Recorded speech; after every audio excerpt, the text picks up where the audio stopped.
Good morning, everybody. Welcome to Snetterton for day 2 of this Brscc summer race meeting. This is a weekend with very much an endurance racing feel to it. We had our 6th round of the Fun Cup Endurance Championship yesterday, a 4-hour race to take us through the afternoon. The main event, in a way, for today is the latest round, the 4th race, I believe, of the season in the Silver Lake C1 Endurance Series. Those cars are just now completing their qualifying session ahead of the race later on this afternoon, but we've got a whole host of other Brscc sprint racing series here as well to hopefully put on a good show for us, as they did yesterday. It's Andy McEwen here in the commentary box. I'll be joined for the C1 race in the box later on by Richard John Neal. We'll be hearing from Rob Lewis down in the pit lane once he is done with his modified Ford Series racing duties. So we've got a big team assembled to talk you through what should be another exciting day of racing. Weather-wise, things not quite what they were yesterday, I have to say. It was glorious sunshine. The temperature was touching 30 degrees at time. It's still just about warm enough for shorts and t-shirts, but certainly, as you can see, a bit more overcast, lots more clouds gathered over the top of the nearly 3-mile Snetterton 300 circuit, which provides a real technical challenge with that infield section that was added about 12 or 13 years ago now, generating lots more overtaking opportunities and lengthening the lap by about a mile, and certainly adding to the challenge. It's a circuit that was opened back in the mid-1950s, a former airfield, as so many racetracks of the time were, but it has undergone several renovations and adjustments since then. But has always retained its high-speed feel. Yes, the average speed is lower now that we have that infield section, but it's still got the 2 long straights, the Senna straight past the pits, the Bentley straight down the back straight. There is the Bentley straight, right on cue. And they both produce excellent slipstreaming opportunities and plenty of side-by-side action. Particularly, I have to say, amongst some of the categories that we've got racing here today, the C1 series, definitely we will see lots of slipstreaming along those long Snetterton straights. So, as I said, weather-wise, the temperature is still fine. It's 20 degrees, it's nice and warm. The sun, when it breaks through, is very toasty indeed, but just a little bit more cloud. I don't think there's a threat of rain in the forecast. Certainly the forecast I saw said that it should remain dry, but when the weather is cloud, there is always a chance of a little bit of precipitation. We hope that that steers clear of the circuit. Not too much wind either, so it really does feel like a very pleasant day, and hopefully that's going to bring out lots of spectators to enjoy the racing action. We saw the spectator areas pretty busy yesterday, and I reckon we're going to have a similar feel here on the Sunday at Snetterton, with a busy day ahead of us. As I said, we have got the one big race later on this afternoon, the endurance race, but that is one of just 8 races today. There will be 2 races for the Ashstone MEP Super Saloons and Tin Tops with Hoosier Tyres Intermarque Silhouettes series. They didn't race yesterday. They will actually be our first race of the day coming up very shortly. We'll also have a race apiece from the Nankang Tyre BMW Compact Cup, the Nankang Tyre CityCar Cup, and the modified Ford series. And then, as I said, we'll also have actually the SW Motorsports Club Sport Trophy. They were out qualifying earlier on today too. That's sort of a mini endurance race, a 45-minute race with a mandatory pit stop in the middle, and many of the cars being shared by 2 drivers, an eclectic mix of cars that we'll have, as always, on the Club Sport Trophy grid. And then later on in the afternoon, about 3:25, all being well, is when we will kick off our Silver Lake C1 Endurance Series race, which will make up the bulk of the afternoon's action. So, as I said, we'll be hearing from a few different people throughout the course of the day. One of those is the one and only Richard John Neal. Let's head down to the pit lane now and hear from him. The sun is shining, but for how long we don't know, because the clouds are sort of building up over there, as they were going to yesterday during our Fun Cup race. Welcome along to day 2 of the Brscc summer meeting here at Snetterton, and we've got some fantastic racing action for you again today. Kicking off in a moment with our very welcome guests from the Classic and Modern Motorsport Club.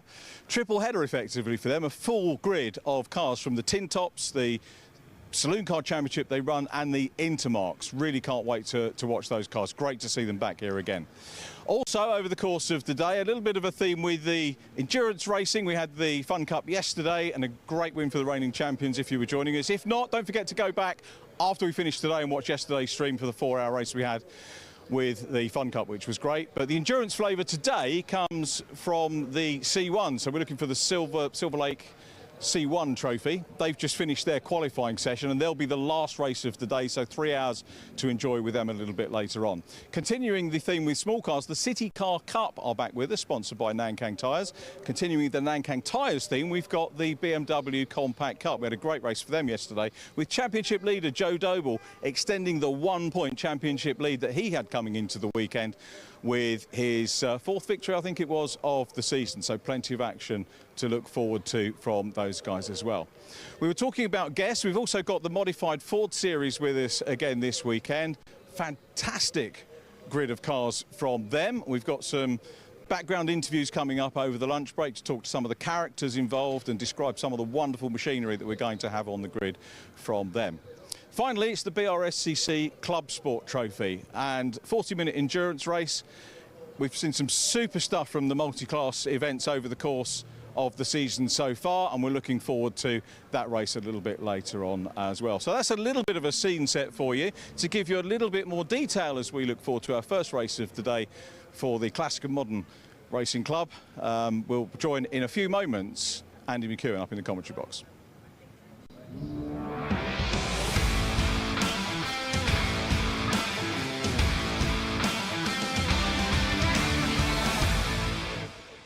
Yes, thank you very much, Richard. Yeah, busy start to the day here then, because this is another big grid of cars. We've got 33 drivers entered. We had 31 of them out in qualifying yesterday afternoon. After all of the racing was done, actually, these drivers qualified ahead of the 2 races, 15-minute races that they will have here at Snetterton today.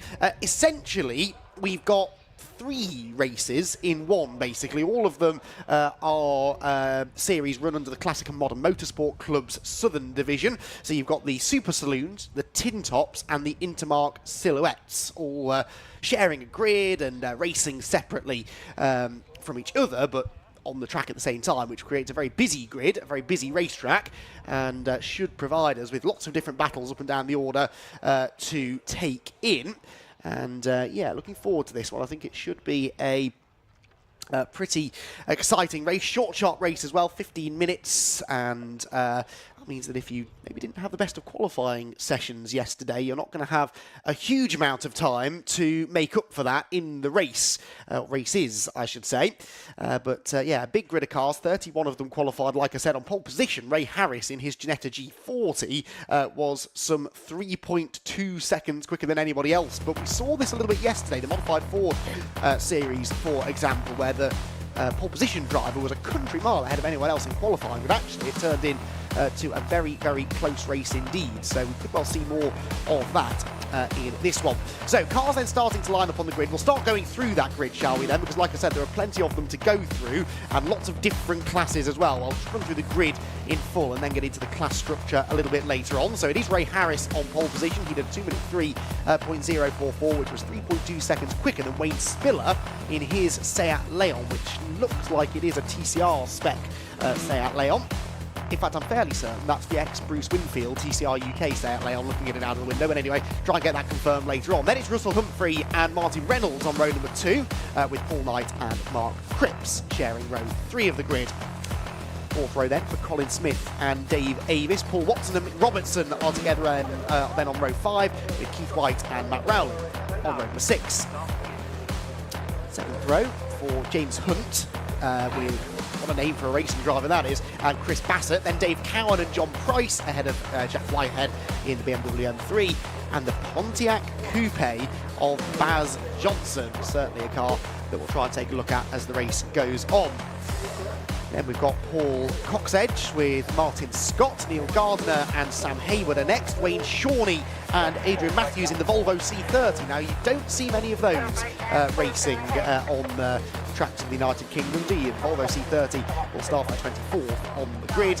Then on the next row of the grid, 13th row this is, Graham Richardson's Civic Type R, the BMW Compact with Rick Skelzy, Rod Burley. Now, for so many years, we've seen Rod Burley at the wheel of fast Fords. It is going to take a little bit of getting used to see him behind the wheel of a BMW E90 for Rod Burley, who I believe has won more races at Brands Hatch than any racing driver in history. I forget now the exact number. I They were not out Brands Hatch, but still that's a good stat to have. Then it's Lee Clough and Ian Seal, with Gary Deal completing the top 30, and Angelo Massonetto at the back of the field. Massonetto, excuse me, I was giving him an extra letter in his name, in the Citroen Saxo. Then the two that didn't set tyres, Peter Selden and Alex Sidwell. So hopefully we'll see those two out at the back of the grid. So that's how the grid lines up. As you can see, you've got a real variety of cars in front of the field. Got a couple of the silhouettes, so the Ginetta that starts on pole position. In fact, the first 4 rows, I think, on the left as you look at them, are all silhouettes. So Ray Harris, Russell Humphrey, Paul Knight and Colin Smith, all running in the silhouette categories, of which, again, there are 2. There's Class I and Class IS. But anyway, we won't bother ourselves too much about that. So they're all silhouette cars starting on the inside of the grid. And on the outside, then we've got a bit more of a mix, haven't we? They are some of the Saloons and tin top cars, which again all run in different classes. So Class D pole position for Wayne Spiller in the Seat. Class B pole position is that yellow and white Ford Escort of Martin Reynolds. He's actually in the same class as Mark Cripps in the red BMW right behind him. Mark Cripps, who's raced a couple of different BMWs in this series, I think, over the years.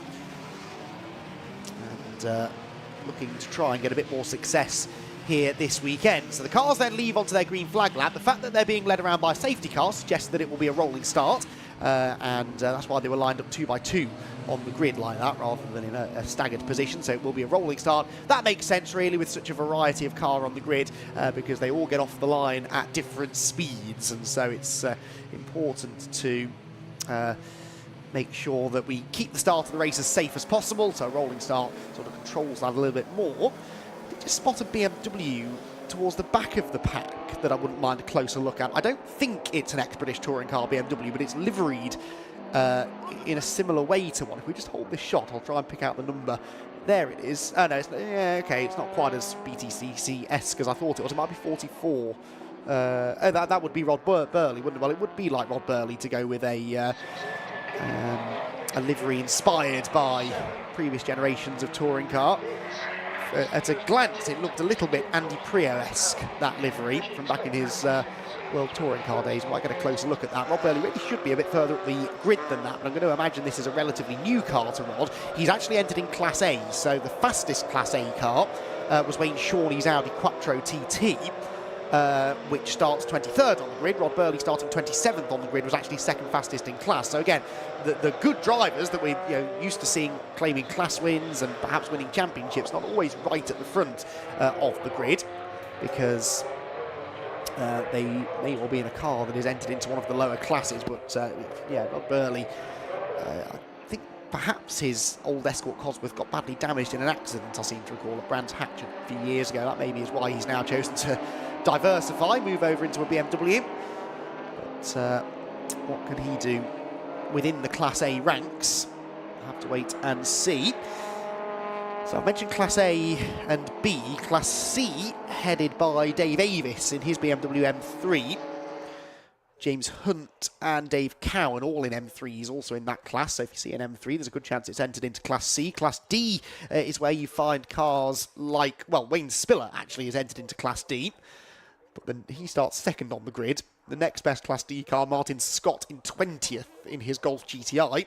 And I think they're the only 2 Class D cars entered. And then, of course, you've got your silhouettes, which you could sort of pick out, really, because they are very unique-looking cars. Lots of the Vauxhall Tigras still around. The Ginettas sort of creeping into that category as well over recent years. We've had the odd Mercedes-bodied car running in the silhouette class as well. I'm not sure if we've got any of those out this weekend, but it's a category that usually produces good close racing, although mixed in as they are now with the Saloons and the tin tops, that could complicate matters ever so slightly. But anyway, let's see what happens, because they're coming around the right-hander at Coram Corner. That at the back, by the way, is either Peter Selden or Alex Sidwell's BMW, and that car will rocket through from the back of the field, the big red BMW at the tail end of the class. That should be able to come charging through the order as long as they've got the issues sorted from qualifying, so keep an eye on that car. But at the front of the field, it's the Ginetta versus the Seat as they make their way around the final corner at Murray's, head for the start-finish line there, where the red lights are illuminated on the starting gantry, and we will have 15 minutes of racing then. The Super Saloons, the Tin Tops and the Intermarque silhouettes here on the Snetterton 300 circuit. There is the BMW, it is the number 15, so it's Peter Selden at the back, so we don't appear to have Alex Sidwell, but keep an eye on Selden. He should make some forward progress from there. Right then, red lights go out, we're away in racing for the first time today, and look at the start made by Martin Reynolds in the Ford Escort, charging around the outside of everybody, and Martin Reynolds may well get the lead as they head for Rich's corner. No, couldn't quite get the better of Ray Harris, so Ray Harris from pole position will lead the field out of Rich's corner, but he's now under threat again from Reynolds, who's got the inside line into the Wilson hairpin. The lightweight Ginetta, though, a little bit later on the brakes and able to hang on to the position. The Seat of Wayne Spiller's gone backwards, hasn't he, towards the tail end of the top 10 as they round Wilson for the first time, and then accelerate up towards Palmer's corner on this infield section. So Ginetta from Ford Escort from a pair of Vauxhall Tigra silhouettes actually next in line as they round the left-hander, head towards Agostini's. Good overtaking opportunity here, but there's a big lock-up from one of the silhouettes and a big lunge from the other one, actually, as they went into the tight left-hander. I think they both managed to get through the corner unscathed. Have we had a change of position? Yes, we have, because Martin Reynolds has lost second position now. I'm not sure which of the Tigras that was that slipped through, so we'll have to try and get a better look at it. Well, it wasn't Paul Knight, because you can see he's still tucked up behind Reynolds' Escort, which is a little bit wayward out of Oggies. And that actually sort of delayed, I think, Paul Knight. Means that he's under threat from potentially Russell Humphrey or Colin Smith trying to find a way through. Out onto the back straight we go then. The Ginetta leads the way, but that means we've now got a silhouette running first and second. Oh, we've had a spin for the number 11. That is up at Williams, I think, that the number 11 has gone around, and that's Mark Cripps. Now, Mark Cripps started 6th on the grid and was expected to be a contender in Class B. He was the second highest Class B car on the grid, behind only Martin Reynolds in the Escort, and those two were running quite close together before that spin, so that's a shame. Leading two, though, head through corner, and as I was about to make the point, we've now got two silhouettes out in front, so we do have a genuine battle for class victory there, and this fight for third, fourth and fifth comes through, with the 491 Ginetta of Colin Smith actually having a bit of a run here at Paul Knight as they come off the final turn. Across the line they go then, so Harris leads the way. It is Russell Humphrey into second position, Reynolds third, Knight and Smith battling over fourth position then, and that is actually for a class lead as well. I know they're both silhouettes, but they're running in class IS rather than class I. Down into the right-hander at Wilson. Wayne Spiller, 6th position. Paul Watson there in the BMW is 7th. Then Keith White's BMW silhouette is 8th, ahead of Dave Avis and James Hunt. And that was a lunge up the inside by John Price, who does get the better of James Hunt to move into the top 10. But James will then get a better exit from the corner. And I suggest maybe the slightly more powerful BMW is able to drag back through again. So some good racing already on the opening lap of this first race of the day, as they accelerate down towards Agostini for the second time. John Price back up the inside. This is one of the fascinations, isn't it, of this multi-class racing. The silhouettes are much lighter, they're much more agile, better on the brakes, but then the power of some of the Super Saloons and Tin Tops means that they don't have things all their own way. But on this infield section, that's where the silhouettes really come into their own. And John Price now starting to pull a little bit of a gap. So within the Super Saloon and Tin Top element of the race then, obviously Martin Reynolds leads in Class B. He's the first of those cars. Then you've got in Class S, Wayne Spiller, although he's one of only a couple of Class S cars, I think, entered into the race. Class C being led by the number 97, so that is Dave Avis, but with James Hunt only a couple of seconds behind him. Just had a pass there with the 188 car being overtaken. And that was Neil Gardner, losing out, I think, to the Golf GTI number 45, yes it was, of Martin Scott. So Martin Scott there in that very distinctive liveried VW, slipping through past the Civic Type R.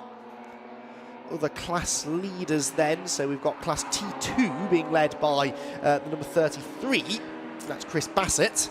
Class D being led still by number 45 as well. That was Paul CityCar and Martin Scott that we've just seen. So that wasn't actually a battle for the class lead, but it was a battle that involved the class leader. And here, look, from the back of the grid comes Peter Selden. So I did suspect that Peter would be making some progress, and he has.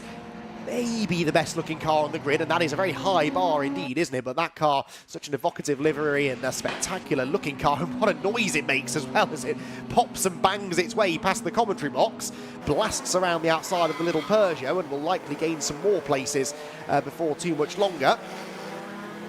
Got the class leading VW Golf now of Martin Scott to try and negotiate, which he does up the inside line into Wilson. And where will that put him now? That will put Peter Selden into 17th place, having started 32nd on the grid and only having completed 2 laps of the race, which is pretty impressive. Down to Agostini, they all head. This is the next group of cars then that Selden will have to try and catch, at the tail of which is the 147 of Matt Rowling. Now, Matt Rowling started 12th on the grid. He's lost a couple of positions from there. Sits second in Class T2, a class that's being led actually by the Peugeot number 33 of Chris Bassett, which is on your screen there. So that white and black Peugeot battling with the black Civic at the back of this group for a class lead. They're not directly in combat at the moment because a couple of BMWs separate them, but that's a class battle that could well ignite as we move deeper into the race. And the Peugeot under a bit of threat now, heading down the Bentley Straight from one of those more powerful BMWs. And may well lose a position in the overall running order here. To the outside line then is looking not Cowan, that is Whitehead, I think, isn't it? Yes, number 31, Jack Whitehead. He wasn't ultimately able to make the move stick. Cowan behind, running in Class C. In fact, that's been a change for third place in Class C, with Cowan being overtaken by Jack Whitehead. And they're both sort of getting bottled up behind the Peugeot, which perhaps is a bit better through some of the twisty stuff, but doesn't quite have the grunt in a straight line. Ooh, through Murray's they go. It's a real pinch point, that, but all of them managing just about to keep it clean. They accelerate once more past the pits and along the centre straight. In front of the field, still Ray Harris leading. Russell Humphrey in second position, just under a second between them, although Humphrey was fractionally, and I mean fractionally, a couple of hundredths quicker on the previous lap. As finally Jack Whitehead gets that move made around the outside of the Peugeot, the Bassett Peugeot, which slides its way off the corner. In the background, looming ever larger, is Peter Selden's BMW there. Just turns its way through the Wilson hairpin. This, meanwhile, is the battle for 5th position, and actually we've had a couple of changes here as they head towards Hamilton, where there is a surface flag out, so someone has dropped something on the track that shouldn't be there, but that was getting quite close. Not as close, though, as the lead battle. Look at the way that this gap has all of a sudden shot down. Russell Humphrey right on the tail of Ray Harris now as they head for the Bentley Straight. We are halfway through this race. This gap was nearly a full second at the start of the lap, but it ain't that now as they head down to Brundle and Nelson, and this is a genuine battle for class position. It is now, I think, the number 491 of Colin Smith up into third place as well. The Ginetta is wide and a spin for Humphrey. Russell Humphrey goes around out of Nelson just as he was challenging for the race lead, and he got it all wrong, perhaps distracted by Ray Harris making a bit of a mistake in front of him. Harris understeered out wide, and I think Russell Humphrey saw his chance to get up the inside, gave it a boot full of right foot, and unfortunately, a little bit too much power was applied for the rear wheels to cope with, and around he went. He's already fighting back to the outside of Martin Reynolds, who himself has lost a couple of positions on this lap already, and through will go Russell Humphrey. But Reynolds now, with the straight line speed and the traction off the final corner, blasts back through again. So Russell Humphrey, what a shame that is, though, because that was building up into a really good battle for the lead, and it's now a 4.6 second advantage that Ray Harris will have over Colin Smith. So Ray Harris then 4.6 seconds clear. Martin Reynolds then in third position, still ahead of Russell Humphrey. Then it's Wayne Spiller and Paul Knight in line behind. Paul Watson up into 7th place now. He's just got ahead of Dave Davis, I think, on the previous lap. Then Keith White and Mick Robertson. Mick Robertson into the top 10. I think we can take another look maybe at what happened there to Russell Humphrey. It really looked as though he was about to make his move for the lead. Look at the way that Ray Harris, he gets it wrong first. He understeers wide of the apex, up the curb. I think Humphrey sees his chance, tries to get the tighter exit from the corner, and look at that, around he goes. And that really is indicative of how lightweight those cars are. As soon as they snap sideways, it's very difficult to gather it together. And he did well, in fairness, to recover quite quickly, and our camera operator doing a good job to catch that as well up at that part of the circuit. That's always an action point, is the complex at Brundle and Nelson, and that demonstrates exactly why. So, Humphrey into recovery mode now then, and Humphrey still hasn't actually found a way back ahead of Martin Reynolds. It's been a strange race this from Martin Reynolds. He was very punchy at the start, wasn't he? Got through into the overall race lead, then was overtaken by some of the silhouettes, including Russell Humphrey. And now, ironically, Russell can't find a way back past him. So it looks as though Reynolds has been getting quicker as the race goes on. Despite losing a couple of places on the previous lap, he actually still ended up in third position after the spin for Humphrey. And it was Colin Smith who made all of the progress. Here, though, comes Humphrey round the outside, the lightweight silhouette, the Vauxhall Tigra shaped car.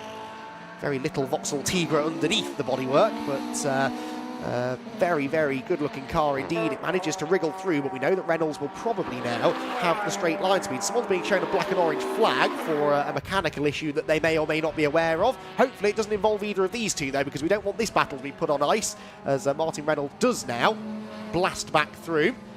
But a proper cat and mouse battle, this, isn't it? David and Goliath. You've got the big, powerful Ford Escort. You've got the lightweight and agile Vauxhall Tigra silhouette, which outbreaks the Ford again into the Wilson hairpin.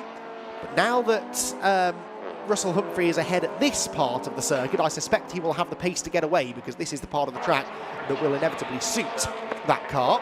The black and orange flag, by the way, being handed out to Baz Johnson. Baz Johnson, number 9. Who has slipped down the running order, I think, from where he started anyway. The Pontiac Coupe, wasn't it? All the way down in 30th place. So he's had a drama, or he's got a mechanical drama of some sort. Hopefully not dropping fluid on the track. That could cause some problems. We did see a surface flag, didn't we, at this part of the track a little bit earlier. In fact, that is, I think, the number 9, isn't it? Going slowly. I think that is the car that's been shown the black and orange warning flag. So he's elected to coast around back to the pit lane. Looks to me as though Wayne Spiller is catching this group. Yes, he definitely is, isn't he? Wayne Spiller warming to the task as well now. Closing in on Martin Reynolds. Now, these two don't run in the same class, but still about to engage in a battle for the best of the non-silhouette cars.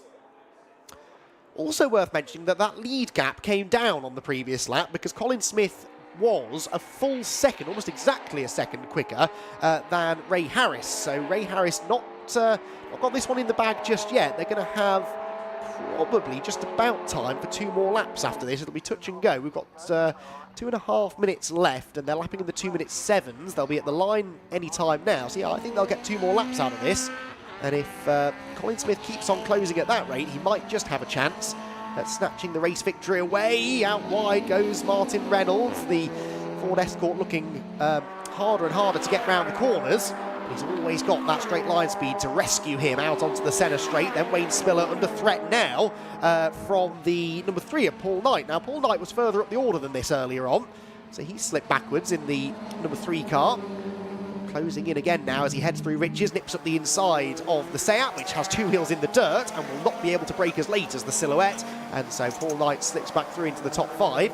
Lead gap came down by about 7/10 that time, so it's 2.9 seconds now, Ray Harris to Colin Smith. As in the background, what have we got here? Paul Watson versus Dave Avis, this is. Pair of BMWs, both running in different classes. Then Mick Robertson and Keith White. They're in the same class, though, both running within an element of the Intermarque Silhouettes category, hence Class IS, Intermarque Silhouettes. And they are 5th and 6th in that class. Class being led, of course, by Ray Harris out at the head of the field overall. Down towards Agostini come the pair of BMWs then, being caught by the Corrado here of Peter Selden, I reckon. Peter Selden, sorry, beg your pardon, 52, isn't it? Mick Robertson behind. Peter Selden, having come from the back of the grid, though, is nearly in the top 10, so keep an eye on Selden. He's made pretty short work of that group of cars that he was catching a couple of laps ago. Very late on the brakes around the outside line for Dave Avis. Can't quite make the move stick then towards Williams. Now he's got the Corrado closing in behind, and then the next car there, just caught a glimpse in the background, was the Peter Selden BMW M3.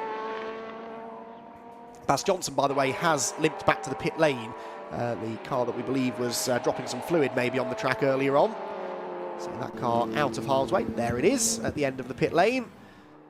Absolutely no team members stood around it, so I suspect that Baz might well be running that car by himself, in which case there's very little he can do mid-race to fix the problem. Hopefully we get him back out for race number 2 later on. So about to begin the final lap of the race, I reckon. In fact, just as I say that, the leaders have gone through, and they are only 1.3 seconds apart, and it is now Russell Humphrey back into second place. So Russell Humphrey has found a way past Colin Smith and sets the fastest lap in doing so, a 2:04.0. That is 3.8 seconds quicker than Ray Harris, the race leader. So at that rate, Russell Humphrey should very easily still win this race, despite the spin that he had at Brundle and Nelson a few laps ago. But is it actually just that Ray Harris has maybe backed off a little bit too much now? The Ginetta driver is going to have to get the hammer down if he's going to keep hold of this race victory. Out of Palmer's they go then, down towards Agostini. Humphrey not yet within striking ranges. He's still a surface flag out there as well on the run behind the paddock, I notice. But Ray Harris needs to keep his wits about him here. Heads out of the left-hander at Agostini. And now through the left-hand kink at Hamilton. And is he going to come under threat then down the back straight? It's a bit of a strange one, the way that gap came down. It must have been a slow lap for Harris as well, because actually his fastest lap of the race, a 2:04.6, only about 6/10 slower than Russell Humphrey went on the previous lap. But Harris did a 2:07.8 on the last lap. Someone's been in the dirt in the background. That might have been Russell Humphrey, you know. He seemed to be rejoining there from a grassy excursion, so he's pushing on. But Ray Harris looks as though he's going to weather this storm, doesn't he? I think maybe he made a mistake or got held up in traffic on the previous tour. And now able to get his head down, and Russell Humphrey a bit scrappy over the curb. Been a brilliant battle between these two, though. Bit of a shame, really, that Humphrey had that spin earlier on, because I think that they probably would have been quite close throughout the rest of the 15 minutes. As it is, it will end up being a little bit of a closer finish than we expected, but ultimately Ray Harris seems to have this one under control. He turns into Murray's corner for the final time, accelerates out of the final corner, and heads for the checkered flag. And Ray Harris is going to survive the pressure there from Russell Humphrey to claim race victory in the first race of the day here at Snetterton. And he claims the victory in the Hoosier Tyres Intermarque Silhouettes category as well. Russell Humphrey second, Colin Smith comes home in third, and Paul Knight will be fourth, all of them silhouettes. Martin Reynolds in fifth position will claim a class victory in Class B as the two BMWs continue to tussle at the final corner. The inside has just launched the 101 of Paul Watson. Dave Avis having got past him a little bit earlier in the lap, and Paul Watson having absolutely none of it, I think is going to get back into 7th place at the line. Yes, he does, and claims 2nd place in class. Wayne Spiller, by the way, has already been through to claim the victory in Class S. Dave Avis, winner in his class as well, and it's very smokily across the line comes Peter Selden. Now, that's not a good sign. That car that didn't set a lap time in qualifying, charged from the back of the grid to finish in the end 11th place overall. And second in Class C, class won by Dave Avis. Very smoky at the line, so at least it got to the end of the race, but does rather suggest, doesn't it, that they haven't maybe fully solved the mechanical issues. Hopefully they get it back out for race 2 there, because I think he'd be starting from 11th for that race, and it would be very interesting to see what he could do. Certainly a very oily smell wafting across the start-finish area here at Snetterton, courtesy of Peter Selden. Other class winners coming through. Martin Scott has just gone through. I think we just caught a glimpse of Martin Scott coming through to win in Class D. Rod Burley running in Class A, of course, wasn't he? That class hasn't yet been won, but it is about to be won by number 50, Wayne Shawnee, who should be among the next cars to come to the line. Keep an eye out for Wayne in the Audi. There he goes to claim a win in Class A, and Rob Burley has to settle for 2nd position, but did gain a few places upon his overall starting place. Rob Burley should be coming to the line soon. Here he comes in, a bit of a drag race to the line actually with the McGann, and I think he lost a place there right at the death, did he? No, just kept the number 41 car, the Sam Haywood car, behind by 18 thousandths of a second, so a near dead heat between those two. It was for overall position, not for class position. Haywood wins in class T1, by the way, part of the Tin Tops class, with T3 led by won by Massanetto in the Citroen Saxo. T2 was the other class within the Tin Tops. That was won by, he says, desperately scanning down the results, number 147 of Matt Rowling. But it was Ray Harris who claimed the overall victory in the Ginetta G40 silhouette, with Russell Humphrey giving him a real run for his money there in second place. Colin Smith and Paul Knight third and fourth, ahead of Martin Reynolds in the Ford Escort, who led early on. Wayne Spiller comes home in sixth as a class winner as well, ahead of Paul Watson and Dave Avis, who claimed the victory in Class C, with Keith White and Mick Robertson completing the top 10. Then it was Peter Selden from the back of the grid, but all not well with that BMW, it seemed, when he crossed the line. John Price, James Hunt and Jack Whitehead were next. Jack Whitehead had that brilliant battle in the mid-race with the likes of Matt Rowling and Dave Cowan, who he got the better on. Then it's Chris Bassett and Mark Cripps. Martin Scott claims a win in Class D in 19th place, ahead of Paul Coxedge, with Adrian Matthews and Wayne Shawnee, who was victorious in Class A. Rob Burley second in that class, was 23rd overall, ahead of Sam Haywood, also a class winner in his Renault Megane. They had that really close finish there, didn't he, with Rob Burley. Gary Deal, Rick Skelsey and Graham Richardson are next, with the top 30 completed by Lee Clough, Ian Seal and Angelo Massanetto, with Baz Johnson and Neil Gardner, the two non-finishers, the only two non-finishers actually, after what was a very entertaining first race of the day. So I'm not sure who Richard John Neal will be interviewing, but we should hopefully hear from him very shortly. It might be class winners, it might be overall podium finishers, I'm not entirely sure, but we will hear from him in a moment or two. The spectators giving the drivers a round of applause as they head back in. That's always nice to see. They really genuinely do pay attention to that. They will notice if the crowd trackside are giving them a cheer, and they really do appreciate seeing that. So if you have a trackside, make sure you show your appreciation to the drivers. Right, let's now show our appreciation to Richard John Neal by heading down to him to hear from some of the drivers in Park Furby. Brilliant stuff to have the classic and modern boys with us, and we've got our class winners here. I'm going to have a word with Martin Reynolds first of all, because Kieran from the circuit is doing our overall winner, Ray Harris. He's got two interviews today, got to get used to all this now. Let's grab a quick word. Martin's going to get out of the car, specs on, is it sunglasses, hands device off. Here we go, there we go, Martin, let's get the door for you. Oh dear, what a race. Martin, congratulations on the win. Oh, thank you very much. Yeah, very hard battle out there, very slippery and yeah, very enjoyable though. First one of the weekend. I thought you were with the modified Fords yesterday because I went through and saw it. It was loaded up. Thought it was a problem, but you're coming out and racing with these guys. Yeah, no, I enjoy going with these lads, and it was just got a good opportunity to run the Sierra Thundercar in the modified Fords. Right. So that race, I mean, it's a packed grid, wonderful sights, but it makes life interesting because you're dicing with the silhouettes. Yeah, and they break so late, you know, and it certainly gives you some experience on not how to go in the corners with them, because they can just turn in the corner and be gone. But yeah, it was really enjoyable. Had some good battles. It was really good to see. Tell us a little bit about the car. It's a Smith & Jones 2.5, 335 brake, weighs about 960, and plus mile weight, obviously, which is a big increase to it. But yeah, it's a great little tour for me. And plenty in the tank for race 2. Oh, definitely. Nice one, Martin. Well done. Congratulations. I'm going to grab a quick word with Ray, who won the overall and the silhouettes. That is a good point. That's a good point. To his team. Ray, is it right if we grab a word? 2 interviews a day now, isn't it? It's the way media seems to be going. Congratulations bringing the Ginetta along to the win. Is this new for this year? Because we've seen the Ginettas in the National Hot Rods, which these are sort of loosely tied to. No, so I've had this car for probably 4 years or so. We won the series a couple of years running, and then I've been off to do some other stuff, some GT racing. But the guys that run the car for me, they like this racing, so they made me drag it out and come and race again. We're glad you did. Floor plan wise, is it, everyone says the Tigra was the right size. Is this the same size, similar, or? It's pretty much the same sort of size, yeah. I mean, they're built by two different people, but yeah, they're very much a similar kind of thing. Space frame chassis, fiberglass body, engines are pretty much the same, so they are pretty even. And yeah, it's down to a bit of setup and a bit of driving, really.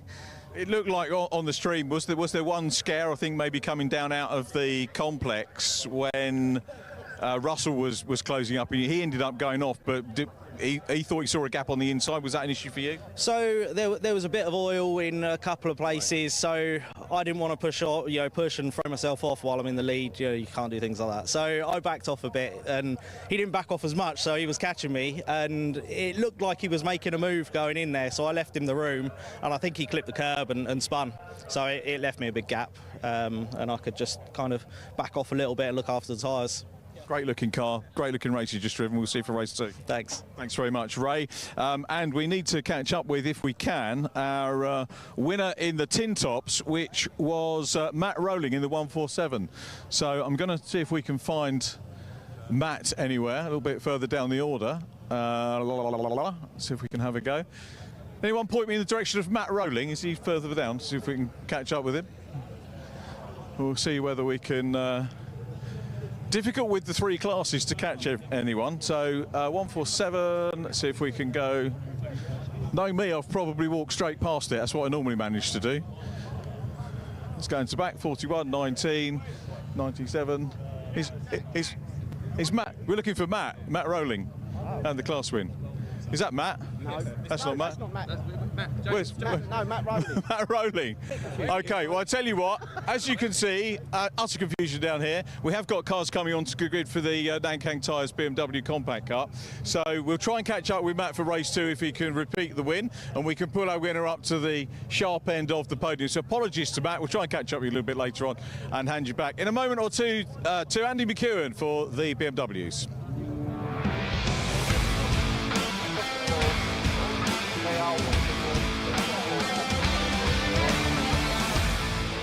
Thanks, Richard. Yes, the Nankang Tyre BMW Compact Cup Championship drivers are assembled on the grid. They had an entertaining race yesterday that was won by the championship leader, Joe Doble. Joe Doble by nearly 5 seconds, actually, ahead of Conor Grady at the flag. But that was partly because he escaped what was, in the early stages at least, a pretty entertaining battle for second place between Conor Grady, Alex Reid and Gordon McMillan.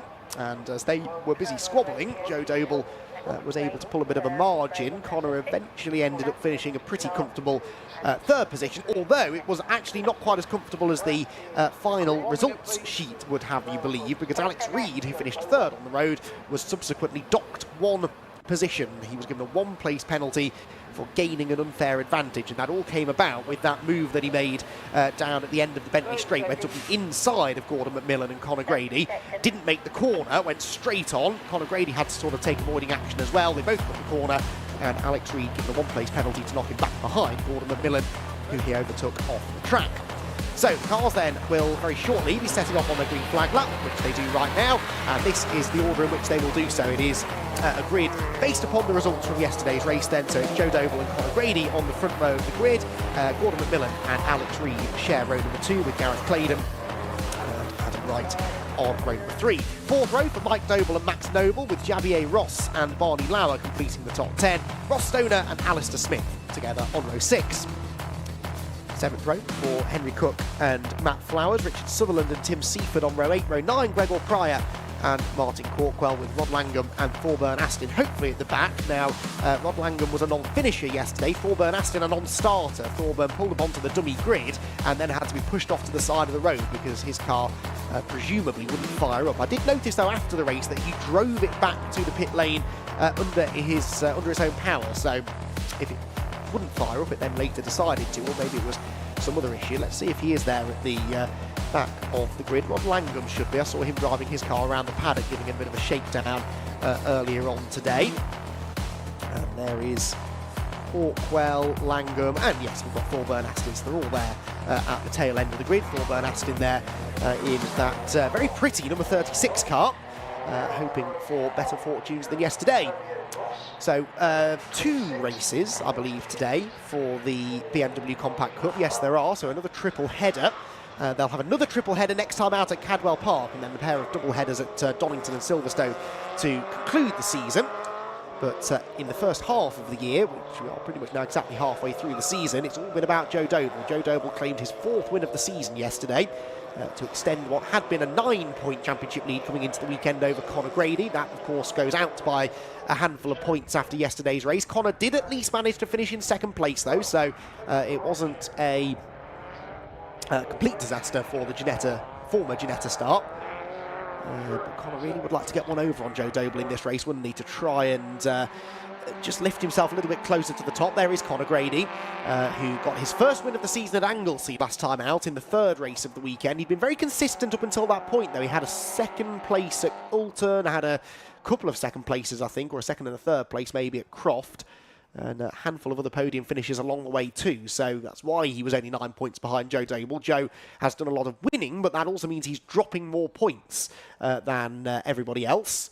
They drop, I think I'm right in saying, their 3 worst finishes by the looks of it. Yes, it must be, because Joe Doble was dropping coming into the weekend 124 points, 25 points, something like that, so 123 points actually that he was dropping coming into the weekend, so that's 3 race results worth. So Joe Doble dropping at the moment 40, 41 and 42 points haul. 2 of those results coming from Croft, where he really didn't have the pace of the likes of Gordon McMillan, who won all 3 races up in the northeast.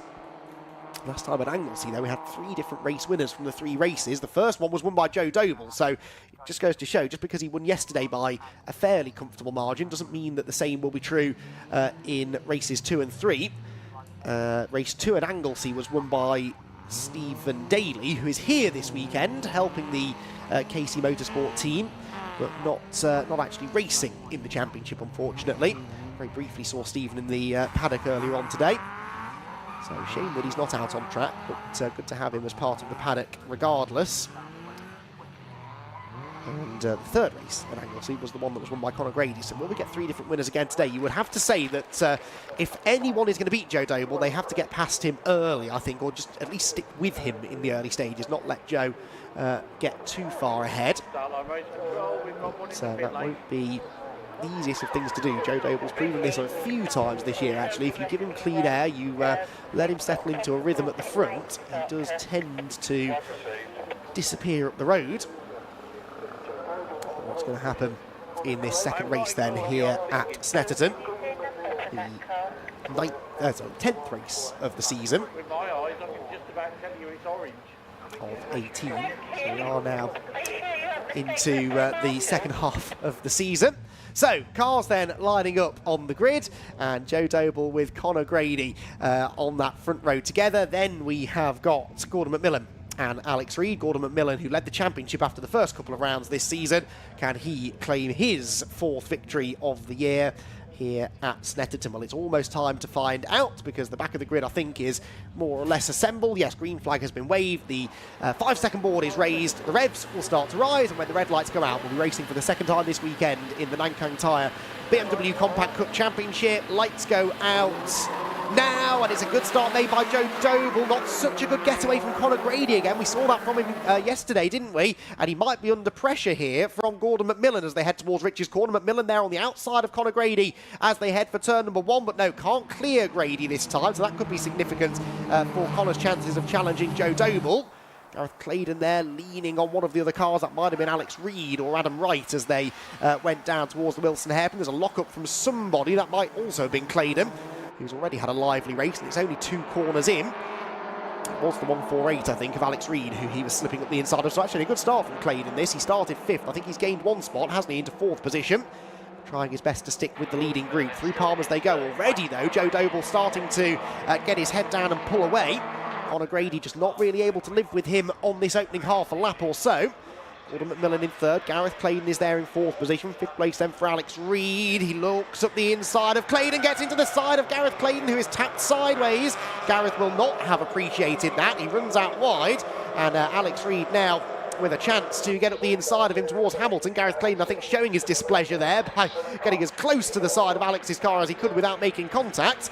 but that was a little bit of a rough pass from Alex, who found himself in the clerk of the course's office yesterday afternoon. Whether he might find his way there again after this race. It may all redress itself though if Gareth Clayton can find a way back through anyway. Out onto the Bentley straight they go. There's Ross Stoner, the number 22 car, in behind Mike Doble. Mike Doble's having a bit of an under-the-radar weekend by his standards. Mike Doble 4th in the championship, yet to win a race this year, but he's had a couple of, a whole load of top 5 finishes actually. I think one podium finish somewhere along the line, but we'll have to go some to repeat that result in this race. Head through Brundle and Nelson again. Joe Doble leading, Grady second, McMillan third. This is the battle for 4th position between Alex Reid and Gareth Clayton. So they are now once again back in grid order, but not for the want of trying, at least as far as Gareth Clayton's concerned. He was very briefly into 4th position. He's now closing in on Alex Reid. Now, what's the betting that he goes for a bit of a move here into Murray's corner? Alex Reid clearly felt that was a possibility because you saw him taking a wide line through corner, and that wasn't a mistake. He was trying to position the car on a defensive line heading into Murray's. And as they come across the line, that defensive line seems to have succeeded for him because he does come across the line in 4th place. So it's Joe Doble leading, Conor Brady second, Gordon McMillan, the Masters class leader, in 3rd, ahead of Reid, Clayton, Wright, Noble, Doble of the bike variety, Ross Stoner and Barney Lauer completing the top 10. Rich as they go then towards the Wilson hairpin. It's already a 1.1 second advantage though for Joe Doble. Clayton there just peeking to the inside of Alex Reid, but I don't think he was able to make a move on that occasion. Mike Doble there runs 2nd in the Masters class, by the way. Ross Stoner in the orange number 22 car is 3rd in the category, but has dropped back a little bit from Mike Doble since last we saw them. Gareth Clayton was once again crawling all over the back of Alex Reid's car. I noticed here they come look down towards Agostini. Now this is where they made contact a lap ago. Is Gareth Clayton going to return the favour? Not contact-wise, but at least gain the place back. Well, he can't go around the outside of Alex Reid. Can he cut back and get the late apex? No, he can't, because Alex positioned the car very cleverly there on the apex of the corner, so as not to allow Gareth Clayton to carry the momentum down the short straight into Hamilton. So they stay in the same order for now. Clayton closing in under braking. Really, the body language of that number 1 car says attack, attack, attack. He's always pushing Alex Reid through the corner. Gets an overlap, does he? No, not quite, as they turn towards Williams. But this has got all the hallmarks of a very entertaining scrap between these two. Gareth Clayton will be a little bit frustrated here because he does seem to have a little bit more speed at this stage than he did in yesterday's race, but it's being... he's being restricted because he's stuck behind the 148 car. I'm not saying he's necessarily quicker than Alex Reid, but he's not having the chance to really demonstrate how quickly he can go because he's busy battling. Through the left-right they go at the end of the back straight. Then it is a move being made actually there. That's Mike Doble at the inside of Max Noble. This for 7th position. Mike Doble looking to make a move on the inside line, which he does. And I think will complete the manoeuvre as they head into Coram Corner. Yes, he does. So through goes Mike Doble, lurching his way through Coram Corner. These cars really do move around an awful lot. He turns into Murray's, heads across the line, and Max Noble has to try and regroup here to try and reclaim that 7th spot. 1.6 seconds now the lead for Joe Doble. Another half a second quicker than Conor Grady there, does a 2:22.670, and that is quite a bit quicker actually than the fastest lap yesterday. Now interestingly, Conor Grady had the fastest lap yesterday, a 2:23.298. Now he has just gone underneath that lap time himself, but that is still slower than the race leader as Gareth Clayton and Alex Reid once again make very, very close company out of the Wilson hairpin. Clayton just hunting around, trying to find an opening somewhere, so often finding himself on the outside line going into a corner, not the inside. And the switchback manoeuvre is being defended against very effectively here by Alex Reid. Oh, off has gone Rod Langham. I think that is Riches that he's gone off in a moment that perhaps only concluded down at the Wilson hairpin, but I suspect he got it wrong through the first corner. But yeah, Alex Reid really defending well. He's going in on that tight line, which should sort of mean that he washes out wide on the corner exit, but he's just holding the car on the apex, not accelerating too early.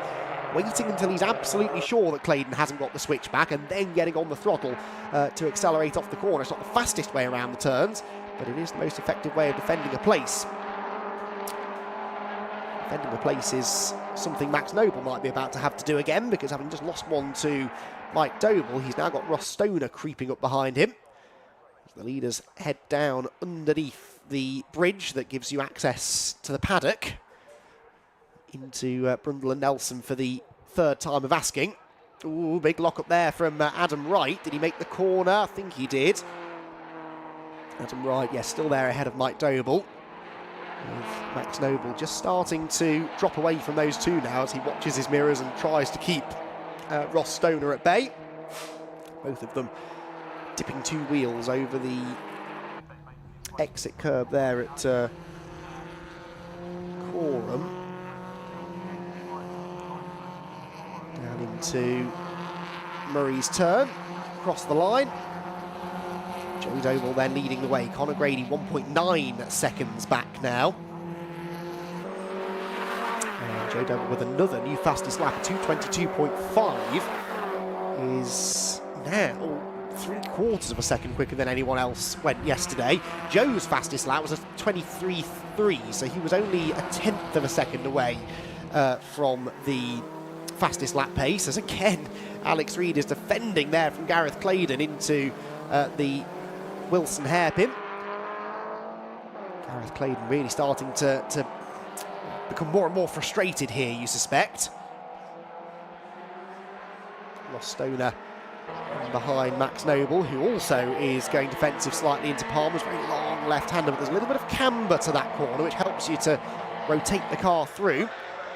Here is Claydon, still struggling to find a way past car number 148, goes to the outside of Alex Reid on the way into the turn. Can he get the switch back? No, look at that, Alex just parking the car on the apex. It's one of the most frustrating things if you're Gareth Claydon in this situation, but it's perfectly legitimate defensive driving, and Alex Reid is executing it to perfection right now, not allowing Gareth Claydon a hint of an overlap on corner exit. And these cars not the most powerful, so if you can generate a bit more momentum on corner exit, that usually is enough to give you an opportunity to overtake, but opportunity not being afforded to Alex Reid. Car 21, by the way, Alistair Smith being warned about track limits.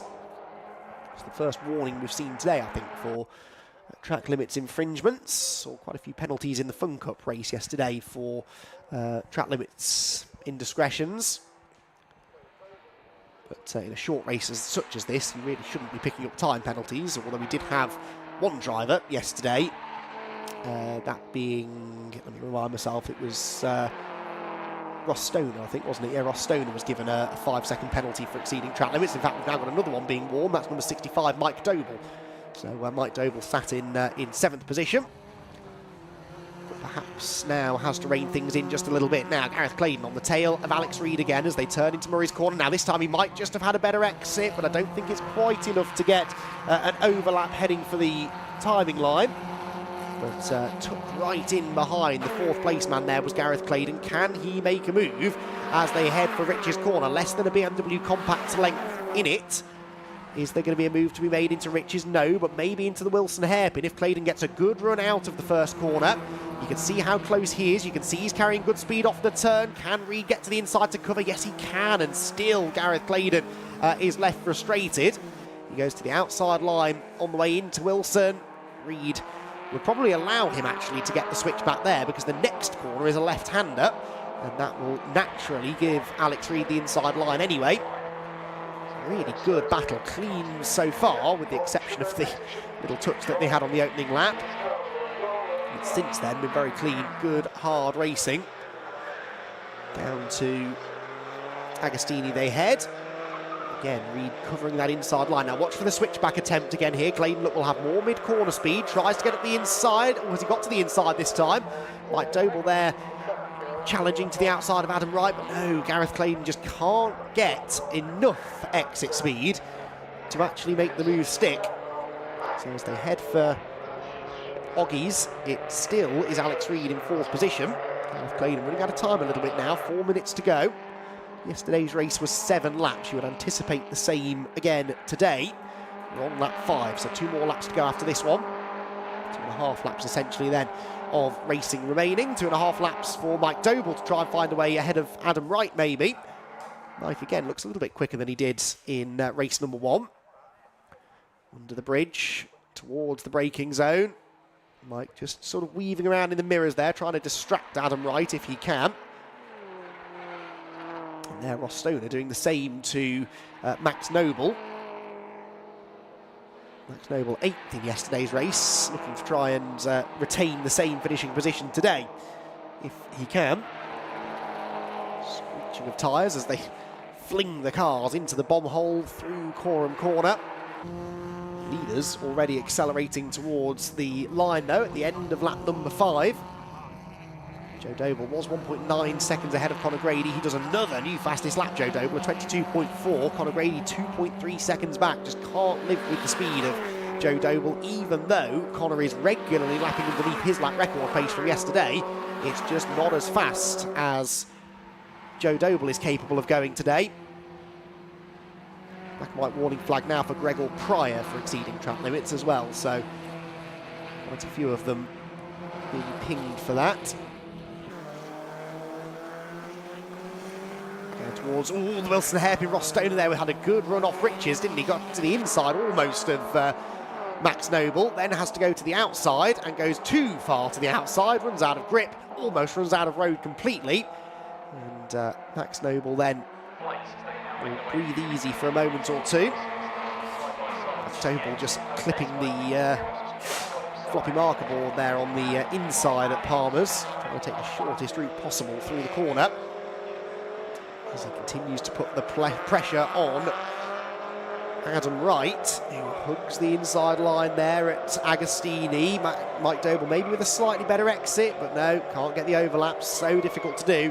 A very stop-start circuit this, and in cars like the BMW Compact Cup cars, it's very difficult to keep that momentum going through this technical infield section. Towards Williams they go, the sweeping right-hander that takes us onto the back straight. That is definitely a place where track limits will be being monitored. There, Conor Grady sweeps through shot, 2.3 seconds behind Joe Doble he was at the start of the lap. Wonder if that's gone up at all on this penultimate lap of the race, when we start in the final lap in a few moments' time. Gareth Clayton actually not quite as close now to Alex Reid as he has been. Not quite as warm as it was yesterday, but I wonder if some drivers maybe are still suffering a little bit with overheating, but engine temperatures getting a little too high. If they're tucked up behind each other. In fact, Clayton's really dropped back there. Almost now to the point that Adam Wright is closer to him than Gareth is to Alex Reid. I don't know whether Gareth made a mistake or if he is running into some sort of issue. Closes back in maybe slightly through Murray's corner. Oh, now, fastest lap of the race, Conor Grady, as we begin the final lap. He just took 7/10 out of the leader, Joe Doble.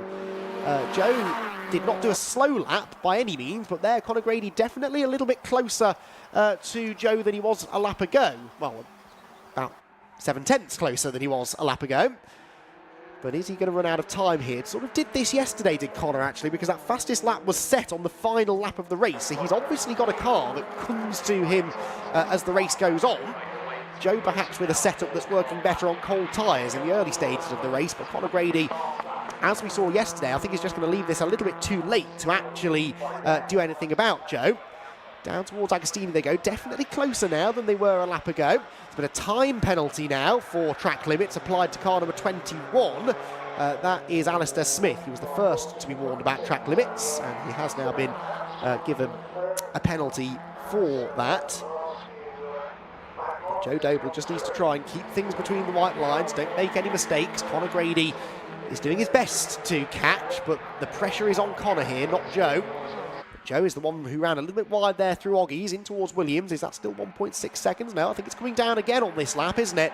Maybe not quite by enough for Conor to actually make a move. If these races were 20 minutes in length, it could be a different matter, but Conor, I think, is just about going to run out of time here. Down underneath the bridge they head towards Brundle and Nelson. Joe Doble, I'd say now less than a second clear of Connor, but there's only really one more possible overtaking opportunity to come, and that is into Murray's, and it would be a real do-or-die manoeuvre there for Connor Grady. He will be aware, though, of the championship situation here, and the fact that he really does need to try and get some points back on Joe Doble, if at all possible, dabbing the brakes there just to settle the car as he turns into Coram Corner. And yeah, I think he's just going to come up a lap short here, Connor Grady. Another lap, and he might have been able to do something about Joe Doble. Gregor Cryer there being given a 5-second time penalty as well. But Joe Doble has kept things cool, calm, and collected under pressure. And he is now going to claim another race victory. This will be his 5th of the season, his 2nd of the weekend. Joe Doble claims victory in race number 2 at Snetterton, but only by half a second in the end over Connor Grady in 2nd position. A bit of a lonely race in the end for Gordon McMillan, as he comes home in 3rd place. 4th position is side by side. That's 5th place, sorry. And Gareth Clayton's lost a place. So Alex Reid finishes 4th, and Adam Wright comes home in 5th. So Adam Wright with a last lap move, and by 47 thousandths of a second gets the better of Gareth Clayton. So that will only further increase Gareth's frustration after what had been a very, very promising race at the start, only for things to then really fall away from him in the closing stages. He just seemed to be fading, didn't he, over the last couple of laps? And as he got to the very final few metres of the race, lost a place to Adam Wright. Mike Doble comes home in 7th, Max Noble 8th, Ross Stoner 9th, and Javier Ross in 10th position. But it was Joe Doble who claimed his 2nd victory of the weekend in 2 races at Alton Park earlier in the season, but that was only a double header. He hasn't yet managed to sweep the weekend in any of the triple header events. But can he now do that here at Snetterton? Well, you have to tune in a little bit later on this afternoon to find out. The 3rd and final Compact Cup race of the weekend, due to kick off at about 5 to 3. So the 5-second penalty board being held out there for Alistair Smith and Gregor Pryor. So Alistair Smith, on corrected times, falls down to 13th place behind Thorburn Aston. So Thorburn Aston, having non-started yesterday, finishes 13th position. Gregor Pryor ends up in 15th place, although actually his 5-second penalty didn't make a difference. He was already going to be 15th with or without the penalty. But it's Joe Doble who gets victory in the 2nd race here at Snetterton. Connor Grady comes home in 2nd position. Gordon McMillan 3rd. And the winner in the Masters class. Then it was Alex Reid and Adam Wright, with Gareth Clayton and Mike Doble next in line. Max Noble, Ross Stoner and Javier Ross in the top 10. Bonnie Lauer was 11th, ahead of Thorburn Aston in 12th. Alistair Smith in 13th. Richard Sutherland in 14th position. Gregor Pryor, Rob Langham, Tim Seaford and Martin Corkwell were next, with Matt Flowers retiring to the pit lane partway through that race. He lost Matt a few laps from the end. Everybody else managing to reach the checkered flag. So Joe Doble will take another handful of points out of Connor Grady, although Connor, for the 2nd race in a row, does at least score the point for fastest laps, and that will limit the damage that was done in the championship, and means only a couple of points will be taken out of him by Joe Doble. But they're all starting to add up now, aren't they? And Connor really does need to start winning with a bit more regularity, you feel, if he's going to have any shot at winning the championship. Still got another 8 races to go, so there is still plenty of time, I suppose, for Connor to mount a bit of a comeback. We'll be heading to Cadwell Park next, which will be a track that I wouldn't imagine Connor's done a huge amount of racing at. Same probably true of Joe Doble, though, but then Donington Park and Silverstone, I think Connor really could up his game. Right then, time to hear from our podium finishers over in Parc Ferme. Let's head down once more to hear from Richard. Joe Doble pulls his Doble Motorcycles back to BMW into victory lane and takes off his gloves. Right, this is where, all right, are we going to have a fight with the circuit commentator to get in first? I'm going to... Elbows out, Kieran. With Kieran, it's great. It's all right if I do first this time, is that all right? Thanks, Kieran, very much indeed. Good lads. Joe Doble. Very much. Win number 5. Yeah, very pleased. I think something went on it on the last lap. Oh no!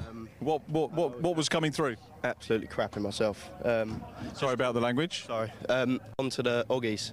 I just felt it go and had no speed down the straight. I was just in my mirrors the whole time, but hopefully we can get it back and get it fixed. But still, I'll take the win, obviously. Absolutely. I mean, you did the job, first of all, in qualifying. You won yesterday's race. That put you on pole for this one. You had a great start again and beat Connor away, pulled away. But we've got the oddities that are reverse grid races coming up as well, plus to be able to find whatever it was. What was the feeling? What do you think it might be? I think it's the engine. Right. You know, that sort of noise where it's all noise but no power. It might not be much be in my head, but, you know, I'm sure it is. But, yeah, so start from 10th if we get there, and it'll be a good one. We hope so. I hope it's all right. And engine changes with the schedule we got today, not possible, are they? No, not really. So, fingers crossed that it's not the engine. So. OK, so thoughts going into this Cadwell part next? Yeah, Cadwell next, 3 weeks' time. So, just try and do the same. Keep winning and beating my rivals, and that's all I can do. Totally different to this track, isn't it? This one's, pretty flat, and Cadwell's ups, downs and rounds, and much more technical. Everything at Cadwell. You got the tight bit, you got the fast bit. Completely different to here. I think it's going to be a lot harder to overtake at Cadwell. So it's all about qualifying and getting ahead off the start. But yeah, what you've done this weekend, basically. Hopefully, yeah. Hopefully I can do that again at Cadwell. Yeah. OK, stick around. Kieran wants to word with you. Well done, Joe. Great win. Let's have a word with second position, Connor Grady. Connor, well done, and fastest lap on the penultimate lap of the race. I don't know if that was signalled through to you. No, I wasn't aware of it, but I knew the car took a long time to come on at the start, so gradually over the race it was getting better and better. And if there was one more lap, I think I would have had a good go. So hopefully next race we could try and get it sorted out with the car so it comes on a bit better. Joe's reporting he's got a bit of an engine problem in the later stages of the race, so it sets us up for an interesting, not that wasn't interesting, but it sets us up for an interesting reverse grid race. Going back to your setup, do you prefer a car that works later if you had the choice? I know you want a car that works all the time, but if you had the choice at the moment, would you go for a car quicker off the start or the end? Probably off the start, really, because I had a good. They was all battling behind, and I thought they was catching me. I was just praying for them, just a few more laps to go, and then I knew the car would come on towards the end, and it did towards the end, but it was one lap too late. So, hopefully, and then reverse grid, I come through.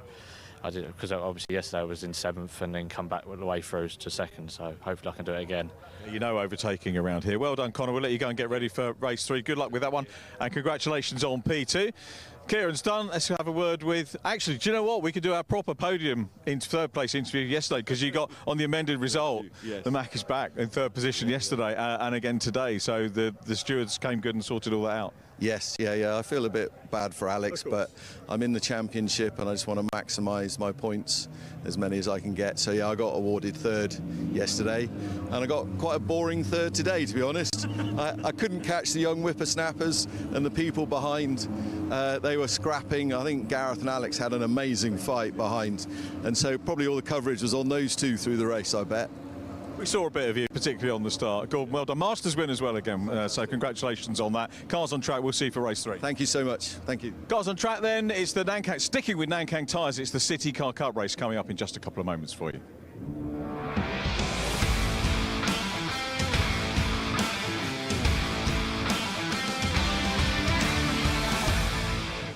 Thanks, Richard. Yes, the Nankang Tyre CityCar Cup drivers already out on their green flag lap then for this second of 2 races this weekend, and the grid based upon the race results from yesterday's race as well. It was an entertaining scrap actually in the early stages between Stuart Bliss and Brady Pollock, and in the end only half a second between them at the checkered flag, with Phil House closing them down in the closing stages as well. They will be the top 3 on the grid, Stuart Bliss and Brady Pollock row 1, Phil House and Jack Wheeler on row 2, with Josh Jackson and Richard Jepp. Richard Jepp second in the championship, came from 10th on the grid to finish 6th yesterday, but would like to make a bit more progress in this one if possible. Then it's Joe Moss and Nick Ramsey-Goff, with Sam Johnston and Toby Owen completing the top 10. Elliot Lettuce and Rory Pickles, all the makings of a good salad there on row number 6. Row 7 for Max Finn and Andrew Payne, with Stephen Morton and Ari Barker on row 8. Row 9, John Nicholson and Tom Hartwell, with the top 20 then completed by Hayden Payne and James Riley, with on row 11 Craig Flynn and Ian Howard and Richard Simmons and John Sykes on row 12. 13th row of the grid for Colin Dunn and Will Hopkins. Then it's Ben Curran and Nicholas Wilding with Amelia Vincent and Alistair Mehring on row 15. 16th row, Bob Bannister and Glenn B, with Alex Foden and Alistair May bringing up the rear. So yes, yesterday's race started off as a two-horse race really between Stuart Bliss and Brady Pollock, but it wasn't even really that their battling allowed Phil House to close in. Phil was just catching anyway. Phil really had some good pace in that newer shape of the facelifted Citroen C1, which, as he made the point in his post-race interview, was every bit the same performance level as the older shaped cars, but just looks a little bit different, but there wasn't any difference in performance, and so he was very happy with that indeed. He was coming on strong at the end, did manage to set the fastest lap. He runs in the invitational class, does Phil House, though, so he's not scoring any points, but just out there to test that car and try and hone it before we start getting a few more of them on the grid in the future. So Phil House not scoring points. That meant that Richard Jett, although he finished 6th on the grid, actually scores points for 5th position, and that's good news because he came into this weekend, did Richard Jett, 7 points behind Stuart Bliss. Stuart obviously claimed that race victory yesterday and also set the fastest lap of the points scoring drivers because he went quicker than everyone other than Phil House, but Phil not eligible for that bonus point. So yeah, it was a really strong run for Richard, all things considered, although he was running as high as 4th at one point and then was overtaken by the likes of Jack Wheeler and Josh Jackson and had to settle for 6th position. So as the cars head onto the grid, they will line up 2 by 2, and Stuart Bliss looking for a good start. Brady Pollock, though, proved in yesterday's race that he's going to be a thorn in the side of Stuart Bliss. Brady's still looking for his first win of the season, but that second place finish yesterday was his 4th podium finish of the year. But the other 3 had all been 3rd places. That was a best finish of the season for Brady in that blue and yellow Toyota Aygo. Also got the Student Motorsport Challenge element to the race as well. The Student Motorsport Challenge being led by Team Northbrook Racing coming into the weekend. They were 13 points ahead of the West Suffolk College squad. Try and get into a bit more of that maybe later on in the weekend if we get the chance, but the Student Motorsport Challenge, a fantastic initiative giving youngsters an opportunity to get some hands-on experience running racing cars at proper race meetings and helping to develop their skills along with the help of some pretty experienced drivers actually who drive the cars. And, the likes of Brady Pollock, for example, who was the top Student Motorsport Challenge car yesterday. Can he, though, claim his first overall victory today? We'll find out. There's a car that's not really got away very quickly in the middle of the road, and there's another Citroen that has stalled altogether and miraculously is avoided by everybody. That was the 46, I think, of Craig Flynn. But anyway, they've all got away at the front of the field, and Brady Pollock sandwiched in the middle 3 wide as they head for Rich's corner. So not a great start this time for Brady Pollock. And as they round Rich's corner, Stuart Bliss already starting to make his escape. Phil House is in the Peugeot on the inside. I think I said he was in a Citroen before. I meant Peugeot. He's got that inside line into the Wilson hairpin and will move through into 2nd position, with Pollock perhaps down into 4th, actually, as they round the 2nd turn and head onto the infield section for the first time. So a bit of a messy start, but everyone thankfully got away without any major incident, I think, as they round the left-hander at Palmer and head down the hill towards the braking zone at Agostini. Stuart Bliss, though, not under any threat at all, is he? Phil House in 2nd. Pollock has managed to hang on to 3rd. It was the 23 of Joe Moss who was challenging him. Joe Moss from 7th on the grid was almost into 3rd place. There's a spin in the middle of the pack, though. One car pointing slightly in the wrong direction. Gets going again. 73 was that, maybe? Yes, Andrew Payne, I think, getting tapped into a half spin. As I say, getting tapped, he might have done that on his own, actually.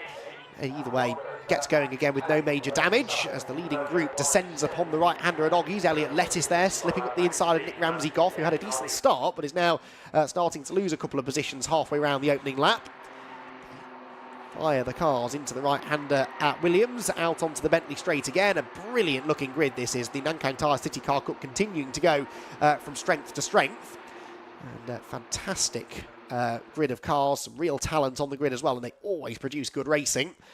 But has anybody got an answer for Stuart Bliss? Well, this will be a really interesting race with Phil House in second position. I wonder, has he got the pace to chase down Stuart Bliss? He certainly showed in the second half of yesterday's race that he did, but has he now got enough pace in the first half of this one to take the fight to yesterday's race winner and the current championship leader? Whoops, contact further back. Big contact by the looks of it further back. 2 cars off. 24 is 1. I can't see the number of the one that's closer to us. 11 maybe? Yes, James Riley, I think, number 11, and 24 the other car.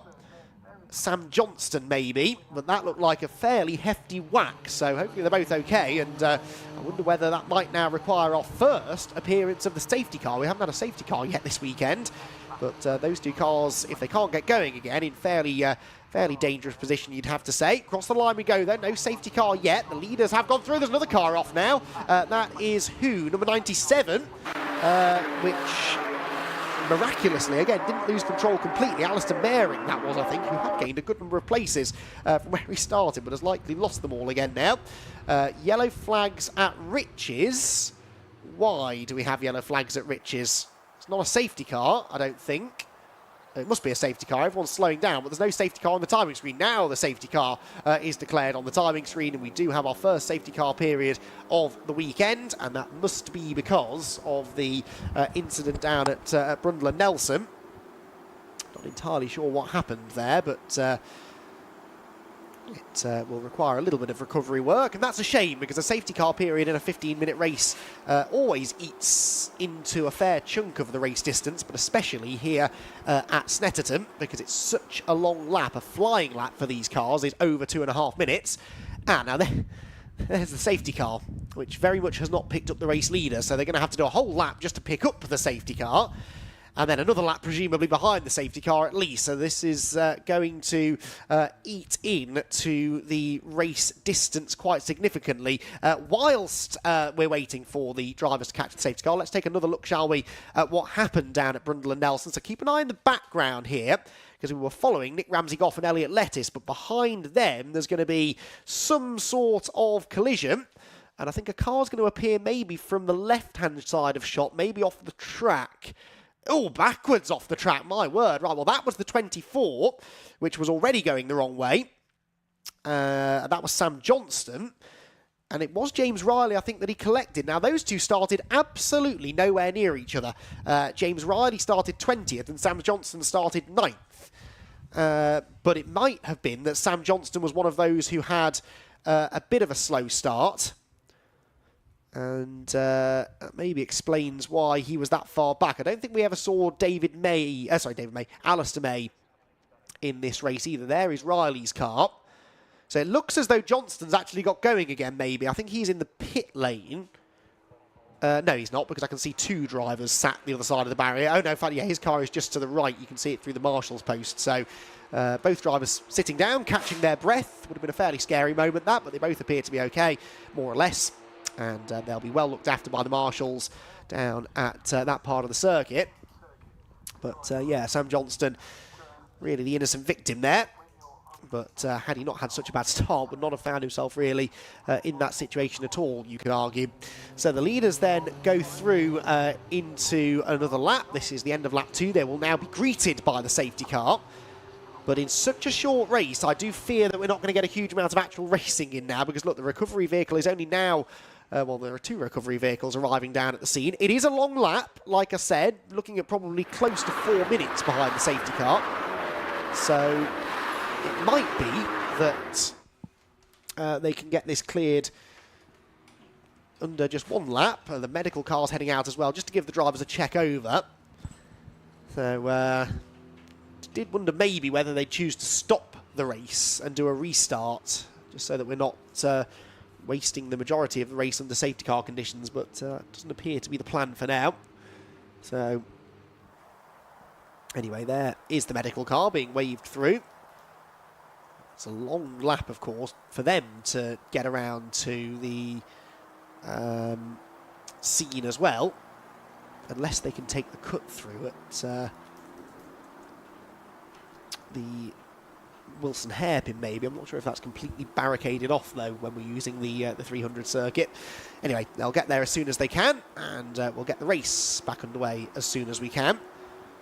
Stuart Bliss will be reasonably happy with how his race is going so far. Phil House, though, did look as though he was going to have the pace to match Stuart Bliss in the little bit of racing that we did get. So if we do get another lap or two at the end, he might be able to mount a bit of a challenge against Stuart. It's just given me a bit of a chance to talk to you about the Student Motorsport Challenge, which, as I said, is always been actually an important element of the CityCar Cup. 12 entries for the Student Motorsport Challenge, comprised of 8 schools, colleges or universities. 4 of those teams entering more than one car, actually. It's the 3rd year of this Student Motorsport Challenge. It was launched back in 2022 at Alton Park with just 4 entries, so we've trebled the number of teams entered. One of the teams, actually, the Queen Ethelburga's College QE Motorsports team, staffed by team members of high school age, which is particularly impressive. Start them young, as they say. The challenge designed to provide real-life work experience in all aspects of motorsport. So it, as I said, gives them this hands-on experience. And there's nothing like working at an actual race weekend, because all the theory sort of goes out of the window when the cars need repairing quickly. And I'm sure many of them would have been up late last night to make sure the cars were ready for today's races. Safety car leading them very slowly around the top end of the circuit to try and limit this to 1 lap of safety car conditions. But I did notice one of the flatbed trucks leaving the scene without a car on it, which might mean that they deem that the car's in a safe enough place anyway, but it might mean that they need a different kind of recovery vehicle because there's suspension damage to 1 or 2 of the cars. Hope that's not the case, but if it is, that means we could be in for an even lengthier delay here. We'll keep an eye on the safety car lights anyway, let you know if they go out, because that means we'll be racing at the end of the lap. In the meantime, just to go back to the Student Motorsport Challenge, for the Snetterton rounds, the Student Motorsport Challenge will be supported by Motorsport Jobs, which is, I'm told, the largest and most responsive job site for the motorsport industry. As we are now getting the notification that safety cars coming in this lap, that's good news. But if you're interested, if you're of that age and you want to get some work in the motorsport industry, head to Motorsport Jobs and they will do their best to help you. There are over 1,000 vacancies at any one time and 100,000 monthly users of the website. Motorsport Jobs is used by Formula 1 teams and throughout the industry, right down to club level, to locate and recruit the very best qualified candidates, and they're working in association with Pit Lane Development, whose mission is to bridge the gap between education and starting a career within the motorsport industry. So if you do want to get yourself a job in motorsport, why wouldn't you? It's a great place to work. Then head to the Motorsport Jobs website to try and find your opportunity. Right then, we are ready to go racing again. The Nankang Tyre CityCar Cup cars are accelerating up to speed. Excellent work by the marshals and recovery crews to give us just those 2 laps of yellow flag conditions, and an excellent restart for Stuart Bliss and Phil House. Look at that, they've checked out from the rest of the field. Brady Pollock not able to go with them. Joe Moss in 4th position's got a gaggle of cars behind him. Jack Wheeler, Richard Jepp and Elliot Lettis, who are all entered into that Student Motorsport Challenge. Worth pointing out that we have got Brady Pollock also entered into the Student Motorsport Challenge, but within a slightly different class. I don't know whether that's maybe just an invitational class that he's in, but anyway, Jack Wheeler, Richard Jepp and Elliot Lettis also student-run cars as they head for the Wilson Hairpin, and one of those cars actually making a move. That's Richard Jepp, I think, under a bit of pressure here. In fact, no, he's just trying to go around the outside of Jack Wheeler, so that's Richard Jepp up into 5th position. That's a significant move. He needs all the points that he can get here with Stuart Bliss out in the lead of the race, and that's a good way of going about getting some of those points. Around the tight right-hander they go, off towards Palmer's. And Stuart Bliss looking to try and make good his escape. Out wide goes the 27 car. And in fact, that might have been 37. Ian Howard, I think, running a little bit wide there at Palmer's. In danger maybe of losing a position or 2 as a result. We head out of Agostini, though, up towards the left-hand kink at Hamilton. Much more cleanly through this part of the track this time. And more progress can Richard Jepp make, I wonder. Joe Moss is now the next target for the man who is 2nd place in the championship. Joe Moss with the red Citroen just in front of him. Slide their way through Oggies up towards Williams. Joe Moss is definitely feeling the heat now from Richard Jepp. The Peugeots going a little bit better in this race, aren't they, really? Well, Phil House had a decent run yesterday, but he looks even stronger than he did in race 1, and certainly Richard Jep looks a little bit more up for the fight. Down the Bentley Straight they go. The slipstream starts to bunch them together. And is it going to yield an overtaking opportunity for any of this lead group as they head under the bridge? We will have one more lap only to go after this one, but at least we've been able to salvage a couple of laps of racing from this one. As Joe Moss does have to just go a little bit defensive there. He's got Richard Jep almost pushing him. Elliot Lettis was giving a bit of assistance there, I think, to Jack Wheeler. But no harm, no foul. They stay where they were. Elliot Lettis running a little bit better than he was in the first race as well. Elliot finished yesterday only 11th, so solidly inside the top 10 this time around. Out of Nelson, up towards the bomb hole. The leader's already descending upon the final couple of corners. Top 3 pretty well spread out, so the battle is the one for 4th right now. Joe Moss with Richard Jep, behind him. Round Murray's onto the main straight they go. Number 72 at the back of that group. That's Hayden Payne. Now, Hayden Payne started 19th and was up to 13th at the restart. As Brady Pollock sets a new fastest lap at 2:36.128, only fractionally quicker than the race leaders though. All of the top 3 actually within about half a tenth or so of each other, so the gap's pretty much static at the front as they begin the final lap of race number 2 of the weekend. And that's Joe Moss with 2 wheels on the grass. Has that opened the door for Richard Jep? Not quite. Jep really wants to try and get this place if he can. It is 4th place on the road. It would be 3rd place in reality, because Brady Pollock doesn't... Phil House doesn't score points. Brady Pollock does, and he's just taken that bonus point for the fastest lap. Elliot Lettis and Nick Ramsey-Goff there side by side. Nick Ramsey-Goff trying to relieve Elliot Lettis of 7th position, but can't do it around the outside at Palmer's.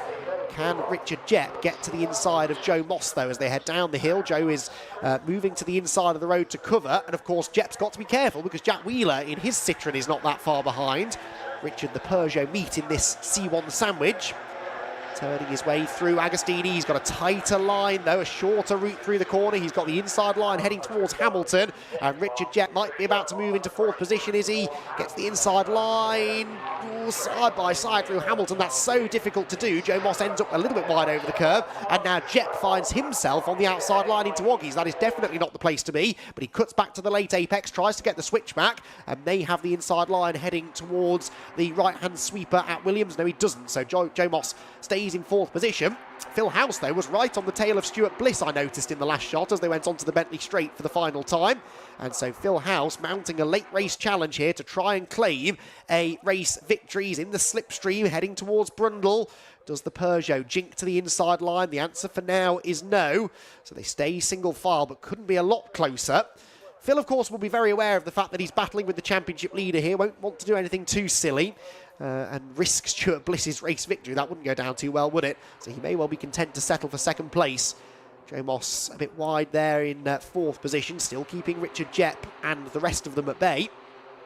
As they run now towards the bomb hole and Coram for the final time. But Stuart Bliss, I think, is going to do this, isn't he? A 2nd race victory of the weekend beckons then for Stuart. It will be a 7th win of the year to extend his championship margin over Richard Jep, who is going to, by the looks of it, come home in 5th position, which will be 4th place points, but still a significant loss to Stuart Bliss, who for the 2nd time this weekend crosses the line first and takes the checkered flag here at Snetterton, with Phil House breathing down his neck, only 3/10 between them at the flag. Brady Pollock sets another new fastest lap on the final lap of the race to come home in 3rd, ahead of Joe Moss, Richard Jep, Elliot Lettis, Jack Wheeler, Max Finn, Nick Ramsey-Goff and Hayden Payne. Max Finn beat Nick Ramsey-Goff to the line there by 1/10.5. They were side by side at the line, and that was a last lap overtake between the two of them.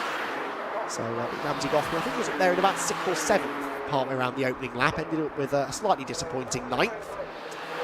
Rest of them all coming through, and good racing there amongst the lead group for the CityCar Cup drivers. Just the 2 races for them this weekend, but their next 2 events at Cadwell and Silverstone are triple headers. Silverstone should be good fun. The national circuit for the CityCar Cup cars will provide plenty of slipstreaming racing and lots of side-by-side action as well. And then it all concludes on the Brands Hatch Indy circuit. I presume that's part of the Formula Ford Festival weekend. A really good package of championships actually coming together at the festival this year, so that's going to be another event that you will not want to miss. But for Stuart Bliss, his Snetterton weekend is going to be fairly memorable as well. 2 race victories. Phil House comes home in second position this time, getting the better of Brady Pollock at the start. Brady had to settle for third, but was the fastest man on track in that race and continues to show promise. Joe Moss comes home in fourth ahead of Richard Jett, who salvages again some decent points in fifth. Elliot Lettice, Jack Wheeler, Max Finn, Nick Ramsey-Goff and Hayden Payne complete the top 10 ahead of Toby Owen, Josh Jackson, Rory Pickles and Tom Hartwell. It was 15th position for Harry Barker, John Nicholson in 16th, Craig Flynn, Alex Foden, John Sykes and Colin Dunn were all in the top 20, ahead of Ian Howard and Amelia Vincent, Richard Semmons 23rd, Will Hopkins 24th, Andrew Payne 25th, and Rob Bannister and Alistair Naring not far behind. Alistair surviving that little half spin that he had at Agostini in the early stages. Not at Agostini, at Murray's he went off. Stephen Morton was 28th, Ben Curran 29th, Nick Wilder 30th, and Glenn B in 31st. Of course, we lost 2 drivers in the end from that race, Sam Johnston and James Riley, after their tangle at the complex. So championship-wise then, Stuart Bliss came into the weekend 7 points clear of Richard Jett, so he's probably doubled that advantage this weekend, although those 4th place finishes may become dropped scores for Richard. I think again that they dropped their 3 lowest finishes, and I don't think Richard had been off the podium yet before this weekend. I did hear from someone in the paddock yesterday, I forget who it was that told me, so apologies if this is a vicious rumour, but I did hear that Richard might have hurt his back in the build-up to this weekend. Maybe that explained why he was a little bit off colour. All things considered, I think he'll probably settle for a 4th and a 5th place as far as the points that he'll score are concerned.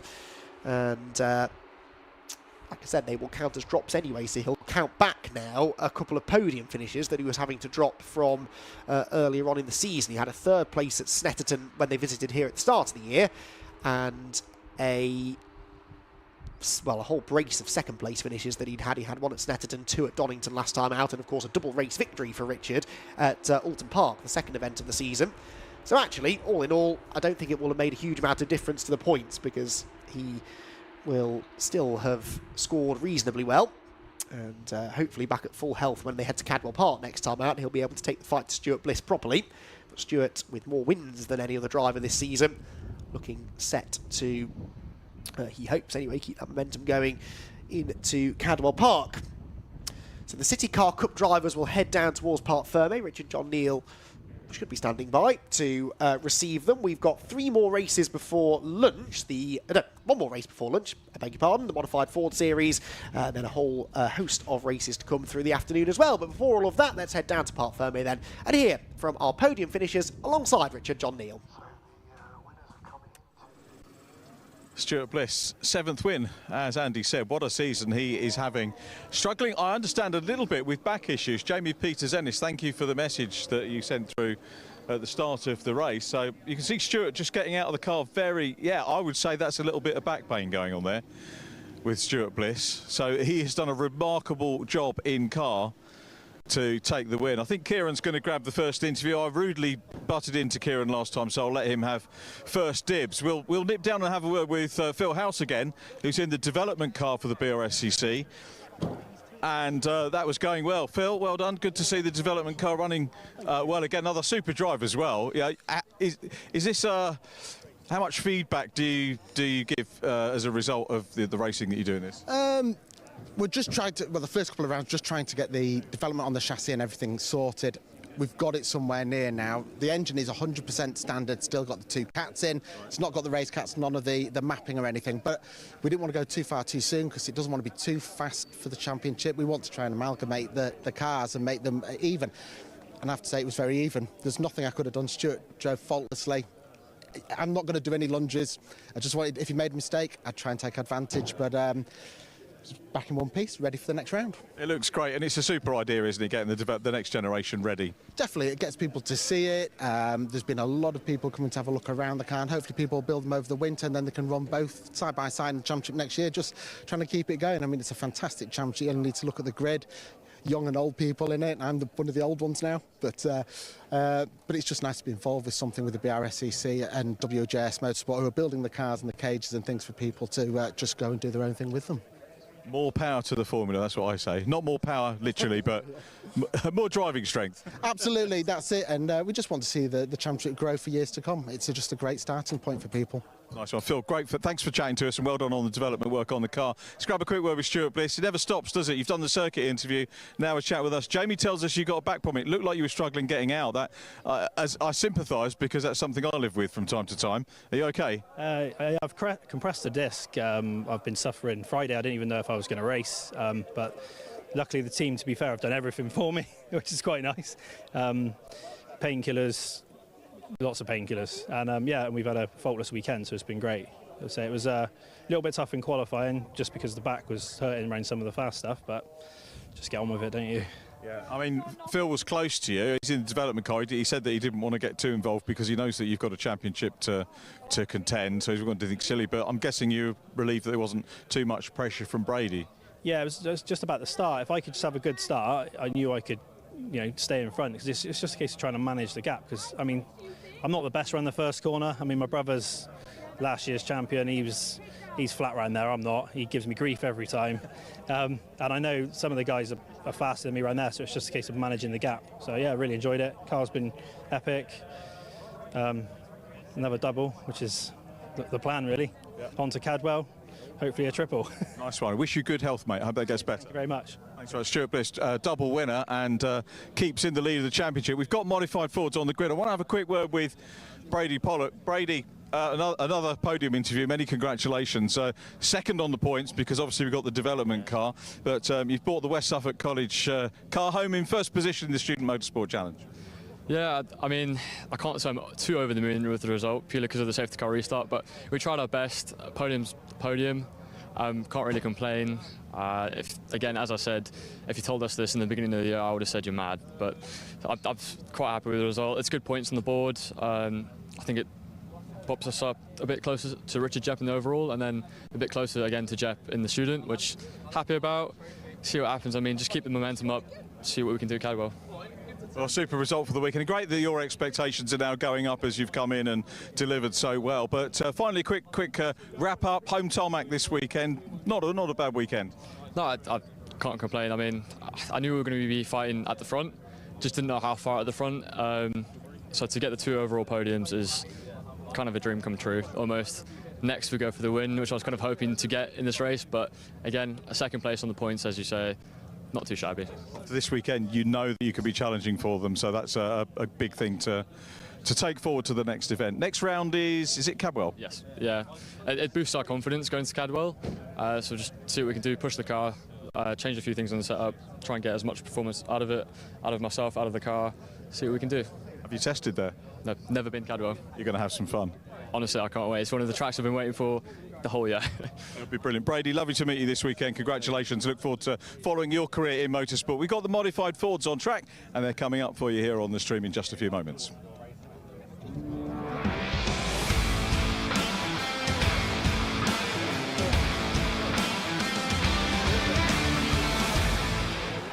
Thanks, Richard. Top job as always. And yes, the grid is more or less in place now ahead of our second modified Ford Series race of the weekend. It takes more than a minute or two to get these cars in position because there are more than a few of them. We had 35 cars finish yesterday's race. We're hoping to have 41 of them on the grid for today's race. It was an interesting race actually yesterday. Tommy Field was on pole position by in excess of 3 seconds yesterday, and Jack Gadd off the top of the head started on the 3rd or the 4th row of the grid. But Jack came storming through the order and really did give Tommy a run for his money, only to then slow down on the final lap of the race. So something must have been going amiss with Jack Gadd's Mark 1 Ford Escort RSR, and he had to drop back, but still managed to finish in second position.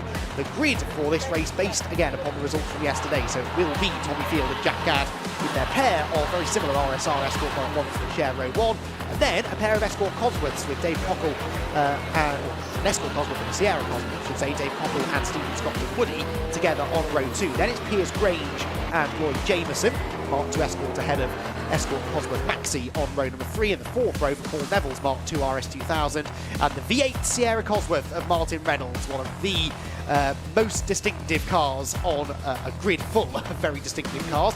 Then it is Dan Minton and Brian Lilly with the Zaxby Mark II Escort of Neil Jessup next, and Todd Garner in his Fiesta ST180, completing the top dozen. Then row 7, Tyler England and Neil Argrave, Chris Baker, and Rob Lewis in his Focus ST170 estate on row 8. Row 9, Stefan Marsh and Mike Thurley in his Mark 1 Zac Speed, and then Malcolm Wise in an Escort Cosworth and an ST150 of Oliver Bullion, completing the top 20. Except that is a slightly different grid actually to what we've got here, isn't it? Because we've actually got Nick 19th place Oliver Bullion, Jane Hinton. There's definitely been a change here somewhere, so I'll go off what's on the screen. It is then Nick Watling, 20th, 21st on the grid for Gary Littlewood with Justin Fuller alongside, then Chris Smith and Piers Warwick, 23rd and 24th. Then Paul Sutton and Dave Barrett with Kevin Hadfield and Matthew Brennan. Yep, that's correct. Then Mark Hadfield and Mick Head completing the top 30.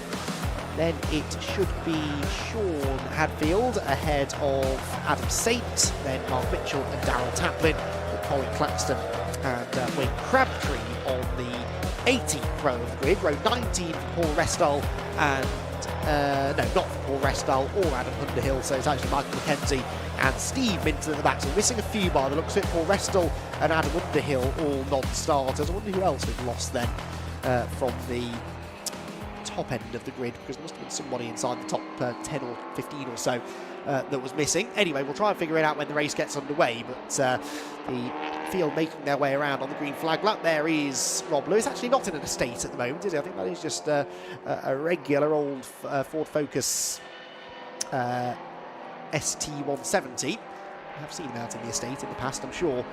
But Rob Lewis, a very, very handy racer. He'll be joining us for our coverage of the Silver Lake C1 series later on as well, in the pit lane, taking over from Richard John Neal. Have a bit of a change of personnel. Richard will join me in the commentary box, and we'll have Rob down in pit lane.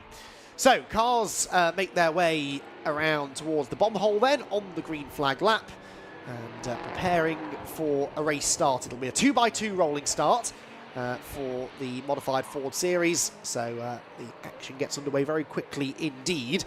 Tommy Field and Jack Gadd on that front row of the grid. I hope that Jack Gadd's car is at 100% health, because if it is, I think he could really provide a challenge to Tommy Field in this one. He looked actually the quicker of the two in the middle part of yesterday's race. Like I said before, he suddenly lost a bit of speed towards the end. So what's going to happen this time around then through Corham? What a brilliant grid of cars it is. So nice in a time where grid sizes are depleted, to say the least, in some championships. It's so nice to see some of the Brscc grids looking as strong as they do. I think the smallest grid of cars actually we've had this weekend is probably the Fun Cup at 22, but that is still a very healthy grid indeed. So good to see club racing is alive and kicking within the Brscc, and the modified Fords are about to put on a good show for us as they roar across the line. A phenomenal noise they make as they blast past the commentary box and head towards Rich's corner then, with Tommy Field and Jack Gadd on the inside line. And that is, I think, going to remain the order as they round the first corner. Yes, it is. Field still ahead of Gadd, who is already snapping at his heels, though. Goes to the outside line into the Wilson hairpin. Third place, Dave Cockle. Stephen Scotton Woody is there in fourth place. Lloyd Jameson going wide to try and get a route past Piers Grange, but I don't think was able to do so. 29 there out wide. Mike Thurley trying to make some progress. He's got Malcolm Wise just ahead of him. Malcolm looks like he's had a slightly better start as the spectator picks the perfect place to stand and watch the racing down at Palmer's, just to get their moment in the spotlight. But we can still see the field coming through the left-hander down the hill into the braking zone at Agostini, and a move being attempted there by Martin Reynolds at the inside. Martin not quite able to get through in the V8 Sierra Cosworth, at least not on corner entry, but that car pretty awesome in a straight line. So if he bides his time, he might be able to make a move heading down the Bentley Straight. Well, actually, he's dropped back now into the clutches of one of the Zac Speed cars. That'll be number 83, I think, of Neil Jessup in behind, and actually now going round the outside. Neil Jessup, I think, is going to gain that place, sliding through Williams. He does go through, but the V8 Sierra might now have the legs on him down the straight. Look at it go. As soon as it opens the taps, it blasts past the Zach Speed Ford Escort, which itself is not a slow car. And the Sierra Cosworth, I think, is going to very easily reclaim that position before the braking zone at Brundle. So back through will go Martin Reynolds in that enormous car that really does make a very distinctive noise as it blasts past us. Through the bomb hole then, up towards Coram Corner. The Escort trying to outmanoeuvre it as it heads towards the long right-hander. And towards the end of another lap, and I think we are going to see another challenge here from Neil Jessup. Look, goes around the outside at Coram, gets the inside for Murray's and makes the move, but we know what's coming now because we're heading out onto the centre straight, and Martin Reynolds is going to have an awful lot more horsepower at his disposal. He pulls to the outside line, they head past the pit lane, and he's already back through by the time they cross the timing line. So this is going to be a bit of a cat and mouse battle, isn't it? In fact, they're not that far behind Paul Neville in his number 33 Mark II Ford Escort, the RS2000 version. So it's going to become a three-way fight, and then the very different Fiesta behind. That's number 620 of Todd Garner, a completely different bit of machinery. Oops, that's Jessup to the outside, but again, not able to quite outmanoeuvre Reynolds at the Wilson hairpin. Reynolds can just settle down here, though. I think he's got the pace to go after Paul Neville in front. Side by side behind, meanwhile, that's the number 16 car at the inside of Chris Baker, battling with, was that Neil Jessup? I think it was, wasn't it? 53 round the outside. I don't know, that's Neil Hargrave, beg your pardon. So they're battling over a place just outside the top 10, and sweeping round the outside will go Neil Hargrave. Nice move made, lots of confidence under braking there into Hamilton, and he picks up the position as they head towards the top end of the circuit once again, out onto the Bentley Straight. And Hargrave now doing his best to try and pull away. Malcolm Wise in behind them as well, the yellow Sierra Cosworth. There's the number 29 machine heading through as well as the V8 Cosworth heads for the braking zone. I've just been handed an amended grid for the Modified Ford Series. There we go. So when I've got a bit of time over the lunch break, I'll let you know who it was that we were missing from inside the top 10. But anyway, we definitely have the race leaders, who are almost side by side. Tommy Field and Jack Gadd only 0.2 of a second apart. Jack Gadd peeking to the inside line at Rich's corner, not quite able to make that move stick as they slide their way towards Wilson. But this is exactly the kind of battle that I was hoping we would see between these two after a terrific race yesterday. That was, well, it was almost a terrific race, but Jack Gadd, just as he was about to challenge Tommy, his car seemed to hit some sort of problem.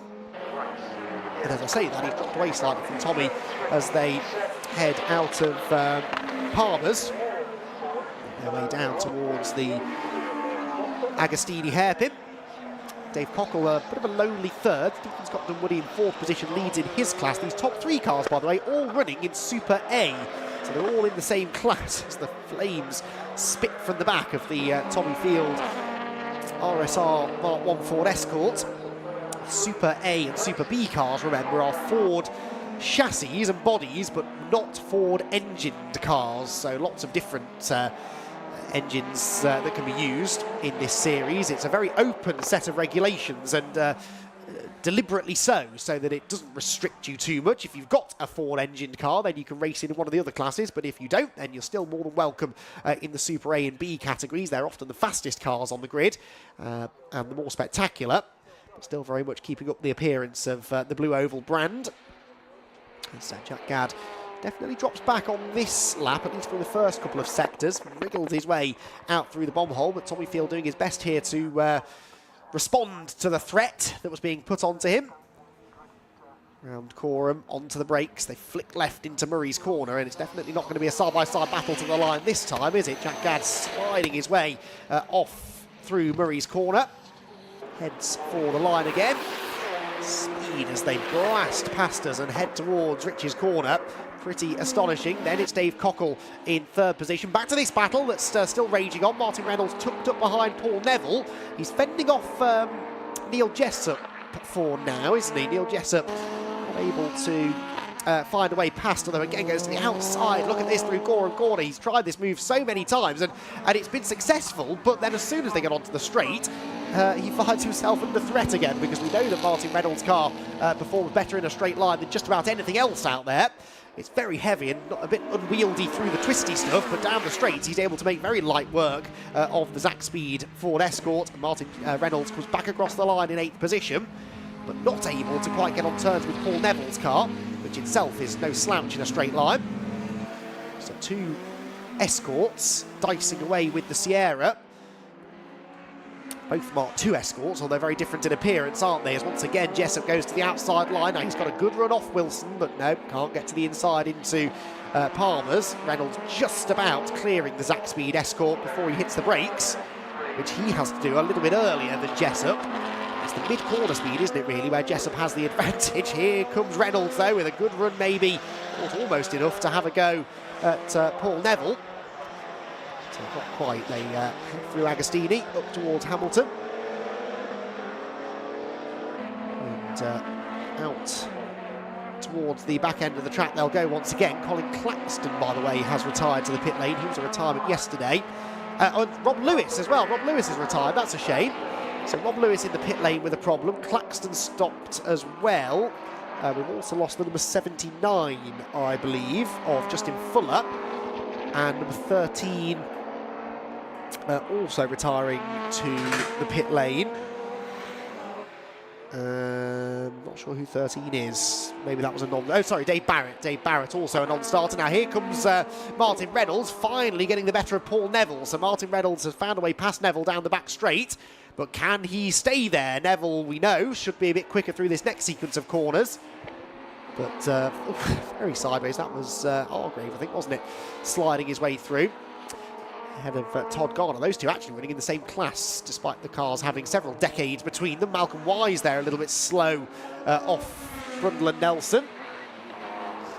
And he has got the number 16 machine of Chris Baker tucked in behind him. Baker himself under pressure, though, from one of the Fiestas, which tries to get to the inside. That will be Tyler England, I think, who is to the inside at Coram, but that then becomes the outside at Murray's Corner. Can he go right round the outside? He might be able to do that, actually. Malcolm Wise sort of parks the car in front of the wall, and Tyler England does go by. But then Malcolm Wise and the other cars around him, I suspect, will have a little bit more performance in a straight line. That's the line they go again then, towards Rich's Corner. Race leader Tommy Field, 1.7 seconds to the good, with 6 minutes still to go in this race.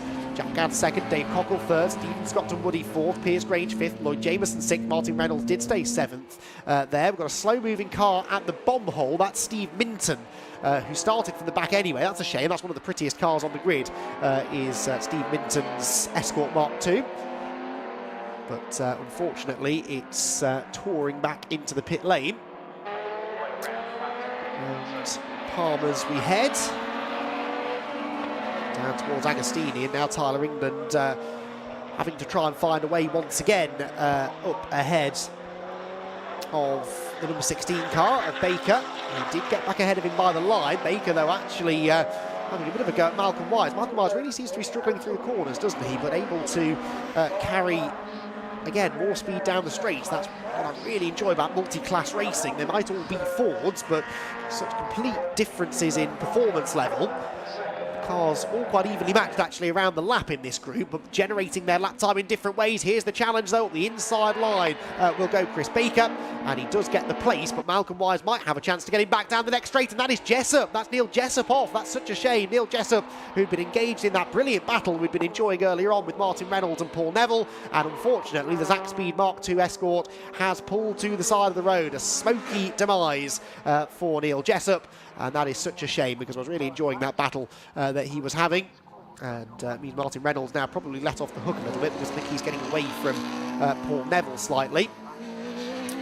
So, unfortunately, we lose Neil Jessup. He was the leader in Class B as well, actually. So that will hand the lead to the number 16 of Chris Baker, who is in this group of cars that was heading through Coram Corner. And this is all getting very messy indeed. So Chris Baker there, the white and blue car, just dipping up the inside of a back marker, now inherits the lead in Class B. The back marker might actually be heading for the pit lane. That's number 821. That is Mark Mitchell. no, not heading for the pit lane, just a little bit off the pace maybe through the final couple of corners. So Mark Mitchell doing his best to stay out of everybody's way there. And comes across the line, staying well off the racing line. Stephen Marsh there, the number 43 Ford Focus, heads through as Baker now tries to fend off Tyler England in the number 54. Now they are actually in the same class, so Tyler England and Chris Baker, number 16 and 54, are both running in Class B, and they're now fighting for the lead in Class B. So this is quite a significant battle now. They're both still getting held up by Malcolm Wise, and that has really given Tyler England a chance now to get a run. The little Fiesta, which doesn't quite have the horsepower of the Escort, but does seem again to be able to outmaneuver it through the twisty stuff. So this is, even though they're in the same class, they're still developing their lap times in very different ways. And the Escort keeping the Fiesta at bay for now, but it's the Escort Cosworth and Malcolm Wise that really is complicating the matters here, because his car, quite clearly not as quick through the corners. It's bottling these two up into each other, but then every time they start to get a chance to overtake him, such as here, he then gets out onto a straight bit and is able to pull away. Baker getting boxed in behind Malcolm Wise there. Now let's compare the straight line performance between the Escort and the Fiesta here. The Escort just starts to stretch its legs, doesn't it? So always very difficult to overtake a car that is going quicker than you in a straight line, because you might well be later on the brakes, but actually you're that far back when you get to the braking zone. All you can do is catch back up to the car ahead rather than actually make an overtake. So you feel that if Tyler England's going to do this, he's going to have to take advantage of a little bobble such as that one maybe, if Baker gets kind of stuck behind Malcolm Wise. And maybe Tyler could carry a bit more momentum and make the move stick. This might be the part of the circuit where he's got the best opportunity then. Through core and corner, they're both going to close in on Malcolm Wise through the right-hander. And then they fling it to the left into Maurice. Wise goes to the inside, Baker goes to the outside, and Tyler England tries to get the power down, but the little Fiesta just doesn't have the legs down the straight. So they stay in the same order for now. Then a minute and a half to go, but the leaders crossed the line a minute and a half previously, so I think there'll be another lap left for the leaders, which means 2 laps left more than likely for this group.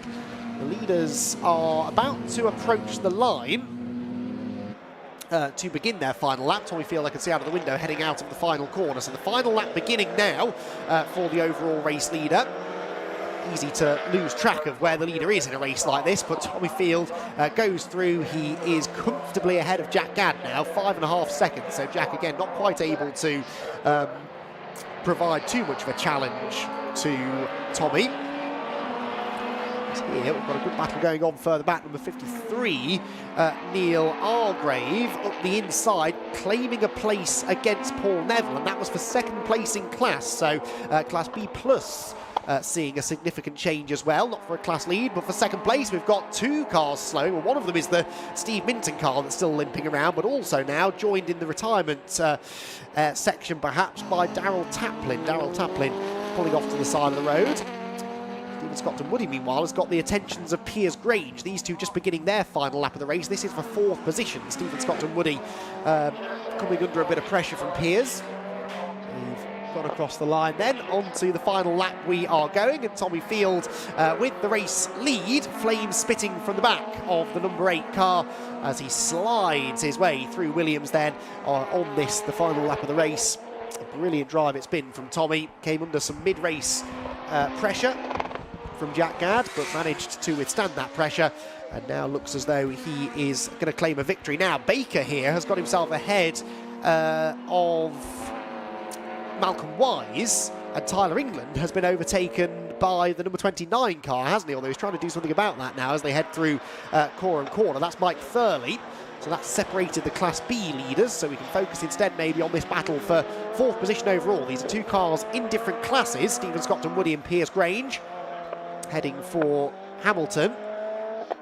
And Stephen Scotton Woody with a very narrow margin over Piers with half a lap to go, but already heading for the checkered flag is Tommy Field. Tommy Field then heading for the line, and it's a second victory of the weekend in the modified Ford Series here at Snetterton for Tommy, with Jack Gadd coming home in 2nd position, a fairly distant second in the end, 7 seconds between them. Dave Cockle will be an even more distant 3rd position, and then this is the battle for 4th, heading down the back straight towards Brundle and Nelson then for the last time. Stephen Scotton Woody just about keeping Piers Grange at arm's length. They having turned through the left at Brundle, the right at Nelson. That camera angle makes that look a lot easier than it is, that transition from Brundle into Nelson. A very, very difficult sequence of corners, and they're suddenly slowing to a crawl as they head through the bomb hole. Why was that? Is that just because of the slow Mark Mitchell car, or was there a yellow flag that I hadn't spotted? Anyway, they're racing now, definitely, and Piers Grange is going to have one more go at this into Murray's corner. He can't get to the inside because Stephen Scotton-Woody has that line covered,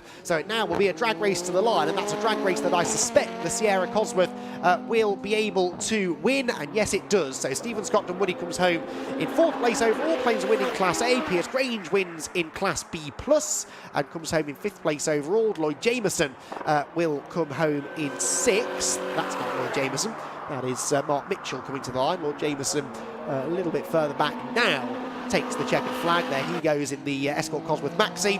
And then it will be Martin Reynolds, who had a really good battle there, didn't he, with the likes of Paul Neville and Neil Jessup. Neville's actually been overtaken by Neil Argrave, hasn't he now? And Neil Argrave, the 2nd place in Class B+, was catching Martin Reynolds, but not able to find a way through. So Reynolds 7th, Argrave 8th, Paul Neville 9th. Eventually, whereas Paul Neville now comes across the line. And then in 10th position will be Todd Garner in the Fiesta ST180, which is just coming off the final corner now. So there will be a few others still to come through behind them, as the modified Fords had spread themselves out across the entire lap of the Snetterton 300 circuit, which is quite an achievement. Here comes the Martini livery car. I haven't mentioned this one very much, but Mick Head, again, one of the best looking cars on a very, very good looking grid. And he will bring that car to the flag, possibly the last car to see the checkered flag. I think he is down in 27th place, but 2nd in Class A, a class that was won by Stephen Scotton-Woody, up in 4th position. And that is pretty much it, I think, because in the background, I think we're going to see Tommy Field, heading for the pit lane very shortly to celebrate a 2nd victory of the weekend. Did have a lap time disallowed there right at the end for exceeding track limits, although that won't really matter an awful lot to Tommy. There was one more car to see the checkered flag when all 4 focuses. That was Hinton coming through, Jay Hinton, 503.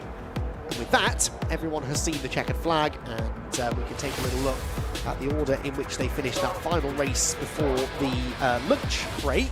So busy afternoon still to come, don't forget, but it's Tommy Field who claims 2 race wins from 2 in the modified Ford Series. Jack Gadd coming home in 2nd, with Dave Cockle in 3rd. All of those running in Class Super A. Class A won by Stephen Scotton-Woody. Class B Plus by Piers Grange. They were 4th and 5th overall, respectively, with Lloyd Jameson and Martin Reynolds behind. Then Neil Argrave and Paul Neville, with Todd Garner completing the top 10. Chris Baker was the winner in Class B, with Malcolm Wise 12th position behind him. Then Tyler England and Mike Thurman in Class B. That was actually one of the more competitive classes in the end, between cars winning just outside the top 10.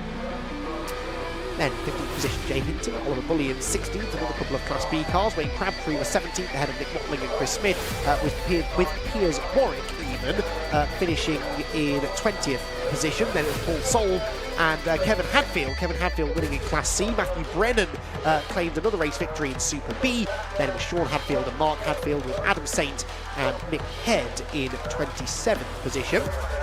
Then Mark Mitchell and Stephen Marsh, Darryl Taplin and Neil Jessup, now into those that didn't reach the finish, unfortunately, including Stephen Minton, Gary Littlewood, Michael McKenzie, Rob Lewis and Colin Claxton. But despite losing a few to mechanical maladies, it was still a very entertaining race all round, and a well-deserved double race victory in the end for our race winner, Tommy Field, who I won't say never looked like losing, but certainly withstood the pressure well, didn't he? I think it's fair to say, and managed to take home 2 race wins from the 2 races here at Snetterton. And we'll be looking forward to the next rounds of the modified Ford Series. I actually forget where they're heading next. I think they're at Cadwell Park, aren't they?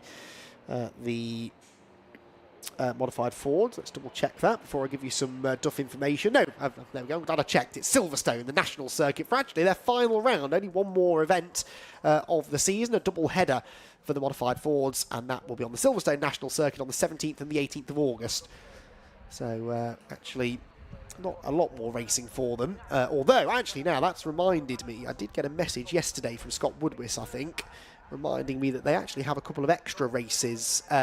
Yes, so they're racing at Ford Power Live at Brands Hatch in September, and then they head to Navarra in Spain in October to finish the season there. So they've got 2 other races, not with the Brscc, but that I'm sure the drivers are really going to be looking forward to. Navarra, a circuit that actually recently, I think it was over last off-season, was it, or maybe the year before, was bought by Jonathan Palmer and Motorsport Vision, who own Snetterton and a handful of other tracks in the United Kingdom. And they now own the Navarra circuit in Spain. It hosted the opening round of the British Superbike Championship actually this year. And so the Modified Ford Series heading over there in October for their final set of races. Hopefully, plenty of the drivers will make their way down south for that one. Right then, let's head over once more to hear from some podium finishing drivers alongside Richard John Neal. He's got plenty of time as we head into our lunch break to chat to the drivers. So Richard, over to you. Well, as you can hear, the glorious sound, it was fantastic when these cars leapt away. I was going to say off the grid, they did the 2x2 rolling start. Dave Cockle's being interviewed by Kieran, so we'll go and have a word with Jake Gadd, who finished P2, being very careful not to pop Johnny into the course of oncoming cars. Jack, are we all right to grab a quick word for the stream? Congratulations, sorry to interrupt your chat. Well done, P2. Problems later on, or all okay? No, all seems good. We struggled a little bit towards the end there with a bit of power with some high water temps, but other than that, it was good. Good kit. Yeah, it is. It's mega fun. It really is. I mean, Tommy's is well prepared as well. We had a great battle out there. I tried to move into turn 1 that probably wasn't on, and it just made us have a little bit of a gap to him and just couldn't make that gap back up. But other than that, all good. What's the difference between your cars and Tom? I'm not sure whether we covered off specification-wise, but is there a difference between the two? They're pretty identical, to be honest. They're both the RSR from Sonny Howard, so yeah, pretty much. Engine-wise? Both Cosy turbos, I believe. Not entirely sure on Tommy, but it's lovely that I would never have thought when I was a youngster that we'd be seeing new versions of the Mark 1 Escort, you know, by the time I hit 60. It's a great thing to enjoy and to watch. Oh, they're fantastic fun to drive. They're really well put together by SHP. Credit goes to them for that. And race yesterday was okay as well. We didn't get to talk to you after the podium yesterday, but that was a good drive as well. No, it's same as today, really. Race yesterday, it was battling with Tommy again, and we just couldn't quite pip him. So, are you one of the drivers going down to Navarro later on in the year? We will be going to Navarro, yeah. It's got to be done, isn't it? What a lovely thing to be able to wrap up the season, and of course it's a series, so there's no pressure for championship points, and everyone just seems to enjoy it. It just seems like it will be a good way to end the year. Good bit of fun abroad. Fantastic, well done. Great to see you, Jack. Well, and congratulations. See you again before the end of the season, I hope. Let's see if Dave is there. Let's grab a quick word. It's all interviews now, isn't it, Dave? Circuit and then a little bit of stream, and you've had a very, very good number of outright wins, but a P3 today in the Barn Rouge Trophy. Happy with that? P3 is really good, given these two cars are unbelievable. Yeah, so I'm quite happy with P3. I'll take it. The machinery we have here, I mean, we did some interviews I think we're going to catch up with in the lunch break. It's just such a wide variety. There's so much one-make racing now. It's wonderful to see this, isn't it? It is. It's a brilliant series. Fantastic. Paul who runs it, does really, really well. Well, you can see how many cars are here. He does really well for the series. It's fantastic. Is your car one that you're continuing to develop? Are you always finding new things to put in? I like to, but I don't know what at the moment.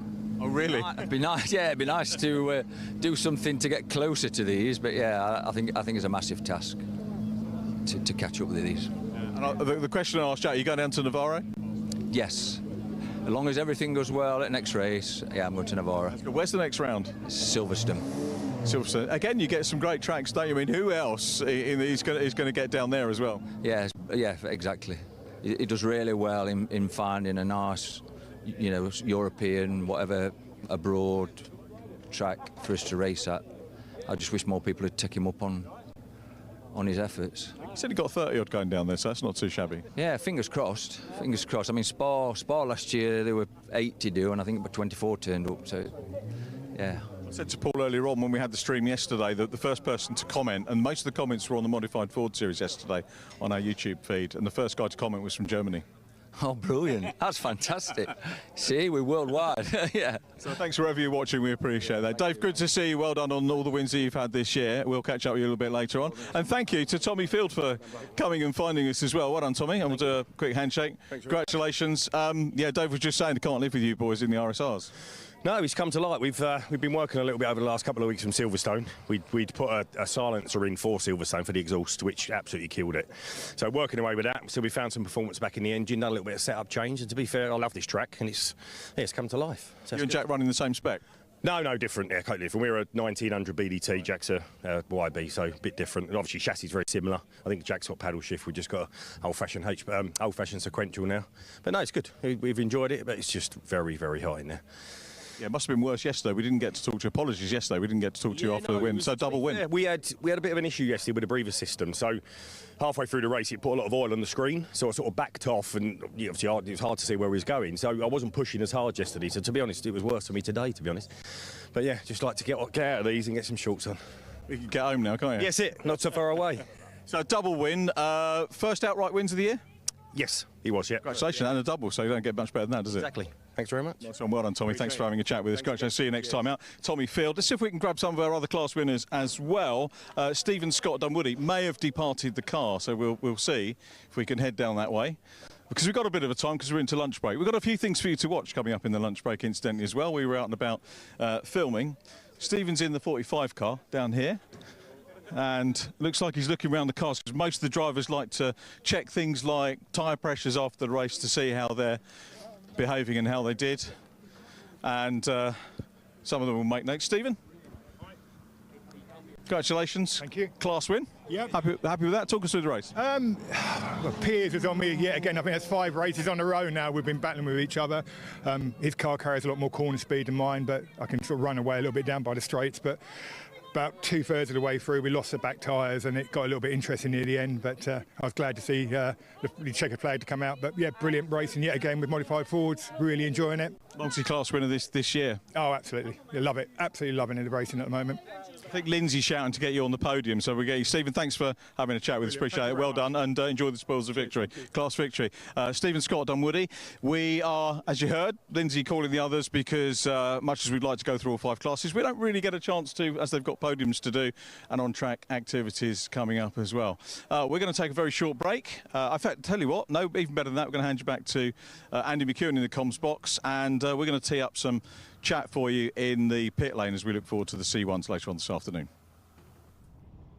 Thank you, Richard. Yes, we'll be hearing from Richard again in the pit lane. As he said, we're into our lunch break now here at Snetterton. Racing due to kick off again at around about 1:25. So we'll have build-up for that race at about 20 past. That will be the SW Motorsports Club Sport Trophy.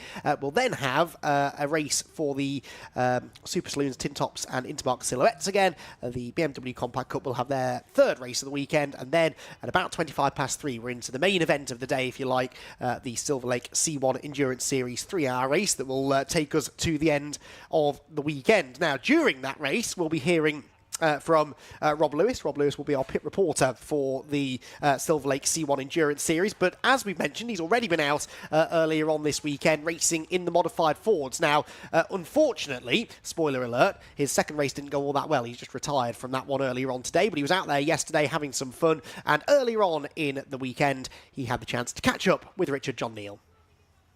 A great pleasure always to catch up with Rob Lewis. Double bubble with Rob because we know you from C1s and presenting that and modified Fords. We'll start with the modified Ford duty. Great qualifying yesterday and we spoke to you after the race. What a field, first of all, and what a great field to get a good result in. A humongous field. 41 cars I think we've got this weekend. You know, all walks of life, all different makes, shapes, sizes. You know, like I said yesterday, cars that are from 40 years old right up into the modern stuff. We've got the likes of Stefan Marsh, who's out in a Mark II Focus ST. So, you know, the grid's certainly involving, but we've also got what I call the wily old foxes out there that have been in this series quite a while. Just ask Paul Neville. I think he was racing his car before I was even born. So it kind of shows you the diversity of the field, and it's a great series to be a part of. The numbers suggest that people aren't worried about championships. They want to come out, have a race and just enjoy themselves. Yeah, I think that's a great element to it as well. One aspect of it is the way Paul does the entry fees. So we do it on a staggered system. We put a deposit in, and it really helps. You know, there is a cost of living crisis going on at the moment, and it kind of helps us to sort of plan when we do our races. We can secure our spot with a deposit and then pay the rest of the entry fee, and that helps our budget go a long way.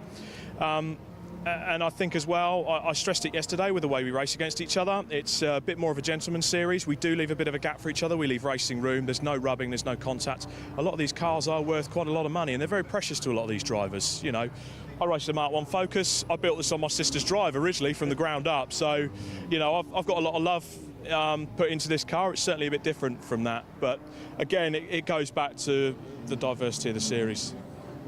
And on the side of the car, we've got your podcast. Tell us a little bit about the podcast. How's it going? It's going okay. We've recorded a couple of seasons so far, so that's with my good friend and a good friend Paul Harvey, and with Max Coates, who you might be familiar with from, you know, the likes of Porsche racing with the Caymans, with Minis, with Ginetta back in the day. We're just in the middle of recording season 3, so I actually did the first recording down at Donington Park at one of the previous rounds of Rob Welsh and a couple of the Driven Minds crew. We're looking to get some fantastic drivers on the show, so if you are watching this and you want to be a guest on the Driving Talk podcast powered by Icon, by all means, get in touch with us. It's nice that you're doing content at the tracks as well. A lot of podcasts can get sort of stuck in the studio bound thing, but you guys are out and about as well. I didn't want to do that really. It was something a bit different, and it kind of brings out the raw emotion at the track. You know, whether if we speak to a driver and they're having a good weekend, a bad weekend, you know, I kind of want to bring that out, and that's what I'm focusing more on at the moment. Predominantly so far, we have done a lot of sort of online studio creation stuff. We had a great podcast with Patrick Watts. You know what Patrick's like. You know, he doesn't hold back. So that's a very entertaining episode. But certainly what we're aiming to do is just get more out and about to the circuits, whether it's a club meeting with the Brscc, on the Toka package, we'll be seeing our good friends and supporters of the podcast, Graves Motorsport as well, and obviously Max races for them, so there's a lot of interesting content soon to come. And your association with Driven Minds? I'm very, very, very proud to be an ambassador for Driven Minds. The work that Nick Goff, Katie Ramsey-Goff and Eliza Clapham have put into Driven Minds has been phenomenal from day one. I think, you know, there needs to be a lot more awareness of mental health in motorsport. That really came about during COVID. We had a lot of people fall on hard times, and when you fall on hard times is when it really tests your mental strength. And sometimes, you know, people fall down at the hurdle, and what we're about is picking those people up, getting them the help they need, and just raising a bit of awareness as well, and especially out on circuit. You know, in the past few years, we've had a few high-profile incidents where people have sadly got hurt. People see that, people look at that, and maybe people need a bit of support. So we're all about helping everyone in motorsport when it comes to the mind, because it's the one part of the body. You can go to the medical centre and get checked out for anything, but there's not a lot out there that kind of looks after the mind side of things. So hopefully that's what we're here for. It's a great initiative. I know, you know, most families have some sort of association with or awareness of it, but getting to do something about it is the difficult bit, isn't it? And there's that assurance to know in motorsport that you can now reach out and do it, but also there's, I think, a lot of education which Driven Minds have done, and people like Henry Foote, who does his Mindsets podcast as well, and his little updates, giving advice and things like that, which helps people. And you know, I've been able to reach out to people on social media. If you see someone who's not maybe as bubbly as they were, or if something's not quite right, you can reach out and ask, and then ask again. Yeah, and that's all it takes. Richard, that's all it takes. And I mean, Henry's a cracking little driver, as well as being a fantastic ambassador for Driven Minds. But you know, that's all it takes, Richard. Just if you're around the paddock, if you could see someone's having a bad weekend, we all have bad weekends, but if you could just see someone that's not themselves, it doesn't take a lot of effort just to put an arm around them and go, are you okay? And sometimes you've just, like you said, you've got to ask again. Ask the question twice, because once you've said it that second time, chances are they'll probably open up to you a bit. And the weight that they're carrying on their shoulders, that can be alleviated. If we can all do that, the world's a better place. Absolutely. Talking of a better place and a happy place, C1's this weekend, and we've got you in pit lane again, which is great news. What are the stories? What are we looking out for this weekend? Back in the pit lane for the Silver Lake C1 series. It's the first time I've been out with them on the live stream this year. We've been doing a lot of great work on the social media. Nick Ramsey-Goff's doing a great job with that, but we all know Robin and the team at Silver Lake that sponsor the series. They put on a great show. They've got 42 cars out this weekend. We've got some superstars in the lineup. We've got the likes of Tom Ingram, Jade Edwards. We've got Josh Cook out in their cars. Sylvain Rubio as well. I always joke that he's perhaps the faster of the cars there. We've got some wily old club racing foxes, perhaps you would know. Andy Woods-Dean's out in the Silver Lake car with Greg Rose. That'll be good fun to watch, to see how he gets on, his first taste of C1 racing. Again, I sort of talk about the diversity with the Mod 4s, the diversity of the C1 grid. You've got the likes of Snail Speed Racing, you know, their mates chip in 600 quid each and they go racing, and then you've got professional teams that are hiring out the cars, you know, and helping people get into motorsport, the likes of SCR Motorsport, Emax Motorsport and BPC Tuning. They're all coming together to get people out in these cars, and I can't wait for when the light goes green or when the red lights go out on the gantry and we've got a load of C1s roaring down towards turn 1. Well, not quite roaring, but you know what I mean. Metaphorically, if not really. Yeah, a bit tyre squealy, what can I say? But yeah, really looking forward to it. It's going to be a good race. I'm looking at the clouds at the moment. I'm hoping the rain folds off, but could make for some exciting racing, you never know. You'll be changing out the shorts? Never. We had that joke last year, wasn't it, on the live stream? I never lived that down, did I? Never lived that down, but no, come rain or shine, the shorts will be on. Don't worry about that. Silverstone 24 Hours is back on the back in the agenda. I'm so thrilled about that. You know, I have quite a close relationship with Robin Welsh. I count him as a really good friend of mine. And when Anglesey got cancelled, it really tested his mettle. And I think what it's actually done to the C1 grid is unify everyone. Anglesey is a difficult circuit to get to. We all know that. You know, other series have gone there and put on endurance races, and they haven't had massive grids. I think it's just an issue with travelling that far. So the fact that they've gone and done the 24 hours at Silverstone, they've got it back for the next year, they've got that date set in stone. So if you're out there and you've got a C1, you want to go out racing with your mates, go and do a 24-hour race. It's the best thing you could do. If you haven't got one, talk to one of the teams and get involved. Get involved, definitely. Contact at C1 Racing Club. They'll be able to get you in touch with some teams that will set you if you fancy an arrive and drive, or if they've got any cars for sale. I'm sure Robin will know someone. Nice one. Great to chat to you. Look forward to seeing you in pit lane, and good luck for the Modified Ford race. Looking forward to it. Thanks, Richard. Cheers, Rob. Thanks, mate. Thanks very much to Rob. Oh, he's still here for doing that interview. It's good. Rob, over to you now, because this is your area, the C1s. You know them better than anybody. We've managed to round a team up for you, so we'll let you crack on. First of all, though, before we do that, problems in the race, which I'm sorry to see. Looks like a drive shaft went, or worst case scenario, I've got to spend some money on my diff. Bit expensive, got a good start, came out of Hamilton, I think it was, got on the power and the steering wheel tried to vibrate out of my hand, so it got worse as we went throughout the lap. I just decided to park it, and it made it a bit easier because I put all my clothes in the camper ready to come and do the live stream for the C1, so yeah, I'll look at the positive side of things. I know we've got a lot of people. I mentioned the Modified Fords, that we've got people from all over Europe watching. If you want to get involved as a sponsor, and I don't do this very often, but you just heard a guy here who maybe might need a bit of help. If you want to get involved with someone who will really promote you very well indeed, Rob's the guy to get in touch with on social media if you want to get involved in the Modified Fords and maybe the C1s as well. Other drivers are available. I'm going to hand you over to Rob now. He's going to do the business down here in pit lane. Fantastic. Thank you, Richard. Good to see you, sir.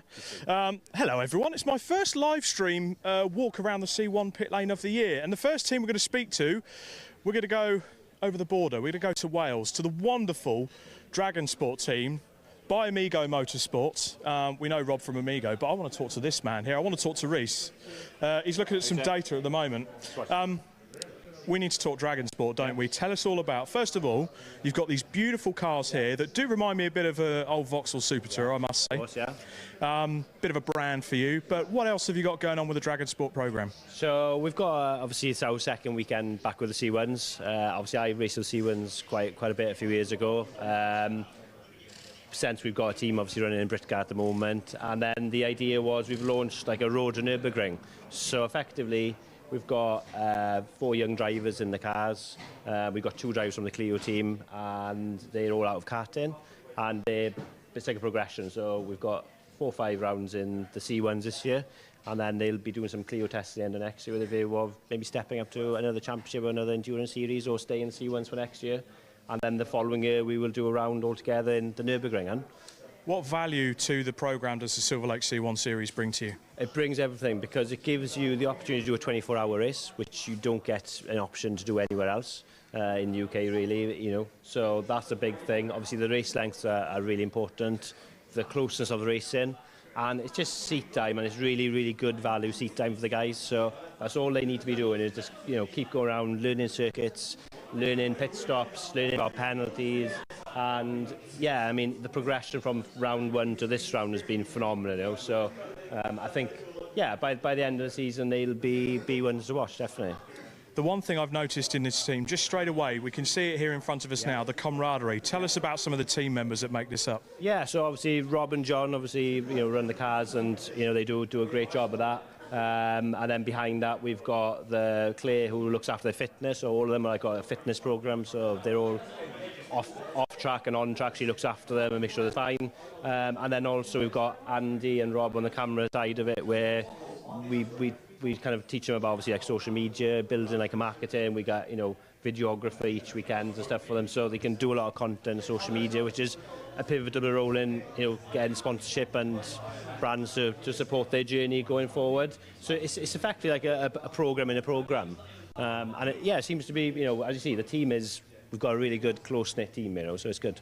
Tell us about this weekend. Yeah. It's a hot day, 3 hours, Snetterton. What's your chances? I think we've qualified better than we thought we would, to be honest, which is really, I put my hat off to them. They've done a really good job. I think the car 409, we've got a really good shot of getting a top 10 if we stay out of penalties and keep it good, clean race. 381, if we can get in the top 15, I think we'll do well. But again, just I was hoping to have a bit of rain, to be honest with you, but it's not going to come, is it? Were you hoping? I was hoping, yeah. bit of a rain master. Helps me a little bit. My experience comes into it. But no, the guys have done great, and it's we'll see how we get on today. So you committed to 2 cars for this round. Are there any further plans to expand? It'll be 2 cars for this season, and then we'll see how it goes for next year. I'm sure we'll definitely have 2 cars next year, maybe a 3rd car. But yeah, it's definitely a programme we want to roll out every year, really. It's a foundation of them to come through, and it works really well. And like I say, the C1 series, it's everything that we need for the guys to help them in their first step out of karting, definitely, yeah. Absolutely. Well, Rhys, it's an absolute pleasure to talk to you today. Thank you for bringing these wonderful cars to the grid. And that is that's the Dragon Sports setup of things. Look for them in the Silver Lake C1 Series race later today, streaming at about 3:30 onwards. We've got a fantastic 3-hour race coming up with over 40 cars involved. You're going to want to stick around for that. But for now, we're going to go back to the interviews. We've got Neil Jessup from the Modified Fords. Sticking with the Modified Fords with Neil Jessup, who has this wonderful, wonderful car. I'm not going to say about it, I'm going to ask you about it. Tell us in detail about the car. So I built it probably 4 or 5 years ago. Started with a bare shell. The primary thing was to keep it light. Right. I wanted to build a light car because that's a massive advantage in so many ways. So bare shell, all redundant brackets, anything I wasn't going to use came off, anything I could pull out of it. And then sort of started building it. I'd already built it in my mind, if you know what I mean. I knew what I was going to do with it. And then just kept with the composite panels, fiberglass panels. It actually had a different kit on it when I first built it. It was the Group 2 Zack Speed looking kit. And then in lockdown I got a bit carried away and went with a bit of time on my hands. I went for the wider kit, wider track, and I think it's made it a bit faster. It certainly looks better, I think. How did you sort of gain all the knowledge? Because obviously, were you a fan of these from the original days, and did you sort of know what parts to put in, or is there research you have to do as well? So before this, I raced in a silhouette in Rod Series, so I gained a lot of experience in setting the car up and what works on a silhouette. And I tried to use a lot of that when I built this car. Yeah. Geometry-wise, it's probably similar weight to a silhouette. Tried to use a lot of that technology in this car. Do you show this much as well? I mean, because I'm guessing with the silhouettes, the shapes have sort of changed and everything over the years, but this is now sort of iconic, probably 50-year-old shape. But don't they look modern still? I think so, yeah. Yeah, and it always gets lots of attention. People seem to like the look of it. Do you show it much? No, I don't. I'm not sure showing is really my thing. I like to be amongst the action, you know. But yeah, I'm sure it'll probably go down well at a show. Is there much development still going on? I mean, obviously you had a race yesterday. Was that good? I had to start from the back because I had an alternator issue in qualifying, but I managed to come through the field and for a class win, which was pretty good. But no, there's still. I think it can still go faster. There's still, like, suspension-wise, setup-wise, there's still a bit more to come, I think. I'd like to think so. So suspension changes, is it a budgetary thing that do you have to save up to add bits to it, or? It's not necessarily adding or taking components, it's more learning.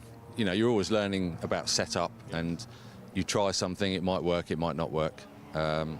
Just keep, every race I try something a little bit different with the geometry. Conditions are different, track conditions are different, tyre wear, everything like that has a bearing on the way the car handles, you know. So you're always looking for that edge on everyone else, so you have to keep pushing forward. Got a couple of company names on the cars, tell us about those. So Gripperly, good friend of mine, Martin Lee, he's in a band called Gripperly. He's been a drummer since, I've sort of known him since we were teenagers. What sort of music are they? I'm not sure how he'd describe it, actually. He's on YouTube if anyone wants to go and have a look. I'm not sure how to describe it. We'll have a look. Yeah, that's probably best. Yeah, Gripperly, he's supported me right from the start. He normally comes to help me at meetings as well, but he was busy this time. Unusual for a drummer. Yeah, that's it. Bishop's Lane Garage is a good friend of mine, Robbo. He gets involved, helps me out with tyres, and always a big supporter. Roy at South Coast Trailers gives me the use of this lovely trailer every time I come out. Are you based down there on the South Coast? I'm in Eastbourne, yeah. Right. Yeah. So they're all local guys. Yeah. Most of them are mates, you know. And my employer, HMD Pumps, they were generous enough to sort of help me out with a bit of a budget this year, so that always helps. Well, I'm grateful, thanks to them for getting you on track, Neil, and good luck for today's race. Thanks for chatting to us about a wonderful car. Cheers, thank you. a lot. Well, welcome back to our Silver Lake C1 Series walk-around, and it would rather be remiss if we didn't speak to Mr. Silver Lake himself, Mr. Alan Preble. Hello, Alan. Hello, Rob. How are you? Living the dream, same as usual. Two more resplendent cars. One's a bit different this year. You've got the Gen 2 out. How have you found it? Yeah, I found the Gen 2's really good. A lot more predictable under braking, but pretty similar times today on both cars. And your involvement with the series has carried on for quite a few years now. What keeps you coming back to the Silver Lake C1 Series? I think we've been involved with it since 21, so we've been sponsored now for about 4 years. It's just a great community spirit around low-cost racing. You know, that's really the main reason to do it. It's a great fit for our business at Silver Lake. So the parts that are on these cars, most of the parts on these will be 70% are, you know, genuine reclaimed parts. Oh, definitely, yeah. And you know, we make a big effort of supplying as many parts as we can within the pit. So yeah, all our cars are built in-house from Greg Rose that works with us. So yeah, it's a great series to be involved in, and plenty of parts we have on site to supply our cars and the series. So it's great. And let's talk about this weekend, Snetterton. You've had some issues here in the past, but you've gone fast here in the past. How have you felt going into this weekend? Oh, I didn't get a chance to come in on Friday in practice. I was too busy at work, but I've come in today, did the qualifying straight off. Found it quite understeery today, but I spoke to a couple of other chaps, you know, Sid Smith and a few others who had the similar sort of experience, and Phil, the ex-owner of C1 Racing Club, you know, he had the same experience. So I think everybody's feeling the same sort of thing out there with heat today. So hopefully, you know, there'll be a bit different in the race. So we'll see. There's some real quick guys out there, some real lovely, you know, real fast times today, quicker than I've seen before in different races. So no, great. It's really looking forward to the start about 3:30 today. So 41 cars on the grid. You know, it's great to see everybody coming out, some old names and stuff. So no, really enjoying it. It's good. How are you to take the start? No, I'm not going to take the start. No, I'm still a bit nervous after my big crash at Pembrey, so I'll let Greg take the start. And then feed in, towards in the last sort of hour and a half. Hopefully pick up a nice podium or two. Oh, I'd love to do that, yeah, definitely. But let's see how we get off the start and keep it running, keep it consistent, and just hope everybody has a great time. It's just a great atmosphere, great in community spirit, so yeah, love it. Good. Fantastic, Alan. Well, thank you for being a part of the Silver Lake C1 Series. So you've heard it from the man himself, Alan Preble. Low-cost racing parts on these beautiful cars. You will see them out with the C1s at just after 3:30. But for now, we're going to hear from the Student Motorsport Challenge involved with the CityCar Cup. Let's head there now. Within the Nankang Tyres CityCar Cup, we have the Student Motorsport Challenge, which is growing and growing and growing. To find out about that growth, great to catch up with JP. How are you doing? Very good, thank you. I'm enjoying the weather. It's a little bit cooler today. It was torture the last 2 days, but we're all ready for another race today. It has grown, hasn't it, this? I mean, the first time I think I worked with you, we had a handful of cars and now so many on the grid. Yeah. And it keeps us on our toes because we've got overall class winner. Actually, it doesn't, because the student cars are getting in the top 3 now as well, aren't they? Yeah, we're enjoying seeing an organic progression of the series. In 2022, we joined a year after the season, the first season of the CityCar Cup, and we had about 5 cars join the grid. I think we had 3 or 4 built cars, a couple of rented vehicles, and then we progressed sort of 5 or 6 cars each year. So we're at this sort of 14 mark now. We have got 3 new cars joining us for the back end of the season. So that's 17 race cars, the majority of which have been built. There's a couple of partnerships with driver owners, there's a rented vehicle, but it helps the overall grid size. And yeah, it's nice to see that we're in the sort of 6 or 7 cars. We're in the top 10 sometimes. So we're not trying to take over. We're trying to assist. We're trying to help, and we've been really welcomed into it. So great thank you to the extension of thanks always to the club and to everyone that supports us. Yeah. And it's completely diverse, isn't it, in terms of experience? You've got people like Brady who have come in and gone right on the top. First overall podium yesterday for him, a name we're going to have to watch out for sure. And then complete rookies coming into not only the championship, but into Student Motorsport Challenge as well. And they're all part of it, and they're all getting stuff out of it. Yeah, I think, when the concept was about finding a driver, to create a partnership, to create that customer, the students have to have the car ready. It's not, the car's not ready, it doesn't matter. It's creating that customer service, that financial aspect and the relationship between driver and team. So teams have really started to look for not necessarily younger drivers, but some that might have talent, some that can pedal well. And of course it helps with the reward. You'll hear the tutors say, we're not here to win, we're here to compete, we're here to do what the challenge is about, or what motorsport's about: build a car, find a driver, finance it, fund it, market it well, rebuild it, do it all again. But it's nice when results come from these teams, just spending a little bit of focus on finding a driver that's competitive. So some of it's accidental. They stumble across some drivers that have got talent they didn't realise they have. But it is already a competitive championship, but it's nice to see that the college teams are doing well. What sort of feedback have you had from the people that have been involved, the unis and colleges? What have they said?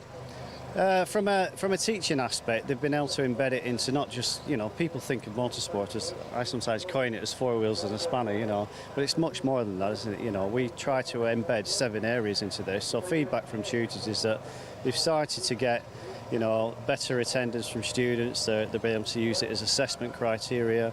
They're combining maybe a bit of creative arts and designs in with the delivery on the cars. They've started to touch on the business side of things and management. They're using obvious sides like we're doing today. We're using media, aren't we, to convey what it is we're doing. We've got some media students with us this weekend from Boston College who are behind us. And again, that's all part of the widening of the gaze of motorsport.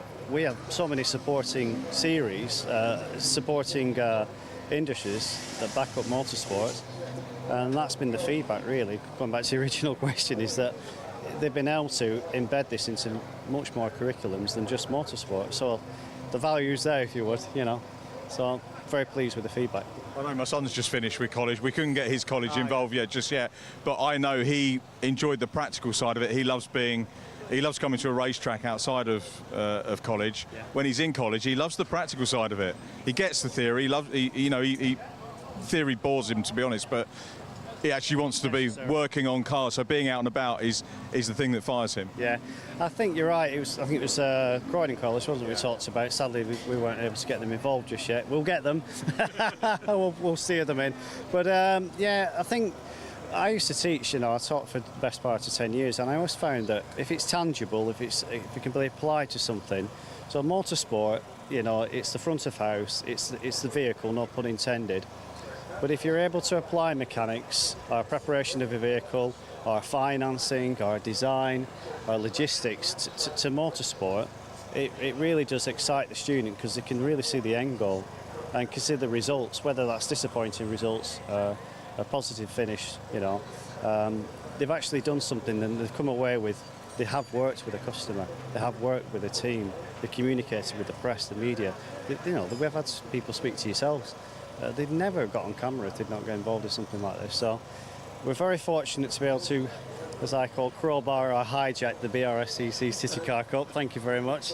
We're always pleased with what they've allowed us to do. But equally, as the guys at the club say, it's a partnership, and we've been able to boost the grid and participate, providing that work experience. It's that work readiness we talked about. When you go back to your son, he might not like theory, but if you apply it to something like this environment, it kind of works.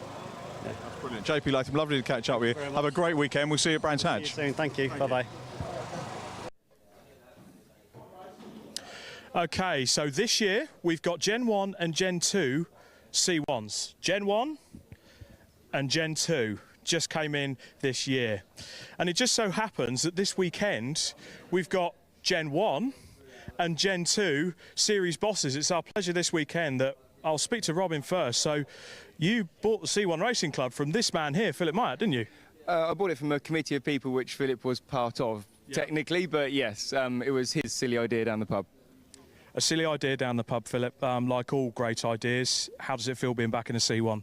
It's really good. It's fantastic. It's been 7 years away since I drove one of these cars.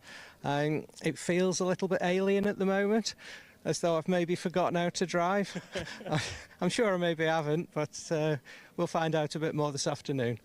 And you're actually out in the Gen 2 car as well, which obviously would be a little bit different from the Gen 1s that you started with. Yeah, quite a bit, albeit they're exactly the same. All the suspension's the same. It's just the body that looks a little bit different. I think what's happened is, since Robin's bought the series and he's now running it, it's all moved on. It's become a lot more professional. It's become faster. And to drive these cars faster, you need a slightly different technique, and which involves the back end of the car being quite loose. And until you've got the confidence in that, I don't think you're going to be quick with it. No, funny that. So you haven't raced the Gen 2 yet, but just how good it is to get Phil back out in this series. Yeah, I mean, I've done loads of testing in the car. I do know how the car handles and performs. But yeah, for me, I sent Phil a WhatsApp. I was asking when he was back from his holiday home, and said, when are you in the UK? He gave me the dates. I said, cool, you want to drive my car at Donington then? Let's get... Yeah, Snetterton, yeah, we're here. Mm-hmm. Yeah, so I figured it'd be great to get, Philip, so we're going to try. But yeah, he came up with the original idea for C1, and I thought, how great would it be to get the original founder, the original guy who designed the car, in my interpretation, my design, and it's the same, to be fair. Everything he did, I've just put it in this car. I've got no credit for it, just to see how he felt with the new car, the little bits that are different, and it's just nice to have him back as well. It's great to have him back. How do you think he's going to get on? He's going to go faster than he did in qualifying, for sure. Yeah, is that a promise, Philip? That's definitely a promise, yeah. I'm not going to try as hard in the race. So he's going to go faster for that, for sure. Fantastic. Well, Philip, it's my absolute pleasure to welcome you back to the Silver Lake C1 paddock. Robin, good to see you, sir. I'm looking forward to this race. Yeah, it'll be good. Yeah, you're on the live stream, I believe, for the race. So we can do we got some awards to give out. So we'll just tease who's going to get them, and we'll give them out at the podium presentation. But yeah, we've got some stuff to do. And BPC have just announced in the driver's briefing, actually, that the car that makes up the most positions in the race is going to get a set of 3 tyres for the next round. That is a fantastic effort. It's incentive for the midfield guys. You know, if you start back or you had a rubbish qualifying, concentrate, don't make mistakes, gain the most positions, and you get a free set of tyres. Fantastic. Cannot get any better than that. Now, we've got cars out on the circuit. Could it be Club Sport Trophy time? I think it's time to hand over to the commentary box, certainly, and have a look out over the Club Sport Trophy. As the racing gets going again this afternoon, it's time to hand back to the commentary box. So, staying with the CityCar Cup and a chat with Hayden Payne. Hayden, how did the race go yesterday? Was going well off the start, qualified P3, held position, and then had a little incident underneath the bridge and dropped all the way back down to P32. So made our way back up to P19 in 2 laps, but it's just damage limitation today, really. You had a little incident, what happened? Essentially got used as a brake underneath the bridge, got sent straight on at probably the top speed that these things go, so it's quite fun heading towards a barrier at that speed, but didn't touch the barrier, luckily. That's good. What goes through your mind, or is it sort of reactive from what you've learned in your racing to just sort of deal with that as best you can? I just wound on the lock away from the barrier and hoped nothing happened, but once I got back on circuit, it was just trying to keep my cool and pick everyone off one by one, get back as high up as possible. Was there a visit to the clerk's office to go through what happened? Because presumably if someone causes that or something leads to that, it has to be dealt with. Yeah, I got called up to the clerks. It was deemed the other driver's fault. They got penalty points on the licence, but nothing in the race. I didn't really want them to get anything in the race. I am close with the person who was driving, and if it's a genuine mistake, it's a genuine mistake, you know. Nice one, that's nice that you put it that way. And part of the learning experience, talking about learning, obviously you're racing in the Student Motorsport Challenge as well as the overall championship with Queen Ethelburgers. Do you know anything about those? Can you tell us about the college? Yeah, so they're the only 6th form on the Student Motorsport grid. It's more of like an extracurricular thing for them. It's not a specific course. So they'll just do it alongside their normal learning. It's fantastic though. They're probably one of the best teams on the grid. You've got 2 consistent drivers in the top 10 and the car's always there where you want it, and they'll always try the best, you know, 100% all the time. Yeah, a lot of youngsters around in this paddock, and a fantastic learning opportunity for them. You're learning your racing. What did you do before you came into this? Not a lot really. I didn't do any karting. I was watching this with my brother and my dad racing in it, and I thought, well, we'll try. So I started last year at Croft, qualified P7, and it's just all gone from there, just learning my racecraft and how to drive these things properly. So P7, and you qualified well yesterday, so you're a bit of a natural at it. I wouldn't say that because we haven't finished very well this weekend, but you know, we try. But you know you got some pace, and it's about learning, isn't it? So if you can get the qualify, a lot of drivers might do well in a race but not qualifying, but if you've got the pace to get the car in a decent position on the grid to start with, the rest is going to follow. Yeah, it's all about qualifying in these things. It's about finding the right, you know, gap and who you're towing with. For example, I went with Brady Pollock yesterday and we worked well together, P2 and 3 on the grid overall, and only a couple of tenths off pole. So it really works when you work with someone else.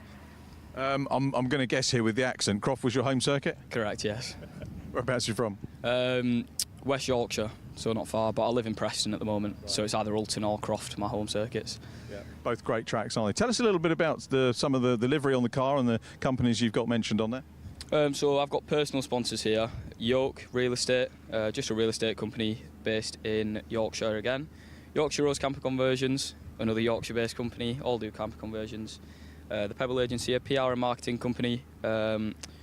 It's actually my mum's company. She helps out with the racing, which is nice of her. And then Savia Consulting, which is like I think it's a rotating specialist sort of like consultancy company. But yeah, we've got Rocked It on the front as well. Can't forget them. They're more of like they give me kit bags and stuff like that. Great kit bags, probably some of the best on the market for the money. And that's about it, to be fair. The livery itself, obviously QE Motorsport, that's their main colours, navy blue and or a royal blue and gold, you know. And plans for today, obviously after yesterday, you've got to try and make a little bit more progress through the grid. Do you know who you're starting near or around? Do you look at that when the grid's published? Do you think, oh yeah, it's him or her? I think the main one's my dad. Right. I need to try getting by turn 2, I think. He's up in P14. But yeah, I'm just going to whack the full beams on today and try my hardest to get as high up as we can. Is there a score kept between you and your dad? I'm going to say yes, but yeah, the first time he beat me was yesterday, so he's very happy about that. It's a great thing, isn't it, to be able to come away and I always think motor racing is like a family of people sport, but to get to compete with your dad, you'll appreciate it maybe when you get a family of your own, but I'm sure he really loves it. Yeah, he really enjoys it. He says, you know, he's always watching from behind, he's always watching what's going on up ahead. He said he did actually laugh when I came off in front of him. That's probably because he knew he was going to beat me at that point, but you know, it's as long as there's no damage on either of the cars, we always have fantastic weekends. It's a great social event in the paddock as well. Everyone's really kind, so it's a nice place to be. Nice one. The great words to wrap up with. Hayden, thanks for talking to us. Good luck today. Thank you very much. So, good to hear from a few of our Brscc drivers in the paddock there, courtesy of Richard John Neal. We are, though, a little bit earlier than planned, going racing again for our afternoon's entertainment here at Snetterton. The cars already on their green flag lap for the latest round of the SW Motorsports Club Sport Trophy, a 45-minute mini endurance race, let's call it, with a mandatory pit stop in the middle. For many teams, there will be a driver change involved in that as well, and that adds an extra dynamic to what is always an interesting element of the weekend. We do enjoy a bit of Club Sport Trophy action, and as always, a really healthy grid of cars assembled here at Snetterton to put on a show for us. We've got a big grid of them to go through. We'll do our best to get through them all before they get around for the start of the race, which is coming up very shortly.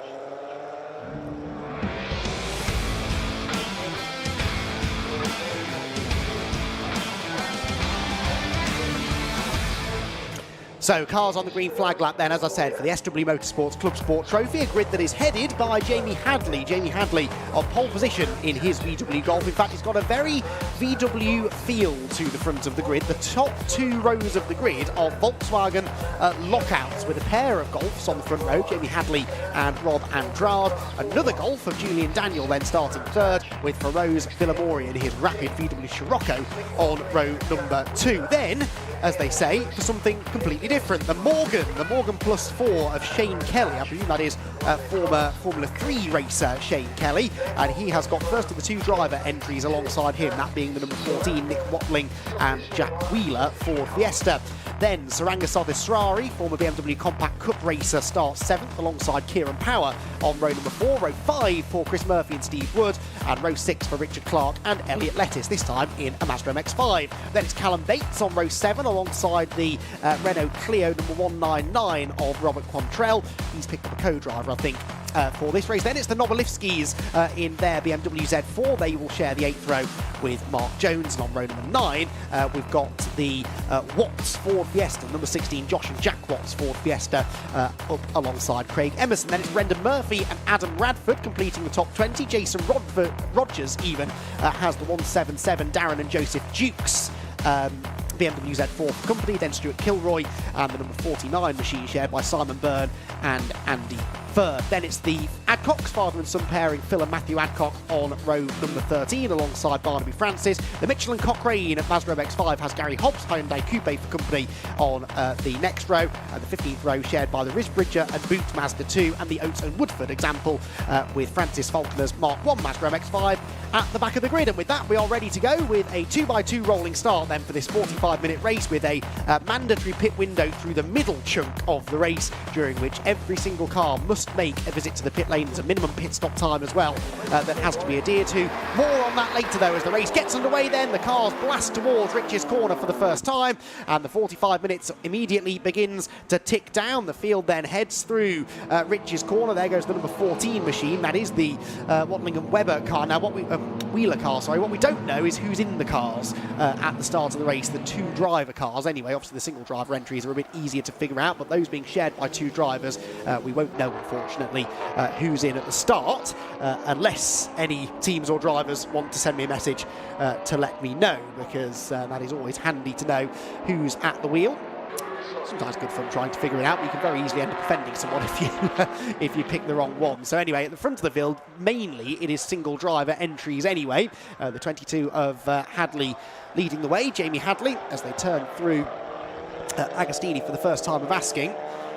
with Rob Andrade's 777 VW Golf behind. Looks like it's pretty much grid order at the front. The Morgan perhaps has lost a position, I think. The 111 of Shane Kelly, which was 5th on the grid, appears to be down in... sorry, it is still 5th position. What's happened is that Feroz Bilamoria has got himself up ahead of Julian Daniel. There is Feroz Bilamoria in the Scirocco, up ahead now of number 61, Julian Daniel, as they round Williams and head onto the Bentley Straight then.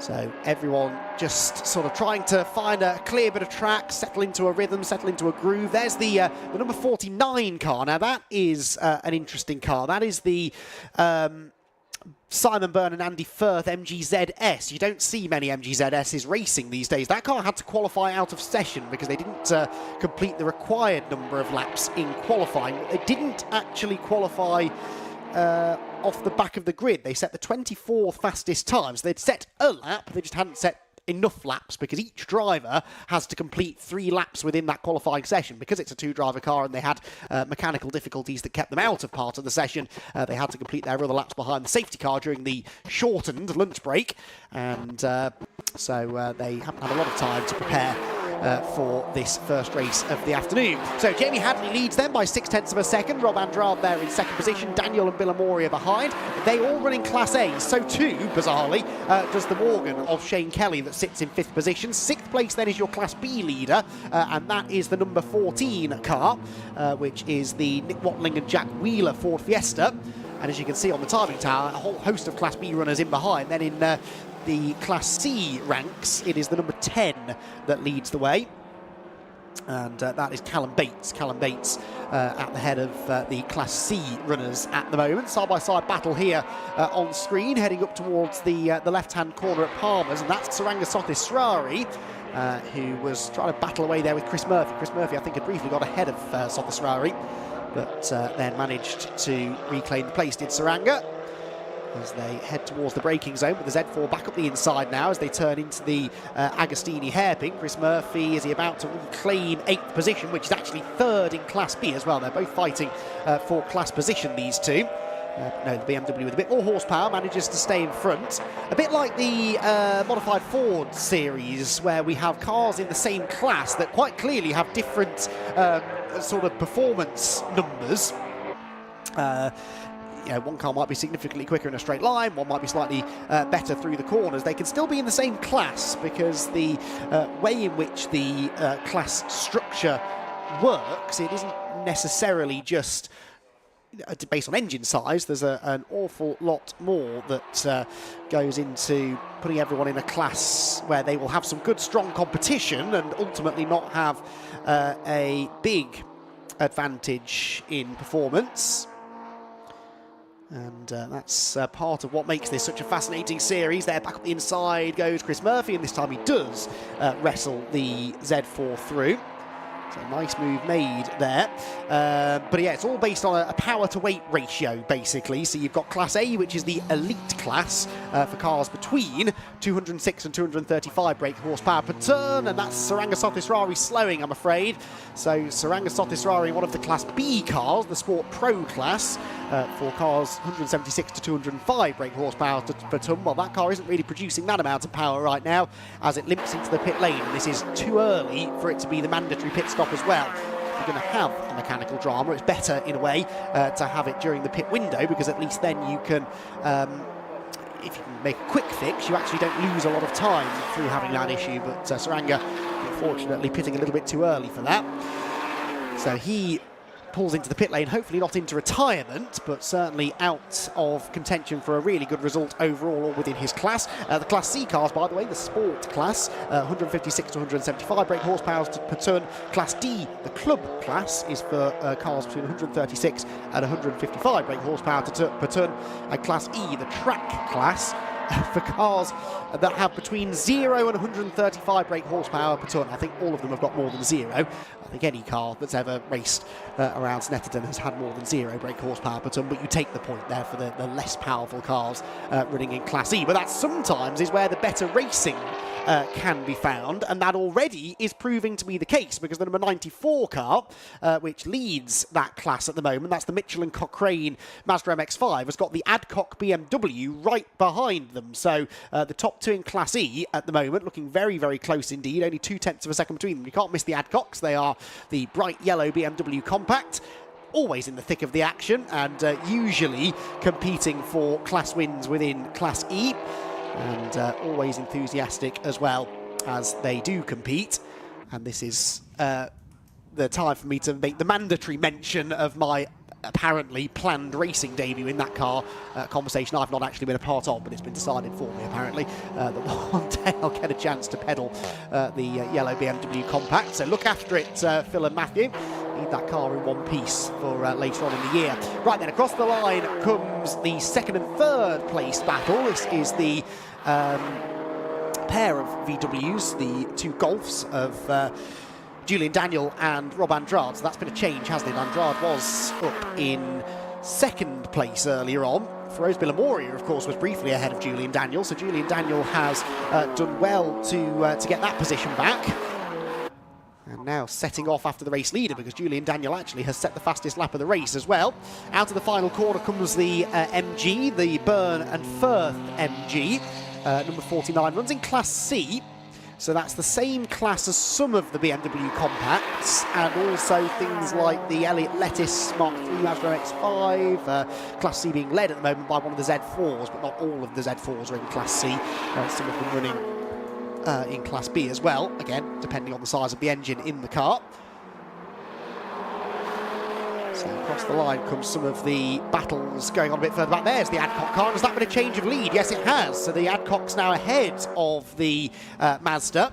So there they come towards us, the yellow BMW into the lead of Class E. The 94 Mazda MX-5 slipping down a spot. So again, I'm not sure which of the Adcocks is in that car for the opening stint. Normally, if Phil is not in the car, he's messaging me. So I'm going to take a wild stab in the dark and say that it might well be Phil who is at the wheel of car number 88. And whoever it is, they've done a good job to get in the lead and are now starting to stretch their legs a little bit. Phil, who was a long-time runner in the BMW Compact Cup itself. A couple of drivers actually on this grid who have Compact Cup experience, but choosing to move over to the Club Sport Trophy just because it offers a different challenge. It gives a chance, in this particular case, for father and son to race together, and it's something they've really enjoyed doing over the last number of years. Right, down through Brundle and Nelson comes this battle. This is Chris Murphy and Richard Clark, I think, isn't it? Yeah, Chris Murphy 721, the BMW, 166, the Renault Clio of Richard Clark, an ex-Clio Cup car, I think that is, of Richard Clark. And they're fighting over third place in Class B for the time being, as Julian Daniel sets another new fastest lap out in front. About half a second a lap quicker at the moment than Jamie Hadley. So they're still 2.5 seconds apart. No need to get too excited just yet, but at the moment, Julian Daniel is inching back onto the tail of Jamie Hadley.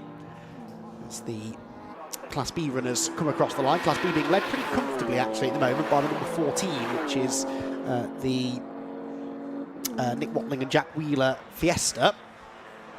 Here, though, come the leaders. Now, that's not 2.5 seconds anymore, is it? Julian Daniel's taken a huge chunk of time out of Jamie Hadley in the first part of this lap. So, all of a sudden, Jamie Hadley not looking all that comfortable now. Is this Hadley going slower, or is it Daniel going quicker? Hadley, so far, has been lapping very consistently within a couple of tenths of a second lap to lap. Julian Daniel getting faster with every lap, but that seems like a very sudden gain of time for the second place man. Everything looks okay with Jamie Hadley's car, though, doesn't it, as it turns through the right-hander at Williams. Two different generations of VW Golf. I think it's a Mark 5 body on the Julian Daniel car, and I'm going to say a Mark 7 maybe for Jamie Hadley. I lose track now, but anyway, it is the older car that is challenging and pulling round the outside on the brakes into Brundle. This could be a really good move if he makes this one stick, but no, Jamie Hadley, having none of it, manages to scoot in front. He's outbraked himself slightly through Nelson. And, well, it didn't matter in the end. He managed to stay in front. So is that where Julian Daniel is finding his time then? Is that car a bit better in a straight line, maybe? They might be running in the same class, but as I said, there's quite a spread of performance still between 206 and 235 brake horsepower per tonne. Now, that's quite a big difference, really. And it could well be that Julian Daniel's car has a little bit more power. He's right up the curve coming out of Murray's. That was a very aggressive run through the final corner, but it's working for him. He's got to run across the line, pulls to the outside line, then across the timing line they go. And officially there has been a lead change by 1/10.5, but Jamie Hadley will try to contest this into riches. He can't do it, and Julian Daniel has managed to go through. So Julian Daniel into the lead of the race then.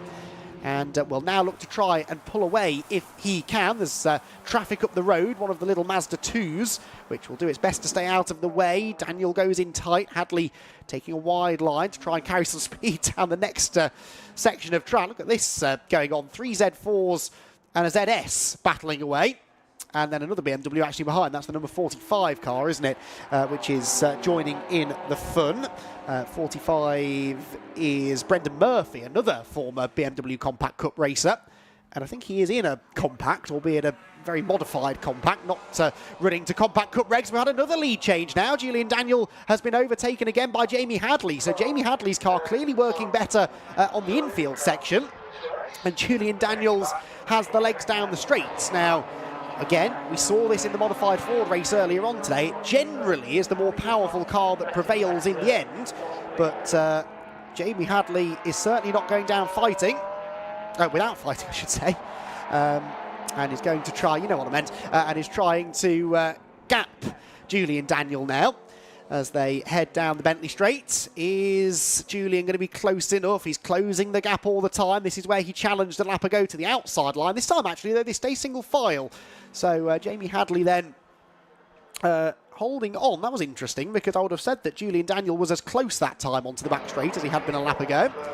Anyway, manages to hold on for now, does Jamie, but I would keep an eye on that lead battle, because I think that's going to keep on running for a little while. Meanwhile, battle of the BMWs here, down into the Agostini hairpin, number 40 there on the outside. That's Adam Radford, Steve Wood trying to get up the inside. So these are a couple of Class B BMWs, and then the Burnham Firth car running in Class C behind them, the MG. As the race leaders come out of the final corner, well, one of them does. Where's the other one? Where is Jamie Hadley? Jamie Hadley, I did not see there, so we've got... Oh no, he's already gone through, so Julian Daniel's been delayed somewhere. He's 2.4 seconds back nearly from the race leader. Feroz Bilamoria, meanwhile, has got himself ahead of Rob Andrade now into third, so it's all going on. The VWs at the front of the field, very much putting on a good battle here. So if we wait long enough in the background, we should see Feroz Bilamoria. Here he comes, pops out of line up the inside of the Mazda. He sits in third position, but outbrakes himself. In fairness, so too a bit did Rob Andrade behind. And so Feroz Bilamoria hangs on to third place then. He's been up and down a little bit in this race, hasn't he, Feroz? Ran third earlier on, dropped back down to fourth, now back into third again. And we'll try now to pull a bit of a gap if he can. Shane Kelly still sits in fifth in the Morgan. The Nick Watling and Jack Wheeler Fiesta has a healthy lead in Class B. Callum Bates leads in Class C. Class D, there aren't that many Class D runners. In fact, I think I might be right saying there's only one Class D runner, which is the Mazda RX-8, the number 8 car, the Barney Francis car. And Class E still being led by the Adcocks, now by 2.6 seconds. So the Adcocks getting away from the Cochrane and Mitchell MX-5. So Feroz Bilamoria then out onto the back straight. What's going on with the leaders, I wonder then? Is Julian Daniel reeling in Jamie Hadley again? The answer appears to be no, not really. That's still a pretty healthy gap, isn't it, between Hadley and Daniel? Probably still hovering around 2 seconds, I would say. Then Bilamoria, maybe a similar gap back to Rob Andrade now. You can see in the background the Morgan of Shane Kelly, which sits in 5th position. So they head out of Brundle and Nelson. We are approaching the half an hour to go mark, so 15 minutes in. Pit window will be opening very soon, and that is going to add an extra dynamic to this race. As I said, most of the front runners are single driver entries, but those that are being shared by 2 drivers, sometimes one driver a little bit quicker than the other, and inevitably takes that second driver a little bit of time to get themselves up to speed. So could see a bit of a shuffling of the order in the second half of the race. We'll have to wait and see. Pit window, as we can see, is now open. Actually, that lead gap goes out to 3.7 seconds. This lot will not leave each other alone, will they? The MG now back up the inside and getting back ahead of the number 40 of Adam Radford. But Radford then trying to come back at him again down the next straight. Don't forget the MG, the Burnham Firth MG, is not running in the same class as these BMWs, but the BMWs, I think I'm right in saying, certainly Radford and the Nobolivsky number 91 car are in the same lap. The 63, same class I should say. Steve Wood's 63 BMW is as well. And that is the yellow one that's trying to hunt around the outside of Adam Radford, but to no avail. So they're fighting over... what position are they fighting over? It's about 5th in class, I think, isn't it? 6th in class that they're battling over. And here comes the 63 round the outside at Coram to try and get the inside for Murray's, but not quite close enough to do so. Accelerates off the turn, then heads for the start-finish line, and the MG is going to try and get up the middle. In fact, no, it's not. It gets squeezed almost into the pit wall. That was a scary moment, and the MG having to really hit the brakes there. One of those BMWs came in, though. That was Radford, Adam Radford, coming in for his mandatory stop. And all of that loss of momentum has definitely cost the number 49 car a little bit of time. So through goes Brendan Murphy, and now another of the Z4s joining in the fun. Comes siding up the inside of both of them. That was late on the brakes. That must have been the number 177, I think, wasn't it? Which is the Dukes car. Darren and Joseph Dukes. Here a bit further up the road, we've got 24 and 166 continuing their battle. This is Kieran Power and Richard Clark fighting over second place in Class B in the pit lane. There's the number 40 car. Not a lot going on, honestly. If there's no driver change to be done, which there isn't for Adam Radford, you essentially just sit there, have a drink, maybe tweak the tyre pressures, have a little chat with your team, family members, and then get back on your way. But maybe they can tune into the live stream. If they were doing that, they would have just seen a good pass made there by Richard Clark for second place in Class B. Flicks the windscreen wipers on in celebration and tries to get away a little bit now from Kieran Power, who he has just managed to get past. But they're a fair way behind the Watling and Wheeler Fiesta. 13.2 seconds last time around was the lead gap in that class. Lead gap in Class A has gone back out as well now to 5.6 seconds. So a really strange race this for Julian Daniel, isn't it? He was not all that quick at the start, then suddenly was a lot quicker than anybody else, took the lead, lost it straight away, and has never really looked all that competitive ever since. So he's falling adrift now some way of the race leader, Jamie Hadley. As across through Rich's corner go the second and third placed cars in class. And Richard Clark, having got this place, certainly not having an easy time of it. And look, we've got Chris Murphy not that far behind, battling with Callum Bates. Callum Bates in the number 10 BMW Z4. Now, he confusingly is in Class C, not Class B. He's leading Class C, actually, but he is one of the Z4s. So that's going to confuse me at some point later on in the race, I'm sure. But anyway, he and Chris Murphy both catching this group, and Chris Murphy is running in Class B. Sits fourth in that class at the moment. This is the fight for second. He is the grey and orange BMW. The one behind the all grey is the Class C car of Callum Bates, which goes up the inside line with a very aggressive move into Agostini and gets the place, does he? That was quite brave. And especially considering, as I said, they're not actually in the same class. The cars look identical, but there'll be a different engine in the number 10 car. And so he is comfortably ahead in Class C. Anyway, 10 seconds clear of the 199 Robert Quantrell car, the Renault Clio. Now, as I said, he's picked up a co-driver, surnamed Jarman, but who that is, I'm not entirely sure because they weren't on the initial entry list. So that car will be having a driver change during this pit window, which is open for 15 minutes, by the way. Julian Daniel is in from second position, so the red number 61 VW Golf in the pit lane. And have to wait and see when it all shakes out, whether he's still in second place or whether he's able to challenge Jamie Hadley, even, who had that decent lead at the time. Here comes the Z4 battle, though. They've swapped back around again now, haven't they, with Chris Murphy back ahead of Callum Bates. In comes the 94th. This is going to be a driver change. Jack Mitchell and Liam Cochrane. Now, let's see if I can figure out who was in the car. Was that Jack Mitchell or was that Liam Cochrane?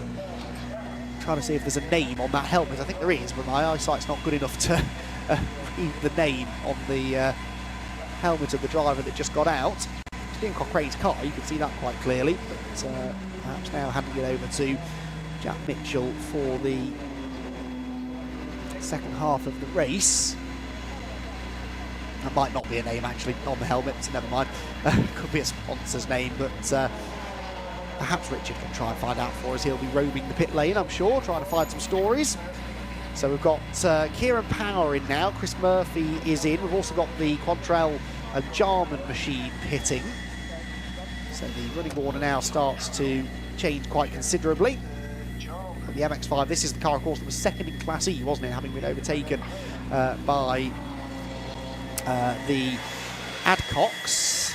And there is the car that was in second place. Now they're cooling it. They can see they're blowing some cold air into the front of the VW Golf. Not necessarily because the car was overheating, but just to try and stop it overheating, because of course, as it's moving at speed around the track, some cooler air is going into the front of the car, whereas when it's in the pit lane, it isn't quite the case. So out he will go, accelerates away out of the pit lane, hopefully into some clean air. I think he has got some reasonably clean air actually to accelerate into. So Julian Daniel, of course, staying in the car, and will now need to try and get his head down and replicate some of the pace that he showed before the pit stop, and before he sort of faded away slightly from Jamie Hadley, the race leader. So just under 23 minutes to go, almost halfway through this SW Motorsports Club Sport Trophy race. And again, these Z4s are a great addition to the grid, the Z4s. I don't recall seeing so many of the BMW Z4s racing in Club Sport Trophy before. It has been a few months since I covered one of these races, admittedly, but good to have more of them out there.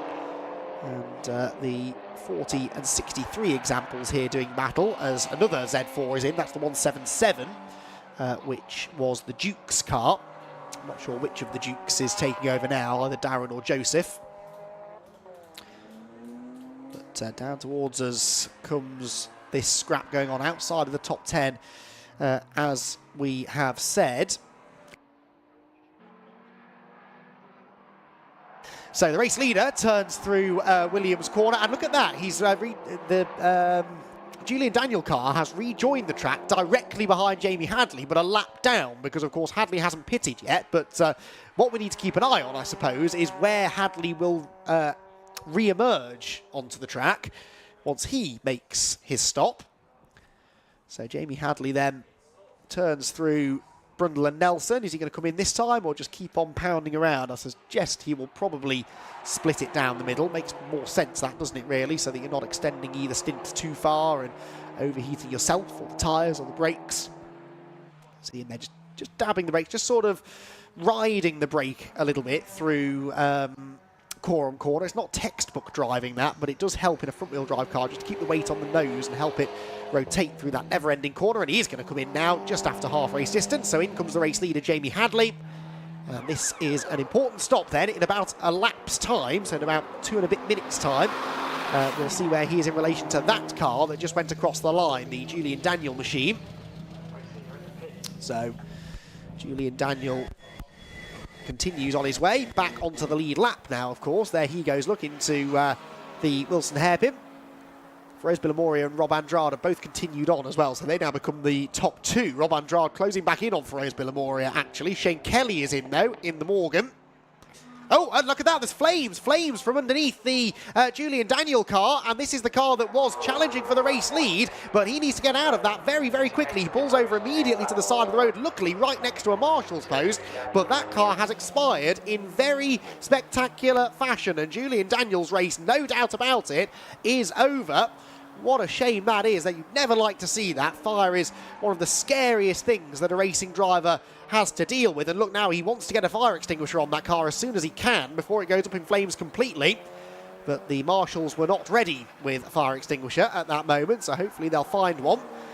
Because that could get very expensive very quickly, couldn't it? But Julian Daniel, what a shame. He's out of the race.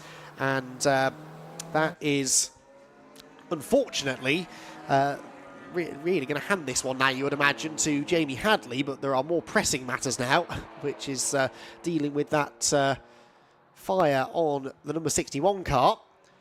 Oh, well, that is a shame. It was going to be interesting to see where he came out, but perhaps there was a bit of an overheating issue, definitely overheating now, but I wonder whether there was a little issue maybe developing on that car.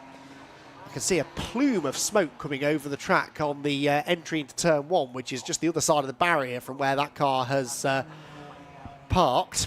And I believe that is because they've got the fire extinguisher on it at last, so hopefully they've managed to save it. Double wave yellows. There is the good news, really, which is that Julian Daniels out of the car, and he appears completely fine. Got out of it just in the nick of time, and yet the fire seems to be under control at least, doesn't it? So what a shame, though. That's not what we like to see. And Julian Daniel, who still has the fastest lap in this race, of course. Well, it was going to be quite an exciting moment, this, as Jamie Hadley came out of the pit lane, but he will have no one around him. And as he comes out of the Wilson hairpin, he will see to his right the Julian Daniel car parked at the side of the road and going no further. But luckily, he pulled it into a place of safety. Obviously, his priority was getting it up against the or parked up next to a marshal's post, but that also meant that he got it out of harm's way. There's no need for a safety car, I don't think, so we should be able to continue racing. Right, Feroz Villamoria and Rob Andrade are both in the pit lane. Now remember, they were running first and second at the time, but that's now essentially the battle for second place. There is Andrade in the white and orange 777 car. I'm trying to spot where Feroz Villamoria's green and silver Scirocco is. It might be behind us, actually, as the 166 Renault Clio heads back out. That's Richard Clark, who was in contention for a class podium in Class B, so we'll again be interested to see where he ends up. But Rob Andrade's car in. We've had a spin for the 177. That's the Duke's car.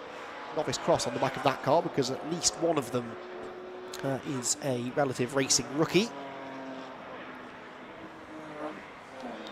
So as he continues on his way. Oh, I've just seen the safety car coming out on track, but there's no... now the safety car is scrambled. The safety car has just left the pit lane, so we are going to go safety car. This presumably is because of Julian Daniels' car at the side of the road. Now, this is going to change everything, because those who are in the pit lane now are in a real advantage, actually, because the race leader, erstwhile race leader, Jamie Hadley, is now going to have to slow his pace. So those that are in the pit lane already will lose less time than they ordinarily would have done. And I suspect anyone who hasn't yet made a pit stop, although actually I think everyone has been in, will now make one. There is Feroz Villamoria's Scirocco. Look at the top end of the pit lane. So we're focusing there on the number 10 BMW. That's Callum Bates, which it was the Class C leader, remember, before the pit window. But behind, or just in front of him, I suppose, just behind our camera, is the Feroz Villamoria car. Now, Jamie Hadley has gone through, though, to reclaim the lead. So that's actually worked out all right for Jamie Hadley. He's still stayed in front of Feroz Villamoria. So we should see Hadley appearing very shortly out of Rich's corner. There he is in the background. And Rob Andrade actually right behind him. So we're going to have the top three cars together with no traffic, no lapped cars between them by the looks of it. So there Hadley, then Andrade, then Villamoria right behind him. Is Shane Kelly still going to come through in fourth position in the Morgan? He's just at Murray's corner now. I can see out of the window. So whether he'll be able to get to the line before the Wheeler and Bates cars come out of the pit lane. We'll have to wait and see. I think they probably will. No, they won't. Wheeler has got out of the pit lane in front of Kelly, and I think Callum Bates might do the same. No, not quite. So Shane Kelly up into fifth, or down into fifth place. But yeah, that's an example of how you can lose time just through the timing of the safety car. So, drama here at Snetterton in the SW Motorsports Club Sport Trophy. We'll give this a lap just to let the timing screen catch up with itself, because with pit stops just coming to their conclusion really when this safety car came out, the order is a little bit jumbled from what it actually will be once all is said and done. So we'll just wait till we've got everyone back around behind the safety car, but definitely in the front it will be Hadley, Andrade and Villamoria, with Wheeler, Kelly and Bates, the order. Pit window now closed, and everybody, I think I'm right in saying, yes, everyone has pitted. So we've got no dramas there. That could be a drama though, couldn't it? If you were waiting to pit right at the end of the window, then you had to slow down behind the safety car for a lap. Could very easily end up missing your time to pit. There is Saranga Sothis car. Now that, remember, came in with a problem early on in the race. It never did rejoin... No, it did rejoin the track, actually, because this is its second visit into the pit lane. It's 3 laps down, but this might actually be Saranga Sothisrari now serving his mandatory pit stop. So I think they did get that car sorted. As long as you're in the pit lane when the pit window closes, that's fine. You're then permitted to complete your pit stop outside of the pit window, if that makes sense. You just have to be in the pit lane at the point at which the window opens. So there goes the leading group. So Jamie Hadley is your race leader. He is not the car that's been picked up by the safety car, but he is the leader of the race, with Rob Andrade and Feroz Bilamoria right behind him. This lot, I think, are still trying to catch up to the safety car, but they have all now gone across the line, so I think I can have a stab at giving you the order, or at least like the top three in each class. So Jamie Hadley leads the way. Rob Andrade is second, Feroz Bilamoria third. They are all Class A cars. In fourth position, the leader in Class B is the number 14, which is the Nick Watling and Jack Wheeler Ford Fiesta, the ST150, as it has been for I think the entirety of the race. Shane Kelly in fifth position. Sixth place for Callum Bates. Callum Bates is the Class C leader in his BMW Z4, and then a whole host of Class B runners, Richard Clark in the Clio, Chris Murphy and Kieran Power in their BMWs, and the top 10 completed by the 199 Renault Clio, the Quantrell and Jarman car. That is second in Class C. Elliot Lettis then in 11th place is third in Class C. And further back, looking at the class leaders, it's still the Mazda MX-5, the Barney Francis... Mazda RX-8 Barney Francis car that leads in Class D, and Class E still led by the Adcocks. As there's a bit of a wave around going on now, the safety car making sure that it does pick up the race leader eventually, so that those trapped behind the safety car aren't at a massive disadvantage. The Adcocks still with a lead in Class E, and they were 16 seconds ahead of the Mitchell and Cochrane Mazda MX-5, but that may well be because the MX-5 was still trying to catch up. Let's see. So we've got the Adcocks coming towards us in the BMW. And yes, I think the Mitchell and Cochrane car, in fact, you can see it there, it's only 2 cars back, so that will be an interesting scrap within Class E as and when we get racing back underway. But if they're going to wait for this entire wave around to be done and all of those wave around cars to catch back up to the safety car train, it could be another lap before we go racing. You can see the safety car has reduced the pace massively to allow as much time as possible for those other cars to catch up, and it might actually be that they say, well, look, you've got a lap to catch up as best you can. If you don't catch the safety car train, well, unfortunately, we can't keep waiting for you. And they may well just restart the race anyway.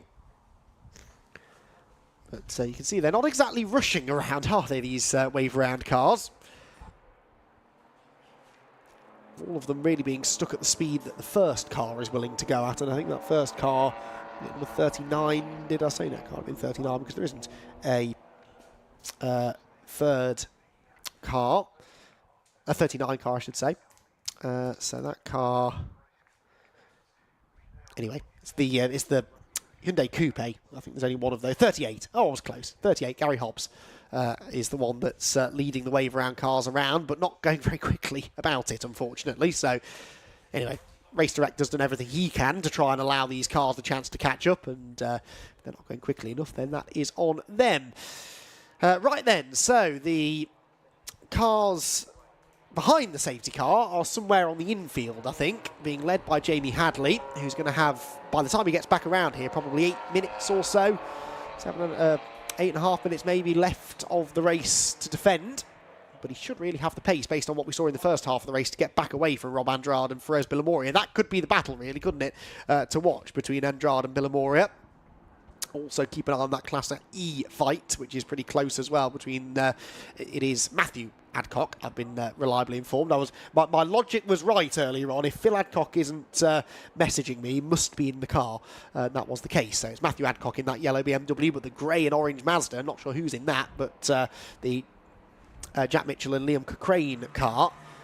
They're big rivals in Class E as the 24 car almost slows to a halt going through Palmer's. That's how slow the safety car is going. There are the wave around cars. They picked up pace a bit more now as they head through Riches. So they've got basically the entire infield section to cover in order to catch the safety car queue, which is crawling its way down the Bentley Straight. Usually the fastest part of the track, but not at the moment it's not. Lights on the Jaguar safety car. I haven't actually had any notification on the timing screen that it's coming in this lap either. Yeah, now I have. As I said that, the safety car in this lap notification comes up on the timing screen. Sometimes you can wish these things into existence. I really do believe in that. So we're going to have probably 8.5 minutes or so to go when they get to the line.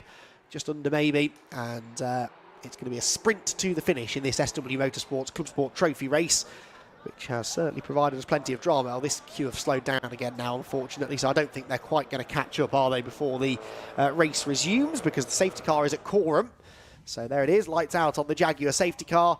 It heads for the final corner and the pit lane, and once it's in the pit lane, we'll be good to go racing. No overtaking before the line, though, remember, even if it's on a lapped car, so keep an eye on that. You can pull out of line, you can even get alongside, but you're not allowed to overtake before you get to the timing line. That's not really an issue for Jamie Hadley, though. He's got no one else to overtake, and he's looking forward now to 8.5 minutes of clear green flag running, he hopes. He's got Rob Andrade behind him as the race gets back underway. For Rose Villamoria in third position. Keep an eye for the Fiesta, the number 14 Nick Watling and Jack Wheeler car that leads Class B, as the leaders head towards the Wilson hairpin. And well, Rob Andrade not being dropped immediately here by Jamie Hadley, is he?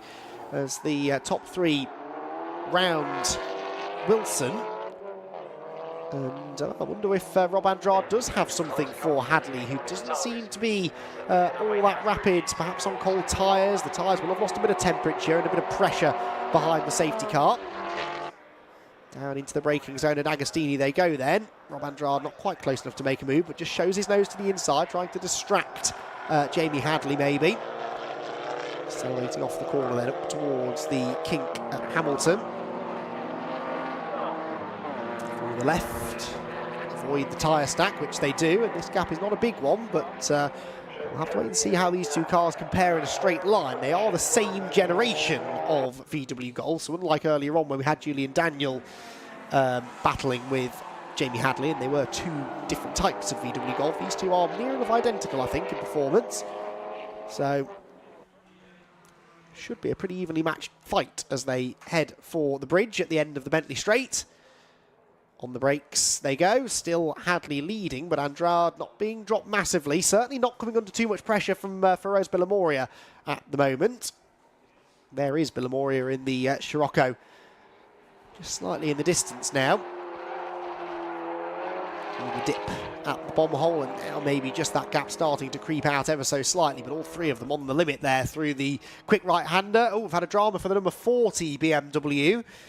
Which is possibly recovering from an off-track excursion, or was it slowing with a mechanical issue? I'm not sure, but that's Adam Radford. So Radford, who had been running well, had he not, in Class B. Well, he dropped down the order quite significantly, possibly because of the timing of the safety car. Maybe because he was running into some sort of issue, I'm not so sure, but he will hopefully be able to get back up to speed. Jamie Hadley sets a new fastest lap, so here's me saying he doesn't look that quick on cold tyres. That was pretty quick. That was a 2:08.141, and he's now 1.5 seconds clear of Rob Andrade, who was nearly a full second slower than him in the end. That was Shane Kelly, by the way, moving up to challenge the Watling and Wheeler Fiesta. They go either side of the number 32 Civic, and around the outside goes Shane Kelly. That's for fourth position. So Shane Kelly does now get the Morgan into fourth spot, and should be able to pull away from the Fiesta, which is led Class B for the entirety of the race, really. Some of the other class battles coming towards us. What's going on in Class E, I hear you ask? Well, still waiting for them to get to the end of their most recent lap, but at last time of checking, it was Matthew Adcock still ahead of the Mitchell and Cochrane car by about 3 seconds, actually, so they should still be safe out in front. As the Z4s head for Agostini. This is a pretty close battle actually between the two of them, isn't it, really? You've got Kieran Power and Chris Murphy fighting over third place in class, and that class being Class B.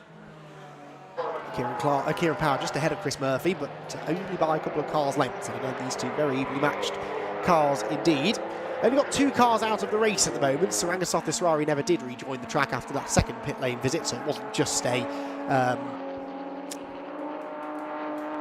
mandatory pit stop that he was serving. It was another issue with the BMW, which is a shame. We've also, as we saw, spectacularly so, lost Julian Daniels' car from the race, but thankfully, apart from that, a relatively low attrition rate in this one so far.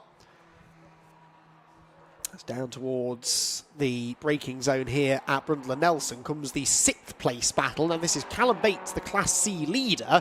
He's actually ahead of almost all of the Class B cars because that is the 2nd, 3rd and 4th place cars in Class B behind him. Richard Clark, Kieran Power and Chris Murphy. But in particular, he has got the attentions of Richard Clark at the moment. Comes up to try and find a way past the Honda Civic. Can't do it into Murray's corner though, the number 32 car that is. Which is a lap down on these guys, Mark Jones. Mark Jones sits in 17th place at the moment, 8th in Class B. Not fighting these two for position, but his car, again, a bit more powerful maybe down the straight, certainly than the Class C BMW, which does now have Richard Clark going to the outside, but Callum Bates sails off into Rich's corner and manages to take the position away, or not take the position away, but at least put the Civic between himself and Richard Clark, who is back up the inside now into Wilson, up on the curb.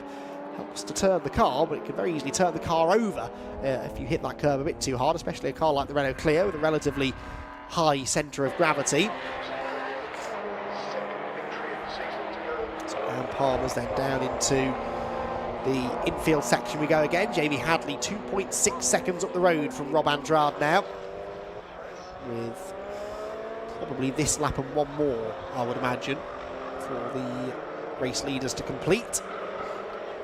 Then, yeah, just going down the Bentley straight, aren't they? So, yeah, they'll get to the line with just under a lap time to go. Richard Clark back up the inside of Callum Bates, look, and he has now gone through. So Richard Clark up into 6th position. So Callum Bates then drops down one position in the overall running order, but he's still comfortably ahead. He's over half a minute ahead. In fact, he's nearly a full minute ahead of the Quattro and Jarman number 199 car.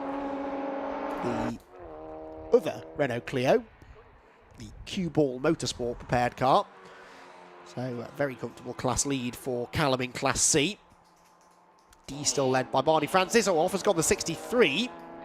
That's Steve Wood, and that's a long way off at the Wilson hairpin. Rally crosses his way back onto the track. Manages to get going again as Elliot Lettis now comes down the hill towards us in the MX-5. Not far behind him is the Brendan Murphy car. And they did have Steve Wood between them until Steve went off at Wilson. There is Steve going down towards us. So he's lost a position to Brendan Murphy overall, but doesn't lose a place in class, still 5th in Class B as it stands. So the race leaders are going to be where? They're on their final lap now. They went through about 30. Oh, here they come, right on cue. Jamie Hadley down towards us. Well, he was. That is the leader in Class D. That is Barney Francis, the Mazda RX-8. I think that's got a different livery on it now, hasn't it, since the last time I saw that car? Maybe it's a different RX-8 I was thinking about. But anyway, he's all on his own in Class D, but still having good fun, I'm sure. And where is he overall in the running order? He is 19th, actually. Gained a place on that lap at the expense of the Dukes, number 177, which might have had another moment somewhere, because it was quite a slow lap back for the Dukes, about 10 seconds off the pace. There goes Matthew Adcock leading in Class E, coming down towards us in the yellow BMW. First of the two yellow BMWs, the compact rather than the Z4. But for Jamie Hadley, he's less than half a lap away from the checkered flag now. And what's not been an easy race victory, this, has it? Certainly Julian Daniel was applying some heat in the first part of the race, but unfortunately, midway through, just as the pit stops were starting to cycle through, and it looked like maybe things were going to get close again between them, Julian Daniel's car expired in flames coming out of the Wilson hairpin. And Jamie Hadley has had a pretty easy time of it ever since then. He rounds Coram Corner then, heads towards Murray's for the final time. And will exit the final corner, not taking any risks over the curves, not pushing too hard. The race victory is his for the taking. And Jamie Hadley, in fairly dominant fashion in the end, is going to come through to claim the race victory in the SW Motorsports Club Sport Trophy here at Snetterton. Jamie Hadley claims the victory with Rob Andrade in second position and Feroz Belamoria in third, but there's a time penalty for Rob Andrade of 33.307 seconds. That will be because of a pit stop infringement. There are quite a lot of cars further down the order who have been given pit stop infringement penalties, but Rob Andrade's wasn't showing until after he crossed the finish line. So actually, Ferroz Bilamoria will be second, and Shane Kelly will be third. So Shane Kelly jumps up a position. I think Andrade should hang on to fourth. Then we've got the Watling and Wheeler Ford Fiesta. That's coming through to claim the win in Class B. And yes, fifth position overall for them. Richard Clark, though, was catching them, wasn't he, towards the end? Richard Clark on that final lap, nearly 3 seconds quicker, so another lap, and I think he would have snatched the Class win away. Callum Bates gets the win in Class C. And Class D, as we know, is going to go the way of Barney Francis. Barney exiting the final corner now, and not far behind him, the yellow BMW there of Matthew and Phil Adcock. That was beautiful timing. Across the line they will go, so it's a win for Barney Francis in Class D, and Matthew and Phil Adcock get the victory in Class E as well. He says, pausing to check they haven't been given a penalty. No, they haven't. So they have did everything right in that race, and actually really were the class of the field in the end. In Class A it looked pretty close early on, but they were able to pull a big gap over the rest of their Class E rivals, the best of which was the number 94 BMW, which I think just crossed the line. Yes, it did, but some 15-20 seconds further back. So an entertaining race, as it always is, for the SW Motorsports Club Sport Trophy. 45 minutes have flown by, and a very deserving victory for Jamie Hadley then overall, and within Class A. And unfortunately, we lost Julian Daniel from that battle, but hopefully that car didn't sustain too much damage, and we'll have him back out again at a later round. So Hadley the winner by 5.6 seconds in the end over Ferroz Bilamoria. Shane Kelly 28.7 seconds back, but that's not really the full truth of it, is it? Because Rob Andrade was actually second across the line and had the 33 seconds or so added on for that pit stop infringement. It will be because he didn't spend enough time in the pit lane. It won't necessarily be that he was 33 seconds too short on the pit stop time, maybe 3.3. I don't know, they multiply by 10 or something like that to give us the actual time penalty. But Jamie Hadley avoided any time penalties, he avoided any drama in that race really, and he claims the race victory overall. And within Class A, Ferroz Bilamoria second, and Shane Kelly third, with Rob Andrade fourth. Then it was the Watling and Wheeler Ford Fiesta which finished in fifth position and won Class B, narrowly in the end though, over Richard Clark in the Finsport Renault Clio. Callum Bates the victor in Class C, with Kieran Power and Chris Murphy 8th and 9th. 10th position the Quantrell and Jarman Renault Clio, second in Class C, and Elliot Lettis third in his Mazda MX-5, 11th place overall. Then it was Brendan Murphy, the Burnham Firth MG, finished 13th, not bad going after only doing half a qualifying session earlier on this morning. Steve Wood is 14th. Then it was Adam Radford, the Nobolivsky for the 91 car. Then Stuart Kilroy, Barney Francis, the Class D leader, and Matthew and Phil Adcock claiming the win in Class E. The Dukes were next ahead of Mark Jones. Then it was Mitchell and Cochrane, second in Class E. Gary Hobbs was third in Class E in the Misty Racing car, or Fiesta presumably. No coupe. Usually Misty Racing known for running the Fiestas, I thought, but that was the Hyundai coupe. Craig Emerson 24th. The Ridge Bridger and Hoot car was 25th ahead of Francis Falconer. Oates and Woodford were 27th. And 28th for Julian, well, actually not finished really for Julian Daniel, and for Saranga Sotisrari. Sotisrari retiring to the pit lane, and Julian Daniel pulling over in flames at the side of the road. So it's another entertaining Club Sport Trophy race in the bag. They will next be racing on the Silverstone National Circuit in August. That's part of the TCR UK event. Then they're back on the live stream at Donington Park as part of the Fun Cup racing. And then they're back on the TCR package again, back at Silverstone once more on the international circuit at the end of the year. So 3 more races, all of them live streamed as part of the BRSCC's extensive live streaming coverage this year. And once again, a reminder to head over to the BRSCC website for all of the details on upcoming live streamed events. Right then, let's head back over to Parc Fermé, where Richard John Neal is going to catch up with our successful drivers after that Club Sport Trophy race. Always love a club sports race, and that was a particularly good one. A little bit of drama. We could have Obviously done without the fire, which was a shame. Hope the car is okay. Driver obviously was. We saw that coming out of the car.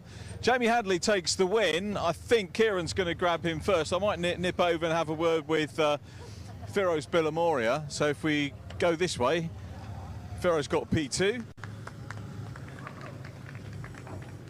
Firoz, P2, happy with that? Yes, because I thought I was P3. So timing screen says 2. Oh, okay.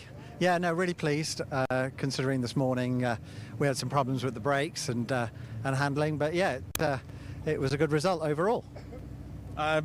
Probably better having it today than yesterday because it was really hot. It's getting warmer again though now. Yeah, it was hot enough. I wouldn't want it any warmer in the car, Richard. Does it not? I mean, this is your pride and joy, but when you get a really hot day, do you ever think about maybe pairing up with someone else and sharing the driving, or you sort of 100%, this is my car, I'm doing it?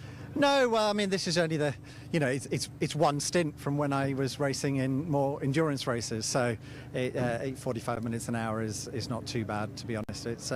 It goes pretty quickly. That's excellent. I'm going to have a quick word with Rob because we've got cars on the grid as well for the next one. Well done, Firoz. Lovely to see you. Let's grab a quick word with Rob. Good race. Safety car was a break, wasn't it? It's hot, isn't it, out there? Very hot out there. Safety car, yeah, that gave us a bit of a cool down breather space. So get the car back down cool and back into our groove again, you know. What sort of, are you mainly with club sport? Do you race this car in other things? No, there's mainly in club sport this car. I do race another car with another series, TCR Cupra, but yeah, just club sport for this one. And a good race with Firoz there. I did. We were battling it out there, and yeah, it was a tough one, but you know, it's good sport. He is good sport. That's good to know. And when will we see you next? Be in the next round. I don't know when the dates are. No, actually, I won't be in the next round. The next round's Silverstone, so it'll be Donington next. Yeah, Donington Park I'll be at. Okay, a bit different to here with the ups and downs. And what's your preference? Donington Park is my home circuit, so yeah, I'm hoping for some good times around there, you know. Nice one, Rob. Well done. Good to see you on the podium. Take care. Thank you very much, Rob Andrade there.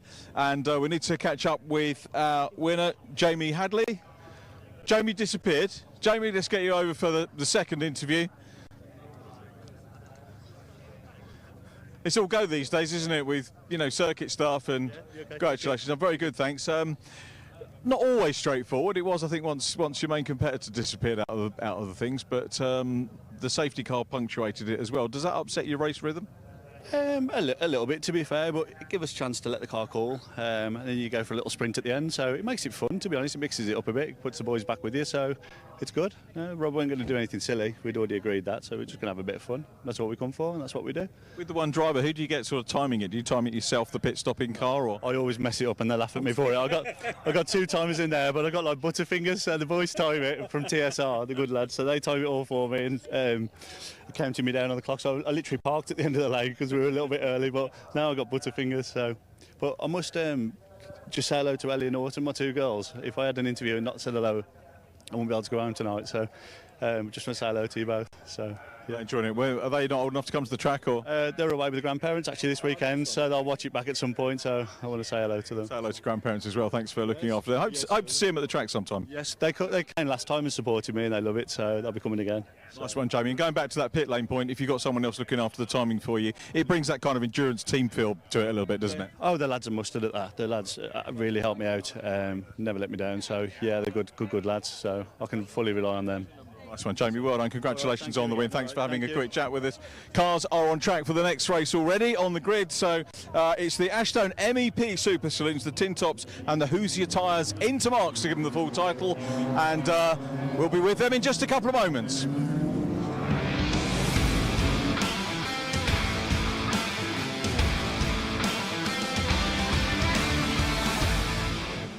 Thank you, Richard. Yep, cars are just now leaving the grid on their green flag lap ahead of a 15-minute race for the Super Saloons, Tin Tops and Intermarque Silhouettes. They had a pretty good race earlier on today, didn't they? Run by Ray Harris with Russell Humphrey giving him a run for his money, along with Colin Smith. Will it be the same three at the front this time, or will we have a few new players? We'll find out in a few minutes' time. This is how they line up then. It will be Ray Harris and Russell Humphrey together on that front row of the grid. Colin Smith and Paul Knight row 2, Martin Reynolds and Wayne Spiller on row 3. Then it's Paul Watson and Dave Avis on row number 4. The 5th row shared by Keith White and Nick Robertson. Then it's Peter Selden. Remember, he came from the back of the grid in race 1, but did have a lot of smoke coming from his car as he crossed the line. So hopefully they've resolved that issue. He should be quick from 11th, alongside John Price, then James Hunt and Jacques Whitehead.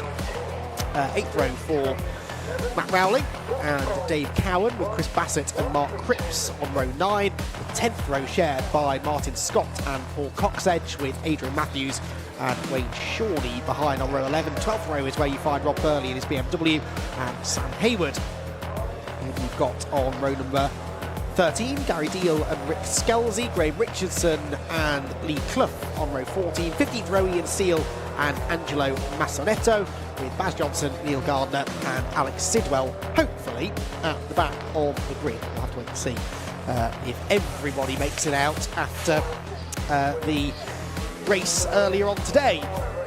So if you weren't with us for that first race earlier on today, then just to explain what's going on here, there are 3 different championships, all run by the Classic and Modern Motorsport Club, Southern Edition, Southern Club, I should say, and they are the Tin Tops, the Super Saloons and the Silhouettes, the Intermarque Silhouettes classes, which all have their own series, and as they pull down towards the end of the Bentley Straight, as we saw in race 1, that was a good overtaking opportunity, and often between cars in different classes, because it's not always the cars that are the most powerful that find themselves in front, but they are often under some threat by the time they get down to the this particular part of the track, where the more powerful cars quite obviously are able to stretch their legs and come into their own. So let's see what's going to happen in race number 2 then, as the cars head out of Nelson towards the bomb hole.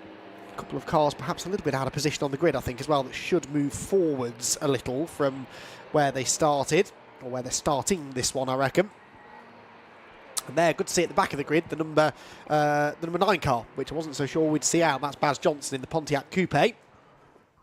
And the other non-finisher was Neil Gardner in his Honda Civic. I didn't spot that car at the back, but then I may have missed it. So hopefully he's got out there. But anyway, at the front of the field, it is Ray Harris and Russell Humphrey set to do battle. Ray Harris in the number 5 Ginetta, Russell Humphrey in the number 51 Vauxhall Tigra.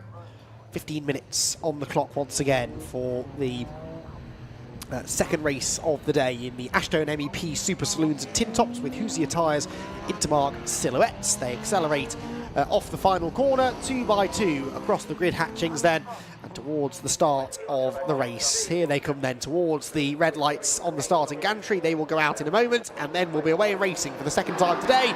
Off they go, and the rush towards the first corner begins. Who's going to get the edge? Is it going to be Ray Harris or Wayne Spiller? It's Ray Harris just about still in front. So, sorry, Russell Humphrey, wasn't it, who started alongside him this time? It's not Paul Knight. He's up at the 3rd position. 4th place looks like it's Martin Reynolds in the Mark II Ford Escort. Defending from Wayne Spiller, though, in that Cupra TCR car. Shout runs around the outside line. Accelerate off the corner up towards Palmer's. You can see there is a slight inclination coming out of the Wilson hairpin, accelerating up and over a crest towards Palmer's. A little bit of undulation then here at Snetterton, certainly nothing compared to an Alton Park or Brands Hatch, but it's got a little bit of character to it, this place.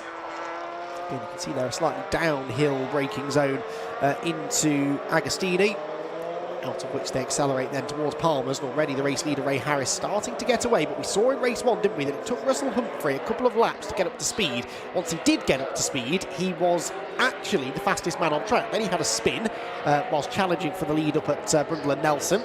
Recovered, almost caught back up again, and then seemed to sort of lose a bit of pace on the final lap. But he is quick enough, I think, to give Ray Harris a hard time here as they run through Williams onto the back straight. And oops, someone's off. One of the BMWs with a spin. That's the number 11 car. And that is Mark Cripps. So Mark Cripps has had a rotation coming out of Williams. And Cripps had started the race 18th on the grid, so he gained a few places, I think, from there, but then loses them all and plenty more. He will rejoin right at the back of the field after that spin. That's a shame. He'll be on the fight back now for the rest of the 15 minutes. Through Corham Corner comes the 4th place battle, though. This is Martin Reynolds just ahead, I think, of Paul Knight, and then Wayne Spiller at the head of the next group, snatching a break as he turns into the final corner. But at the end of lap 1, it is Ray Harris who leads the way in the Ginetta silhouette. Russell Humphrey 1.7 seconds, let's call that, behind in Colin Smith and Martin Reynolds. Did we ever get Peter Selden out there, I wonder? I don't. Yes, we did. He's 18th, so Peter Selden did get the BMW back out there, perhaps just feeling it out on that opening lap. But Peter Selden in the big red BMW came from the back of the grid to finish 15th. Sorry, to finish 11th in the race earlier on. And that was second in Class C, so Class C led by Dave Avis at the moment. Although, interestingly, Peter Selden not showing on the timing tower, is he? But I did have him in... No, I beg your pardon, sorry, I was misreading that. He hasn't come through, so he is a non-starter. So too, I think, is Angelo Massanetto. And the number 340 as well, I don't think took the start, of Alex Sidwell, who I don't think we had out in race 1 either. So a few of them didn't make the start, including, unfortunately, Peter Selden. That's a shame. So anyway, a couple of them non-starting, but we've got plenty of cars out there, more than enough for a good race. And as they wind their way through Williams now, onto the Bentley straight again. Good battle here between a couple of the silhouettes. Keith White there, the red BMW. And behind one of the Tigres, that'll be John Price, I think, the 267. And then they've got Mick Robertson in the Corrado, just ahead. Oh, up the inside goes Keith. No, not quite close enough into Brundle. Accelerate off the corner up towards the bomb hole again. 38 car just settling in behind for now. Right, what's going on out in front? Is it still 1.6 seconds the lead gap? I'd say it's gone out slightly, looking out of the window. So Ray Harris and Russell Humphrey are... oh, we've had a spin, and that's the Pontiac that's been around. And has that been in the wall? There's a lot of grass to the right-hand side of the road, but a flame out of the bottom of the car. And that is not good news, I'm afraid, for Baz Johnson. And if that car is stuck there, that's going to require a safety car, isn't it, at the very least? I wonder if he's been in the fence on the right-hand side. I can see he's getting out of the car, so that's, well, good news, he's okay, but bad news, the car is stranded there, and that's definitely going to require the safety car. He hops very energetically over the barrier, so Baz is absolutely fine. The car, sadly, I think might be a bit second-hand. Looking at where the grass was there on the track, it's almost like he has been in the barriers on the right-hand side of the road, so I think we're going to go safety car. The safety car hasn't actually been scrambled. Now it has.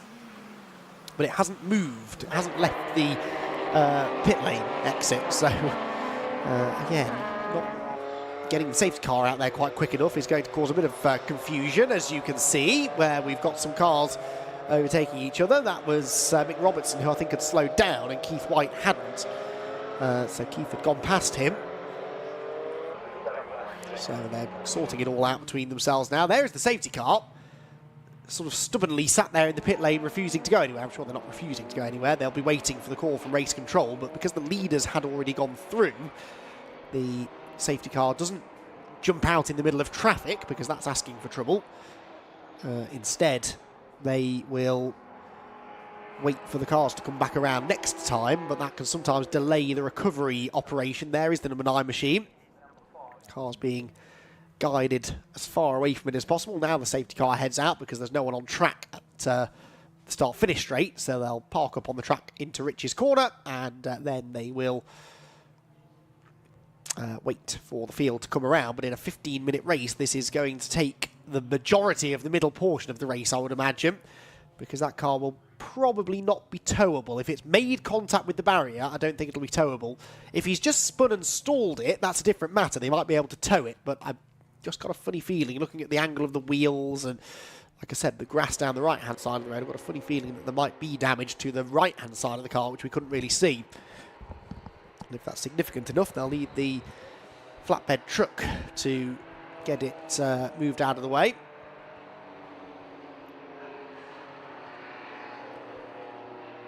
So waiting for the safety car to be collect the cars that are making their way down through Brundle and Nelson. 3.5 seconds was Ray Harris's lead. Of course, that's going to evaporate now with this safety car period. With Russell Humphrey second, Colin Smith third, then Martin Reynolds, then Paul Knight in the number 3 car. There you can see Baz Johnson's car being worked on by the marshals, but no recovery vehicle yet in sight, which is a bit of a shame. So this is probably now going to require, well, maybe a third lap. This is the second lap of the yellow flag conditions that is about to, or is just beginning. Whereas we might now also need a third one to get the track fully cleared. Anyway, wait and see.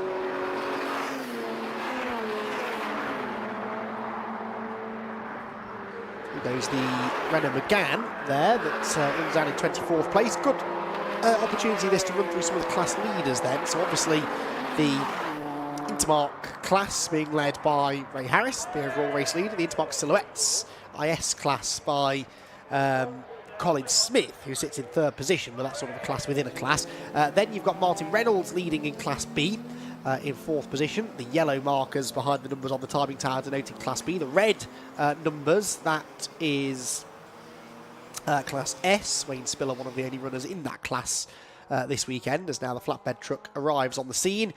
And yeah, course car and medical car there as well, I think, just to check Baz Johnson over, which again does lend some support to my theory that he's knocked himself about a little bit. He seems fine, like I said, it'll just be a precaution, but I reckon there is a bit of damage done to that car. Anyway, just to continue down through the classes, then you've got Dave Avis, who leads in Class C. That's probably going to be the class to follow, I think, once the race gets back underway. Dave Avis, Dave Cowan, pretty close together, pretty evenly matched as well, those two have been.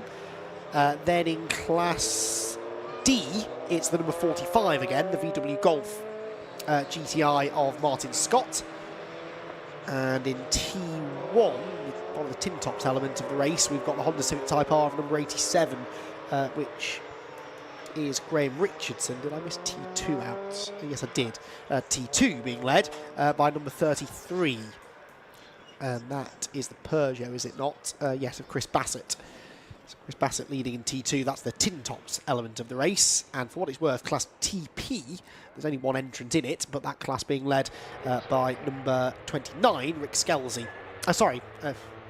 Absolute rubbish. By number 7, Ian Seal, not even close to number 29. They did start together in the earlier race, but that's not really an excuse. Anyway, so it is Ian Seal leading in that particular class. This recovery is taking a little bit longer than we'd like, isn't it? Because I don't think they're going to get the safety car in this time.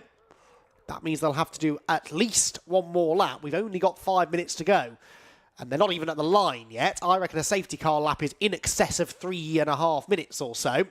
They can try and speed the safety car up a little bit, I suppose. But again, it's part of the problem, really, with this being such a long lap at Snetterton when we're on the full 300 circuit. A safety car, even if it's only out for 2 laps, that can be half of the race gone. So it can't be helped. Obviously, we needed a safety car. We've got a car stuck in the middle of the road. But I suppose having started early after lunch, they probably had time to red flag the race if they wanted to and just restart it rather than tour around behind the safety car. But I think they're very keen to get through some of the sprint races so that we definitely have 3 hours left for the Silver Lake C1 Endurance Series race, which is the main race of the afternoon in a way, certainly the longest race of the afternoon. We've got one more race after this before the C1s, that being the Nankang Tyre BMW Compact Cup, and the Silver Lake C1 Endurance Series will kick off at 3:25 or so, probably a bit earlier than that now. So yeah, we're going to have one more lap behind the safety car. Be interested to see what this lap time is for the safety car, which is just coming through Corham and into Murray's now. Because we've got we're going to have about 3.5 minutes left when they get there. Oh, there's fluid to be covered now as well. That's, yeah, that is the same place, isn't it? That's Wilson Corner. So they've got 3.5 minutes to go. The safety car hasn't yet got to the timing line. And what is this lap time going to be? What I'm trying to figure out is whether we're going on to the last lap now. And it's going to finish behind the safety car. Hope that's not the case, but funny feeling. Well, they've crossed the line now. That was a 4 minutes and 38 second lap, and there are 3 minutes and 10 seconds to go. Now, granted, it would have been a slow lap because I think the safety car's been going quite slowly to try and maybe improve the chances of us restarting the race that time, but that was never going to happen really, was it? So we'll see if it now does speed up a bit more this time. If it does, we could get a restart, but there is fluid to be covered with the cement dust. That car presumably, has the car been recovered yet from Williams or not? Can't see from that angle. The car's gone, I think I'm hearing. So yeah, the car has been recovered at least, so okay. The track no, it hasn't. Well, it's at the side of the road. I'm not convinced I'd call that the safest place. They had a flatbed truck there to pick it up. I'm surprised a little bit that they didn't take the car away, but perhaps to try and speed up the operation, they've decided not to do that. Anyway, whatever, not my decision to make. But yeah, I think the track will be ready to race at the end of this lap. The question is whether we have any time left to race at the end of this lap. There may be a provision within the regulations, as is the case with some championships, where we can add time on at the end of the race, but it may well be that we instead get a checkered flag waved on the pit wall. Can I see a checkered flag being readied, maybe? I'm directly opposite the flag gantry. Well, the yellow flag has been rolled away by the marshal, that much I can tell you. So the yellow flag is not going to be needed at the end of this lap, but will we get a green flag or will we get a checkered flag? I will let you know as soon as I see any movement from the pit wall, but a minute and a half to go. Safety car does seem to have sped up a little bit. So maybe it's going to get back in time, but of course if Ray Harris wanted to, he could just slow things down a little bit more, couldn't he, and not have to then do an extra lap, because imagine if he did do an extra lap and then something went wrong and he could have actually just made that the final lap of the race. So we'll see. Safety car definitely has sped up, but I don't know, I don't know, this is a much quicker lap. Purple sectors all round for the Jaguar safety car at the moment, and they're giving us our best chance of getting one lap of racing in. There is the flag stand on the inset. So now that's essentially the view that we've got from the commentary box of the starting gantry. So if you see a checkered flag appearing there, we will know it's the end of the race. We've got 30 seconds to go. They're just going into corner. The lights are out on the safety car. So if we get back to the line, how much does Ray Harris want to have another lap at speed around Snetterton? If he really wants to, he'll put his foot down here and get to the line within the next 20 seconds. If he doesn't, he will coast home. He is in complete control of the pace that they're carrying here. I just don't think he's going to get there. He's crawling along into Murray's corner. 8, 7, 6, 5. He's not going to get there, is he? He's sped up. The green flag is waiting. Are they going to give them another lap anyway? They might do. Yes, they're going to. They're waving a green flag, so they're going to give them an extra lap of racing then. Well, good for them. That's what we want to see. We want to see racing. We all turned up today to see some racing, and that's what we're going to get. So Ray Harris, Russell Humphrey and Colin Smith then across the line. They crossed the line, for what it's worth, 6.2 seconds after the 15 minutes had elapsed. So they're going to give them very much an extra bonus lap, which is, I think, a really good decision, actually. So through the Wilson hairpin come Colin Smith and Martin Reynolds. They're battling over third position. Martin Reynolds already leads in Class B, remember. But wants to try and get onto the overall podium if he can. Sliding their way through Palmer's out towards the back of the circuit. We'll have a drama for 188. That's Neil Gardner. Now there is someone who will be wishing that they throw the checkered flag, because this is my point. You see, you do an extra lap, try to give them an extra lap of racing, things can go wrong. So Neil Gardner surviving some sort of drama, I think, on the approach to Rich's corner. Maybe it was a mechanical issue that slowed him down. Hopefully the same fate does not befall Ray Harris, though, who turns his way now into Oggies, up towards the right-hander at Williams. And from there, accelerates down the Bentley straight. Not really under any threat here, is he, from Russell Humphrey, really. Out of Williams down the back straight. They pass the Baz Johnson car. Oh, no, they have not moved the Baz Johnson car. There it is. A bit further down the straight now from where he ended up. Someone's on the grass in the background. But whoever it was, I think they managed to keep going in vaguely the right direction as Russell Humphrey turns the Tigre. through Brundle and Nelson, but it looks like being a second win of the day for the Ginetta, doesn't it? Ray Harris turns through the bomb hole, heads towards Coram, pushing on pretty hard, isn't he there? Moving the car about quite a bit through the quick right-handers. And up towards the final corner at Murray's. It's been a good drive this from Ray Harris.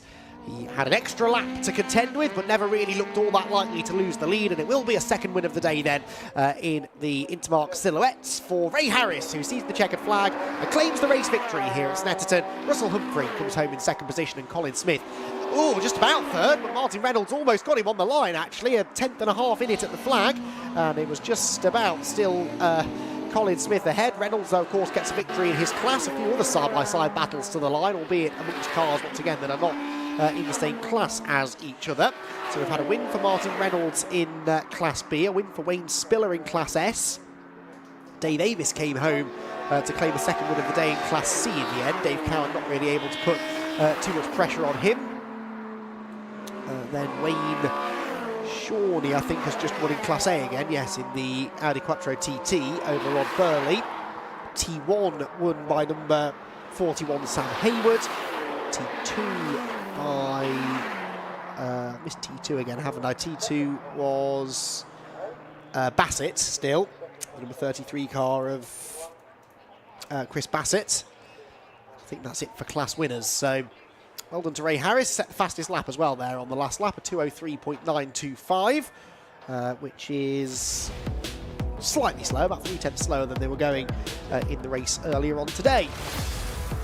But it was much the same, really, as the race earlier on today, in that it was a victory for Ray Harris. Ray Harris victorious here at Snetterton for the second time in his Ginetta. Russell Humphrey second, Colin Smith in third, ahead of Martin Reynolds, Mick Robertson, Paul Knight, Wayne Spiller, Keith White, Phil Watson, and Dave Avis to complete the top 10. John Price was 11th, Dave Cowan 12th, and Chris Bassett and James Hunt 13th and 14th respectively.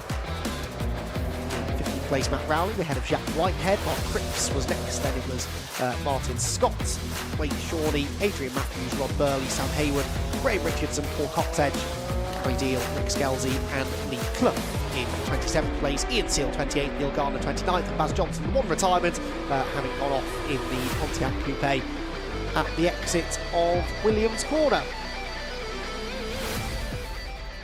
So the cars then make their way back around to the pit lane, and we will very shortly, hopefully, have the cars out for our final sprint racing action of the day, the Nankang Tyre BMW Compact Cup Championship.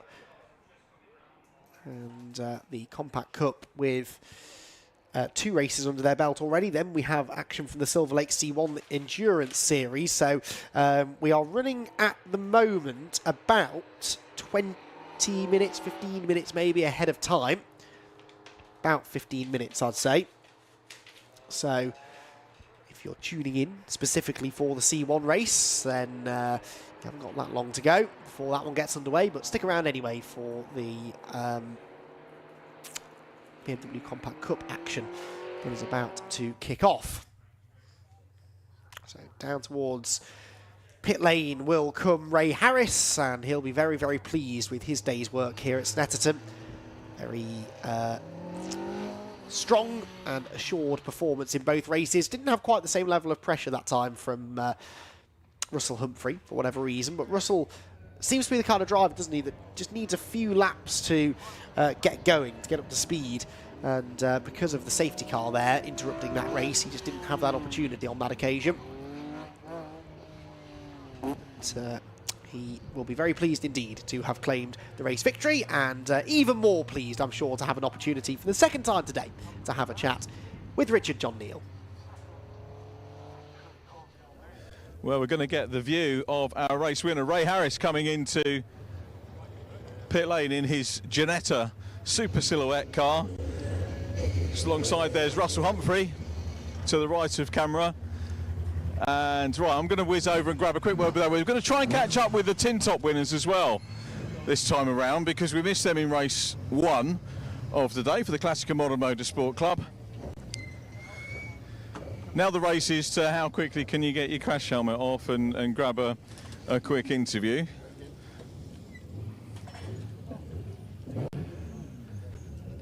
So Ray out of the car and gloves off, have a quick chat with the team.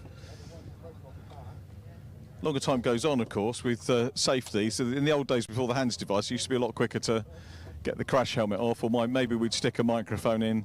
Top job actually from Ray there. It's gets that off. Congratulations. Not as much racing as you would have liked, obviously, there, Ray, but double win will look good in the record books. Yeah, it's a bit of a shame. Hope Baz is all right. Looked like he had a bit of damage there, but yeah, win's a win. Yeah, it was all right, but yeah, a few more minutes racing would have been nice.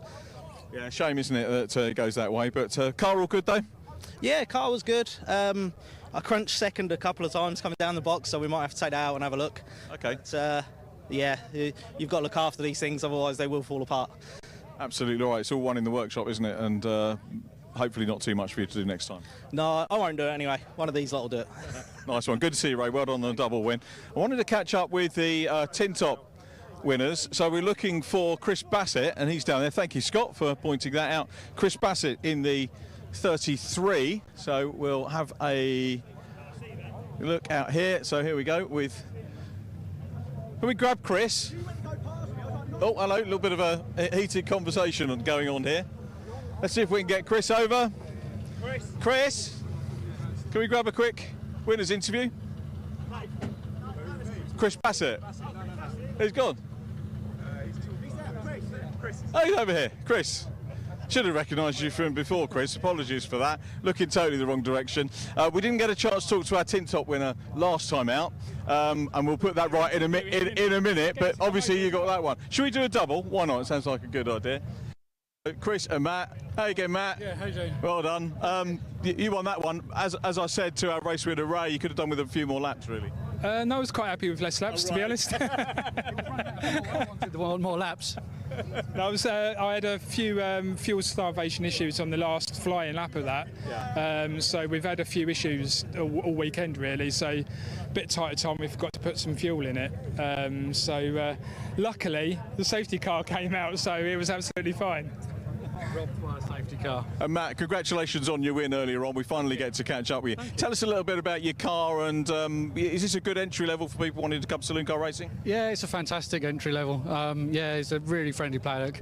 Yeah, a great bunch of guys. Yeah, really nice and friendly, really well run. Racing largely is around the southeast of England because it was born out of that, I won't mention the other club, but it was born out of drivers that were grouped down there. So where's the next round? Next one, I think we're at Brands next, and then finish off at Silverstone. Nice one as well. Did you get to Lyddon too as well? We have. Lyddon was last, yeah. Last one was Lyddon. Cool. So yeah, southeast base, but trips up here, Silverstone as well. A couple of times. Yeah, Lyddon, Mallory, Combe. We did Castle Combe this year. That's always good fun. What's on your cars first of all? How far away from standard is yours? Engine-wise, it's standard with a bolt-on exhaust and inlet manifold, and then just tweaking suspension, really. So not an overly complicated way of getting in? No, absolutely no. It was a road car when I bought it. I've literally bolted some suspension around it and some sticky tyres. Fantastic stuff. And Chris, obviously, you've been around this championship a while because we used to film you for Motors TV, I think, going back quite a little while ago, and pretty much the same. Is it fairly simple? Yeah, I mean, we've got a new suspension on it this year from Quantum. The engine's by Pug One Off up in Northampton, and then again this started life as an XSI road car, and then every year we try and go a little bit quicker, and to where we are today. And a good race between you two. Obviously, you swapped places in the first one. You were looking to do the same again here. Yeah, I was hoping. Chris told me he'd run out of decent tyres in that race, so I was hoping that I was robbed by the safety car. I think personally, I think I had the pace to catch him, but we'll never know. Scores to settle next time out. Guys, thanks very much for having a chat with us. Congratulations on your win earlier on. Your win, there we go. We've got cars on the grid, so I think we've got one more race before we go C1 racing, and that is the Nankang Tyres BMW Compact Cup, third race of the weekend for them. We grabbed a quick word when we were in the cafe at lunchtime with Joe Doble, who had time. Remember, he had an engine problem. We thought there was a problem with the car. Saw him in the cafe, so we kind of thought because he was getting food, everything was all right. He said everything's okay, and he lines up in this partial reverse grid in 10th position. To give you the full rundown in just a few moments, we go back to Andy McEwen.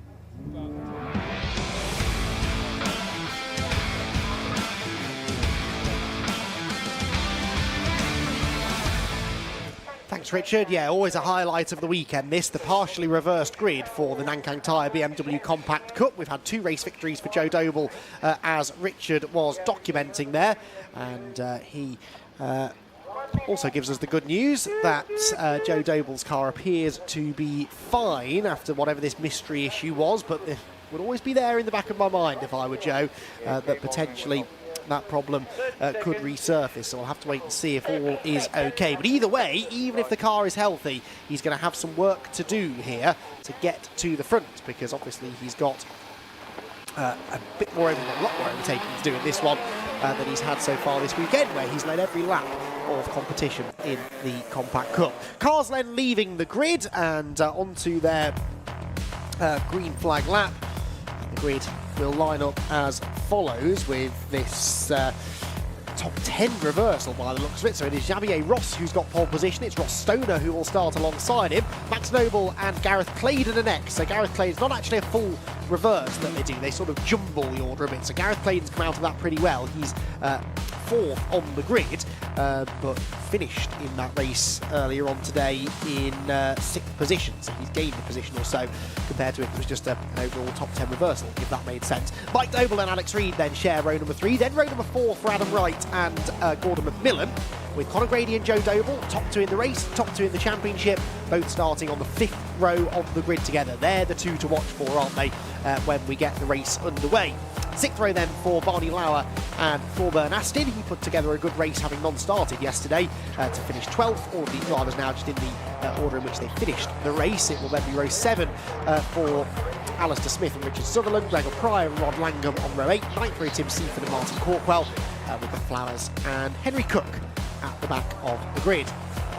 So yeah, they jumble the order. I think they do it in sections, if memory serves. I think they do the top 4, then the next 4, and then the back 2 all get sort of inverted in some kind of weird way, and it all gives us a very interesting grid, and usually the best race of the weekend for the compacts, which is not normally a championship lacking in things to get excited about.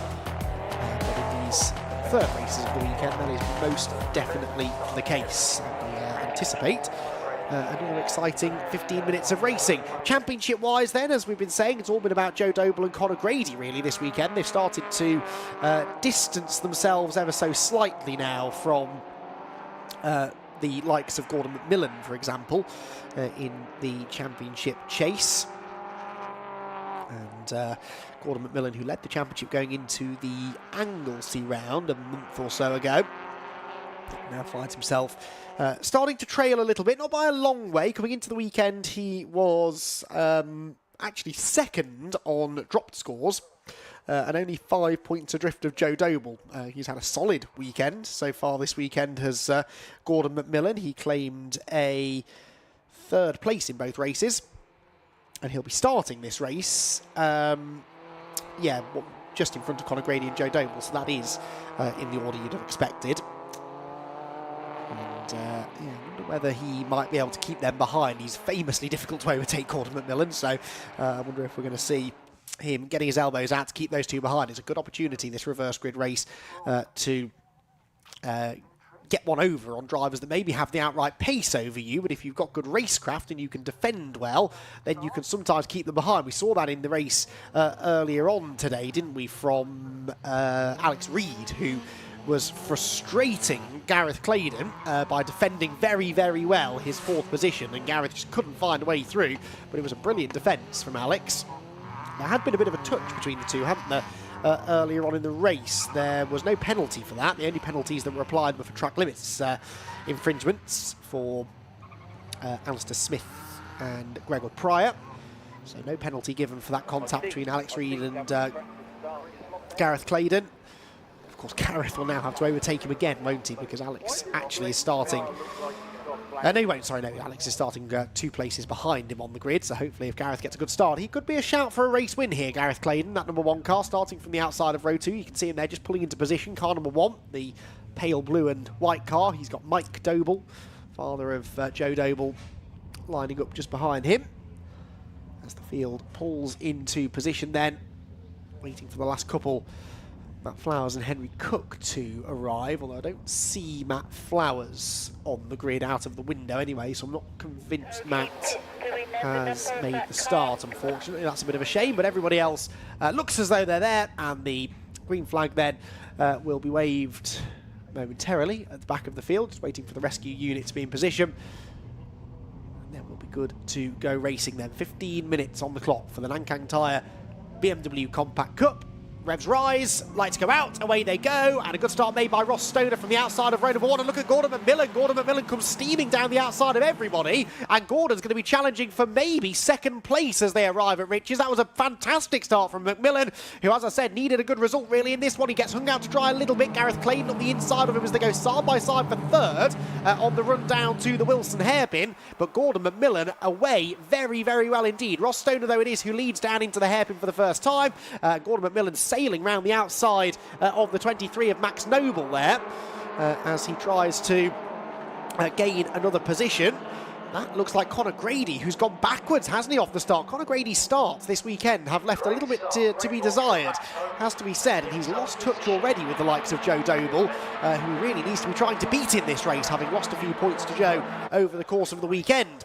So down towards Agostini for the first time then. Stoner leads the way. It is the number 23 car of Max Noble in second place, Gordon McMillan third, Gareth Clayton fourth, and which Doble is that in fifth? I think that is Joe Doble, you know, up into fifth position. So Joe Doble has had a brilliant start, if that is the case. McMillan there in the background up the inside of Max Noble. Did that work? Yes, it did. Noble ends up on the grass, and Gordon McMillan through into second place. So McMillan into second. Noble just about fending off Gareth Clayton, although Gareth will get a run up the inside because Noble understeered a bit wide out of Oggies, and Gareth Clayton slips through on the inside line, and that is Joe Doble, number 11, in behind. So Joe Doble into the top 5 already, having started 10th on the grid. Then it is Alex Reed and Mike Doble behind. Lots of cement dust there being kicked up after the previous race. And as they head down the back straight, already Gordon McMillan, Gareth Clayton, Joe Doble marching to the front. Doble there going around the outside, I think, of Max Noble. Yes, he is, into fourth position. So Joe Doble up into P4.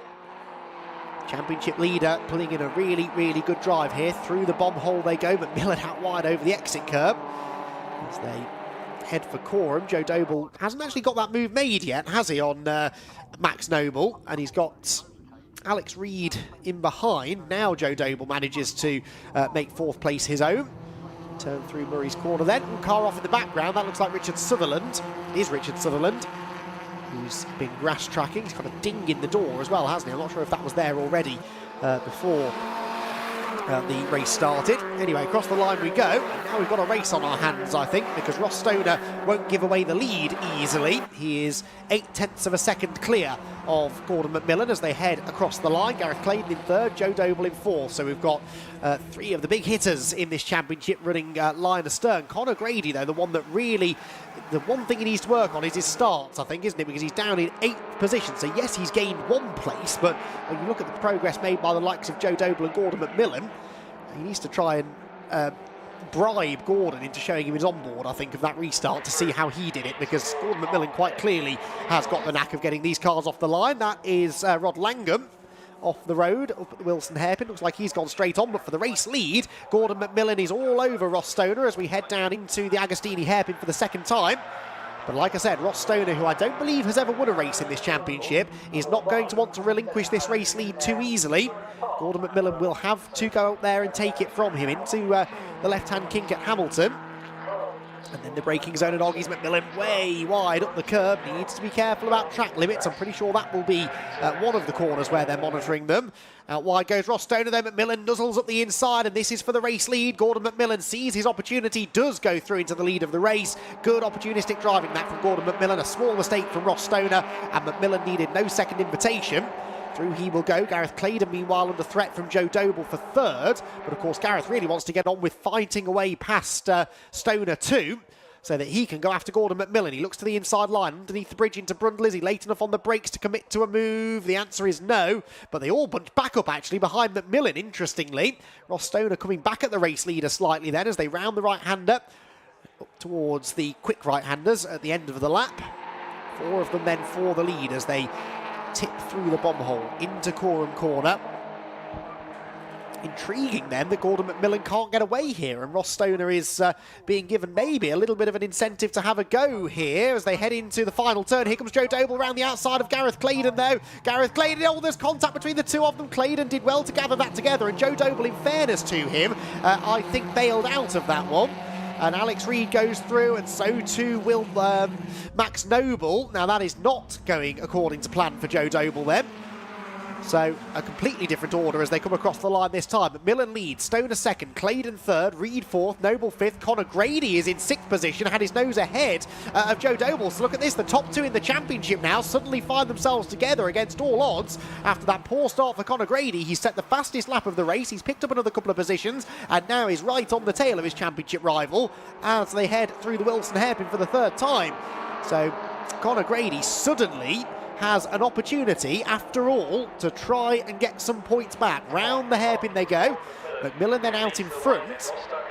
The cynical part of my brain is wondering whether or not Gordon McMillan was deliberately slowing things down then to try and cause a bit of action behind, because of course he needs to outscore both Connor Grady and Joe Doble in this race to try and close in the championship. I don't think that's what he was doing, but if it was, that was very smart, because it has worked a treat, hasn't it? Joe Doble was the one who ended up coming out of that the worst, and he has now nipped back up the inside of Max Noble there. So Joe Doble, who was actually 7th at the line, back into 5th position now. He was 16 thousandths of a second behind Connor Grady, so they were basically side by side. I really don't think this is deliberate from Gordon McMillan though, because look, he still can't get away from Ross Stoner. Ross Stoner is going with him and giving Gordon McMillan a bit of the hurry up. Connor Grady doing the same now to Max Noble. Connor really needs to make this move stick, and quickly pulls to the right hand side heading down the Bentley Straight. That's the outside line for Brundle, but if you can tough it out round the outside through the left-hander, you get the inside line for the right-hander. Is that what Connor Grady is going to be able to do? They sweep through Brundle into Nelson. There is Joe Doble. What's going on behind? Yes, Connor Grady's done it. Textbook move that at the end of the Bentley Straight. Runs a bit wide over the curb, but just gets back across in front of Max Noble. And Connor Grady then up into 6th position again.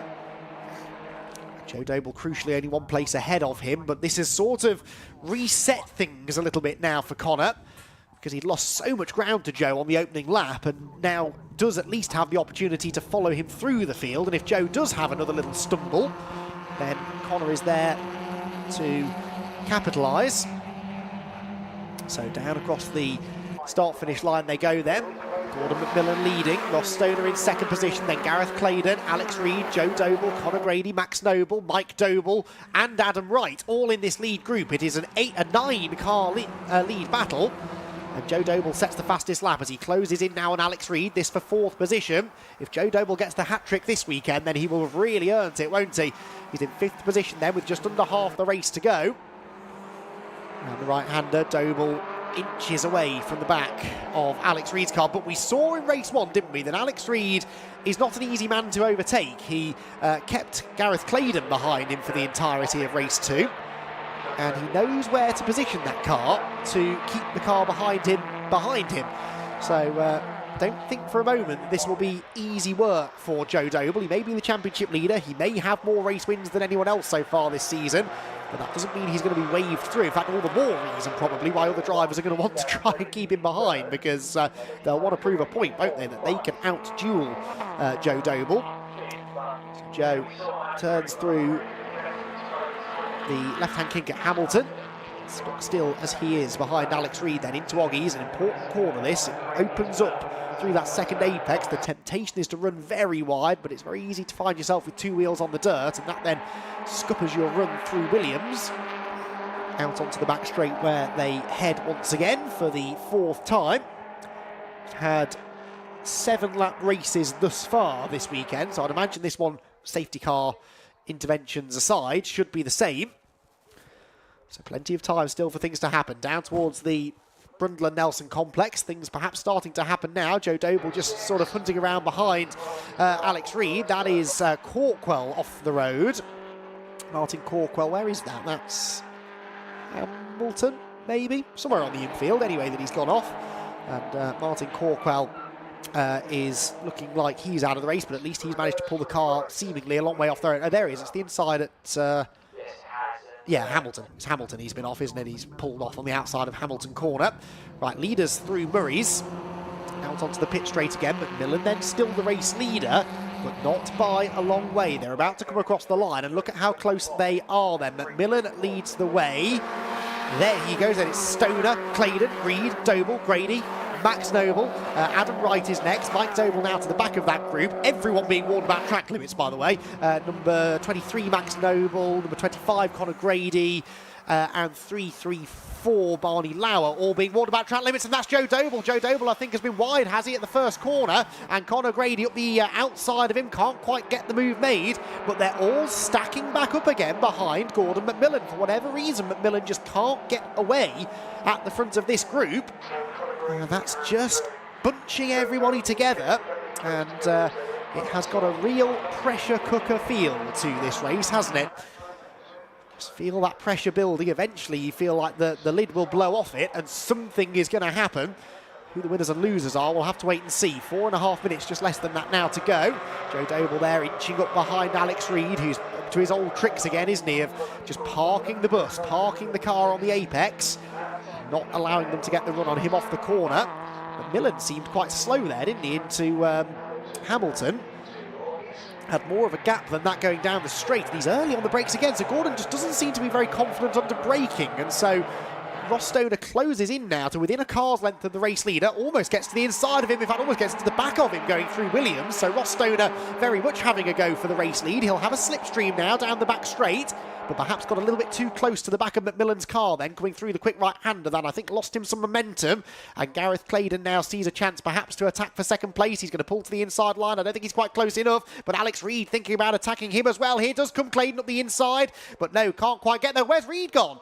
Oh no, Reed's gone straight on. Now, did he outbrake himself? I think he did. It didn't look like he was that late on the brakes, but Alex Reed goes off, and that unlocks the door perfectly for Joe Doble and Conor Grady to come through. So those two both get a bit of a free pass. They're not the only ones either. Through will also go Max Noble and Adam Wright, I suspect, with Mike Doble now having fallen off the back of this group. Gareth Claydon now onto the back of Ross Stoner for second place, as 41 is now being shown a warning flag for track limits. That's Tim Seaford further down the order in 17th place.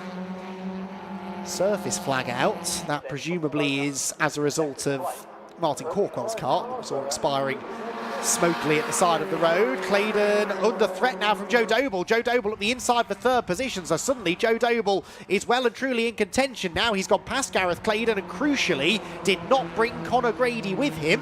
So Conor Grady not able to come through, although Conor is up the inside now. I think, is he in the background? Yes, he's got the overlap. No, he hasn't got the overlap. So Gareth Claydon then holds on to fourth position as McMillan takes a wide sweeping line into the Wilson hairpin. He comes off that corner well, doesn't he? But then going up through the gears seems to be reeled in again by Stoner. I'm not convinced all is right with that number 20 car. And McMillan hanging on by the skin of his teeth, but Joe Doble into third place will definitely be a concern now for McMillan, because Joe Doble suddenly is in contention maybe for a race win, which did not seem that likely a few laps ago. And he'll be very pleased to have Gareth Claydon behind him, not Conor Grady. Grady being his nearest championship rival, Claydon that little bit further back in the points coming into the weekend anyway, having had a non-finish at Croft and some penalty points as well added on that weekend, or not that weekend actually, it was a different round, but those penalty points were applied. 137 is Gregor Pryor being warned about track limits. He's not learned his lesson from race one, has he then? Here we go. The inside comes Joe Doble for second place against Ross Stoner. I think he'll probably make this move stick, but by going side by side with Stoner, this opens the door for Gareth Claydon. We saw this in yesterday's race. 3 abreast down at the end of the straight doesn't often work all that well. Which way does Claydon go? It looks like he's actually going with Joe Doble, doesn't he? He's pushing Joe Doble down the straight. I think that was a bit of bump drafting. Joe Doble might be through into second place. Stoner Stoner trying to hang tough on the inside line. Joe Doble around the outside, he's off the road. Championship leader onto the grass down at Brundle and Nelson. He just couldn't get the car stopped, and Joe Doble will fall behind Gareth Claydon. Does Conor Grady get him? No. Somehow Conor Grady still hasn't found a way by, but he does have the run out of the bomb hole up towards Coram Corner. But no, I think that Joe Doble will fend off his title rival, and that is 2 bullets dodged now for Joe Doble, twice where it looked like Conor Grady was going to get past him after he'd had a drama, and twice that's not been the case. Ross Stoner then sliding his way through Murray's, just about gets the car off the corner. All of this has played beautifully into the hands of Gordon McMillan, who starts, disappointingly, the final lap of the race with the biggest lead that he's had all race long, actually. Ross Stoner 1.3 seconds back. So Gordon McMillan has managed this situation perfectly.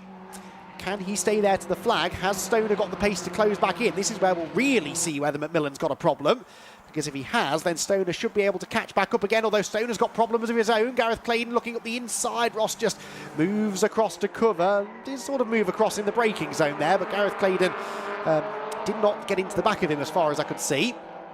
Gareth's got to be careful, doesn't want to open the door for Joe Doble to come through as well. Chances of a triple victory now seeming to be ebbing away for Joe Doble. His priority has to be keeping Conor Grady behind. Conor Grady's had a good run out of Palmer's though, and look at that, Joe has to jinx the inside to defend. Now, how's this all going to pan out down at Agostini? Stoner stays second. In fact, they all stay in the same order. Claydon third, fourth Joe Doble, fifth for Conor Grady, but out wide goes Stoner. Oh, just gets back across in front of Gareth Claydon, but there is an overlap here, and you don't really want to be going into Hamilton on a tight line. That will slow you down on the exit. But Ross Stoner managed that one pretty well, actually.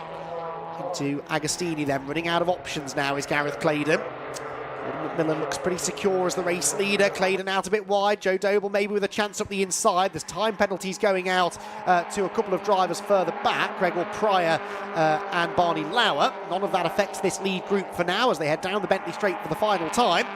And Ross Stoner might now be reasonably secure in second place. I think the battle really is between Claydon, Doble and Grady for third, fourth and fifth positions.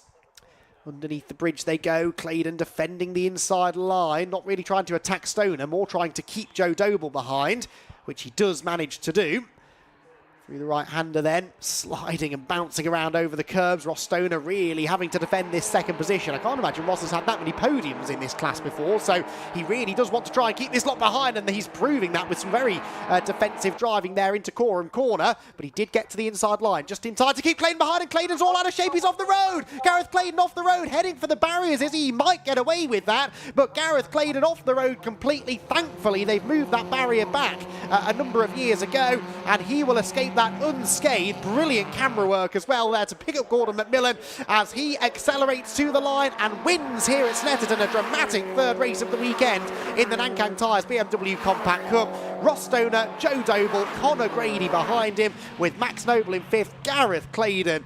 Oh, he has had a weekend to forget, hasn't he, Gareth Claydon? Sixth place at the flag, Alex Reid seventh, Adam Wright in eighth, Mike Doble ninth, and Javier Ross completes the top 10. What a race that was. Race of the weekend so far, definitely from the Compact Cup. It's always a highlight, that reverse grid race. Always produces drama. It gives drivers like Ross Stoner, for example, an opportunity to get up there and get a podium or a really good result or lead some laps. And he did lead a lot of laps in that race. And even when he lost the lead to Gordon McMillan, he pushed Gordon hard all the way. And it was really only the last lap, wasn't it, where he faded back and had to turn to defensive mode, but he defended very well. And, well, Gareth Claydon, in the end, the one that made the mistake, actually. And that means that Joe Doble's on the podium. Joe Doble, who won the first two races. He was off the road once in that race and got delayed with a bit of a tangle at Murray's as well, with Gareth Claydon, ironically. And despite all of that, he ends up on the podium, and despite all of that, he ends up beating Conor Grady as well and outscoring him slightly. McMillan gets some points back as well, though, crucially. I wonder whether that would become a drop score for Joe Doble. I think fourth place might do. I think he's had a couple of fourth places. You get 50 for a win, don't you? You get 47, I think, for second, 45. No, I don't think that would become a drop score. He's had a couple of finishes outside of the top four, I think. So possibly not for Joe Doble, which, yeah, that means Gordon McMillan will have gained a little bit back, and he'll be pleased with that. But what drama in the BMW Compact Cup then. And what a result for Gordon McMillan, who really had to defend that win. I'm going to be very interested to hear, actually, in his interview with Richard John Neal, whether or not there was an issue with that car, because he really didn't seem comfortable in the lead, did he? But he did manage to hold on to the win, and Gordon McMillan claiming another victory then in the Nankang Tyre BMW Compact Cup, his third of the year. Ross Stoner comes home in second, Joe Doble in third, and Conor Grady in fourth position, with the top five completed by Banks Noble. Gareth Claydon only sixth after that dramatic off on the final lap of the race. Alex Reid seventh, Adam Wright eighth, Michael Noble ninth, and Jamie Ross completing the top 10 ahead of Paul Byrne, Aston, Henry Cook, Alistair Smith, and Barney Lauer. Then in 15th position was Gregor Pryor after a penalty was applied. Rod Langham 16th, Tim Seaford 17th, Richard Sutherland 18th after his off-track excursion in Corham earlier on too. And Martin Corkwell, unfortunately, the one non-finisher from that race. Oh, fantastic stuff from the Compact Cup, and we will see them out next at Cadwell Park on the 10th and 11th of August. I don't think that one's being live streamed, but the Donington Park event will be on the 21st and 22nd of September, and so too will the Silverstone International finale on the 12th and 13th of October, so make sure you tune in for that one, because it could well be that this is a championship that goes right down to the wire, and the very final race of the weekend, of the season I should say. Right then, lots to unpack after that one. Let's head down to Parc Fermé, shall we, and hear from our podium finishers then, who have some stories to tell after that one. And it's down to Richard John Neal to ask them the questions. Well, you're watching the cars come down. For me, probably a contender for race of the weekend. What a super race that was from the Nankang Tyres BMW Compact Cup. The Brscc formula continues to give. What a super race that was. I'm going to grab a quick word with Ross Stoner, first of all, who took P2.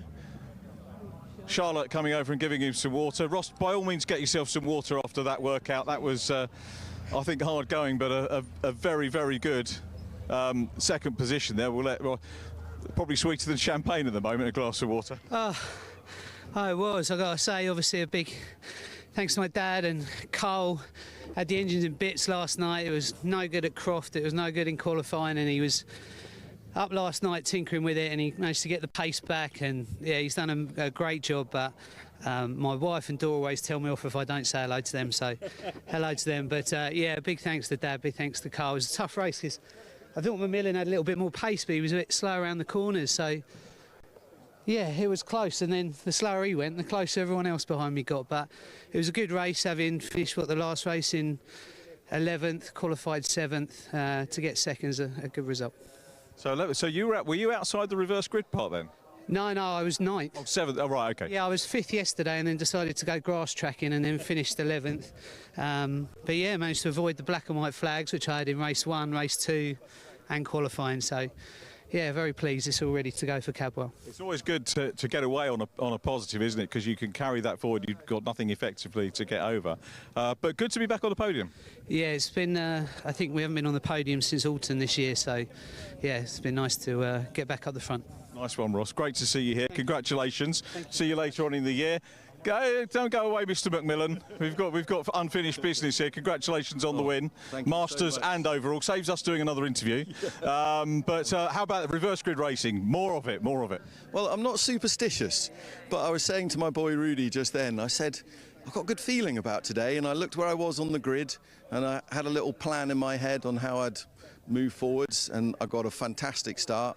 Up to 3rd by the end of the first lap, and then picked them off, and then Ross did a valiant job holding them all off for me, so relatively comfortable victory in the end.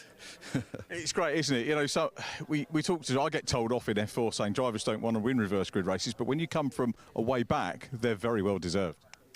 I'll take any race. I don't care if everyone else breaks down. I'll take the win every day. We'll all take the win. Yeah. I was just saying to Ross, sets you up nicely, doesn't it? To Cadwell, a nice positive vibe going into the next round. Yes. Yeah. No, you know, kind of 1 minute I think, oh, Joe's unbeatable. Then all of a sudden, you know, he's got 5 wins this season now. I've got 4.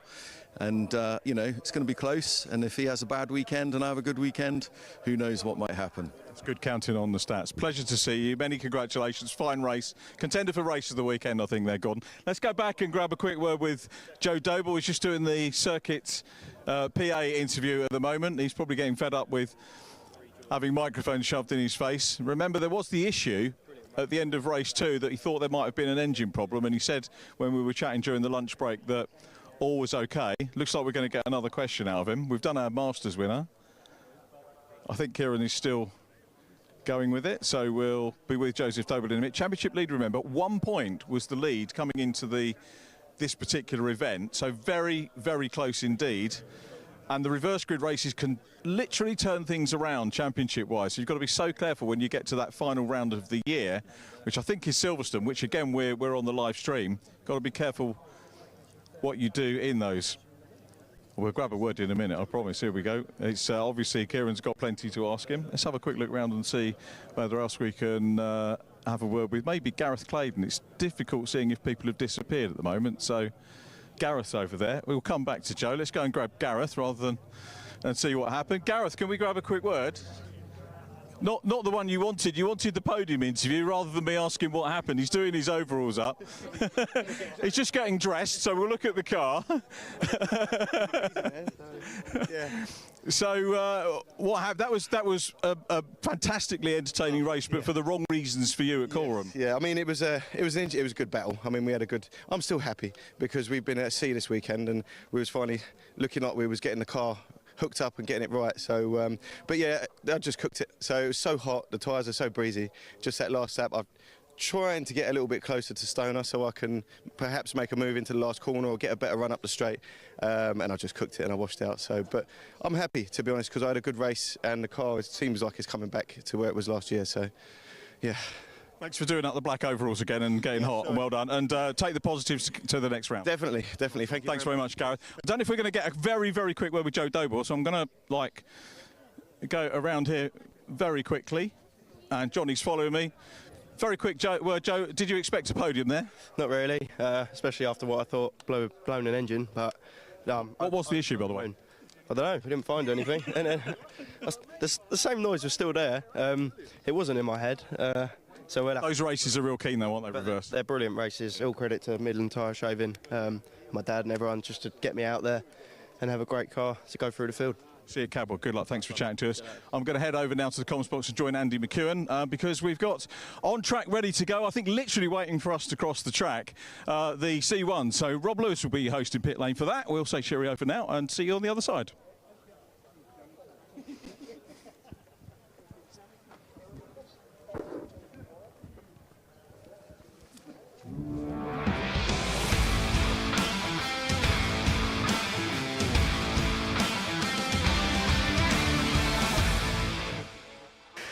Thank you very much, Richard. Yeah, we will hear from Rob Lewis, I promise. We might grab him on the green flag lap maybe if we've got a bit of time, but Richard John Neal is jogging across the circuit as we speak in front of a load of very impatient Citroen C1 drivers who are keen to get this race underway, and they are gridded up. They're almost ready to go, and once that green flag waves at the back of the grid, we'll be good to go racing. But first, let's have a little chat, shall we, with our roaming reporter for this race. Let's head down onto the grid and hear from Rob Lewis.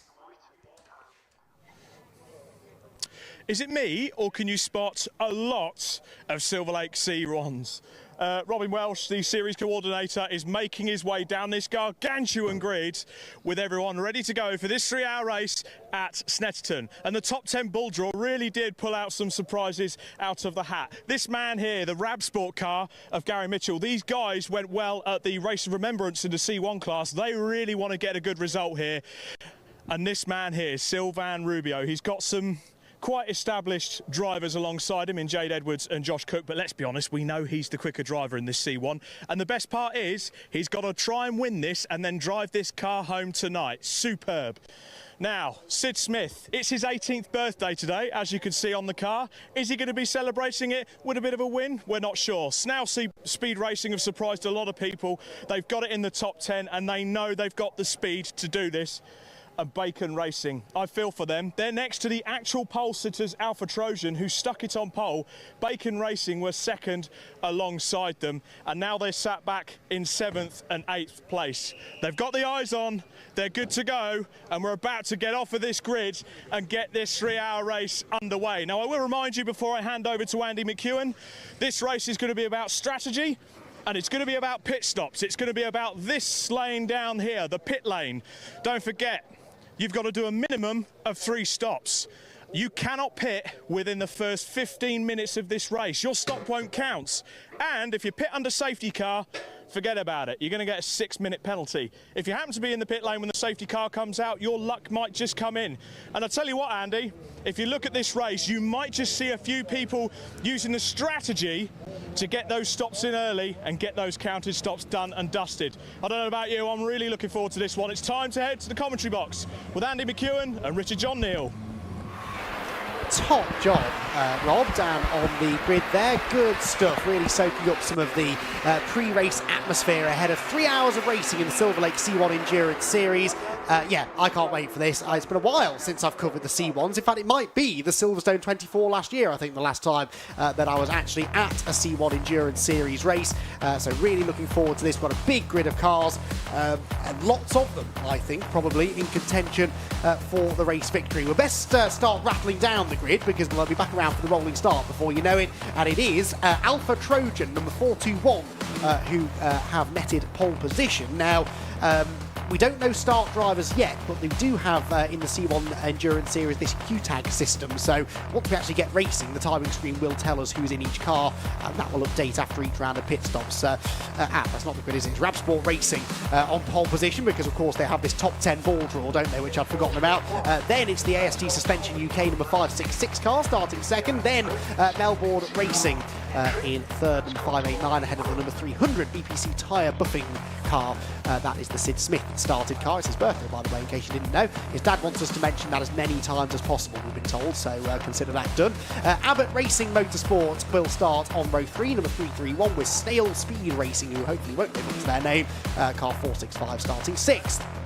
Row 4 for Alpha Trojan. Now, that is the car that was fastest in qualifying that will be starting from pole position. Bacon Racing with Liqua Molly will be starting 8th, ahead of AF Racing's number 427 and the 586 machine next alongside, with a team name too big to even fit on our graphic. That will be the 586. Let me try and give them their full name. The WRC Developments with CB Auto Services car. Then it's AF Racing. More like it, number 47 starting, OPC I should say, Tom Ingram by the looks of it, starting the number 431 car, with Dragon Sport by Amigo Motorsport number 409 alongside them. Then row number 7 for the 451, it's PMF Racing with CSR car, number 556 will be starting 555 starting alongside them. Watt Motorsport, CEX Prep Tech UK, number 469 will be next, ahead of 527 Red Sky Racing. Diablo Racing, number 456 will be 17, with Dragon Sport by Amigo Motorsport, number 381 in 18th place on the outside of row 9. Row 10 for the number 410, that's Signature RV powered by BPC Motorsport, has been racing, conclude the top 20. Then it's Silver Lake Racing, Brimstone Racing, MH Racing and TGR Racing on row number 12. 13th row for C1 Club, that's a car started by Nick Ramsey-Goff by the looks of it, who we've seen out in CityCar Cup already this weekend. And then alongside him on the 13th row, number 354 SCR Sandown Motorsport. BP Motorsport number 389 car is next, ahead of Gala Performance with BPC Motorsport. Emax Motorsport number 343 starts 29th on the grid, with MDA number 550 by the looks of it started by Darren Ball, completing the top 30 of a 41 car grid. Next is 235 Racing, confusingly running number 582 with Alto Basso Racing next in line. Then Silver Lake 2, number 458 and Emax Motorsport with RST and TRX Motorsport on row number 18. Row 19, we're nearly there, is Hall and Hall. Number 552, Team MKD is next, ahead of Emax Motorsport 355 car. Road and Tracks, number 448, and at the back of the field, Hexagon Racing, number 574. Well, if you're new to Silver Lake C1 Endurance Racing, you're in for a treat. They're not the fastest cars, they're not the loudest cars, but they always produce good racing. And Richard John Neal, you and I have covered a few of these races over the years. This should be a good one. Yeah, like yourself, I think last year was the same meeting, this meeting last year.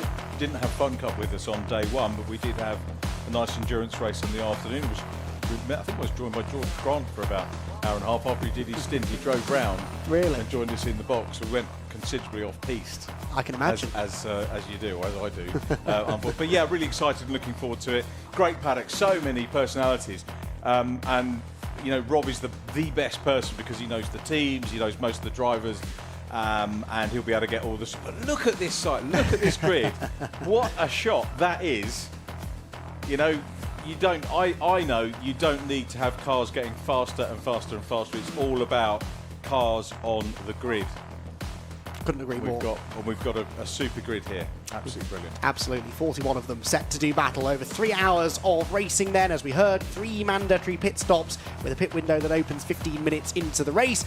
Place your bets, everybody. It could be a very manic first few laps of the race, definitely, as the drivers at the front of the field try to sort themselves out as we're ready to go racing in the third race of the season for the Silver Lake C1 Endurance Series. Then 2x2 to the line. Away they go. They have started to accelerate, I assure you, towards Rich's corner. And who is going to hold on to the advantage then as they head for the first turn? It looks to me like the 432 car on the inside line will just about hang on. And that's the Brscc racing car then that started from pole position, the red machine, which should have the advantage around Rich's and off towards the braking zone at the Wilson hairpin. All of them hopefully cleanly through turn 1. And now we hold our breath, because they're going 3, 4, and maybe 5 abreast. They are definitely 4 abreast at the apex into the Wilson hairpin. It's plenty wide enough, Richard, but it still looks like a tight squeeze. It's a mad sight, isn't it, as they go up into Wilson's for the first time. So, if I'm right, if the timing screen's right, Gracie Mitchell, is that? Should be, yep. In the lead car, and unusual for me to see. Gracie, of course, one of the Dragon Sport ambassadors, if not the ambassador for Dragon Sport, was in Fun Cup, wasn't in Fun Cup yesterday, but this was, I think, one of her prime aims. But unusual to see her in a non-Dragon Sport guys here, because they've got 2 Dragons. Look at, again, that shot with all the... I mean, where do you go? If you're in the midfield, where do you go? You've just got to try and avoid running into the back of the car in front and just wait for things to settle down. This being one-make endurance racing, you can overtake in these cars relatively easily, so you don't necessarily need to make all of your positions up right at the start. But of course, there's always that temptation, isn't there, to try and get to the front early and pull the pin. Down towards Oggies they go for the first time. Maybe Gary Mitchell, actually, who's in that car. Yeah, I think it's another G Mitchell for Brscc Racing that leads the way. So she's in the Dragon Sport car. I got that wrong. Which makes more sense, doesn't it? 381. Apologies to all the Mitchells and the Dragon Sports. And there we go. Easy mistake to make. Right, then out onto the Bentley straight they go for the first time then of Nenny. And now things, dare I say it, just starting to settle down ever so slightly. But this is, of course, where that slipstream starts to take effect. You can see the Alpha Trojan car there, ducking out of line to the inside. You can't miss that one. The fluorescent yellow highlights on that car. And they're making a move, I think, up the inside line there. That might have been the snail speed car that they were going past, so that puts Alpha Trojan into 4th position. So they picked a few places up from where they started. They were the fastest car in qualifying earlier on today, and they're starting to demonstrate that performance now. But I'm very happy to say, and I hope I'm not jinxing this, we do still have a few corners to go on this opening lap, but it's been a very respectful and clean start to the race, which is nice to see, Richard, because we joke about this, but, you know, sometimes in endurance racing, especially in cars as closely matched as these, the temptation is there to be a bit too aggressive, but everyone's showing each other plenty of respect. Driving standards always really high in this series, and they're demonstrating that for us today. Yeah, of course, one thing you need to do, you need to be quick, but also you need to, A, make sure you don't cause unnecessary damage to the car, so that the car gets to the end, and also so that the other drivers get their stints. Exactly so, yeah, you don't want to be the one that breaks the car 20 minutes into the race, do you? Side by side for the race lead then as they headed for Rich's corner. That was the 434 car sweeping round the outside. The Bacon Racing with Liquamolly entry, which started on the front row of the grid. It has now made its way into the lead. It is the 566 car that it overtook. That car started 6th and was leading briefly on that opening lap, but Alpha Trojan up the inside of everybody are into 2nd position. So Alpha Trojan wasting no time here, Richard. They're into 2nd place already. Alpha Trojan, I think, won the first event of the season, the 3-hour event that was here. Can't remember what month it was, but Trojan always at the top of things. Yeah, that was back in April, I think, wasn't it? Yeah, BBC Tyres next up. Trojan, the other Trojan car, 323 in 3rd place. Cat DT in 4th on that occasion. The Donington Park 3-hour race won by Trojan 1. Yes, which is a different car, but obviously under the same team banner. So they've had a good season so far, haven't they? Yeah, they won by 21 seconds nearly here earlier on in the season. And that's our first drama. It's the 410.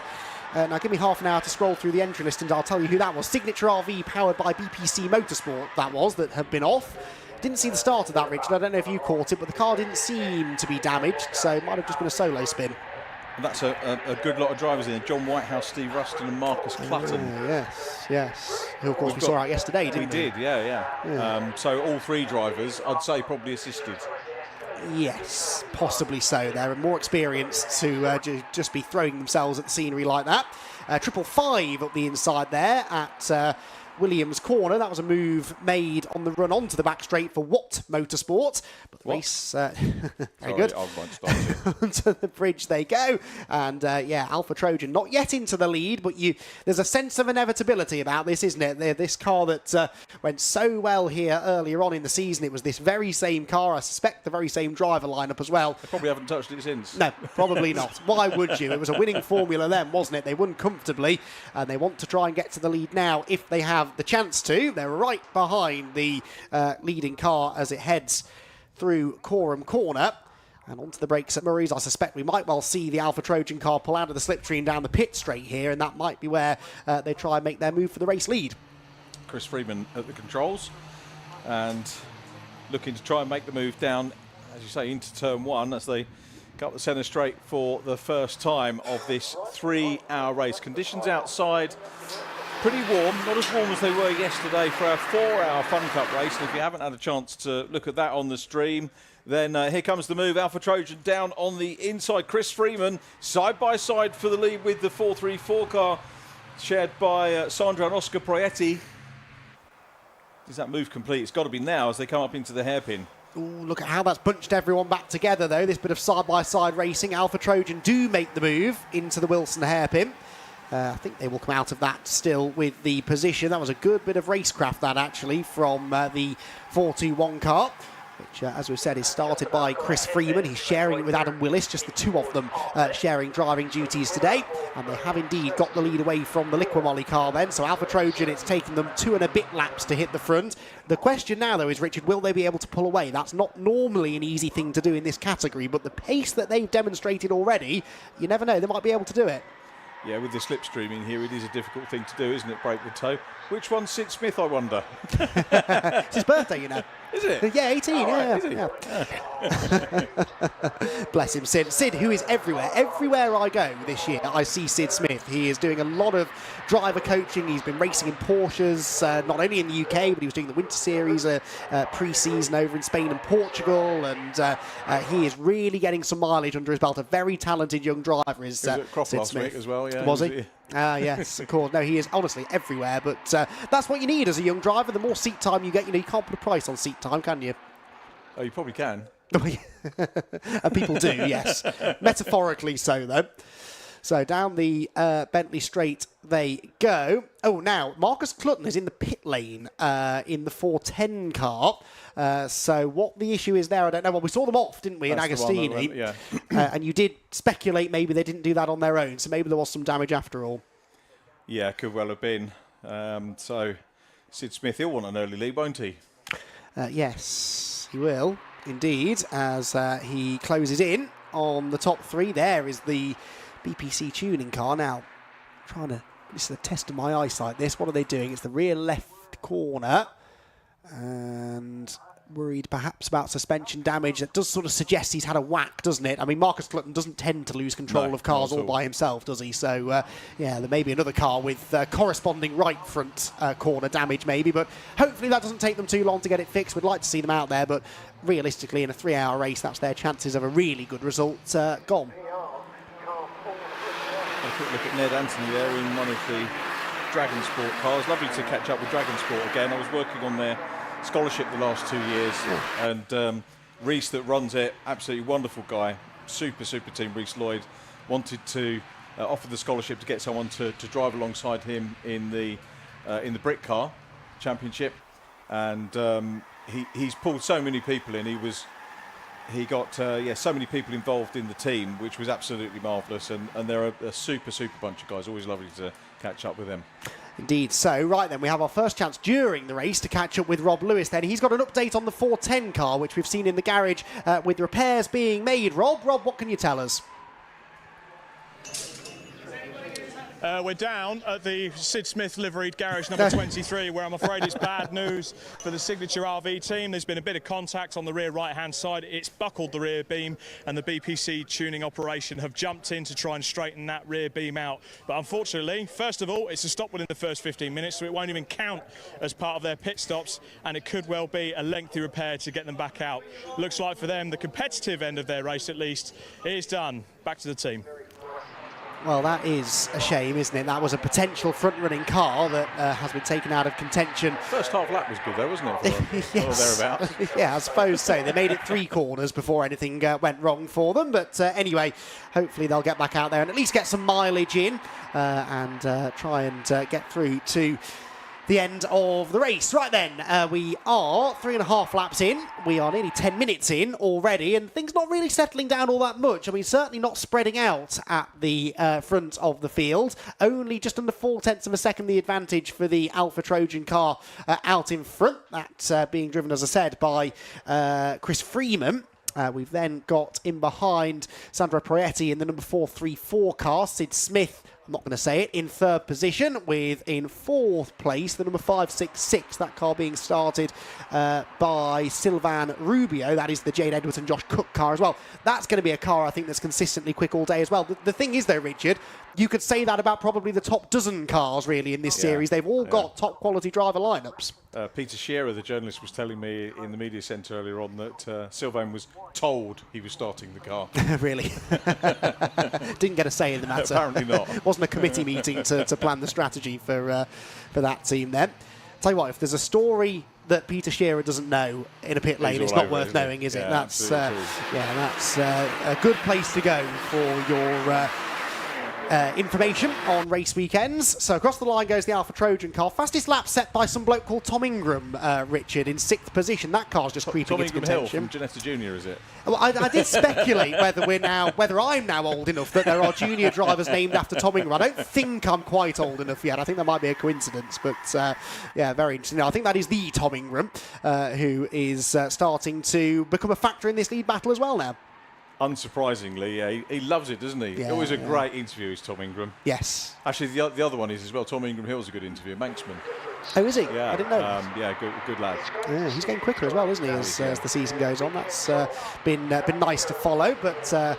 yeah, Tom Ingram, he's another, isn't he, really? He'll race anything, really. He's done a bit of Fun Cup in the past. He's raced some historic stuff as well, of course. And Tom Ingram, good to have him on the C1 grid. I love that about the drivers now. In terms, like we've got Jade out there and Josh Kirk and Tom. I'd love the fact that they do that. And there was a period probably when I was... a paying fan on the banks where we didn't get drivers coming down and racing front things, but you do now, and fair play to them because they absolutely love it and they come and deliver, and they're putting their reputations on the line by coming and doing it. Yeah. Not that they're ever going to mess them up because they're quality people, No, exactly, but there's always that what if, isn't there? What if I'm a second off the pace? I mean, it doesn't tend to happen, as you said, certainly not someone of Tom Ingram's ability.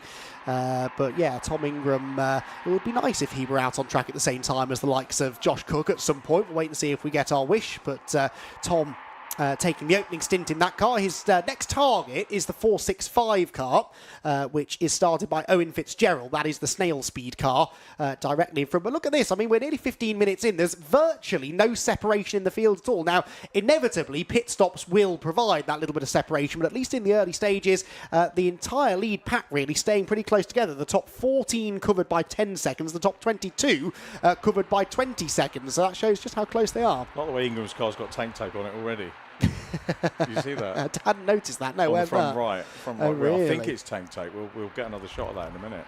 Excellent. That's interesting. It almost looks like his wing mirror has been folded in slightly as well, so he's been getting stuck in, hasn't he? But yeah, Tom Ingram is continuing on his way. Hopefully that tank tape won't be slowing him down too much through the final... Oh, yeah, you're right. You're definitely right. That front bumper's been... given a whack, hasn't it? Somewhere, possibly on a bollard. Wasn't me, Louise. Tom Ingram, he takes it all well, doesn't he? Which is just as well. He's got a sense of humour, really. Right, challenge for the lead here, maybe. And this looks like Proietti is starting to apply maybe a bit of pressure to Freeman. He's just set the fastest lap of the race, a 39.903. For what it's worth, Rob Lewis will correct me if I'm wrong here, but I think that Trojan Motorsport set the lap record here earlier in the year, a 236.3, looking back through the records. So we're not quite down at that pace yet, but of course the cars are all very heavy with fuel at this stage. It's also quite a bit warmer than it was back in early April. And so we might not get quite down to that sort of pace today, but Trojan Motorsport, it wasn't actually the Alpha Trojan car that set that time. Sorry, back end of last year, I should say. It was the last race of last year that they set that time here on the Snetterton 300 circuit. But anyway, new fastest lap for the second place man. And they're just starting to eke a bit of an advantage now over the next group, aren't they? So Sid Smith in third position, just losing touch a bit with the leading two. Yeah, I wonder if he's had his first legal alcohol yet. Well, he might fancy a drink after this because he just got well and truly roughed up by Rubio there in the fourth place car. That was definitely a bit of a helping hand into the corner. Sid ends up out wide. He's going to have a hang out to dry day, isn't he? Yes, I think maybe. Well, actually, no, fights back around the outside. That was well done, impressive stuff. So don't rile a teenager. They will fight back immediately. I know all about that, believe you me. Yeah, so Sid Smith then getting his elbows out, and now Tom Ingram sees a chance to get up the inside as well. Is this going to be a move for fifth position? I think it might be. He's got the inside line through Williams, and again, a great example of the kind of racecraft that someone like Tom Ingram has honed over the years. That's always been something he's been brilliant at, is reacting to situations around him, and he did exactly that to move into the top five. I mean, he's been around the senior levels for goodness knows how long, but I remember meeting him, I think at Wilton Mill, the first time went down on the practice day and met him and his mum and dad, and lovely people. You know, even then as a little one, he was up for doing the interviews and promoting himself and the sport. It's always been the way. Always been the way. No, he's. We've said this many a time, haven't we? Media training, such an important part of becoming a racing driver, and Tom Ingram most definitely understanding the value of branding and of putting his best personality forward, so to speak. I think he does, but it's natural with him. Yeah, I don't think it's something he's ever consciously gone out to learn. He's just been a natural all the time at it. So no, I quite agree. And a very, very good racer as well is Tom Ingram, who is now up into the top five and looking maybe to try and challenge for fourth position. The 556 car just ahead of him, which is being driven at the moment by Sylvain Rubio, as we've said. And, into the pit lane. Now look at this. Leaders into the pit lane. So early rolls of the dice. The pit lane window opened a lap ago. And our first, not driver change, but pit stop for 41. So you saw there that out of the car very briefly jumped the driver. And that was Chris Freeman, wasn't it? Chris Freeman got out, got back in, and they're not going to do a driver change because you've got 3 pit stops, 2 drivers. You don't have to do a driver change at this point. You've almost got an extra pit stop to get out of the way, haven't you? And they're choosing to do it early. Because what happens is when they're in the pits, the field, which are now relatively bunched up, as we said in the early stages, will make it past by the time they've done that stop. So they'll come out, hopefully for them, in clear track and be able to set some good lap times. Having said that, we've still got cars flashing past, but not as crowded as the sharp end of the grid would be. So I'm guessing that's the logic for getting out in the early stages. Also, if there were to be a safety car, they've got that extra stop out of the way. You can't pit, well, you can pit behind the safety car, but you'll have to spend 6 minutes in the pit lane, which, as we've seen, is a lot longer than the usual minimum pit stop time. So it does make sense to do this early. You won't lose a lap here because it's such a long lap, and that could well be a really sensible decision to make. We'll have to wait and see. There will inevitably be some who choose to do this the other way and choose to stay out and pit maybe an hour into the race and save their extra stops for later on. But for now, that means that the 566 car moves back to the front, and Tom Ingram is in second position and has a chance here maybe to give the spectators trackside something to cheer about. I'm sure he'll be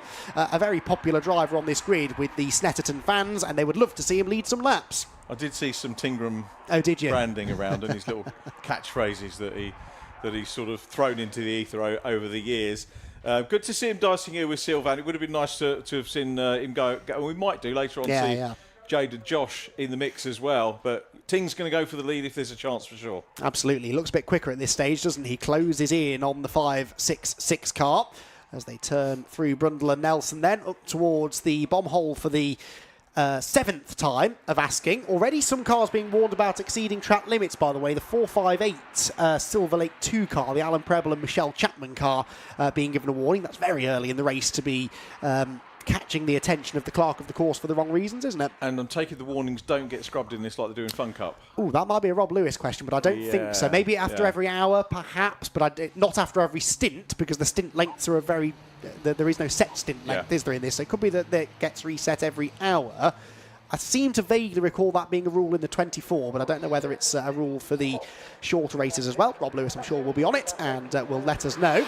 That's the line they come then. So Rubio, Ingram and Mitchell, 5.66, 4.31 and 4.32 leading the way. In has come now the 4.27 car, which is the Zachary Lucas and Luke Francis AF racing machine. Oh, I didn't realise we got Zach Lucas out. Yeah.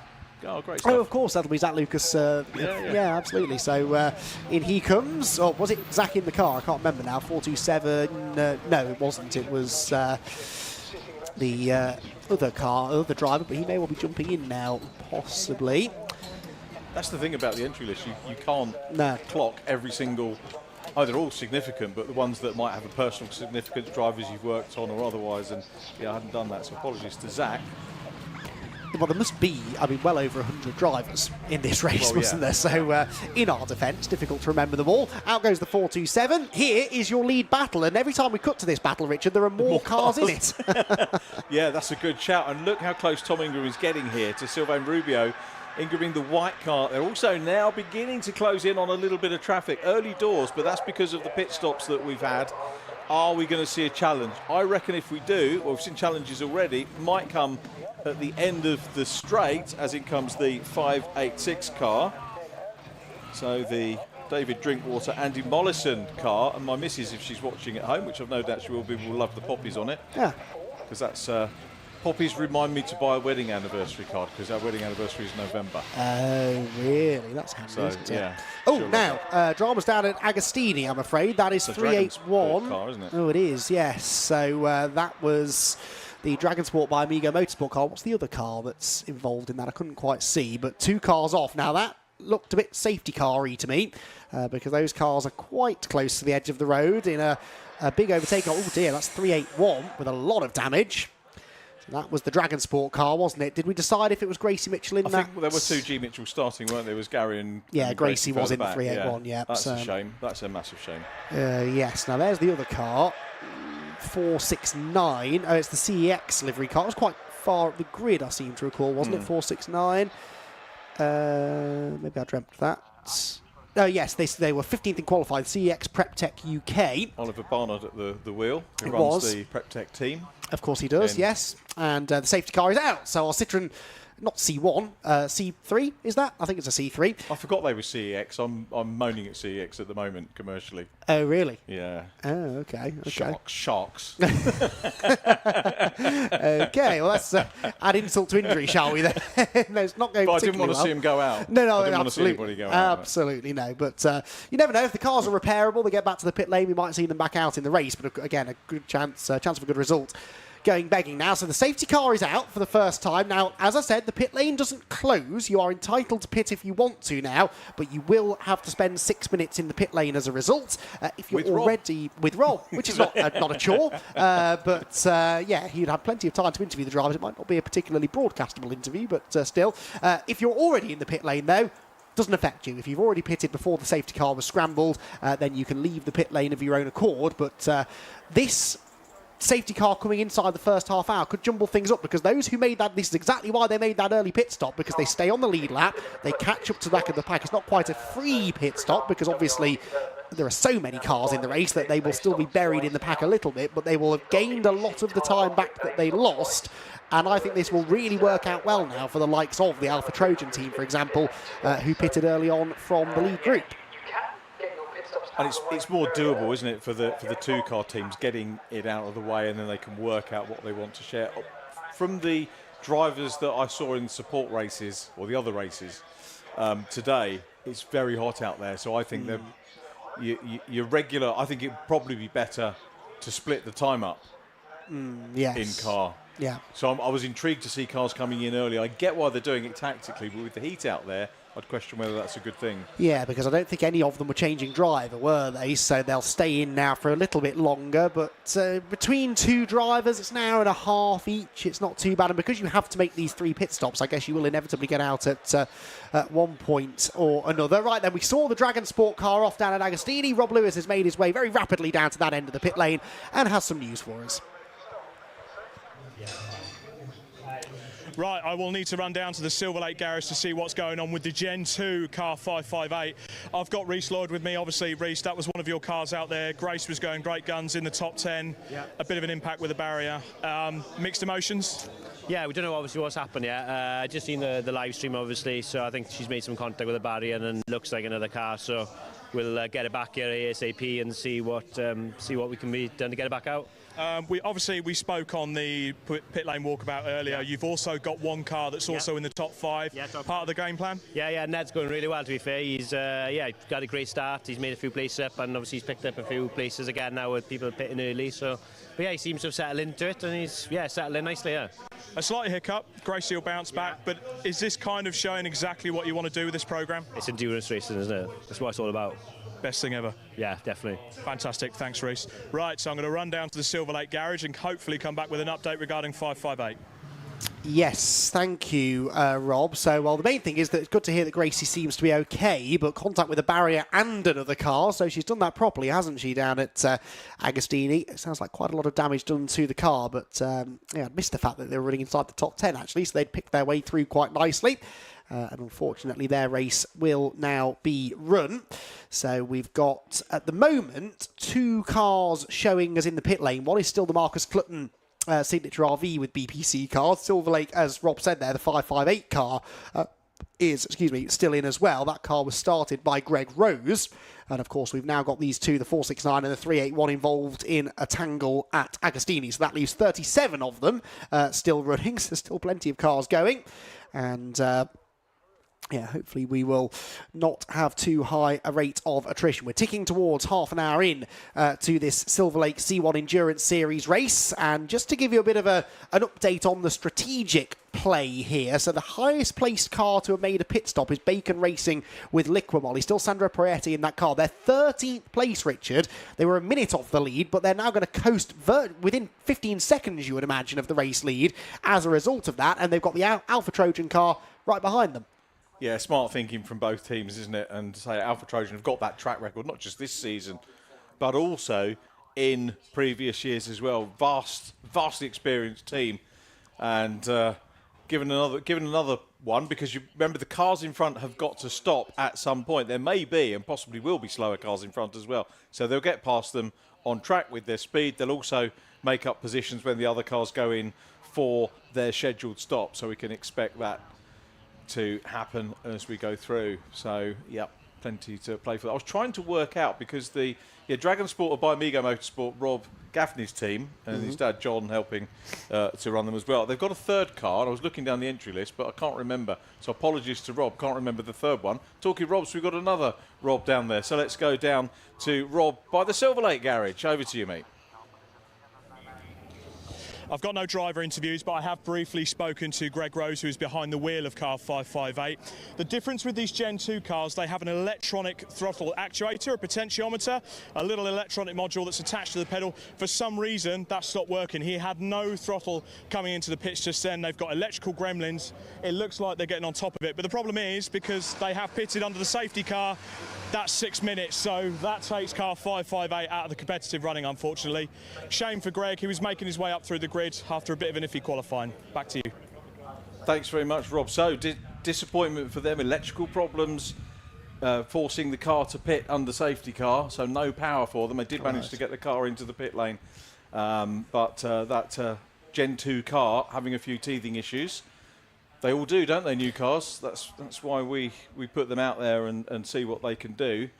And proper test session for them now. Yeah, No, exactly. It's nice to see the Gen 2 car coming in. We've had a couple of newer shaped cars in the CityCar Cup as well, which I know is not the same series, but, you know, very similar kind of idea, and the new shaped Peugeot in that series. So nice to see that they're not just, you know, resting on their laurels and sticking with the same old formula, looking to the future to bring the newer shaped cars in and make sure that they are on exactly the same level of competitiveness as the cars we've got now. Right, these are the two cars that sit currently in 13th and 14th places, but I think, Richard, John Neal, they are essentially the top two cars in this race, because eventually when others make their first pit stop, these two, I think, will cycle through to the front. Well, we can say it's good fortune that has put them in this position, but there's a reason Alpha Trojan have won a race already this year and had so much success in this series before. We've seen the Bacon team doing well as well in the past, and you know, they know that this is the kind of thing that can happen. 41 cars on the track, a narrow track, Snetterton. There's always the chance of an early safety car. Get that safety car, that pit stop out of the way, and it could just fall into your lap. If nothing else, it gives them that flexibility, doesn't it, for the increased flexibility over the other teams for the remaining two. And I can't believe that half an hour already. Where has that gone? Yes. But yeah, it opens the options for them over the rest of the session. Team Grooms didn't get the move done on Sylvain Rubio. There goes the Prep Tech car. Prep Tech doing well in Ginetta Juniors this year, which is really nice to see. But Oliver Barnard, hopefully, he'll be able to give us an update on what happened. And indeed, Gracie Mitchell in the 381 car, assuming that Gracie is okay. Seeing her in Fun Cup. There is a leading car having pitted, Sandro Proietti, in the Liquid Moly car. I know Liquid Moly love a few sponsor mentions over the course of any broadcast, live stream, TV or otherwise, so they'll be pleased to see themselves on the stream. So it's Rubio from Ingram, Gary Mitchell, the other Dragon Sport car up into 4th place at the moment, so it's sort of on one hand a little bit bitter for them, but the sweetness is they're up into 4th position at the moment with Ned Anthony at the wheel, and he'll hand over to Monroe, Renard or Matt Hyde. Matt Hyde, the ex-Formula V champion, who went through the scholarship, was in the final 3 of the Dragon Sport scholarship. As I say, terrific team, all great lads. There was a flurry of scholarships last winter because we had the Dragon Sport one. Before that, we had the Ginetta one, and then we had the mini JCW Sport scholarship. So we had about 3 of them in the course of about 6 weeks, and a lot of them had the same. You got sort of serial entrants in them. You know, oh, hello again, how are you? And the mini one was interesting because working with Mark Werrell, he did the media stuff with us because there were so many entries in it. And the ones that I'd met, I said, go and talk to Mark because it'd be interesting for, you know, if you already know the person, the media interview is easy, isn't it? So it's better for them to go and meet somebody different. And that comes down to, like, the media training. We always say to the youngsters, go and talk to the people first. Yeah. Isaac Doble, do you remember? Did you see the interview we did with Isaac at Anglesey? No, I don't think I did. We did the paddock show, we called it. We did a walk around the paddock for the lunchtime break at Anglesey, and we were interviewing Mike Doble, and he said, we're talking about the family element of it, and he said, and the family continues, he said, because Isaac's going to do the scholarship, Fiesta scholarship. I said, right, we'll interview him next, and we stuck him on live camera. We're going green again. And we are indeed. Excellent work by the marshals then to get the track cleared. I did notice there the 558 car is back out on track, by the way, so they've served that 6 minutes. They've hopefully got the problem solved, and they are back on their way, and actually have only lost a lap, I think, from all of that. Because the 6 minutes was the safety car. Exactly so. Right. Exactly. A safety car lap in excess of 4.5 minutes. That could have worked out an awful lot worse for them. Through go the field then. Now, we're going to have a battle for the lead here. We've almost got 3 races going on in one. We've got the cars that haven't pitted. They're just fighting for outright track position. We've got the cars that have pitted once. We've already documented them. But, and I wish I could claim that I had noticed this. It was actually our director, Rob, who spotted this. There are 2 cars, Richard, who have pitted twice already, and they're significant cars. One of them is Sid Smith in the number 300 car. The other is the 586, which is the Andy Mollison-driven car now, both of which started inside the top 10. They have managed to squeeze 2 pit stops out of all of this, and we weren't even half an hour in at the time, but, you know, a Citroen C1 can easily go 2.5 hours with just 1 more pit stop, so they've got 2 of their stops out of the way, only have to stop once more, and they're both comfortably still on the lead lap. And you wouldn't mind handing over to someone like Rob Smith, would you? Exactly. So we might not be talking about them and for another 2.5 hours or 2 hours 20 minutes, but right at the end there is Sid Smith. Look, well picked out. The number 300. Which car's that? It's the one with the happy birthday sign on the side of it, I believe. Always green. I love the green liveries as well. They always look smart. Good looking cars, aren't they? They They stand out. They're always well presented. But yes, Sid Smith is he could be in the pound seat here, couldn't he? The number 300 car. It's the 586, the other one. Now, I think they have had a driver change possibly in 586. No, maybe it was Andy Mollison in at the start. It's just he and Dave Drinkwater sharing that car. There it is. Look, going up the inside. So that was the poppy liveried car that you noticed. What we didn't notice at the time was they were making their second stop, not their first. So that is, I think, running just behind Sid Smith, isn't it? So Sid Smith, the best placed of those with 2 stops under their belt. I wonder if I'll get a message from Will Gibson, the Legends driver's dad, Adrian, because he's friends with Mr. Drinkwater, and he normally pings me. He watches the streams that he's right, and they've got a lot of racing friends. He keeps saying, we need Will in this, actually. That's a good idea, yeah. That'll be, a little car, fast little car. It'll be good for him. I could see he that did Compact Cup, didn't he, a while ago as well? Will? He did. Indeed, yes. There is Sid then, turning his way through. So he will now do a long stint, you would imagine. Rob, again, can probably help us out with this. I can't remember what how long a tank of fuel will carry you in these cars, but I'm pretty sure you can get the best part of 2 hours, maybe over 2 hours, before refuelling. Certainly at the Silverstone 24, I think we were seeing drivers doing 2 hours 20, 2 hours 30 between pit stops, so they can go an awfully long way. They're pretty economical cars, really, aren't they, in the grand scheme of things? So wouldn't be at all surprised to see them go basically from now till the end before making that pit stop. And look, Alpha Trojan now, they're making their second pit stop as well. We've got a whole host of teams coming in, and many of them for the second time. I'm probably worried that we might get another safety car because things are still all together, aren't they? And it's early doors, so people aren't necessarily in the race rhythm yet. So, yeah, get that second one out of the way. And then we can see how the race comes to him. Green on green there. That's Sid Smith forcing the issue, shall we say, going into Wilson. Now, interestingly, we just saw Sid Smith and Andy Mollison go through. If we stay on this shot for a second, in the background, you will see eventually the Alpha Trojan car coming out of Riches. It is on its way, I promise you, don't worry, because there it is, just going out of the pit lane. So Alpha Trojan now leaving the pit lane. That is how far they are behind the other cars that have made 2 pit stops, but we know how quick they are. They've got the best part of 2.5 hours now to try and close, what's that, maybe a 20-second deficit, 25-second deficit maybe, to the Sid Smith machine. So that is really the story here, isn't it? Alpha trying to close that gap. At the end of the lap, I'll make a note of what the gap is between them, and we'll see how quickly they can start bringing that down, because they're now on the same strategy as the likes of the 300 car, but because they did it under green flag conditions, have lost a little bit more time.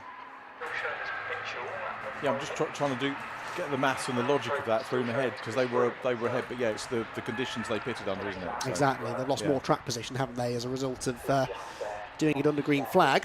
I think we've probably had this conversation before, though, and don't get me wrong, I love the Fun Cup. We know I like the Fun Cup, and they have their set. I might have mentioned it a couple of times, and they have their set pit windows, and you have to pit at this time, and you've got 10 minutes to do it, and you have to make a driver change. I do quite like the freedom, the strategic freedom that you have in the Silver Lake C1 series, where you can pit essentially whenever you like after 15 minutes into the race, and it means that it keeps us guessing. It means we have to be on the ball to try and follow what's going on, but imagine the other teams out in the pit lane. They'll all be watching each other and trying to figure out, right, they're pitting now, they've made 2 pit stops, they've made 1, but they're faster than us, and trying to figure out how they can play the strategy in their favour. I think it's really fascinating. It is. It's fascinating to watch Ting, who will now get the lead as the lead car, Sylvain Rubio, comes in. So Tingram now leads the race. It wasn't a pass on track, but we've got the BTCC star former champion out front and leading in the C1s. Yes, he is. So Tom Ingram leads then at Snetterton. We've seen that before, haven't we? And he will now be looking to try and get his head down. He is 1.1 seconds clear of the 331 car, which is being driven by 331 Charles Abbott. And there they are through the Wilson hairpin. Then it's the 409 car next. 409, Matthew Hyde, Monroe Renard and Ned Anthony. It is Ned who's in the car at this opening stages of the race. Then the 555 car, which is driven in the opening stint by Max Watt. and then the top 5 completed by number 527. 527 being the Shepherds, the Red Sky racing car, and it is David Shepherd. They've got 4 drivers to cycle through, so they will make a driver change every single time. So they're sort of tied into, really, aren't they, a more traditional strategy where they split the race as evenly as they can, simply in the matter of fairness, so that everyone who's paid for the entry gets to spend plenty of time out on track. But we'll see how that works for them. And they're always at the sharp end or thereabouts as well. Exactly. They know what they're doing. They do indeed. Have we got Quattro Formaggio and all the likes of those? Don't think we have. Don't recall seeing that. No, haven't seen Quattro Formaggio, no, and a couple of other team names that spring to mind from previous Silver Lake C1 Endurance Series races. But we might get them back out again next year for the 24-hour race, because that was the big news story, wasn't it, in the last couple of weeks. The Brscc had to move the 24-hour race away from Silverstone to Anglesey, where it was planned to be running this year because of cost concerns, basically. Unfortunately, the entry wasn't going to be substantial enough to run the event. They had to cancel the event, which I know they did not do lightly at all.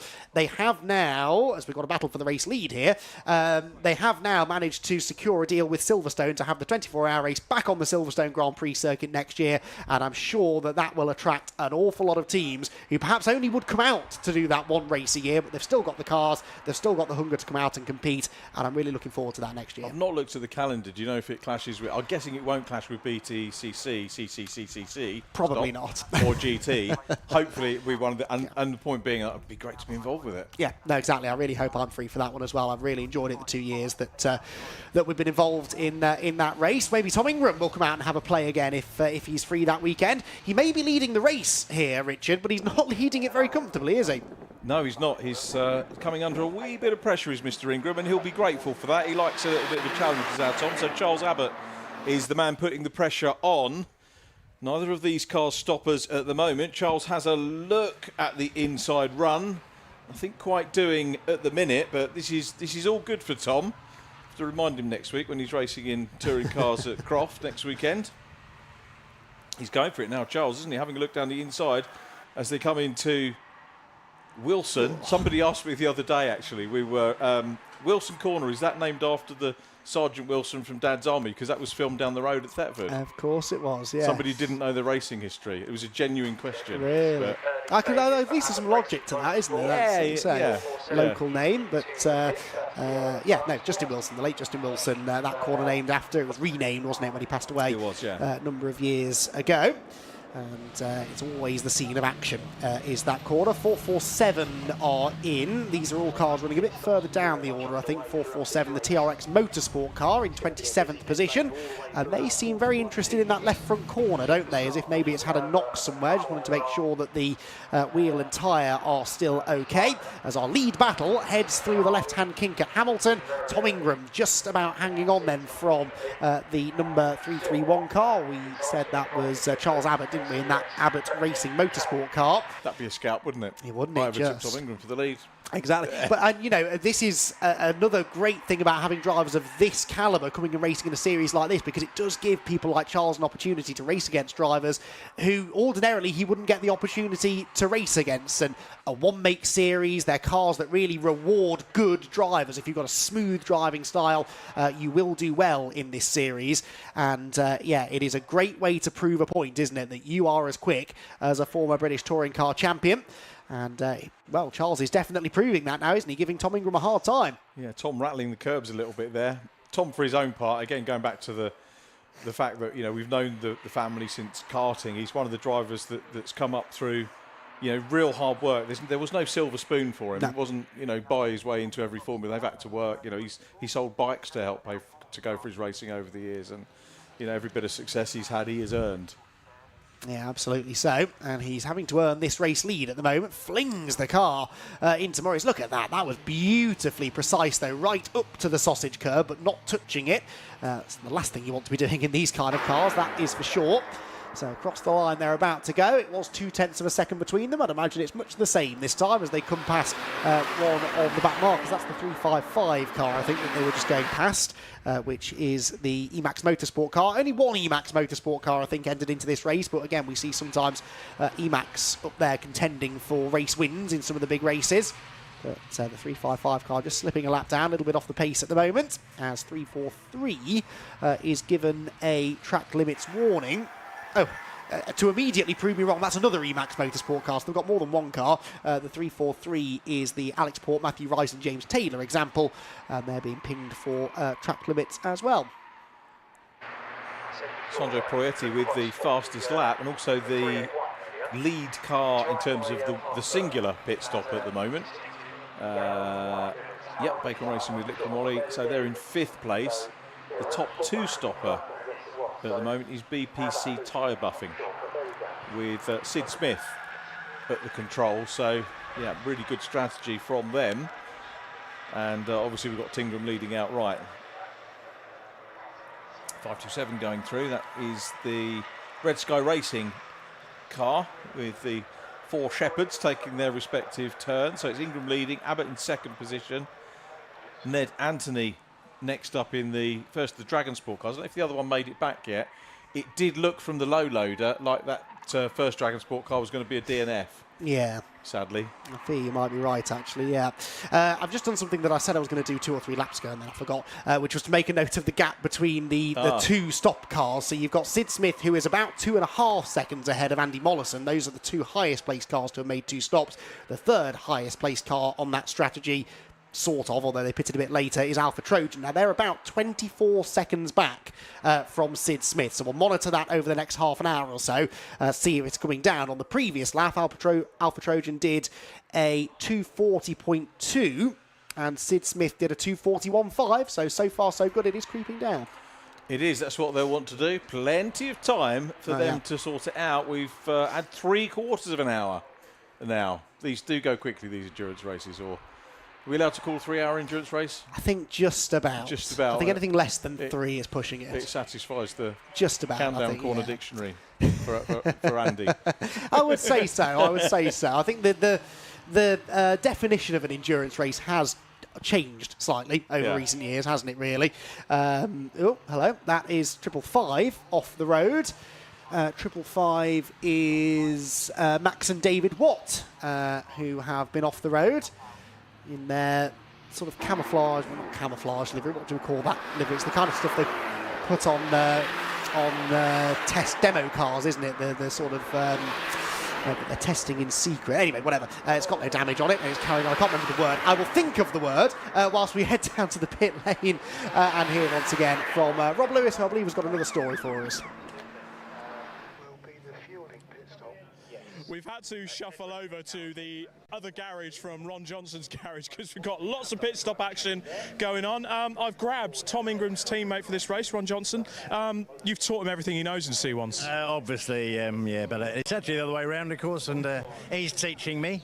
We'll see how I get on later, because that'll be interesting, won't it? Because he's keeping the car behind Sleet at the moment, but Rubio's doing very well.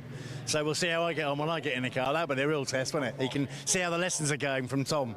How good is it just to have a bit of fun in the Silver Lake C1 Series at Snetterton with Tom, who you've had a relationship with for a long time? I've known him about 10 years, yeah. We started with Speedworks when I was doing the GTs, and he started in BTCC with Speedworks in the Toyota. And so we have quite a long relationship, and we get on very well. We have a good time, and yeah, it's fun to be here in the C1. It's a good atmosphere, good fun. We like it. And we have a good laugh, and I think everybody else does, quite honestly, well, don't they? Including Robin, who can't stop, can he? He absolutely cannot stop. It's a great paddock to be a part of, but qualifying didn't actually start very well for you, did it? Qualifying went particularly badly, particularly since everything was fine on Friday when I was here practicing, managed to stay on the track. Till it comes to qualifying, and I went off the track after the second lap, which is very unfortunate, but trying too hard. I didn't need to try that hard either, because Tom's obviously going to be quicker than me. That's a nuts thing. What was going through my head? I'm mad. You must be, but you keep coming back and doing this. Yeah, I mean, what brings you to this series in particular? Well, it's the ambience, of course.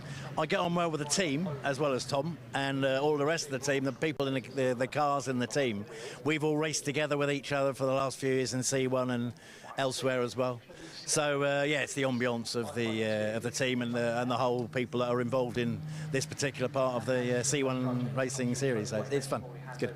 Fantastic. And you just so happen to be sharing probably one of the lucky garages, because we've got first place garage, second place garage at the moment. You've got the Abbots next to you. Yeah, they seem to be doing very well. I wish they could drop back a little bit, give Tom a bit of leeway so we can get away a bit, but they won't let him get away, will they? Scoundrels, absolute scoundrels. Fantastic to see you, Ron. Great to see you back in the paddock again. We're going to leave that there with Ron Johnson. We're going to head back to the commentary box, back to the track. Yeah, thanks, Rob. That was a good interview, wasn't it? Perfectly timed, Richard, because just as he was saying how Tom's doing such a good job of keeping the lead, we cut to a shot of him losing the lead. I wonder if Ting's listening to the live stream and that put him off, listening to Ron. Seen Ron race a few different things. Loves his fast, but he's a quick peddler as well. Yeah. So I think, given what he said about the qualifying, so is that tank tape his fault for the off in qualifying rather than Ting? See, we jumped to the wrong conclusion there, didn't we? Yeah. Touring car driver, tank tape. Yeah, easy leap to make. He's your new leader, though. He is, indeed. The Abbots out in front then, the number 331 car. And it was a good move made down the Bentley Straight, I think, wasn't it, where he got up the inside. We might get a replay of that if that's possible and see exactly how he did it. But the 331 car out in front. And I'm sure Tom will now, he's a sensible chap, isn't he? He'll probably just settle in behind and try and work with the new race leader, perhaps, to gain the place back. So Tom Ingram in second place, 311 is in. Something else I noticed as well just now is that up into fourth place is Sandro Proietti. So Proietti, remember, the highest placed of the one-stoppers, so to speak, up into the top 5 now and only 11 seconds off the race lead. So he almost has now had a completely free pit stop. Bear in mind he was battling with Tom Ingram in that opening stint of the race. Yeah, that's a good show he has, isn't he? Yeah, running real well. Fastest lap as well. So the car and driver set up well, dialed in, popping in the laps, and 11 seconds down. So, I agree with you, Andy. That's pretty much a free pit stop, isn't it? Red Sky down behind them. Then it is the 555 car in 6th place, despite having that little. Was it a gyration? I can't remember. We saw having some problems. Yes, they did, didn't they? Yeah, that's a good point, actually. I assume they would have lost more time than that. That was up at Murray's, wasn't it, that they went off. They have lost time, I suppose, but not too much position. I think too many positions. That wasn't good grammar, was it? I think because so many cars have pitted now, there are a few more gaps in the running order than there once were. Here comes the 434 car, though. Sandro Proietti, 4th position for Bacon Racing with Liquimolly, and this... As we've said, the highest placed car to have made one pit stop, and they are something like 12 seconds clear of Snail Speed Racing, who are on the same strategy as them. And then next in line behind is Sid Smith. Sid Smith only 28.8 seconds off the race lead now, and back into the top 10, having made 2 stops. That's because I'd say almost all teams now have made at least one stop. We've got 1, 2, 3, 4, 5, 6, 7 of them. 7 of them that are still running, who are yet to pit. And I think having now gone this long without pitting, they're probably going to have to just commit to that, aren't they? And stay out on track for as long as they can. As the 3rd placed team, actually, a 4th placed team, sorry. Oh no, it was the leader. I'll get it right in a minute. The leader is in. And Tom Ingram once again back to the front. Handed it. Yes, he was a little bit that time, yeah. That's twice now he's taken the lead and not been able to do it on track, isn't it? Sorry, Tom. Only winding up. Yeah, so 3-3-1 in. Now, this is a driver change by the looks of it, isn't it, as well, I think? So yeah, it was. That means that Lionel Abbott will now take over. And they were joined by the Red Sky team, weren't they? So 2 of our top 5 runners are in, which does now promote Proietti into 3rd.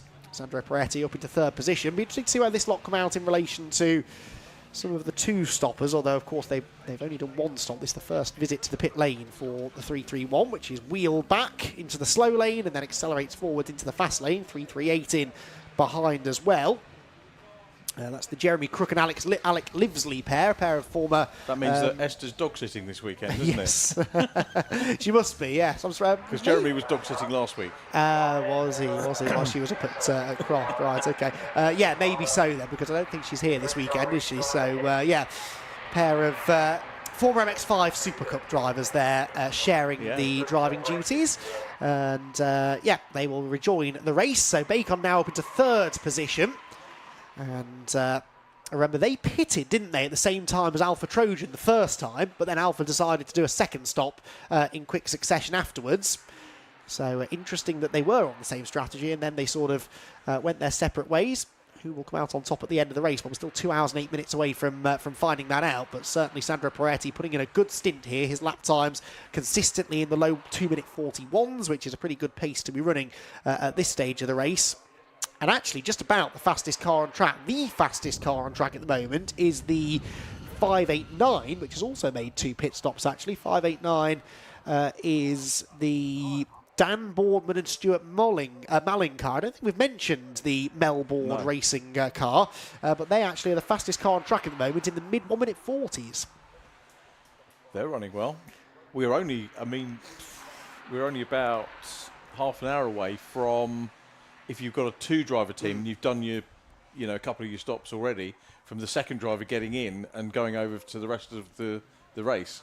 That's a good point. And Alpha Trojan would fall into that category, wouldn't they? I think the 300 would as well, because that's just Rob and Sid Smith. So there is Sid Smith. Now notice how he's been caught here by the 586 car. That was a 2.5 second gap about 10 minutes ago when I jotted it down. And now down to about a second or so. So the 586 closing him in. It is at the moment a battle for 6th position between BPC Tyre Buffing with the 300 and WRC Developments with CB Auto Services, Andy Mollison in the number 586. But they came across the line that time, only separated by 3/4 of a second. The top 2 cars to have made 2 of their 3 mandatory pit stops. And as they round Rich's corner, this could turn into a fairly significant, and I suspect fairly entertaining battle as well, as they both try to dig their way into real contention for a win. I do think they're well placed. Now, how far back is Alpha Trojan? Alpha Trojan are 55 seconds off the lead, but how far behind the 300? About 25 seconds. So interestingly, Alpha Trojan not really gaining on Sid Smith at the moment. Sid Smith, there is the Alpha Trojan car actually, turning into the hairpin. So as they head through the Wilson hairpin then onto the infield section, that battle continues to bubble away. Let's go ahead and head down to the pit lane again though and hear from Rob Lewis and the man who makes all this possible. Right, I've taken the opportunity to grab Robin Welsh. We'll face this way so we don't get the feedback from the PA. You'll notice as well, Sylvain Rubio is obviously getting prepared to go out of the car, probably have a cigar and get Jade Edwards into the car there, so she'll be going into the lead battle. Look certainly how happy she is as well. She does look very happy in the job that she's doing. She's loving life. Robin, the reason we've grabbed you down here, I just want to grab the team at SCR Motorsport. Now, Scott Evans is one of his side hustles is Motorsport in Minutes, where he makes some very nice motorsport clocks. And Scott, you've got something for Robin, haven't you? I do. I have some of you.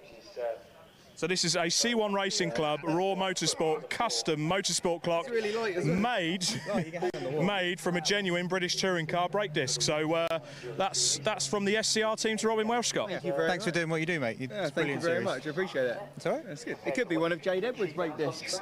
This one of yours? It might be. She kills hers.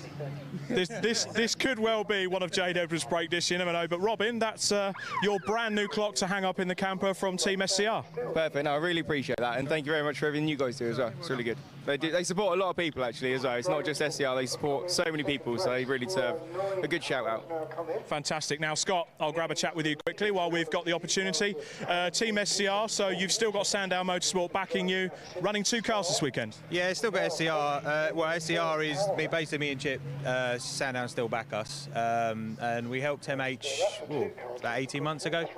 And every time they come over, we look after them, help them out. It's just easier for them not to bring everything they need over from Switzerland. So yeah, we'll help anyone in the paddock that needs it, basically. And just for everyone at home, you didn't mishear that. MH Motorsport came all the way from Switzerland to come racing. Yep, twice this year already. Twice this year. They've drove across Europe to go racing. That's it, correct, yeah. I mean, Rob, what does it mean to you to have teams like that come to race in this series? It's a bit, I don't know what the right word is, but it makes me very emotional, whatever that word is. They put so much effort in to come and race in our series, you know, and it's fantastic. And they got a best repaired car last year, because the thing is unbelievable. It's the best C1 we've ever seen. They got another little award coming this year because they've done something else which really impressed me. But they're just lovely guys. They put in a load of effort to come that far. That's more than club racing. That's passion for motorsport. Absolutely outstanding. Now, to get you back into the action, I'll pan the screen there. Jade Edwards is getting into car 566. Sylvain Rubio has done his work for the day, and it's going to be up to Jade Edwards and Josh Cook now to get that car over the line, and then Sylvain can go and do the daily shop tomorrow with it. Yeah, he literally has driven the car here, and he will drive it home. He always does. Fantastic. So that's 566 heading back out of the pit lane. Jade's about to tag out, and it's time to head back to the commentary box. Here I am, giggling away at what Rob Lewis said. He was being genuine. That is a road legal car, that, and I suppose many of them might be actually, that will be driven home again afterwards. They have to have an MOT, don't they? Yeah, that's true actually. Race, yeah, I suppose that is true. So you might as well, use it. Weird thing for me here. Couple of points from that section with Rob, which was great. Did you see how moved Robin was with that gift? He genuinely loved it. He was looking at it, and you could see what a nice thing, feeling the love down in the pit lane. And the other thing is, really weird for me now to have Jade, who's a co-commentator with me elsewhere, to be commentating on her in a race. It's really bizarre. And I've thoroughly enjoyed working with her this year on co-coms. She's done a splendid job as well. I really have to say that. A really great addition to the team, I think, and not the only one that thinks that. So yeah, good job, Jade. But let's see how she gets on out on the track. Not a slow driver either is Jade Edwards, so I'm sure she'll be more than up for the fight. But yeah, Robin Welsh. I mean, the definition of passionate is Robin Welsh. He is so passionate about his job and about this series. He's poured blood, sweat and tears into this series to get it to the point that it's at now. And, it's not an easy series to run because there are so many moving parts, so many teams and drivers to try and keep happy, which actually isn't possible, quite frankly, but he does his very best to try and make sure that that's the case, and really does deserve all the praise that he gets, does Robin Welsh. Fantastic character as well. And, really lives and breathes C1 racing, does Robin. And it must be so nice for him to see the continued success of the Silver Lake C1 Endurance Series. Right then, so we've had that pit stop, which was fairly noteworthy. All of this has now brought Sandro Proietti up into second position. So once the Tom Ingram car pits, which I suspect probably won't happen for a little while longer yet. Tom Ingram car pits, is that a new company? Tom Ingram car pit. Oh, Multiple carpeting, sorry. Too quick for me, Richard, as always, too quick. Yes, once he comes into the pit lane, then he will relinquish the lead. Sandro Proietti, if he's not pitted for a second time by that point, will move ahead and will resume his position out in front. But he's 10.4 seconds back and not lapping quite as quickly as Ingram at the moment. So Tom going to enjoy a bit of time out on his own, I think, in the lead of the race. This, meanwhile, is the 555 car in the 465, and this is the battle for third place, Richard. It is. I'm going back to Tom Ingram momentarily. What will his strategy be? Because he's only got Ron Johnson to share the car with. So will Ron do the two quick stops if they need to do it, or will Ting do it before Ron takes over? I don't know. That's interesting, that, isn't it? What would you do if you were team manager? Would you put Ting in as the faster of the two? Would you pick with the faster of the two drivers, or? You want to maximise Tom in the car, don't you? Obviously, he is, let's face it, going to be the quicker of the two. So they're obviously going long with him now, which means he's not going to have a huge amount of drive time, if you like, left in the second half of the race. So I think they will probably do two short stints for his teammate, and then I think Tom will probably jump in for a fairly lengthy stint at the end. So that's probably what I'd be doing. But get him out maybe halfway through the race. And oh, right, yeah, put Ting back in at the end, rather than, in case there's a late safety I was thinking car. splitting 50-50 and then, yeah, you're right. Yeah, maybe, it depends. I don't know what their agreement is. If they want to win the race, then I think that's probably the best thing to do, isn't it? But it is difficult. You want to try and be fair to both of them, and at the end of the day, Tom won't be paying quite as much into this, probably, will he? So probably not paying anything. No, quite likely. So we'll wait and see. But that's probably the best way to do it, isn't it? And then you've got your quick driver at the end. We see this in Fun Cup quite a lot, don't we? The teams save their quick driver for the last couple of stints because if there's a late safety car, they're there to do battle, aren't they? And go and fight for the race victory. So anyway, either way, he's just done his personal best lap of the race, as Tom, a 2:39.9. We've not had many lap times in the 2:39s. In fact, we might have only had two or three maybe. The fastest lap still a 39.5 set by Sandro Proietti early on as Sid Smith goes wide and loses quite an important position, Richard. He does. So Sid Smith, that is fifth position done now, as Andy Mollison goes through. Sid won't be overly happy about that. He'll have probably known that it was on the cards because he'll have seen that car close up. And it's now moved on, isn't it? So I'm wondering, yeah, again, Sid, you'd expect maybe out of Sid and Rob to have the longer stint. Possible, yeah. But did Sid realise when he was doing Fiesta Juniors those years ago, hey son, you'll be racing C1 soon? What an aspiration to have that would be, eh? I'll tell you what, he'd have taken it as well. Absolutely. There's nothing wrong with it at all. And again, a great opportunity for father and son to race together. We said this about Fun Cup too, great, but yeah, this is an brilliant. even more affordable way of doing it, isn't it, really? And I've yet to meet a driver who has driven one of these things and not enjoyed it. They are such good fun, these cars. I'm reliably informed. That was a slightly wayward line for Andy Mollison, but yeah, both Andy and Sid and Rob, in fairness, have all driven cars far more powerful than these, far faster than these, lots more downforce, much quicker lap times, and yet this is probably about the most fun that they'll have had. And the fact that they get to do it, Sid and Rob, together, sharing the car, that makes it extra special. I'm just thinking about this as, a thing that hopefully my son will want to do. Yeah. And he'll be able to afford to come and do it. You know, if not before, maybe I'll treat him for his 21st. Couple of years away. We've got his ARDS test lined up. So oh, really? With the Motorsport School, we're going to go and do it there at Mallory with them, and so a little plug for them. And yeah, Sid's getting back on the case now, so he's yeah, maybe he knew it was coming, but he wants the position back. Such is the race of Sid. The point I was coming to make was that although you've got some fantastic drivers in here, you've got all the touring car names that we've mentioned. People like Sid Smith, who's racing in Carrera Cup, and now looking down the inside, and he's going to get the move here on Andy Mollison. They're side by side, but they've got another car, the Biffa car. I hope we don't get any biffing out of this to deal with it. The 520 car, which is quite rightly holding some good position on track. That's the Michael Dark Darren Ball car. That panned out okay. We'll get the view of them as they come down the straight. It has.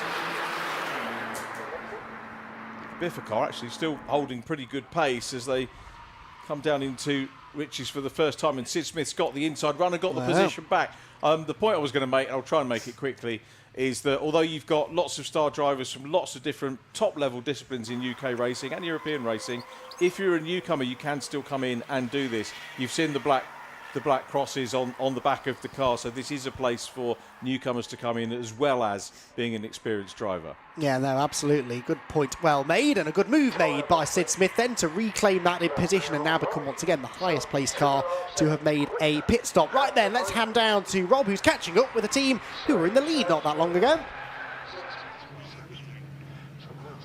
Hi everyone, back down in the pit lane with Charlie Abbott now. Charlie, first of all, your car has lost its signature yellow headlamps. When are they coming back? By high demand, they've got to come back, haven't they? If they're loved by so many, they'll come back.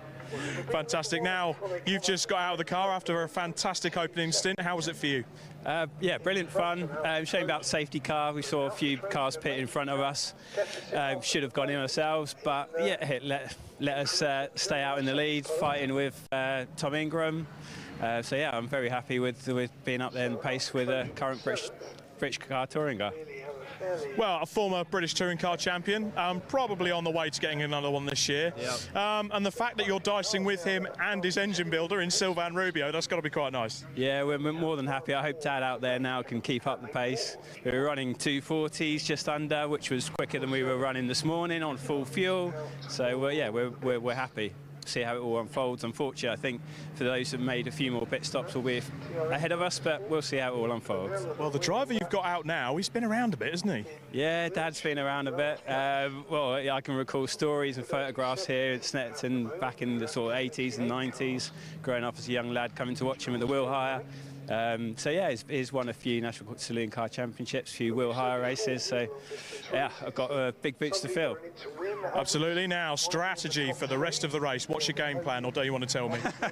I think we're playing it fairly simple, fairly Well, normal stints, quite evenly spaced out. If Dad's a bit slow, he'll get hoiked out of the car and I'll get back in. Fantastic. It's a pleasure to talk to you on the pit lane today. Charlie, a credit to the Silver Lake C1 Series. That car, I can tell you, is beautifully prepared. And a bit more news for you. Silver Lake car number 558 back into the pit lane with more electrical gremlins. I'm going to go and find out. In the meantime, back to the commentary box. That's a shame to hear, the Silver Lake car back in, but maybe they're just making a few adjustments to it, trying to tweak. As we said, this is now essentially a glorified test session for them, isn't it? But that was a great interview with young Abbott, wasn't it? It was. Will High 24 before you were born. Probably. I've read about it. You've read? Yeah, it's from my age now. I remember Lionel win the Production Saloon Championship or National Saloon Championship, I think they called it back in the day. So, and again, I'll get pings from people of my advancing years saying, "Oh, it's Lionel Abbott you're interviewing, but commentating on," which is great and fantastic. The second generation. So Andy Mollison, at the moment, getting the upper hand on this battle in the 489 car. So Sid Smith trying to give chase again, but Andy's got a little bit of a gap now. Yes, which developed over the last couple of corners. Sid, I think, is maybe having a bit of difficulty under braking, because remember, we saw him out braking himself at the Wilson hairpin earlier. He's just lost a bit more time through Wilson as well. And if you drop too far back in these cars, you lose that slipstream, and it can be very difficult to close back in. And this is such a significant battle, because if this runs green flag from now to the end of the race, then this could well end up being the battle for the win, actually, at the end of the day. So important that Sid Smith tries to get back on terms with Andy Mollison if he can. But Andy, as you can see, is now getting his head down. This has been a really good lap for Mollison. And Sid will be desperately hoping now that he's going to pick up a bit of a slipstream down the back straight. There is the Bacon Racing with Liqua Moly car. Sandra Proietti running in second position.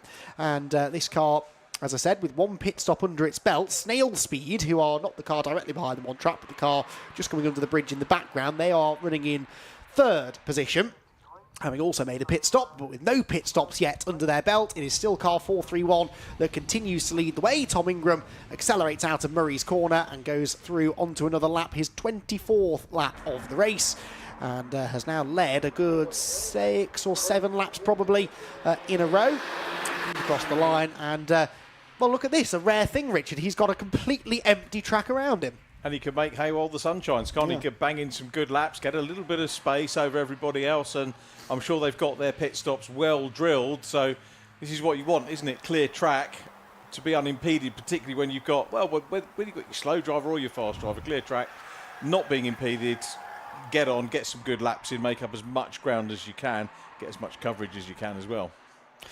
Indeed so. So 13, well, maybe 14 seconds actually, that lead for Tom Ingram. Who's the car? I love watching these cars being driven on the lip. They really move around a lot. Racing drivers, they become, as technology goes on, and again, we try to make cars handle better and go a bit faster, they become stiffer, they move around a lot less, there's a lot less travel on the suspension. I love the fact that these cars, they roll around, they slide about. They look reasonably well planted, actually, but just a lot of body roll in the car as it goes through some of the high-speed corners, through Corham and into Murray's. That's a really spectacular part of the track as well. They don't need to be quick to be spectacular. I think that's a really important point to make, and they don't need to be quick to be fun to drive either. And Tom Ingram, I'm sure, will be enjoying himself.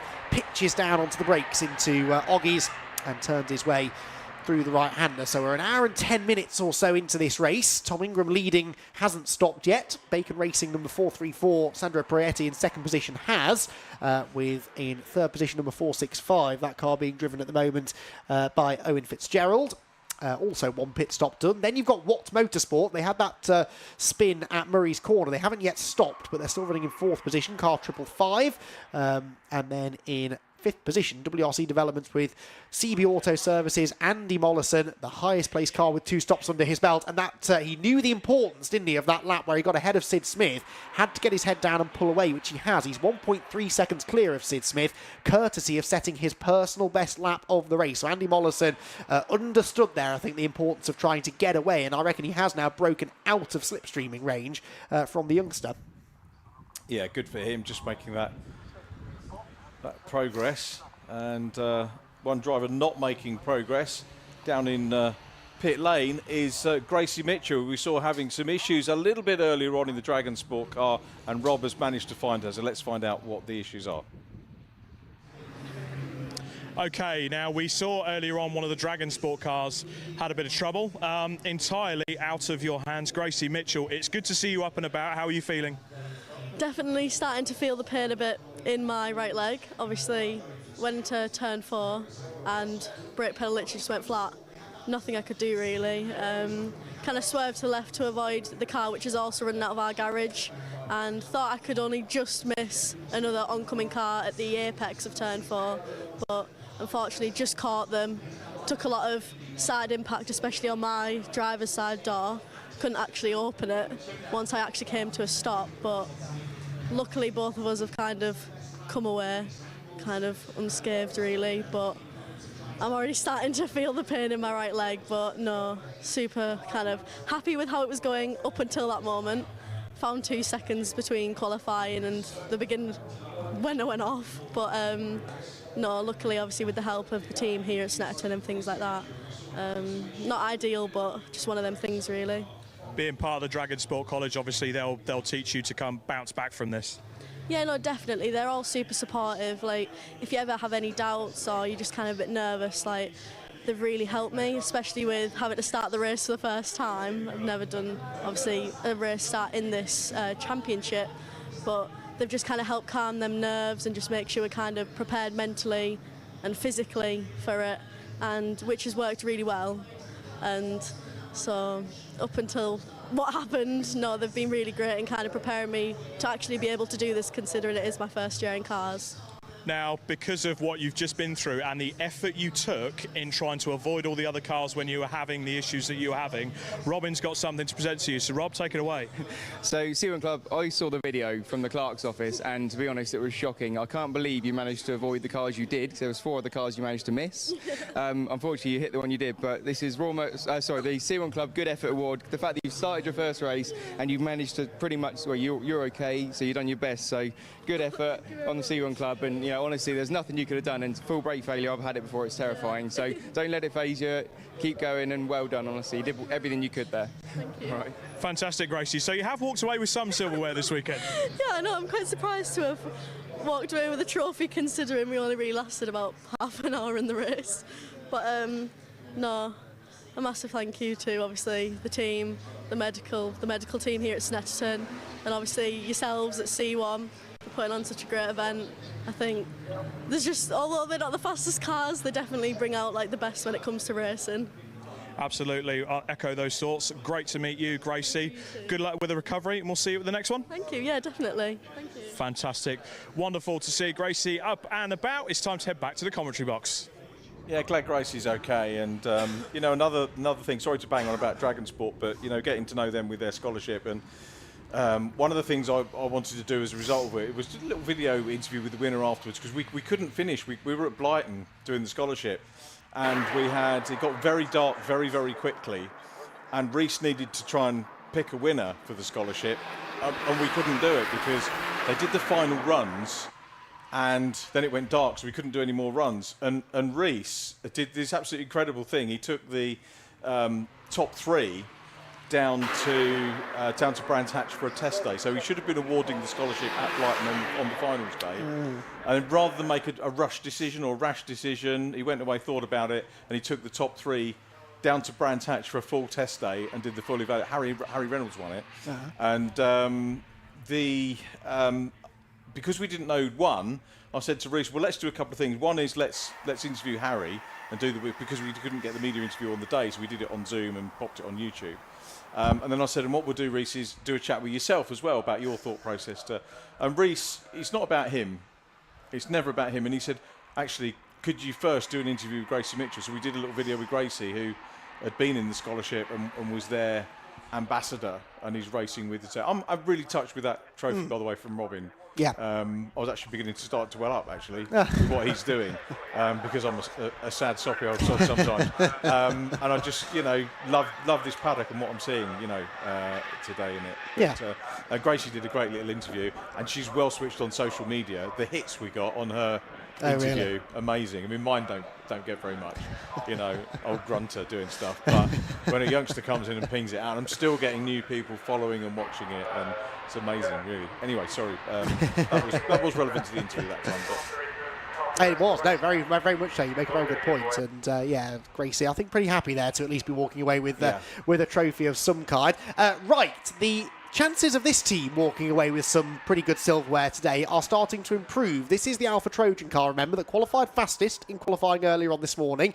Had to start a bit deeper in the field than they would have liked after the random top 10 grid draw, but they are starting now to take some good time out of the other cars that have made 2 pit stops. They are 52 seconds off the race lead, but crucially, only about 18 seconds now behind the battling 586 and 300 cars. So they are starting to ease into that gap. They were about 24, 25 seconds back at one point, so they've taken about 7 or 8 seconds out of that already, and you can see how they're doing it because they're really carrying some good speed through the corners. Gave a bit of a headbutt there to the 448 car, the Road and Tracks car, but through they go. They're wasting no time in the traffic, and they are going about eating into this deficit. They've still got, Richard, over an hour and 40 minutes to do this, and we'll get in a moment or two another look at exactly what this gap is, but it is coming down quite significantantly. It's doable, isn't it?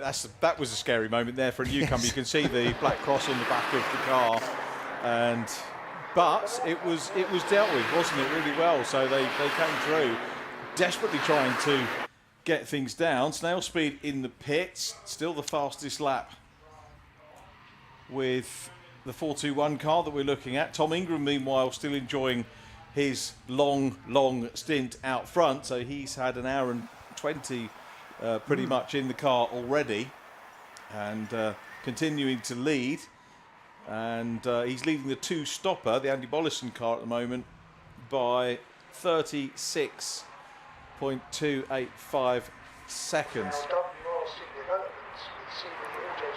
Maximum time 2 hours 10 is the maximum time you can spend in the car for one individual. So was that an inference because we were talking about Tom Ingram being out? Very possibly, but then they've got to get the stops in as well, so I don't think Tom will do that.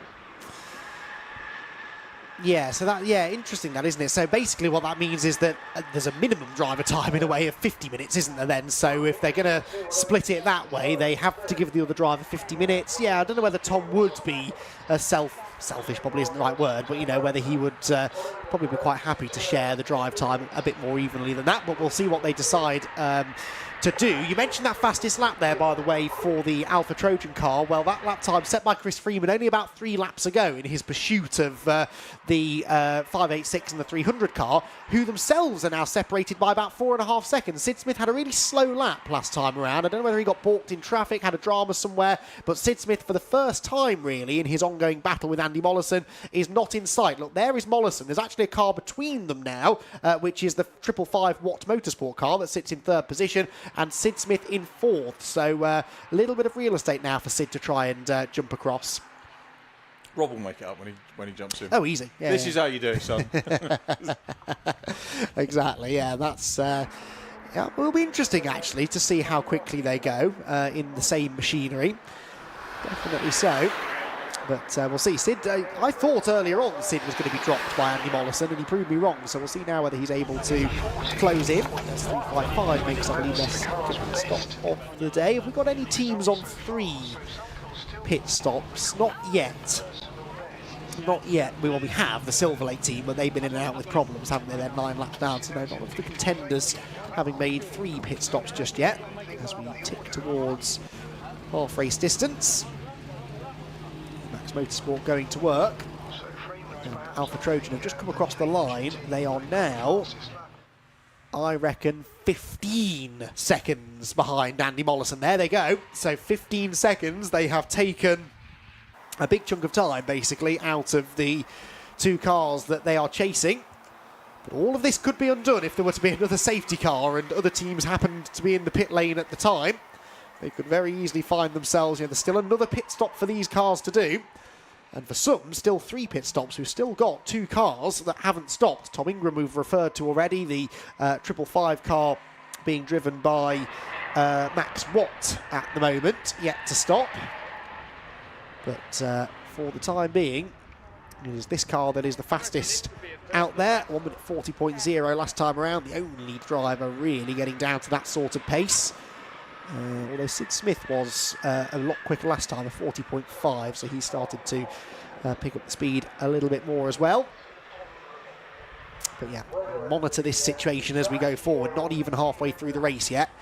And they continue to close in. 3:01 now, being given a warning for track limits. That's Nick Ramsey-Goff and Phil Myatt. We've seen Nick out in the CityCar Cup, as I said earlier on. Where are they running at the moment? 3:01. They are 15th at the moment, as there's a new fastest lap, and this time it comes from Sandro Proietti. Now, I think this happened whilst we were hearing from Gracie Mitchell, Richard, but Sandro Proietti came in again and made a second pit stop, but stayed in the car, interestingly, and he has now immediately, I think that's his first or second flying lap of this stint, set the fastest lap, a 39.0, so nearly into the 38s, the fuel load starting to burn down maybe. Now, he's a lot further back in the running order, probably 20-odd seconds behind even Alpha Trojan, but he's just done the fastest lap of the race.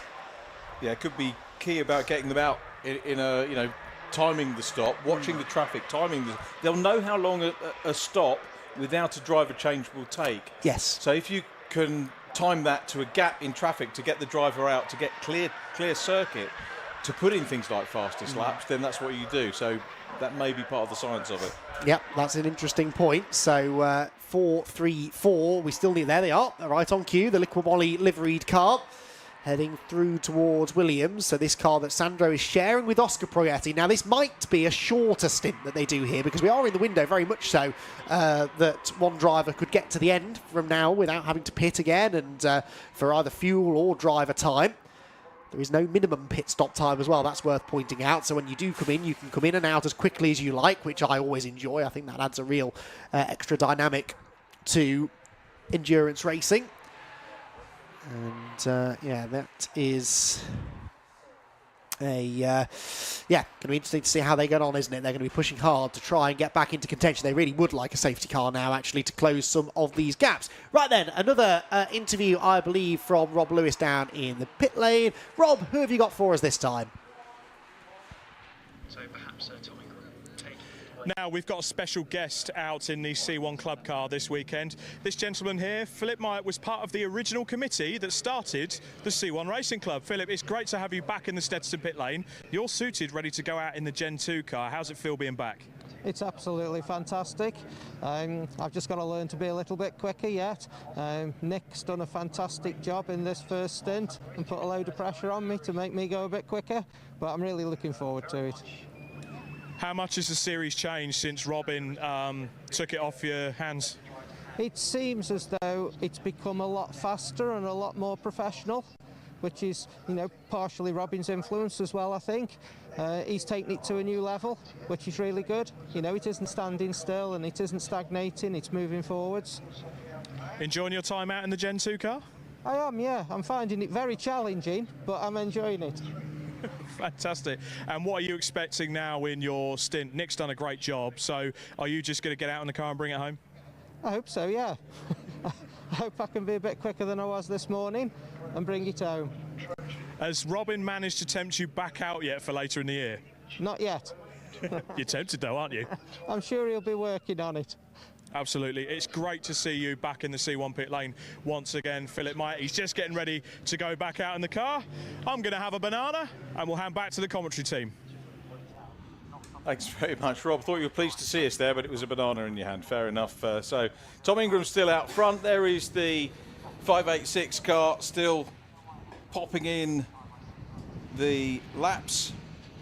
And yeah, interesting to hear about that new gen car. And it's all about, isn't it, development and doing it before you need to, which is key and absolutely the right thing to do. Yes, it is indeed. So yeah, anticipate, don't just react. Yep. And I think a few other series could probably learn from that, couldn't they? Really. And yeah, something that I know Robin and his team are always doing. They're always thinking to the future, trying to figure out ways to grow this series, and they've made some good decisions so far, so I'm absolutely confident they'll continue to do so. New fastest lap, as you've just spotted, for the Alpha Trojan car, as they continue to charge after the cars ahead. Chris Freeman putting in a really, really big stint here. How far back is he now as they round Palmer's? This is the car really that they're chasing, the 586, and they are 12 seconds now behind. That was 24 seconds after the first lot of pit stops. So at this rate, they're definitely going to get there, aren't they? And Alpha Trojan putting in a really, really good performance here. There goes the...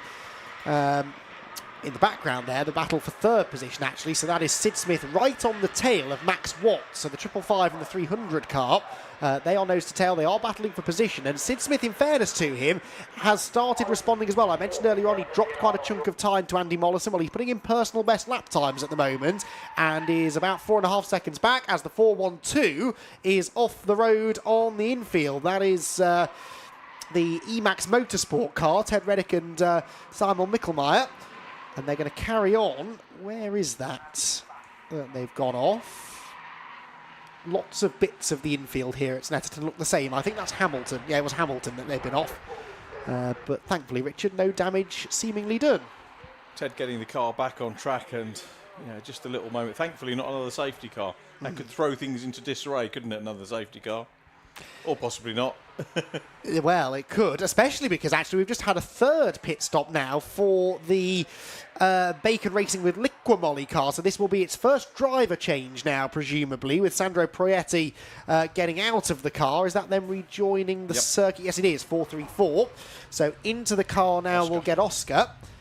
And this is now going to be interesting. What pace does he have? They've chosen to get this pit stop out of the way early, in anticipation that if there were to be a safety car, they could still get a big benefit over those that ultimately they're not likely going to catch under green flag conditions, are they? They need a safety car. They need to throw the strategy gamble. That's exactly what they're doing, and they've rejoined right in front of the race leader.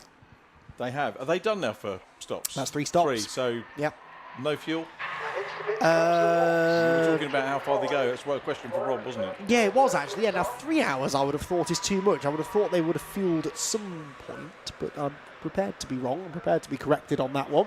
Certainly haven't seen any refueling going on, have we? I don't think in any of the No, we haven't. Might be a splash and dash towards the end. Possible, but of course you don't want to be coming in to make a 4th stop, do you? Because you only want to do the 3 if you have to.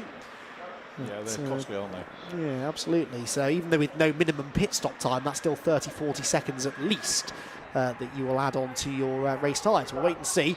Tom Ingram then wrestling the car around, trying to find a way ahead of this 434 car. As into the pit lane has also come the 555. That's not the 555, that's the 552. But 555 have pitted now from 3rd position. So Sid Smith does now move back into 3rd place. And that is the Abbott car, isn't it, now setting a new fastest lap, the 331 with Lionel Abbott, fastest man on the track, Richard. Yeah. Jamie Peters-Ennis watching at home told me that Lionel won the wheel high with Mike Smith, the late great Mike Smith. Oh, really? Really? Yeah. Thank you, Jamie. I remember that one. And David Oates won it as well. He's probably watching. David always watches. He's won it with Roy Eaton and John Clark, I think, back in the day. John Clark, who took over the championship that morphed into the Intermarques that we saw earlier on. Oh, really? In the day. Yeah. Okay, interesting. Right, okay, yeah, good nugget there from Jamie, who's watching from home, I'm sure, after putting in a good stint in the pit lane yesterday during not feeling well. I said, Jamie, get well soon, mate, and top job yesterday as ever. Yes, no, absolutely. Absolutely so, yeah. I'm sure he'll be fighting fit again in time for Brands Hatch, the next Fun Cup event in, a month or so's time. So there the 434 car comes across the line. Now, where are they? They are probably about 20th place, I think. Maybe 19th now, because Has Been Racing have just pitted. So, yeah, 19th position. They come across the line, so they've made 3 pit stops. They are almost a full lap, so about 2 minutes and 40 seconds adrift of the race leader, Tom Ingram. And we are now halfway through the race, an hour and a half down. And, well, the awards just keep on coming down in the pit lane. Rob Lewis with another prize to hand out, I believe. Who's the lucky recipient of this one, Rob? Okay, now, guys, you would have seen out on the circuit, there's a beautiful Crown Paint sponsored car. The livery looks fantastic, and I'm told the team are as sharp as a tack. Isn't that right, Robin? Yeah, you know what, we got professional teams. We got, your BPCs and Emaxes and all these guys that do it perfectly, and then there's some teams that just don't do it perfectly. Matty, what happened? Well, what happened was, basically, we got a brand new driver out there. It's our second ever event. I'm like, I'll sort you out, no worries at all. Got him out of the car for the dummy stop, chucked him back into the car and went, maybe I should have closed that door. Get back out the car again, close the door, got him back in. So, hands up, Mong of the day. Right. Robin, do you want to do the honours? Blooper of the day? So it's not Mong of the day, really, is it? It's blooper of the day. Blooper of the day. So in this race, Matty Taylor from the 235 Racing. Well done, you're rubbish. Hang on. Yes! Cheers, boys. It's amazing. Yes, so more trophies being handed out on the C1 pit lane here at the Snetterton 3 hours. Back to you. The blooper of the day. I think maybe us commentators should start having a blooper of the day award as well. I think Yeah, I'll apologise for the wording there as well. Indeed so, yeah. yes, definitely so. But more prizes given out down in the pit lane. And reminds me of one of the other clubs that I do some work with, No Limits, two-wheeled motor racing that I do quite a lot of. They have an award called the Silly Sausage Award, and I'll leave it to your own imagination to figure out what that particular trophy looks like. But it goes to the rider that does the silliest thing over a race weekend, crashes from the lead or misses getting out onto the grid, something like that. So yeah, we do enjoy prizes that maybe aren't taken quite so seriously. Anyway, moving on, Tom Ingram, if anything, I'd see being dropped here slightly by the 434 car, which came out of the pit lane right in front, and Oscar Proietti pushing on, and Ingram, I think, heading for the pit lane. I think that was Tom Ingram finally, a lap after the halfway mark, coming in. Yes, he is. So the OPCPR car of Tom Ingram heads for the pit lane, and this is his first pit stop of the day. And let's see where he comes out. Swings into the pit box. Now, is he going to stay in the car or is he going to get out? It looks like he's getting out. I reckon that is going to be his first stint of the race done. We'll more than likely see him back in again a little bit later on. And in will get Ron Johnson, who we heard from a little bit earlier on. Some fuel going in as well. Well spotted, yes. So they are refuelling now. Reasonable amount of fuel going in, actually. Fire extinguisher on hand, no one else allowed to touch the car at the time. They've actually got some tank tape on the left-hand side of the car, which I'd spotted earlier, hadn't spotted earlier on. So, yeah, perhaps pulled the front bumper loose with that grassy moment earlier on in the day. First look at the stops, isn't it? The fuel stops as well, and all properly well drilled, all controlled. Officials keeping a good eye that everything is kept safe so that everybody can get home in one piece. Indeed so. And yeah, making sure that all the rules are being followed as well, not only for safety but from a sporting perspective as well. This is a lot of fuel going in, isn't it, for the 431 car. I wonder if they had it a bit lighter on fuel maybe to try and find a bit of extra pace in the first part of the race. Something that we always used to have in Formula 1 back in the day, wasn't it? You never quite knew what fuel loads people were on at the start of the race. Sort of missed that, really. You can see the fuel slowly being filtered into the car there, taking a bit of time. We don't have those quick fuel churns that we have in the Fun Cup, for example. This takes a little bit longer, and that's definitely going to drop them down the order. But there'll be fuel to the flag, and I'm sure we'll see Tom Ingram back in that car again before the checkered flag flies. We will, and I bet you Rob will find Tom before too long as well. Yeah, oh, absolutely. Or Tom will find Rob. Quite possible, yeah. He's never usually shy, is he, Tom Ingram? Hopefully we'll get a chance to have a chat with him. He has led a lot of the race, so he will be a good man to have a word with. Right, 586 then now moves back into the lead of the race. So this is the first time that we've had a car that has made pit stops leading the race so far. And, of course, they've made 2 pit stops. They are 6 seconds clear of Sid Smith. So that gap has doubled, actually, since I last looked at it. But Chris Freeman, who's just set another new fastest lap, a 2-minute 38.434, is only 7.3 seconds off the lead. He was 24 seconds behind these cars at the beginning of his stint. And he's within 2 seconds now of Sid Smith for second place. Looking good, aren't they? Strategy all playing out. Still got another stop to go. Possibly some refuelling. It might all come down to how quickly they can get that in. Haven't had a look to see how Jade Edwards is doing, actually, yet. Let's see. Jade is 15th in the AST suspension Good UK lap times. car. Of course. Jade, an ex-Mazda Super Cup driver. We were talking about Jeremy and his co-driver. And Jade did well in it. I think... was it Super Cup or was she in the Mark 1s? Now, I think it might have been Mark Wands. She was a winner. She was a race winner. I think it was Mark Wands, perhaps. Yeah, not Super Cup. We did have a very special guest in the Super Cup paddock earlier on this year, didn't we? Some bloke called Colin Turkington came and had a go in MX5 Super Cup, and I think that was a bit of an eye-opener for him, wasn't it? It was not an easy championship to jump straight into. No, what I loved about it was his attitude was very laid back. He was there for fun, just to have a little bit of a warm-up. Didn't want to get overly stressed about it, and enjoyed it. And, you know... my Sid word. Smith wanted to enjoy it as well, battling for position there. But yeah, we'll come back to Colin. Love to see him in one of these. Yeah, Has he done absolutely. this before?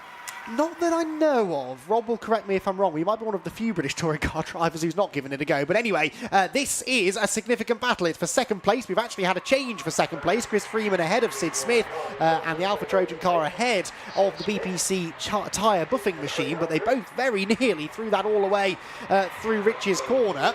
Freeman carried a bit too much speed into the corner, and Sid Smith said, well, if you're going in that quickly, I'm going to follow you. And both very nearly ended up off the road completely, but through goes Freeman, and that was a significant pass, and, well, that could well pave the way for him to start chasing after the race leaders now, who are not that far away. Out of the Agostini hairpin they go, and Alpha Trojan to second position. We've got the top 4 cars now in the race, all having made 2 pit stops, but these 3 are somewhere ahead of the 4th place car, the Melbourne racing car. But yeah, already Alpha Trojan, you can see Chris Freeman getting away now from Sid Smith. There is nobody out on track quite as quick as Chris Freeman. But we haven't yet seen the second driver in the 41 car on track, have we? Adam Willis. Now, Adam won't be slow, but whether he's got this sort of pace in his locker, we'll have to wait and see when he does eventually jump in. Which could, in theory, still be half an hour away. 2 hours and 10 minutes the maximum driver time, so Freeman could still do a fair chunk more of this race, but I suspect we'll see them in again sooner rather than later, if nothing else, Richard, because they don't want to get trapped by a safety car, do they? They've played the strategy beautifully to this point. It would be awful if they got into the last half an hour, still hadn't made that 3rd pit stop, and then there was a safety car, because all of that work would be undone. It would be. I was going to... what was it we said earlier on? It didn't take long, did it? I wonder who found who. If you're at home and wondering what we're talking about Tom Ingram and Rob Lewis down there in pit lane. So let's have a quick word with the man who's led the race. Saw car number 566, the AST suspension car, Jade Edwards. She's ducked into the pits and got herself some fuel. The one person who was giving her a little wave as she went by was Tom Ingram. Hello, Tom. Welcome back to the Silver Lake C1 Series. You've had an outing. We spoke to Ron earlier. Taught you everything he knows. I am now an advanced beer drinker, thanks to Ronald. I just waved to Jade. It was a wave. It wasn't any other sort of wave. I waved and she ignored me. She drove straight past into her garage like she's at work. Unbelievable, really. It was good fun. It was very good fun. I'm going to continue to eat my bananas, and I'm going to keep the banana skins just for later on in the race in case we need to go full Mario Kart spec. But it's gone remarkably well. I was out for a long time, I'll be honest with you. Bit warm out there? Bit sweaty. Yeah, a bit sweaty if I'm honest with you. Yeah, a bit sweaty. So I've got all my pills and potions and nanas and tablets and all sorts of stuff that we have to take, that us professional racing drivers have to consume, because it's apparently what you have to do. Getting out in a C1 car with Ron, what does it mean to you? What does it bring to you? Is it a bit of fun with someone that you've been in partnership with for quite a few years? Yeah, so Ron and I aren't together or anything. That's, you know, No, not commercial. Not like that. It's Ron and I just have a blooming good time together. We just whenever we're together, we just end up effectively acting like children, which is good fun. So it both brings out the inner child in us. So he can. Look, I just like spending time with Ron. He's a great guy, and we have fun. You know, I think that's really is the premise of this, is to enjoy ourselves, have some fun, and just, you know, have a giggle. And I think that's exactly what we do. I honestly, I'm not just saying it because I'm talking to you guys. Genuinely, I really enjoy coming to this. So it's always a pleasure. It's always good fun, and the racing's always ace as well.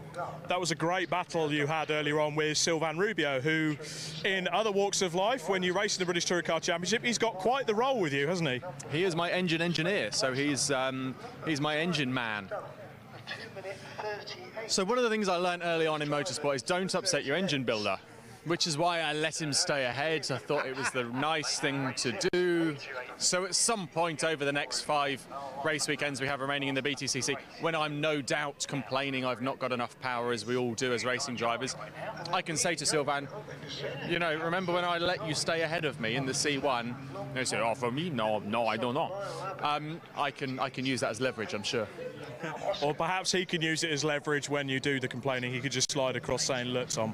Or he'll say, if I was driving, I would have been ahead of you. There's 2 ways to look at that. Fantastic, Tom. It's an absolute pleasure to have you in the Silver Lake C1 Series here at Snetterton. Enjoy the rest of your weekend. Thank you very much indeed. Thank you. Fantastic. Great to hear from Tom Ingram, who's just sorting himself out after a very hot and sweaty stint out in the car. Let's get back to the action. I've got a few takeaways from that, actually. One is he's turning into Jason Plato. I said to you while we were listening to he's turning into Jason Plato, isn't he? Yeah. With the interview. Jason Plato never broke the fourth wall, though, did he? No, I quite like it, though. I quite like it. Yeah. And the other thing is that I think if they recommission Hello Hello from the, he'll be there. He'll be at the auditions for Hello Hello. That was fantastic. I could have listened to that for another hour and a quarter. That was brilliant stuff. Tom Ingram, what a character. Motorsport really does need more people like him, and had some genuinely nice things to say about the Silver Lake C1 Endurance Series as well. He wouldn't keep coming back. These drivers of this calibre wouldn't keep coming back to this series if there wasn't something truly magical about it. And yeah, good to hear that he enjoyed the little battle that he had with. We were speculating at the time, weren't we, how much of that was, maybe just, you have a little time in the lead, then you have a bit of time in the lead, and maybe there was some truth to that after all. Yeah, good. So what a character. He's great, actually. If you're working on touring cars and you need an interview, bang. Yeah, exactly. And, we will naturally gravitate towards those kind of drivers, won't we? The ones that are happy to talk. I've always said, if you're, the drivers that don't ever want to talk to you, I totally get it. If you're on the grid pre-race and you're trying to get yourself in the zone, you don't want any distractions, that's fair enough, but you will never get featured on the TV coverage as much as someone like a Tom Ingram, who is always happy to chat. And I really do think there is an awful lot to be said for that, not only because it makes our jobs easier, but the fans at home want to hear from them as well, don't they? Do. So they do. And I'm sure there are people tuning in who are very happy that we had a chance to hear from Tom Ingram. Right then, whilst we were hearing from Tom Ingram, we had a new fastest lap of the race set by Oscar Proietti, so the lap time's definitely starting to tumble now in this as we move into the second half of the race. We don't really fully know what everyone's doing on fuel, but I reckon there might be a few cars out there, Richard, perhaps that owe us still that third pit stop, who might be quite light on fuel, maybe planning on topping up at that third stop, and that maybe explains why we're seeing lap times coming down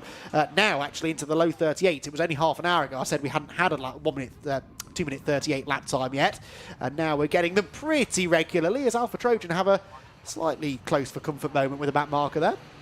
Taking no prisoners, are they, on the lappery at the minute? And why not? They sense another win here at Snetterton, so yeah, going to be going for it. I think there was a touch there. It's not a nice place to be having contact, isn't it? But anyway, managed to survive it reasonably well. Right then, so WRC Developments with CB Auto Services lead the way, 4.1 seconds only now ahead of Alpha Trojan, so this move for the lead is coming, I think, isn't it, within the next couple of laps. Sid Smith is 2.1 seconds further back in third position, and fourth place Melbourne Racing, all of them having made 2 stops. Dragon Sport by Amigo Motorsport, number 409, a fifth, 1 pit stop made.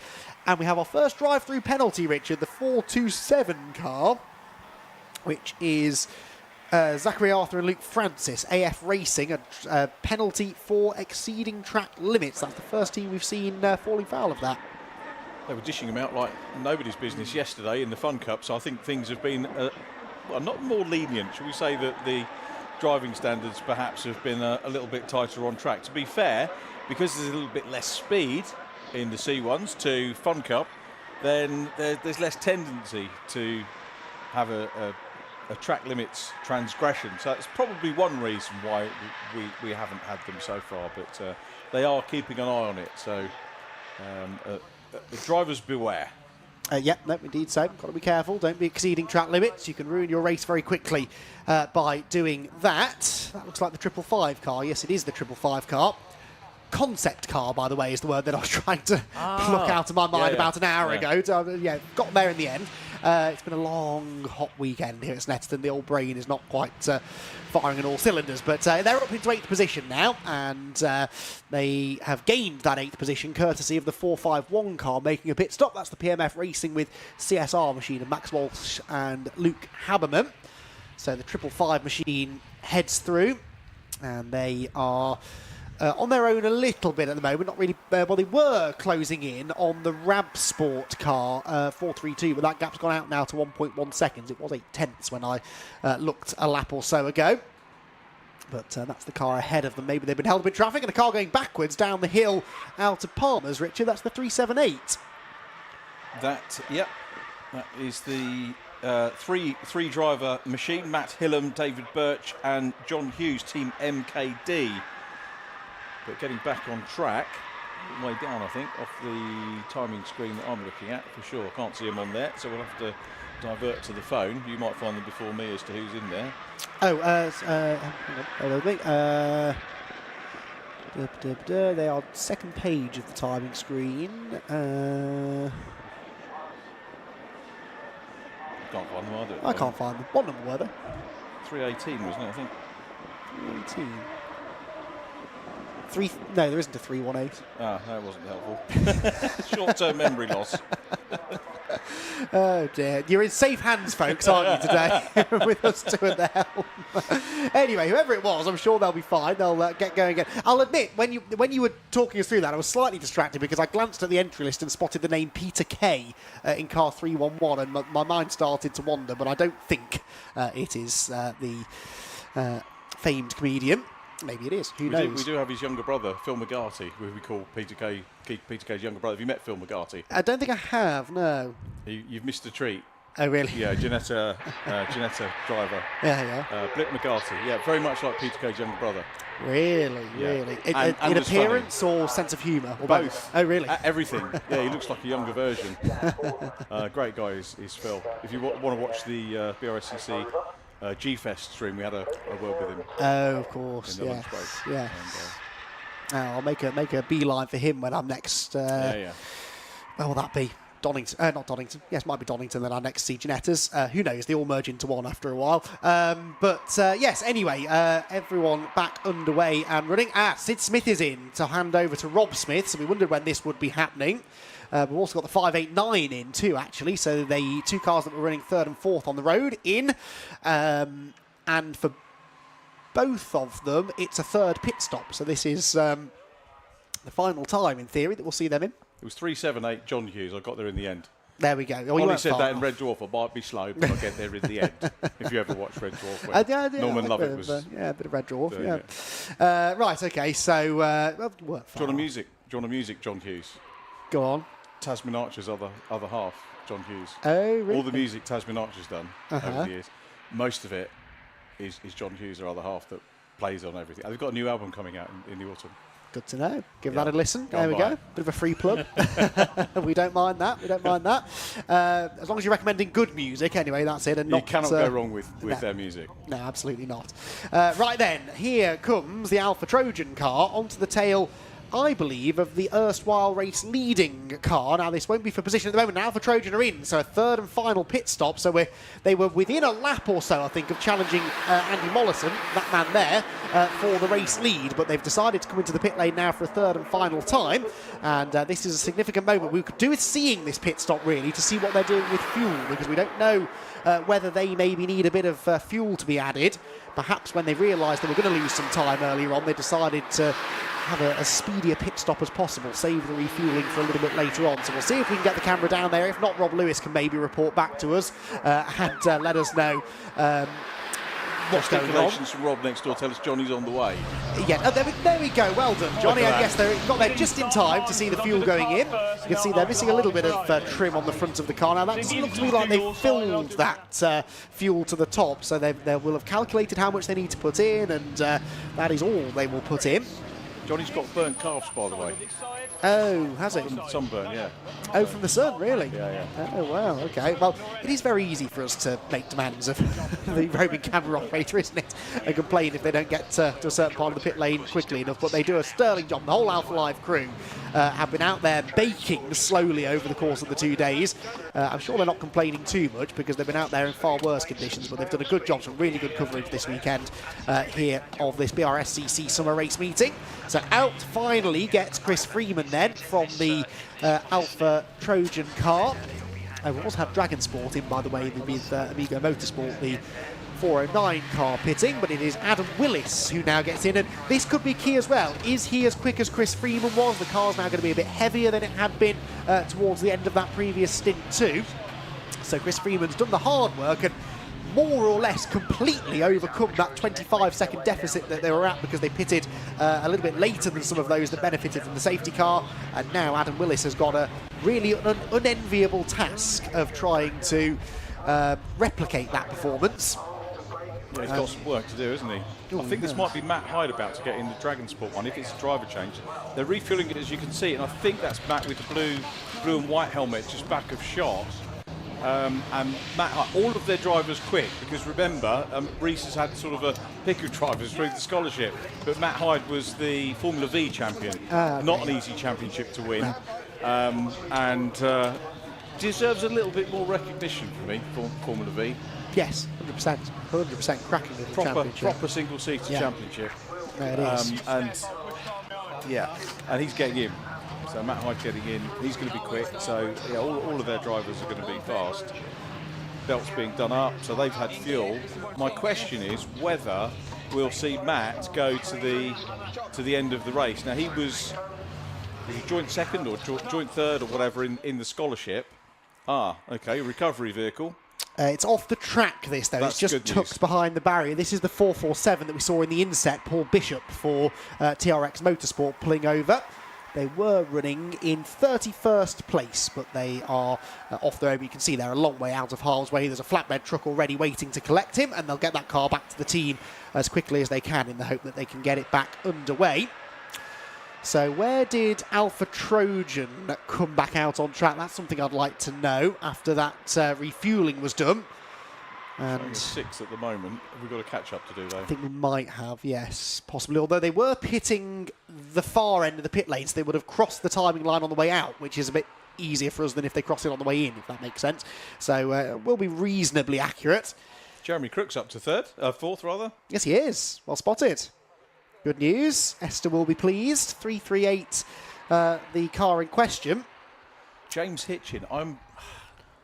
Again, I don't know. Maybe one for Rob. Is James related to Dave that used to race and still races on the short ovals? Oh, I don't know.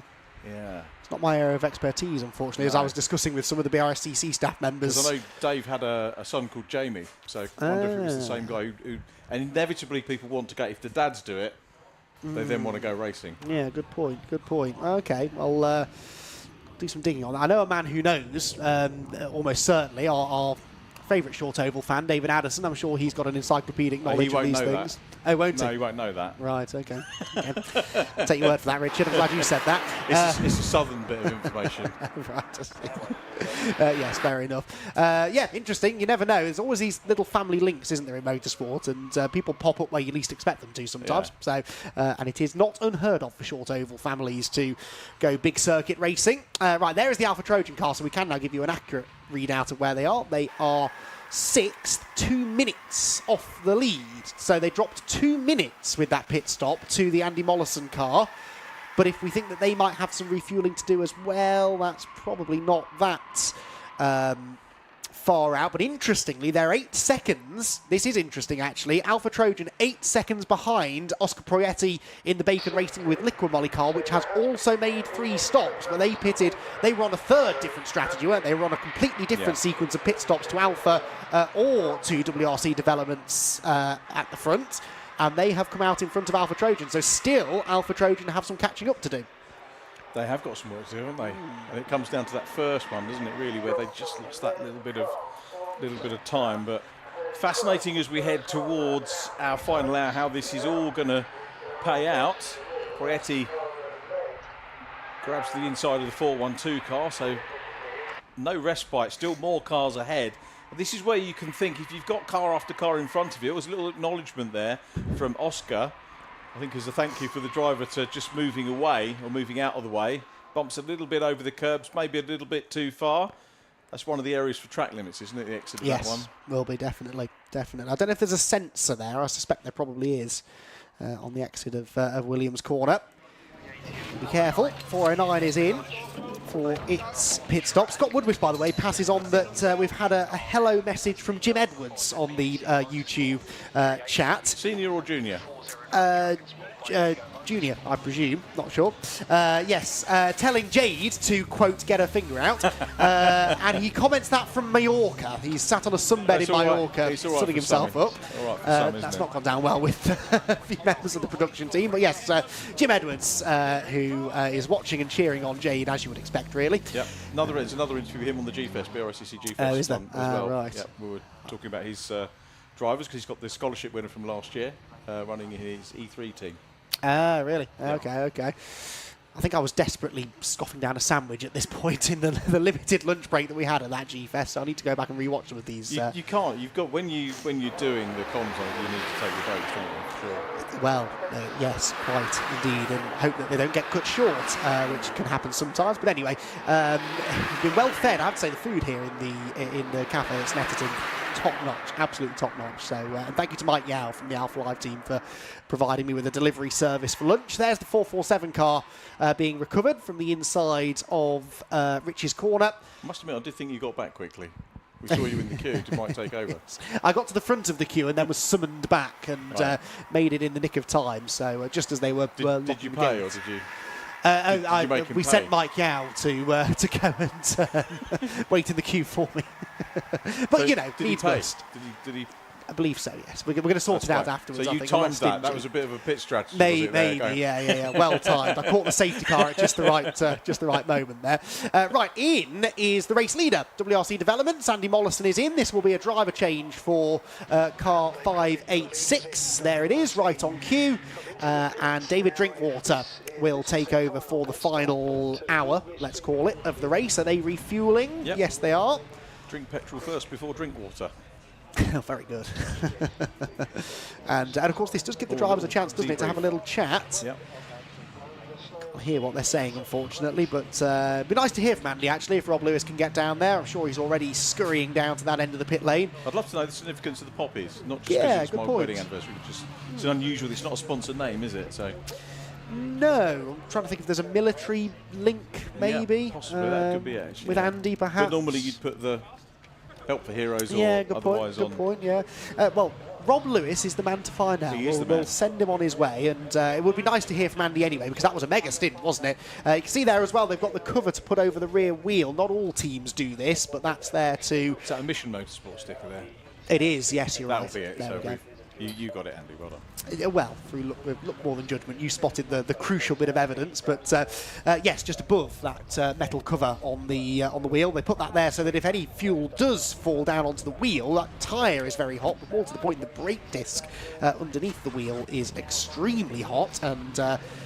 Not a good surface to be pouring fuel onto, that's for sure. Now, they are getting the driver change done. On the inset is the 434 car. That is the car that, remember, has made 3 pit stops. It's the highest placed car to have made 3 pit stops. So this is, in a way, for the net race lead. And I think they're going to go blasting past the pit lane quite some time, probably, before this car is back up to speed. Could well do. Out into the breach goes David Drinkwater once again. So... really good coverage on the pit stops, and there is the 434 car back out on track, and we're very nearly into our third and final hour of Silver Lake C1 Endurance Racing here at Snet. And look who that is in the background. The Alpha Trojan car also got through significantly, so they've dropped behind both of them. And that looks like the... no, it's not the 300, it's just another green car, which gets very wayward going into the... Wilson hairpin, a little bit lurchy, under braking, technical term there. 586 though, dropping down behind those two, but they've got plenty of time now to try and close in. David Drinkwater will be pushing on to try and achieve that, and heads out towards the infield section again. But they're Alpha Trojan now. Are they making any progress towards the Bacon Racing car? The answer is no, actually. Bacon Racing's Oscar Proietti on the last lap did a 39.6, and Adam Willis in the Alpha Trojan car, which is on your screen, did a 2-minute 40.0, 8.8 seconds the margin. I forget what that gap was at first, but it's not fluctuated much, has it? And certainly on the previous lap went out rather than down. So Oscar Proietti doing a good job.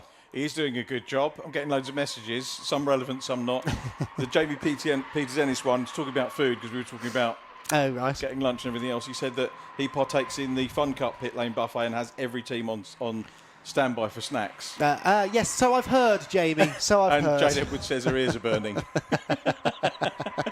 All in good fun, Jade, I'm sure. And bet Jim's been in touch with her directly as well to spur her on, give her some words of advice maybe. Very proud dad, and rightly so, Jim. And as I say, great to have her on the team with us at ITV. 100%. Love to see her on track, but I think I put on social media at the time, sorry for repeating it, the track's loss is very much our game.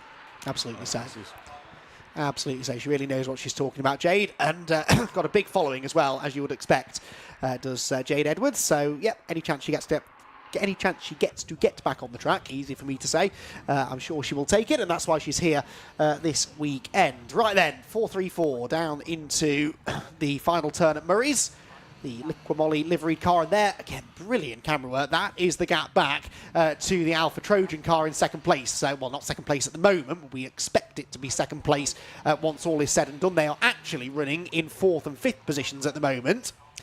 But all of the cars ahead of them, we expect to fall behind them again once that third and final round of pit stops is complete. Jeremy Crook in third. I think Jeremy had a podium here last year, if I remember correctly. Quite possible. Have you got a database like a? I don't. No. TSL timing does though, so bear with me. I might actually have a printed sheet. See, now for viewers, we'll know that Andy has all the information at his fingertips on the computer, whereas with me, it is on paper somewhere. Old school. I've got 2022. It's probably easier to find with your system, to be honest.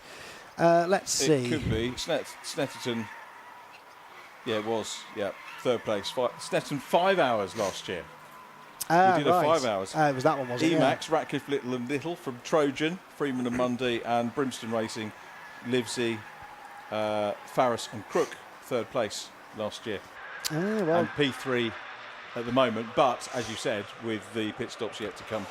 Yeah, they've got one more pit stop to make, but depending how long it is, they should still end up maybe somewhere in and around the back end of the top 10. Wouldn't be a bad shout. Not sure whether you can remember if there was a safety car involved in that race where they ended up on the podium. That might possibly explain it. You know, that's how it goes sometimes. The safety cars can work in your favour and really help you to get a good result. Right then, the Bacon Racing car on the previous lap again, 9/10 quicker than Alpha Trojan. So is this Alpha Trojan starting to slip off the pace a little bit? Is it just that Oscar Proietti is that much quicker than anybody else? I'm not so sure. He's lapping within about 0.3 of a second, though, of the fastest lap that was, of course, set in his car with Sandro Proietti at the wheel.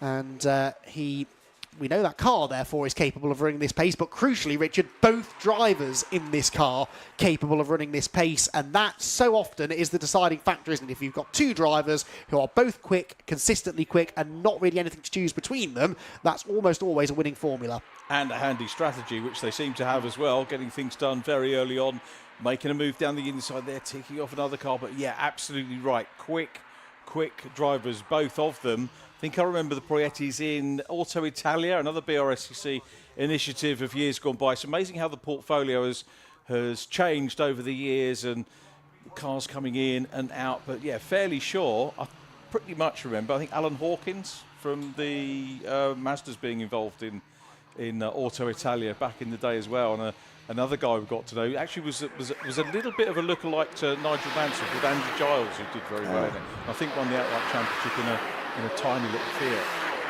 where you could win in the different classes. Sorry, going off on a tangent again, but that's my memories of the Proiettis. Right. Well, I didn't know that. Again, before you were born. Possibly, yes. Right, Jeremy Crook is in. So Jeremy Crook into the pit lane now from third position. That promotes everyone behind up an extra spot, of course. So Oscar Proietti up into third place. He's 21 seconds off the lead and 8.3 seconds ahead of Adam Willis, who has responded excuse me, in fairness, with a 1 minute 39.2. That was 1.3 seconds quicker than the Bacon Racing with Liquimolly car just ahead of him. So they got down to 8.3 seconds. Now, I don't know whether we've mentioned this, Richard, but there is a driver on this grid who is celebrating a landmark birthday today. He didn't really want us to mention it. I think we've got away with it so far. We've been fairly quiet about it. Yeah, pretty much, yeah. But let's give him a bit of a chance to celebrate, shall we, down in the pit lane. Rob Lewis catching up with birthday boy Sid Smith. And I'm down in the pit lane with none other than Sid Smith. You've had a very fun year in Porsche Carrera Cup racing to prepare yourself for racing in the Silver Lake C1 Series. And you're 18 today. Happy birthday. Thank you very much. Yeah, as you can see out here at a very, very hot Snetterton. I can't really think of a better way to be spending my 18th birthday. And as you can see, the team have taken it very seriously with all the banner on above the garage and on the car. But yeah, absolutely loving it, and it's amazing racing in here as always. So yeah. You've been putting in a red-hot stint so far. Your dad's out there at the moment, Rob Smith. He's no shrieking violet when it comes to endurance racing. How's he handling it? Well, yeah, all throughout the year we've been pretty much matching each other. That's why you can just see it's so competitive in here. That's essential that we do match each other. But yeah, I drove literally as well as I could every lap out there. We lost a bit of time in the pit stop. We're not actually sure why, but we'll figure it out eventually. But still, now it's time for him to get his head down and start getting some laps back in. Get it to the finish. Exactly that. Now, before we leave you, we need to present you with another award from the C1 Racing Club. Robin, what have we got this time? Well, it's actually a two-parter. First thing is it's good for me because I was racing Sid's dad when Sid was born 18 years ago in E30 racing. So I've known the kid a little while now, and it's really nice seeing him come up and be such a professional young man and have a really good racing career and stuff. But that aside, it's his birthday. You've got to win something on your birthday. This is the C1 Racing Club White Wheel Award. Now, this was meant for another team that should have had white wheels in the car and decided to black wheels in the car, which is obviously wrong. Yeah. Race cars should have white wheels. Luckily, white wheels. His dad always has white wheels in his cars, and it seems to have rubbed off on Sid as well. So, congratulations, it's your birthday. White Wheel Award, Sid Smith. And happy birthday, mate. It's lovely. Fantastic. Happy birthday, Sid Smith. I do have it on the finest knowledge that Andy McEwen is waiting to buy you a beer for your 18th birthday after it's all gone. To find out, I guess, we'll go back to the commentary team. Sorry, Andy. I have no recollection of having that conversation with Rob, but I will gladly buy Sid a drink because I think he's earned one today, Richard. He has. And Sid, by the way, the thing where cars, because we have to explain this because he's in Carrera Cup, the things where cars go past each other is called overtaking. Ah, yes. All right, yes. so might not have had that much experience. Maybe take some of that back to the other guys in. He'll learn a thing or two here, I think, won't he? That, Oh, Porsche will be on me back now. I'm only jesting. He's a good sport, Sid. He really is a good sport, and another driver who's, even for such a youngster, very confident, happy to be on camera, and a talented driver, definitely. He is, yeah. I think I went to an F4 test day. It was a general open tour test day at Brands Hatch, and again, like many of the youngsters, has sort of opened up and getting a lot more confident, coming up and saying hello and chatting and giving us the news. That's the 389 car. So that's the Robertson Atherstone car, BPC Motorsport.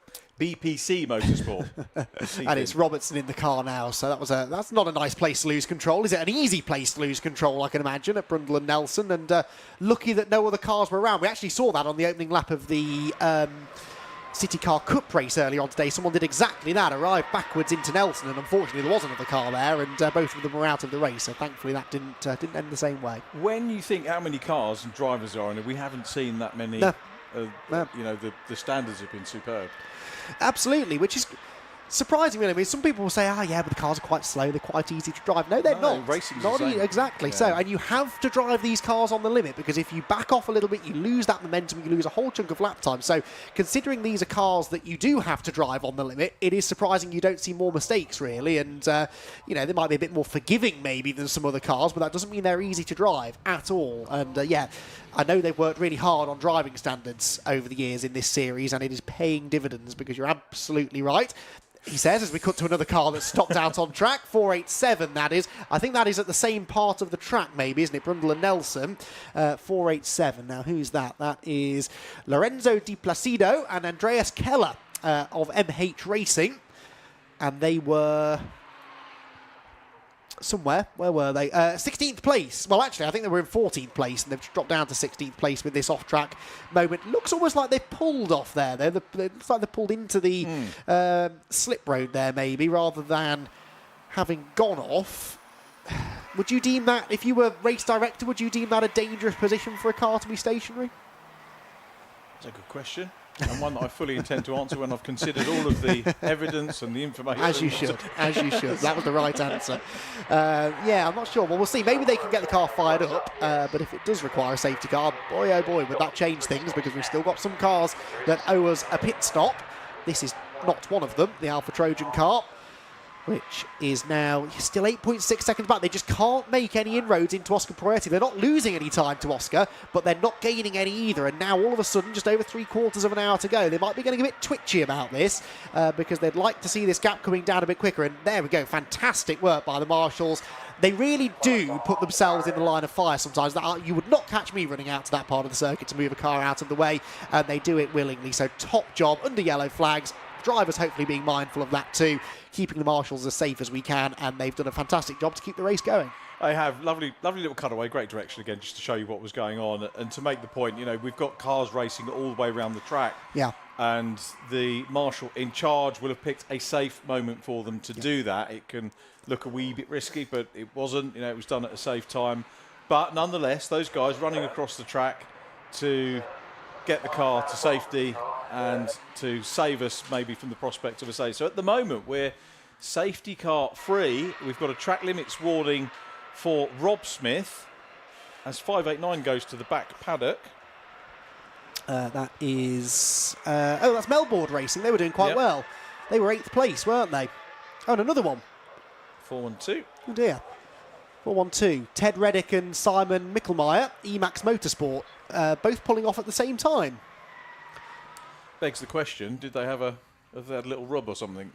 Possibly. The cars didn't look damaged, did they? But, yeah, both using that back entrance into the paddock, which at least gets them out of the way. There's, again, no need for yellow flags or safety cars, but... yeah, I wonder what that was all about. Anyway, whilst that's all been going on, we've got a change for the lead about to happen, I think, because the 465 Snail Speed Racing car has been leading the race up until this point. Rab Sport Racing's number 432 have been catching them by about 2 seconds a lap, and they're only 1.3 seconds back at the moment. They both owe us a pit stop still, so it's not actually the fight for the lead, or for the win anyway. It is the fight for the lead. They are running in first and second places. They'll be somewhere around turns 3 or 4, I imagine, by now. And they are getting themselves close together. They are about 13 seconds ahead of the Oscar Proietti car, number 434. And the Alfa Trojan car on that previous lap gained about half a second on them, so that gap crept down ever so slightly. Trying to find the 465. There it goes. The car with the orange stripe pitching in to Agostini, and the car right behind them is the 432 machine in the battle for the lead. Well, we're going to see a changeover. There's the 465. Wholly appropriate livery. Yes. When these cars share the two CVs, what's the speed differential between the two CVs and C1s? I'd imagine these are a bit quicker, more than likely. So it's quite generous of them to open up their event. I mean, I guess it offset some costs for them, so probably a good thing for the 2CV club. Never done that, never done the Same. 2CV 24 hours. Yeah, they've done some of their sprint races, which are always very exciting. Again, they might be the slowest racing cars in the country, but they are among the closest races that you'll ever see. Probably told you the story before about when I was doing a BRDC race day at Silverstone on the little inside circuit, you know, I can't remember what Stowe it's called. circuit. Stowe circuit, that's the one. I never knew they raced on that, actually. Yeah, a good few years ago, before you were born, to continue the theme.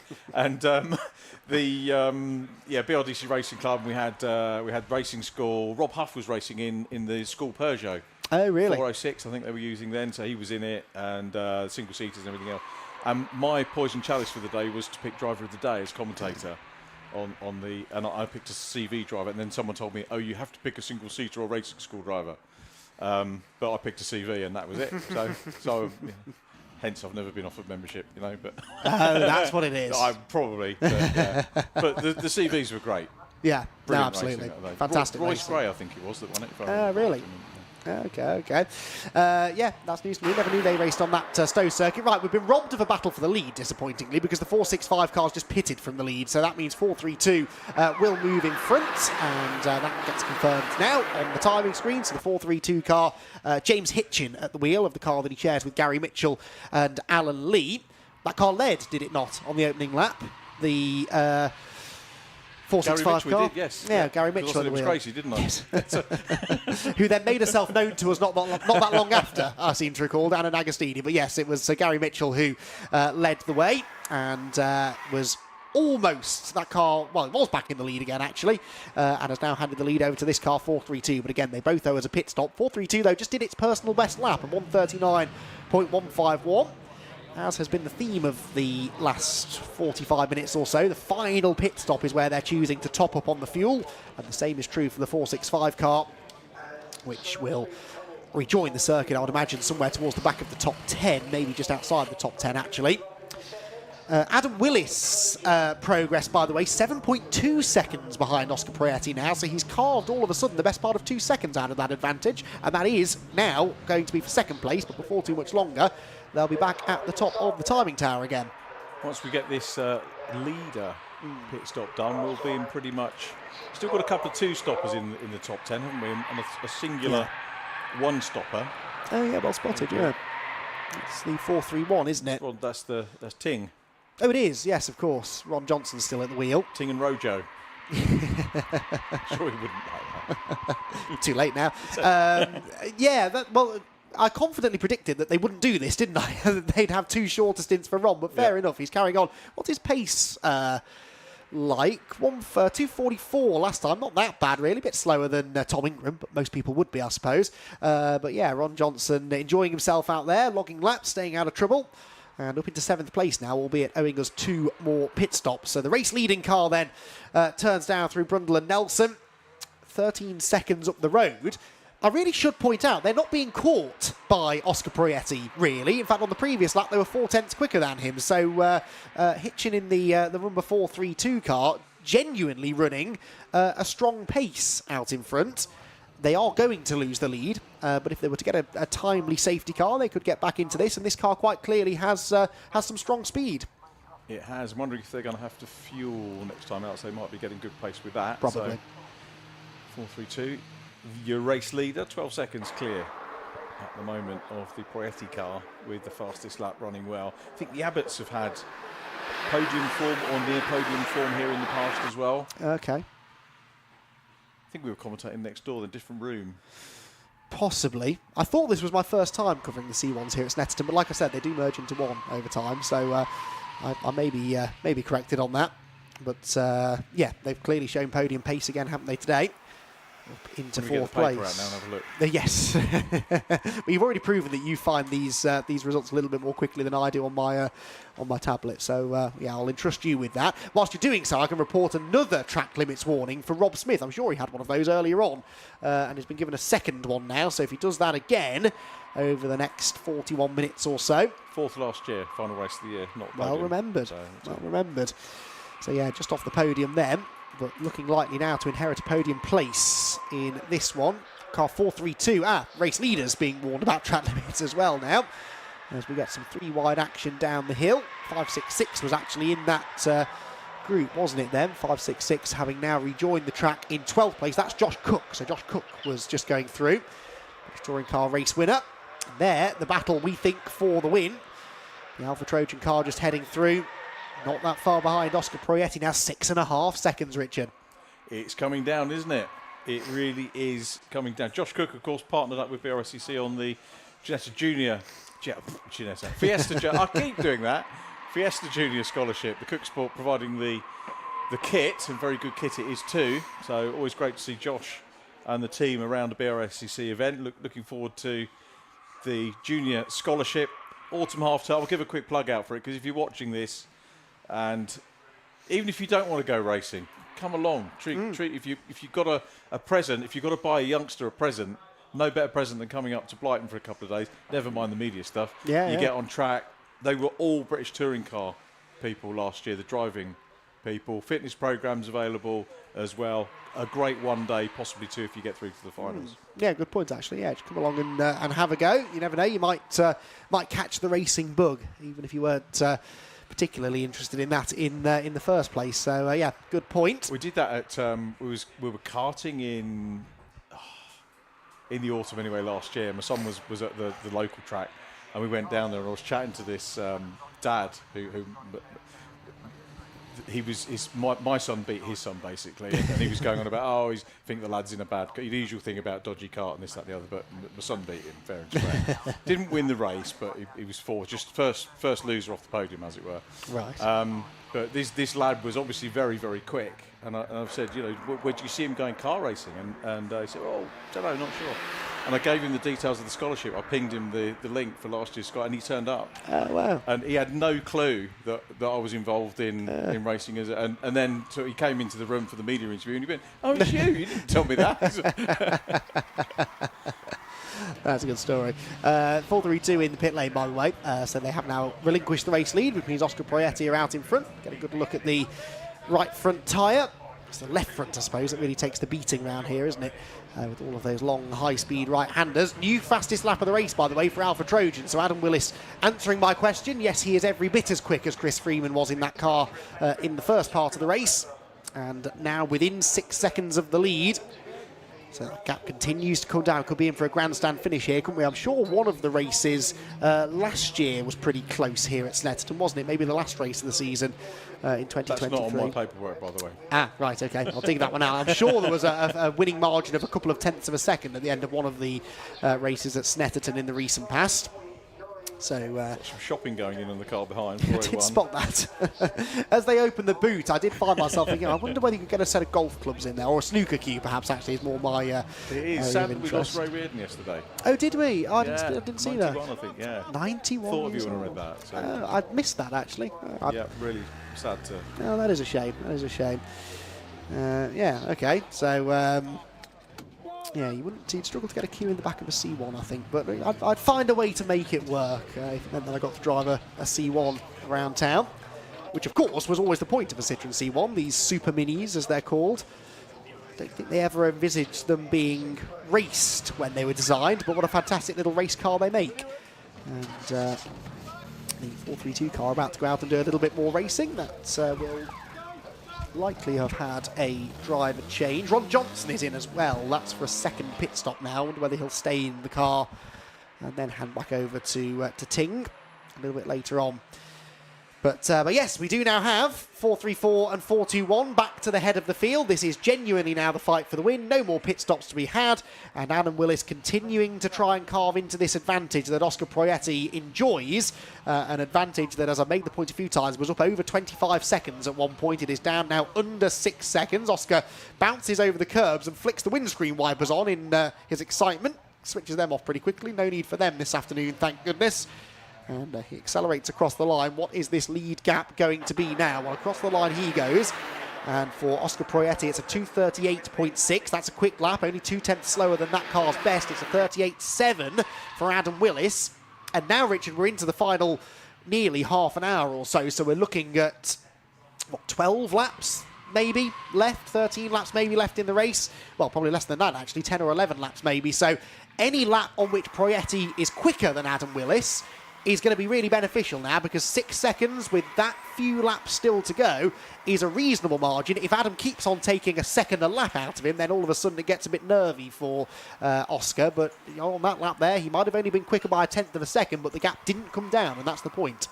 Yeah, we're just going to have to look at the next few tours, aren't we? Just having a look at Charles Abbott in third place. He's not on the pace of the top two cars at the moment, but looking good perhaps for that third podium slot. Well, he matched them, actually. Matched Willis, but yeah, he's 12 seconds back. But showing good speed again, isn't he? That car's been quick all day, actually. David Drinkwater in the 240s on the last lap. What we don't know, of course, is whether that 240 was in traffic or not. So, exactly. Again, we'll keep an eye on it. But after an hour and a half's racing, more or less, it's 6 seconds between first and second. Gives us a potentially nail-biting finish. It certainly does, that is for sure. And who is going to come out on top? Well, the last C1 Series race that I covered, which was the 24-hour race last year, that had a nail-biting finish, didn't it? That went right down to the end. I seem to remember the Alpha Trojan car being involved in that in some way. I forget now whether they, which end of that battle they came out on, but certainly seen some really close finishes in this series over the years. And again, considering we haven't had a safety car, we are nearly 2.5 hours into the race and only 6 seconds. All these different strategies, these two cars were on different strategies, remember? They didn't both just follow each other into the pit lane each time. They've been pitting at different times. The safety car, I suppose we did have a safety car, didn't we, early on? Not quite safety car free. And might we have another one? Well, no, but that's the 432. Fresh out of the pit lane with a spin out of the bomb hole. That's not a good place to go off. Cold tyres. Yes. Get the tyre blankets out.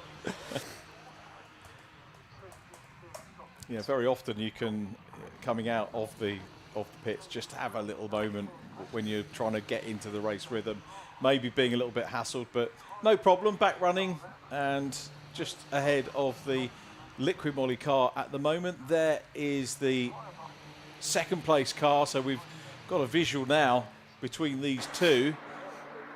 The Trojan Alpha car will want to get past these back markers very, very quickly indeed. Yes, and it was the Team Trojan car, Trojan Motorsport, as they were running under the team name there, but it was the 41 car that won the last race at Snetterton here a year ago with a winning margin of 0.4 of a second after 3 hours of racing. That was a very close finish. They were a minute ahead of Melbourne Racing in third place, which shows it wasn't just that it was a late safety car, that was genuinely a close finish. And look at that, Oscar Proietti absolutely launching up the inside of some back markers there at the Wilson hairpin. I don't think it's lost on him, is it? That he's under a bit of pressure here. And that he 4.9 seconds now. Yeah, lost 1.1 seconds or so on the last lap alone. But then we've just seen the amount of traffic that he's had to go through. Of course, Adam Willis will now have to negotiate that on this lap. He will. 33 minutes on the clock. The Liquid Moly car out front. Trojan Alpha next up. The Abbott's running well in third place, so looking to better the fourth place they had at this one in the last round last year, which would be great for them. Great to see them up on the podium. And still that second place car with the fastest lap of the race as we rejoin the race leader. Both of these cars, very good strategy, well executed as well. You can have the strategy, but it can go wrong in the stops. It hasn't gone wrong for these cars at all as they head down towards Williams and onto the back straight once again. Andy busy studying the form of the... You look like you've got something on your mind. Oh, well, there's a car in 6th position that's made 4 pit stops, AF Racing, and I was trying to figure out what it was for. I remembered their number flashing up with a race control message. I thought maybe it was a penalty. They were warned about track limits. I don't think they ever received one, so I'm not actually sure what that 4th pit stop is for, but they're still on the lead lap. In 6th position, despite having made a whole extra pit stop. So I don't know whether Rob Lewis can maybe try and find out what that extra pit stop was about for the 427 car. It has got Luke Francis at the wheel now. Can you recall an extra stop? I don't think we've seen why. They obviously have been in 4 times. They are the only sort of front-running team, in fact, the only team full stop to have pitted 4 times, and they're in 6th position, which is quite an achievement.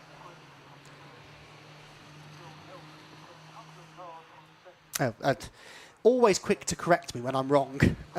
Rob, our producer, reminding me that Red Sky Racing have pitted 4 times.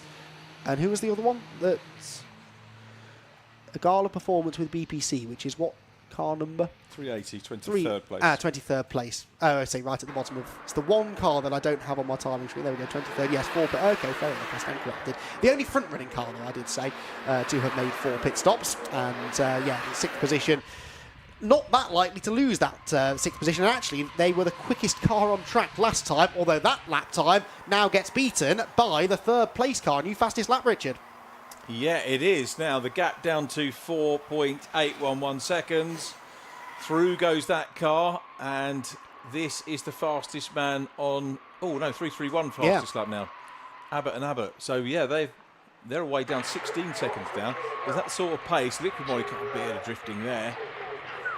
Yeah, that was a second nearly quicker than the race leader there for Charles Abbott. Very impressive stuff. Wait for the track limits warning. Yeah. Well, yes, half an hour to go. If you've got some lives left, you could start using them now, I suppose. So there went the leader. There, the yellow car. That's the Alpha Trojan car in 2nd position. It's quite a long wait before you get to Charles Abbott. He, as we've said, is a further 11 seconds back. Trojan 4.8 off the lead. Didn't really gain anything on the previous lap, but it's just creeping down ever so slightly. If they get there, it will only be in the very closing stages, won't it? I think whoever ends up winning this race, it will come down to a battle in the closing stages. The Alpha Trojan car on rails, over the curb. If they can pull this off, Richard, given the time that they lost with the safety car earlier on, best part of half a minute, they've already really impressed me to get into second position. If they can end up pulling this off and getting the win, that would be a very well-deserved one. Yeah, they've done very well at the moment. I wonder how much there is in the lead car thinking we are under that pressure because the signals will be going out. Just having a quick look in terms of what is going out on pit boards and things like that. They'll know they're under pressure and that can play. We had the conversation yesterday about much better to be chasing than to be out front. No, I agree. I absolutely agree. Especially when there's a bit of a gap involved, I think, because you can't visualise it. Now it's under 5 seconds, and as I've said, you can't really miss the Alpha Trojan car if it's in your mirrors, can you? It is the brightest thing out on track. But, you know, when that gap was 10 or 12 seconds, difficult to visualise what that looks like, really, and, you know, might not be getting constant updates on the pit walls. So, yeah, not easy, is it, to keep the pace going. You might think that you're driving to a suitable pace, and actually the gap's coming down by a second a lap, and it's only now when you can see that car behind you that you can really start responding to that. Let's see if it's come down again this time around then. Oscar Proietti comes across the line. He does a 2:39.1. That's a decent lap time. Adam Willis does a 38.9. Another couple of tenths gained, but only a couple of tenths. He will need more than 2 tenths a lap if he is going to catch the 434 car. Now, the 434 car being driven by Oscar Proietti, which means that Sandro Proietti is in the pit lane and I believe on standby to have a chat with Rob Lewis. Rob, let's have a chat with the race leaders.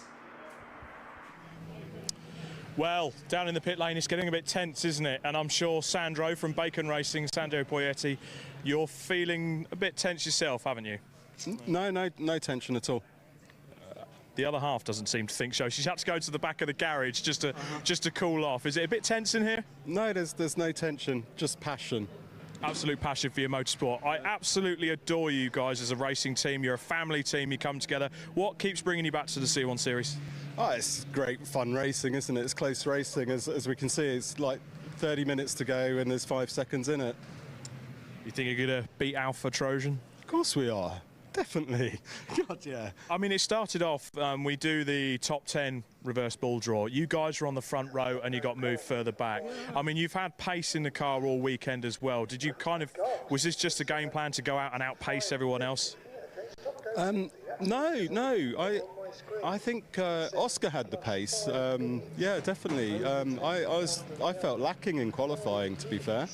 But when the race started, I was comfortable in the car. And have you got any more races? Obviously, you'll do well here. Would it kind of push you to do the rest of this year? Have you got any more races lined up? We haven't got anything lined up with the C1 actually. So, but we might do another one. Who knows? We might have to tempt you out for a few more. Come on. Yeah, just if you slow Trojan down a little bit, and then we'll come back. Yeah, definitely. Sandro, doing this with your sons as well, with the whole family, does that bring an extra element for it? Isn't it fantastic? So I've got Oscar who's in the car, I've got Luca, Max and our adopted son Seb and my wife here, so it's all family. Absolutely, all family. Well, I'm going to wish you the best of luck. I'm not going to put the commentator's curse on it. Sandro, I wish you the best of luck. Let's see how this goes, because I think I'm going to meander down to Alpha Trojan and see how they think about the conclusion of this race. Back to you. I think that's a terrific idea, Rob. He did his best to drum up some drama there with Sandro Proietti, who was having absolutely none of it. He was cool as a cucumber. And maybe he should have been, because Oscar Proietti's just set the fastest lap of the race. So maybe he was onto something, or 2:38.270, 1.2 seconds quicker than Alpha Trojan, who now are going to have to pull something really special out of the bag in response to that. That is the 550 car in the pit lane, serving a 5-minute stop-and-go penalty. There's also a 3-minute stop-and-go penalty headed the way of car 527 as the Abbotts are in for their third pit stop. That's correct. They still owed us a pit stop. But two pretty significant penalties there, and that I like to see, actually, Richard, because things like yellow flag infringements, we like to whinge about that quite a lot. It is a good whinge to have, I think, though, because drivers should respect those yellow flags. They're there for the safety of the drivers, but also the marshals who have to go out and deal with incidents, and it's good to see the series taking things like that seriously. That is not a small penalty. Yeah, absolutely right. It's and it might be that they were preoccupied or otherwise, but you've got to train the driver to be aware and to keep a lookout for that. We've got these great big LEDs now, particularly on the MSV circuits, that the drivers, realistically cannot or should not be able to miss. There was a driver on, I can't remember what round it was, but I won't say which championship, so I don't want to embarrass the driver, but it was one of his first meetings and he'd come out, passed his ARDS test. It was Brands. And yeah, just basically caused mayhem because he didn't see the yellows, and that was coming out of Graham Hill Bend, going along onto Cooper Straight. I didn't see it. Well, it's your job to see it. Yeah. As a driver, and I think he appreciated it. And it's like driver training when you get a speeding ticket. I don't know if you've done that. I've done that. I learned from it. Yeah. And same for the drivers. And it's just about keeping everybody safe. So. Yeah, no problem with that penalty. No, absolutely not. And a 3-minute penalty for avoidable contact, by the way, was the other one. So that wasn't for overtaking under yellow flags, but for avoidable contact, perhaps, that triggered the yellow flag, actually, at the time. So 4-3-4 continues pushing on. Round Coram Corner they come. And Oscar Proietti, what's this gap going to be this time? This will be the 56th lap being completed. And there, you can see the problem there for Adam Willis, can't you? Stuck in a bit of traffic. A slow-moving car is this, 527. It is hard to tell sometimes, but no, I do think that car is off the pace. 527 is the Jonathan David, James and Rachel Shepherd car. And that car, Red Sky Racing, we mentioned them earlier on, didn't we? So 527. In fact, weren't they not the ones that just had the 3-minute penalty? They might well have just had another drama out on track, I think. Like a course car being mobilised there. Yeah, I thought that, on the inside of Richard's corner. Anyway, point I was about to make is this is the issue for Adam Willis. He is stuck in traffic, and it's traffic that isn't exactly getting out of his way all that quickly. The 409 it's not slow traffic, it's Matt Hyde. So there we go. That's the problem, but may not be quite as quick as Adam Willis is wanting to go. And Adam really could do with getting through because he lost another chunk of time, another 7/10 on the previous lap. This late in the day, he can't afford that. He can't, no. Are there blue flags here? Will they get blue flags shown? I haven't seen any, if I'm honest. Difficult for the marshals, isn't it, that really? Race this length, difficult to know who's fighting for position and who isn't. Matt will probably know that this car's about to put a lap on him. Yes. But equally, he's paid his money. It's not going to affect it. If he moves across and let him through, and I'd say there, Matt's actually not doing a defensive line, is he, down into Agos? No, just running his own line, running his own pace. It's up to Adam Willis to overtake him, and he can't do that. So there's not blocking going on? No, definitely not. Definitely not. The 409 car, where is the 409 car? They're running in 10th place, and in fact they just moved into 10th place on the previous lap ahead of the Abbotts, who have just rejoined from the pit lane. So they are, and they're 7 seconds behind 9th place Josh Cook. Cookie doing 2-minute 40s, so not the fastest out there, but a pretty respectable lap time. And he's chasing down Alec Livesley in the 338 Brimstone Racing car. 2.8 seconds the gap between the two of them. So Alpha Trojan down into the end of the Bentley Straight, hearing that they had a bit of a drama at the end of the previous lap. Tried to go between two back markers. We're hearing Adam Willis into Coram Corner. They closed the door on him. Don't know if there was contact or not, but certainly it delayed him. So that explains a little bit about why he lost that time. And sometimes it can come down to that, can't it? If you don't get the rub of the green in the lapped traffic, Richard, then that can prove very costly, especially when the gaps are this fine. Yeah, that could come to bite them, couldn't it, towards the end of this? And, well, I'm not going to say it, but the Proietti team, I'm going to say it, offending this off. The gaps come down from the last set of stops, but again, you've got Matt Hyde here, who is not slow, but you just feel that Adam Willis, if he could get past, would start making those inroads again. Yeah, Matt Hyde is running what sort of lap times? I've just lost him. There we go. Yeah, see, he's doing 2:39s, which aren't slow, but look at that. Oscar Prietti, a 38.0, new fastest lap of the race. So Adam Willis might feel that he could do that pace if only he could get past this 409 car, which is not moving out of the way. Now, though, Willis might have the inside line as they head towards the Wilson Hairpin. And look at that, traffic on the horizon for the leader as well. Through goes Willis. Maybe making his point, I think, as he made the overtake into the Wilson Hairpin, that he didn't appreciate sitting behind the 409 car for as long as he did. But anyway, needs to forget about that now, get his head down. The race is not over, 20 minutes to go. The leader about to encounter a big group of traffic, and Adam Willis is now unleashed into clean air. Yeah, that is exactly the scenario at the moment. Out of Palmer's, down in towards Agostini. Remember the gap, 6.857 seconds on the previous one, but it's not going to be a full lap of clear air for the second place car. Another 33 seconds down on the leader is the third place car. Battling going on behind them, but yeah, big traffic for the leader, which could cause a problem. The only good thing might be that those cars may be slower than Matt Hyde's one, so he might be able to clear them quicker. There is the race leader. Yeah, he's got past one of them already on the infield. The place you want to catch them, really, is on the Bentley Straight, which he is about to do. Who is that? 509, is that ahead of him? No, 566, actually. That's not a slow car, is it, the 566? We've seen them up near the front. Well, definitely not a slow car. Josh Cook's at the wheel. Well, there you go. You know, it ebbs and it flows. This might now be a lap or two where perhaps Oscar struggles to get past a lapped car, because Josh Cook, running in 9th place overall, ain't going to make this easy for Oscar Prietti. And Josh himself, of course, is busy overtaking some of the slower cars ahead too. So this could be a significant moment in the race then. If Oscar gets stuck behind Josh Cook for too long, then this could end up losing him a fair chunk of time. But you can see there they've got past 3 back markers already on this lap, and the Alpha Trojan car is not even on the tail of this group yet. Is he going to be able to get past? And again, the prospect is that he's got 2 more cars to have to deal with a little bit further up the road. Will Josh Cook know that this is the race leader immediately in front of him? Certainly not slow. Coming down into Murray's. Prietti just following him line for line at the moment. Now we've got the centre straight to contend with. This might help, but he drops back just a wee bit. He'll start to maybe pick up the toe. Have a look. Here's our pit wall cam. Wait for them to come through. Yeah, he's not going to make a move now, is he? Don't think so. And that lap was a 39.3. What can Adam Willis do? There he goes, 38.5. So 0.8 quicker, 6 seconds the gap. That's more like it. 18 minutes to go. I was going to try and figure out how many laps that is left to go. And the good news is I don't have to do that live on air, because we've got an interview to throw with Chris Freeman down in the pit lane then, who was in that Alpha Trojan car for the first part of the race. We heard from the Bacon Racing camp. Let's hear from Alpha Trojan. And now to the second garage in the battle for the lead. I've got Chris Freeman with me. Chris, it's a bit tense out there, isn't it? Yeah, it is. Very tense. Yeah, it's a close one. 6 seconds gap. It's hard. Bacon are really flying, so we're struggling, I think, to pull them in at the moment.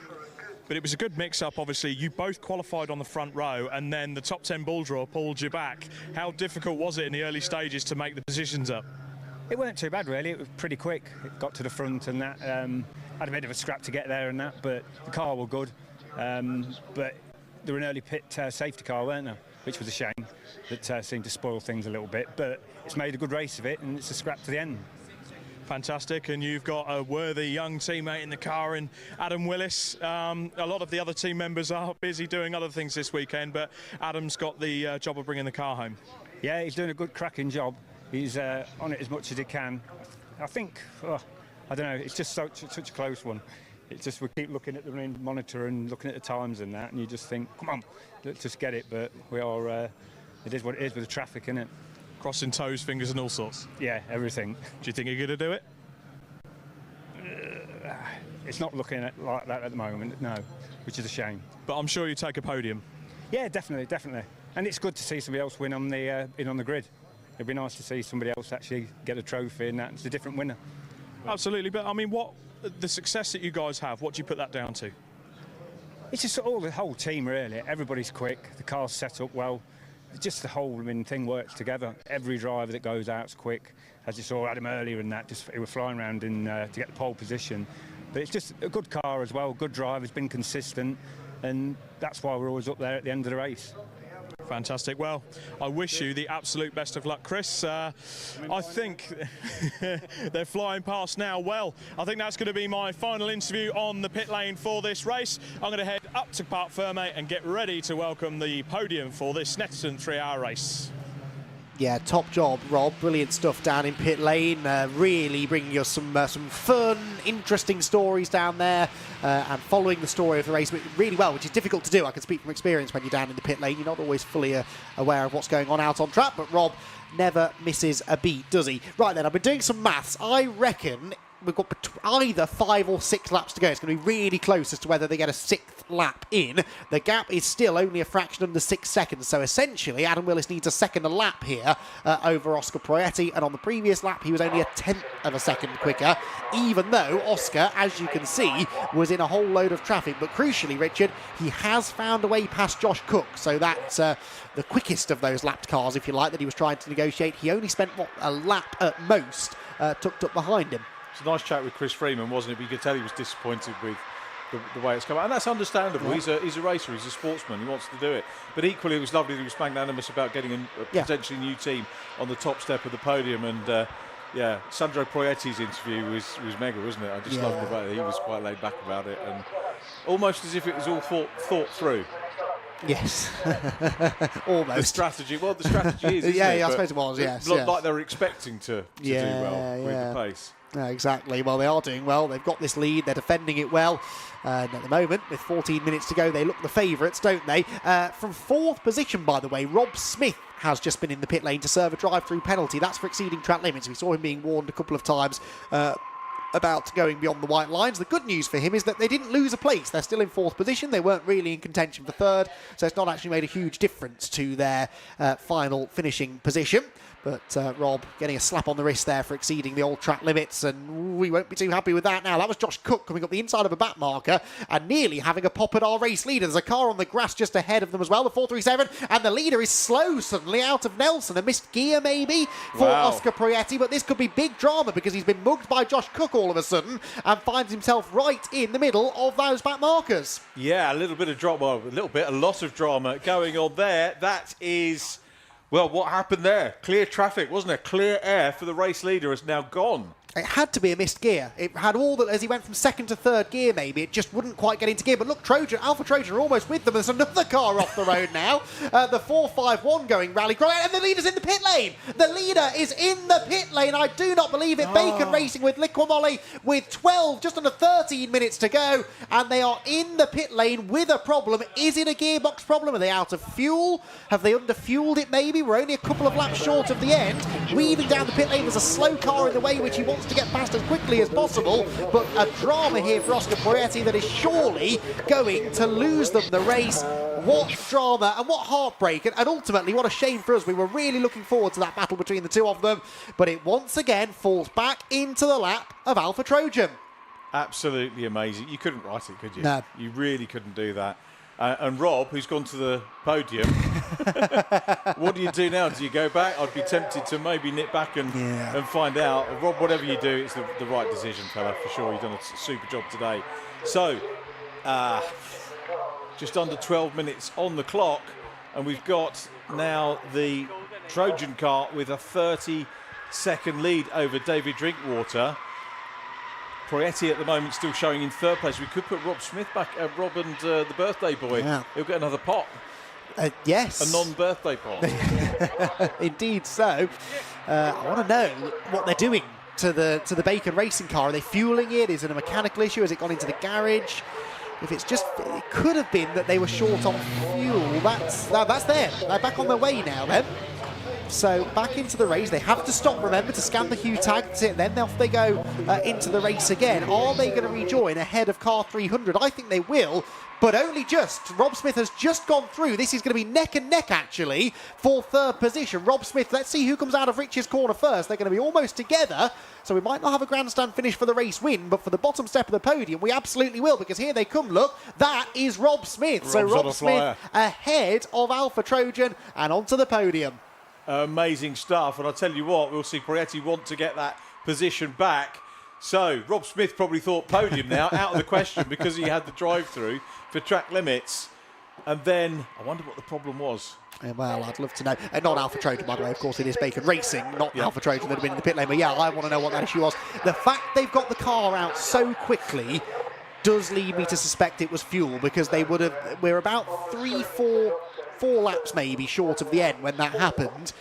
It's not beyond the realms of possibility, is it, that they maybe miscalculated on the fuel ever so slightly? I don't know. I don't want to suggest that if that's not the issue, but it has all those hallmarks, because anything more sinister you would have thought would have taken longer to fix. And it might explain the pace, because if they were running less fuel... Good point. As well as being quick drivers, making the most of that, but now hungry to get this third position back. So we've been denied one race, but in the wonderful tradition of Silver Lake C1 Endurance Racing, we've been gifted another one. The gods giveth and the gods taketh away. And, well, we've got one back here. Rob Smith in P3 at the moment. Oscar Prietti is there right behind him. Adam Willis out front. Christmas come early for them. Yeah, I bet they can't believe it. As if to prove the point, though, Adam Willis just set the new fastest lap of the race, a 38.0, so we're nearly into the 37s now. What did I say lap record was? A 36.3, so we're not down to that pace yet. Here comes Prietti, though, to the outside of Rob Smith for third position. Rob Smith hanging on for now. Prietti flings the car into the right-hander at Nelson, inches away from the rear bumper of the number 300, and with 9 minutes to go, this is how close it is for a spot on the podium. Adam Willis and Alpha Trojan look set for a race victory, although the way this race has gone, I'm not going to predict anything just yet. Certainly, though, I predict a good battle here for third position. Rob Smith won't want to give this up, but here comes Prietti round the outside through Coram Corner. That is such a difficult move to make, but it will buy him a ticket to the inside line at Murray's. He's late on the brakes. He slides through. There's a little bit of a hip check, and Prietti is into third. Wow, he does get it. I think Prietti had forgotten to send the birthday card for Sid Smith there. Such was the urgency. And maybe he's dropped it off on the way through. Onto centre straight, back up into third position. But getting on that outside run and keeping it at Coram, that was some stuff. This late in the race, imagine how much discarded rubber there is and dust and dirt on the outside line. And to keep it pinned around the outside of... Rob Smith, who, let's face it, is not averse to getting his elbows out either, was really great stuff. And Oscar Prietti gets through into third position. There was a tiny touch between the two of them, but I think that was just good hard racing as he slid through. Rob Smith might not agree with me. It's what you want to see, though, isn't it? It is, absolutely. It didn't dishevel any of the other cars. It didn't. No. It didn't settle anything else other than, you've been in a race. Exactly. So I think we can over-sanitise this sport sometimes, and that is what we used to call good, hard racing. Someone else in the background, I think, has been engaging in good, hard racing and been on the grass coming out of Rich's corner. Hopefully they gathered that one together as the third place man heads down towards Agostini. Now, can Rob Smith come back at Prietti with a bit of a slipstream? He might be able to match the pace of the Bacon Racing car, which is slow again. It's gone, yeah. Is it? It is, isn't it? Yeah, it's off the pace. It's off the pace again coming out of Agostini. So maybe it is something more sinister. And back through goes Rob Smith, but now Prietti back up to speed again. Clearly some intermittent issue, isn't there? But I reckon now he'll probably just stay out there and hope for the best. They weren't in that long. They couldn't have got that much fuel in if they did fuel stop. And the driver would have had to have got out of the car for that. And I don't think they were in long enough for Oscar to have got out and then back in with the fuel. I wonder whether Oscar Prietti thinks, hang on, there was a bit of contact. Don't want to get a penalty after the race for that. Even if he doesn't believe that he's in the wrong, right, okay. Maybe he decided to give the place back. He's overtaken Rob Smith once already. Maybe he feels like the sooner he gives the place back, the more chance he's got of getting the position again before the checkered flag. You're probably there. That's very fair, because I thought that was a fair move anyway. Well, yeah, exactly. And but just in case. I think Rob would think the same. Yeah, I think so. But maybe just playing it safe, better to address the situation yourself than run the risk of getting a post-race penalty. The only Oscar's thinking might be as they, Rob gave him room around Coram and into Murray's, but Oscar didn't give Rob the room on the outside, perhaps as much as he might have done. They're going to settle it now instead. Action replay, back round the outside he goes. Now careful, Oscar, we saw how this happened a lap ago, and look, backs out of it this time, sensibly so. So he likes that outside move there at Coram, doesn't he? There's a car off at Rich's. That's the 448 machine. That carries on its way. That's the Road and Tracks car going off tracks at Rich's corner, but finding its way back onto the black stuff. As with under 6 minutes to go, we're being treated to a sensational battle for the bottom step of the podium. And once again, Prietti is alongside. He's got the inside line this time into Rich's, and I think that might be a done deal. Oscar Prietti through onto the podium, and in the end, really not a lot that Rob Smith could do about that. I think you called that exactly right. It was that little tap, wasn't it? He thought about maybe not having given Rob the room on the exit of the corner. That's just great, real gentlemanly from the pair of them there. Great racing, wonderful to see. And that possibly now podium settled, but Rob Smith's a fighter. He might want to come back and have another go. We've still got 5 minutes for this to play out, a couple of laps. Yeah, come on, Oscar, let him back through again. Let's see if he can do it 3 times in a row. That would be quite something, wouldn't it? I don't think he's going to do that unless he absolutely has to, and I saw nothing wrong with that most recent move that he made that would lead him to feel the need to do that. And he is now just slightly gapping Rob, I think. He's got his headlights on still, trying to intimidate Oscar as they head into Agostini. Oh, what a drama-filled race this has been. This has been the race of the weekend for me. It has had drama and intrigue from the very start of this Silver Lake C1 Endurance Series race. And it has been an absolute pleasure to be here to call it. And a great advert for this series, as it always is, really. Every time these cars hit the track, you know you're in for some fun. The leader, Adam Willis, has just gone through to begin another lap with about 4 3/4 minutes to go. And you will have time, therefore, for probably 2 more laps, I reckon. Best part of 3 laps left for these two, because they're so far behind now after their extra pit stops, because don't forget, both of these teams have made 4 pit stops. So too, actually, has the 5th place car, because that 427 car has inherited an extra position since we last mentioned them. So, OK, they're half a lap off the lead, but 4 pit stops and still on course for a top 5. Not bad going. Very good going indeed, isn't it? And Prietti, they'll be really gutted about what might have been, but we reckon intermittent fault then, not fuel. Or possibly, or driver. Well, yeah, but see, again, we're saying the second time he chose to slow down and let Rob Smith through. That doesn't explain the first time that the car slowed and he came into the pit lane. So I really don't know. We'll find out. If they're on the podium, we'll find out, I'm sure. Rob will ask the question in Parc Fermé. But it is a bizarre one, isn't it? Yeah, it could well have been, the second time they slowed, it could well have been as a result of that incident at Murray's Corner, which I think we can maybe take another look at in a moment or two, the initial contact that they had. But yeah, that doesn't explain, Richard, does it, why he slowed down in the first place? No, it doesn't. Yeah. Could be a coincidence, I suppose. But who knows? Anyway, well, this is the moment we're talking about. This is the first move that Oscar Prietti made. Our first assessment was this was just good hard racing, but Oscar maybe felt that he could have left Rob some more room here. Yeah, because Rob goes out, doesn't he? So yeah, see, Prietti uses all of the road, doesn't he? Yeah. Yeah, I don't know. I thought he was through by that point. Yeah, I agree, and I actually think he's just being a sportsman, giving it back. Exactly, and playing it safe, because you can't. If you get a penalty after the race, okay, you can argue There's it if you want to. There's a difference between being a sportsman and playing it safe. Which one are we going to go for? That's a very good point, actually. Yeah. Bit of both, yeah. But if you get a penalty after the race, you can't really do anything about that. Whereas at least he redressed the situation on track, and then it was back in his own hands. Then, wasn't it? I suppose to try and get. I'm going to say it's sporting, because generally, if they weren't, they wouldn't have given it back. No, exactly. That's a very good point. So I'll settle with that. So anyway, whatever it was, it meant that we got to enjoy that battle for another couple of laps, and certainly did enjoy it. Adam Willis will be enjoying himself now. He's dicing away with Josh Cook again, who's got back ahead of him.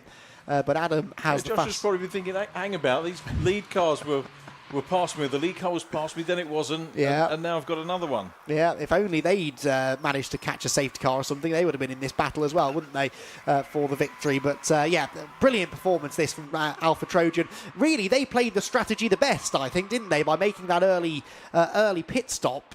It's a bit of a mystery as to why they found themselves... in fact, no, of course they didn't play that perfectly, did they? Because they got caught out by the safety car. That's why they were 25 seconds back to get that 25 seconds back, and now actually look on course for a very comfortable victory. The best part of a minute clear of the second placed car. Very, very well deserving indeed. The WRC developments with CB Auto Services car, that's been there or thereabouts all day as well in second position. But 55 seconds back from Alpha Trojan, and Bacon Racing, as we've seen, up into third place, 1.1 seconds clear of Rob Smith, who just did his best lap of the race, but 1.1 seconds slower ultimately than Proietti. Ooh, that's not a good place to be stopped. The 574 car, with a rotation out of Riches, gets going again. Late race drama for Hexagon Racing, Matthew Harris and Mark Harris. But yeah, what more can you say about Alpha Trojan? Another race win heading their way. There's a reason that they are, I think, probably the most successful team in Silver Lake C1 Endurance Series history, and on course for another victory here. They are absolutely superb. Sid Smith will be lecturing his dad about how track limits stopped him from getting a podium on his 18th birthday. That will stay with them forever. Yep. And of course, the way you can do away with track limits now is just find people for track limits. Never mind times, find them, hit them in the pocket. That would stop track limits. I suppose so. That's a good point. So anyway, Alpha Trojan. Still, I think Adam Willis wants one last little thing that will be the icing on the cake, which is to overtake Josh Cook again on the last lap. It's not for position, this, but they've been very, very evenly matched, these two. And I think actually just keeping up with Josh Cook is a bit of a win, but Adam Willis, competitive guy as he is, will want to try and make the move. And I doubt he will make a risky move into Murray's corner. At least I hope he won't. Down to the final corner then, peaks to the inside line, and it is going to be another victory in the Silver Lake C1 Endurance Series for Alpha Trojan Racing. Another Snetterton victory, second on the bounce for Trojan Racing as well. For Adam Willis and Chris Freeman, though, a hard-fought victory, but a well-earned one nonetheless. The checkered flag waves at the end of 3 hours of racing at Snetterton, and it's Alpha Trojan who claimed the victory, and in the end by a much more comfortable margin than it looked like it was going to be. And in fact, for a long time there, it didn't look like it would be that car that crossed the line first, but they got here in the end and are very, very deserving race winners after what's been a breathless 3 hours of racing that really did fly by. It'll be quite a long wait for the second place car, the 586 car, David Drinkwater and Andy Mollison, but they, Richard, spent a good stint in the lead as well. Good to see them coming home on the podium. We saw a lot of them, didn't we, in the early part of the race, which was great. The car, if you've forgotten which one it was the one with the poppies on that we were talking about earlier on. David this one here. Andy, yeah, here we go, doing a super job and looking a bit lonesome at the moment, but coming through and are going to take a very well-deserved second position. We're hearing that third place might be under investigation because the Bacon Racing team, we think there may have been a pit lane infringement when they came in. So the result, as you see it, will be provisional. Might see the Smiths up onto the podium. That would be a shame either way. Great for the Smiths, I guess, but a shame for Bacon Racing, who put in a really good performance. Yeah, we don't know what the pit lane infringement is, but the team manager has been summoned to race control, so that's not usually a good sign, is it? But anyway, we'll call it as we see it for now, which is that car 434 is going to cross the line in third position, and what a topsy-turvy race they've had. The last half hour of this race, you could write a book on it, couldn't you? But they are going to come across the line, I think, to finish third on the road, at least, and Oscar and Sandro Proietti, who looked really like they were on course for the victory not that long ago, will have to settle for third place. Rob and Sid Smith, fourth position, could become third after post-race discussions, but we'll leave that to the stewards. Either way, a good result for them, and a top 5 finish as well goes the way of the 427 AF Racing team. We didn't really mention those guys too much, but Zachary Arthur and Luke Francis stayed out of trouble, minded their own business. They did have that extra pit stop, and they still came home in the top 5. In fact, 3 of the top 5 teams made an extra pit stop in that race for one reason or another, and they were still able to come home with really strong results. I think they all enjoyed it. We did. Great Absolutely. to see the C1s again. Wonderful work by Rob, and I think Robin's probably run out of trophies now. We will have done by the time, but yeah, it's been really good, isn't it? And a few teams go home with dents and dings to sort out, but everyone will know they've been in a good sociable weekend here at Snetterton, not just with the C1 racing, but the fair that we've seen from the Fun Cup yesterday, all the Brscc formulae that have been in action over the course of the 2 days as well. I've thoroughly enjoyed it again. Wonderful weather helped as well. Yes, finally felt like summer, didn't it? Yeah, that's it now, it's gone. Yeah, I wouldn't be surprised if you're right, actually, but hey, we'll enjoy it while we can.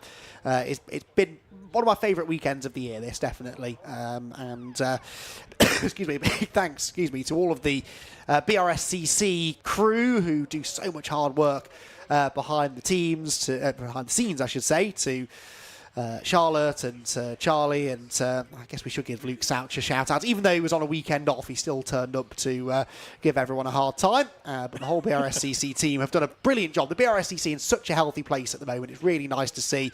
I know you and I have both been working with the club for an awfully long time. I began my career with them 12 years ago, and to see them where they are now is really, really nice to see. So big well done to all of the Brscc team for getting us where we are today. Right then, let's take a look, shall we, at the provisional race results for this Silver Lake C1 Endurance Series race. Alpha Trojan victorious by over a minute. That doesn't really tell the full story of the race, does it? Over the WRC developments with CB Auto Services car in second place. Bacon Racing with Liquid Molly were third, provisionally, but we know that there may be an investigation involving that car's final pit stop. Could, if it doesn't go their way, and the podium finished to BPC Tyre Buffing and the Smiths. Then it was AF Racing in 5th, Snail Speed Racing in 6th, AST Suspension UK with Josh Cook driven car at the end, finishing in 7th place with Brimstone Racing in 8th, Dragon Sport by Amigo Motorsport in 9th, and Abbott Racing Motorsport only 10th in the end, having won the podium places for much of the race. And it was PMF Racing, CSR, OPC and PR. That car that Tom Ingram led in for so long, coming home in 12th position. Rab Sport Racing the 13th, and Has Been Racing in 14th place.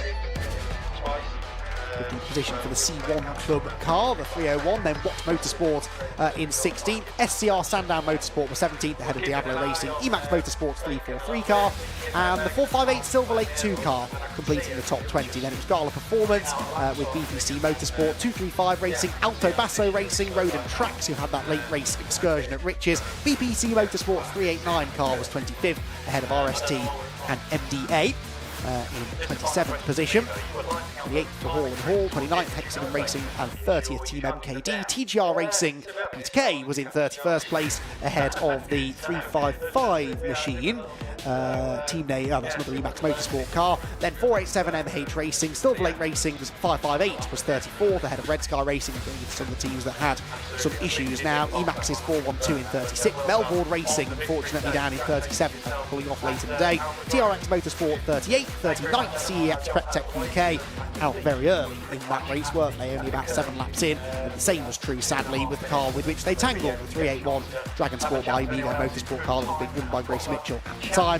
Signature RV powered by BPC Motorsport, Marcus Clutton only completing in the end 1 lap of the race before having to retire that car into pit lane. So, as the sun begins to set over Snetterton, Richard, a big thank you once again, but a pleasure as always to work with you, and I will see you again at Silverstone, I reckon. Yeah, it's a couple of weeks away. Yeah, thank you, Anne. Thanks for letting us join the box with you. And, always a pleasure. Thanks to Rob and everyone from Alpha for being a fantastic team once again, and thanks everyone for watching at home.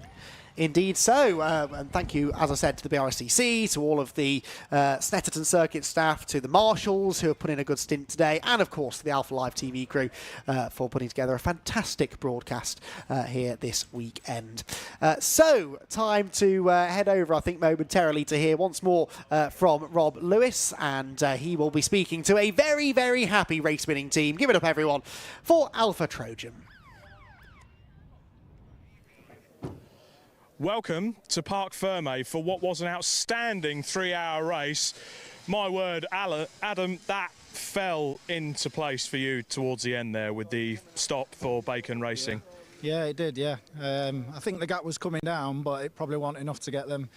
I don't think we had enough laps to get them in the end. But then I could see him slowing on the lap that he pitted, and I thought he's got an issue or he's running out of fuel or something.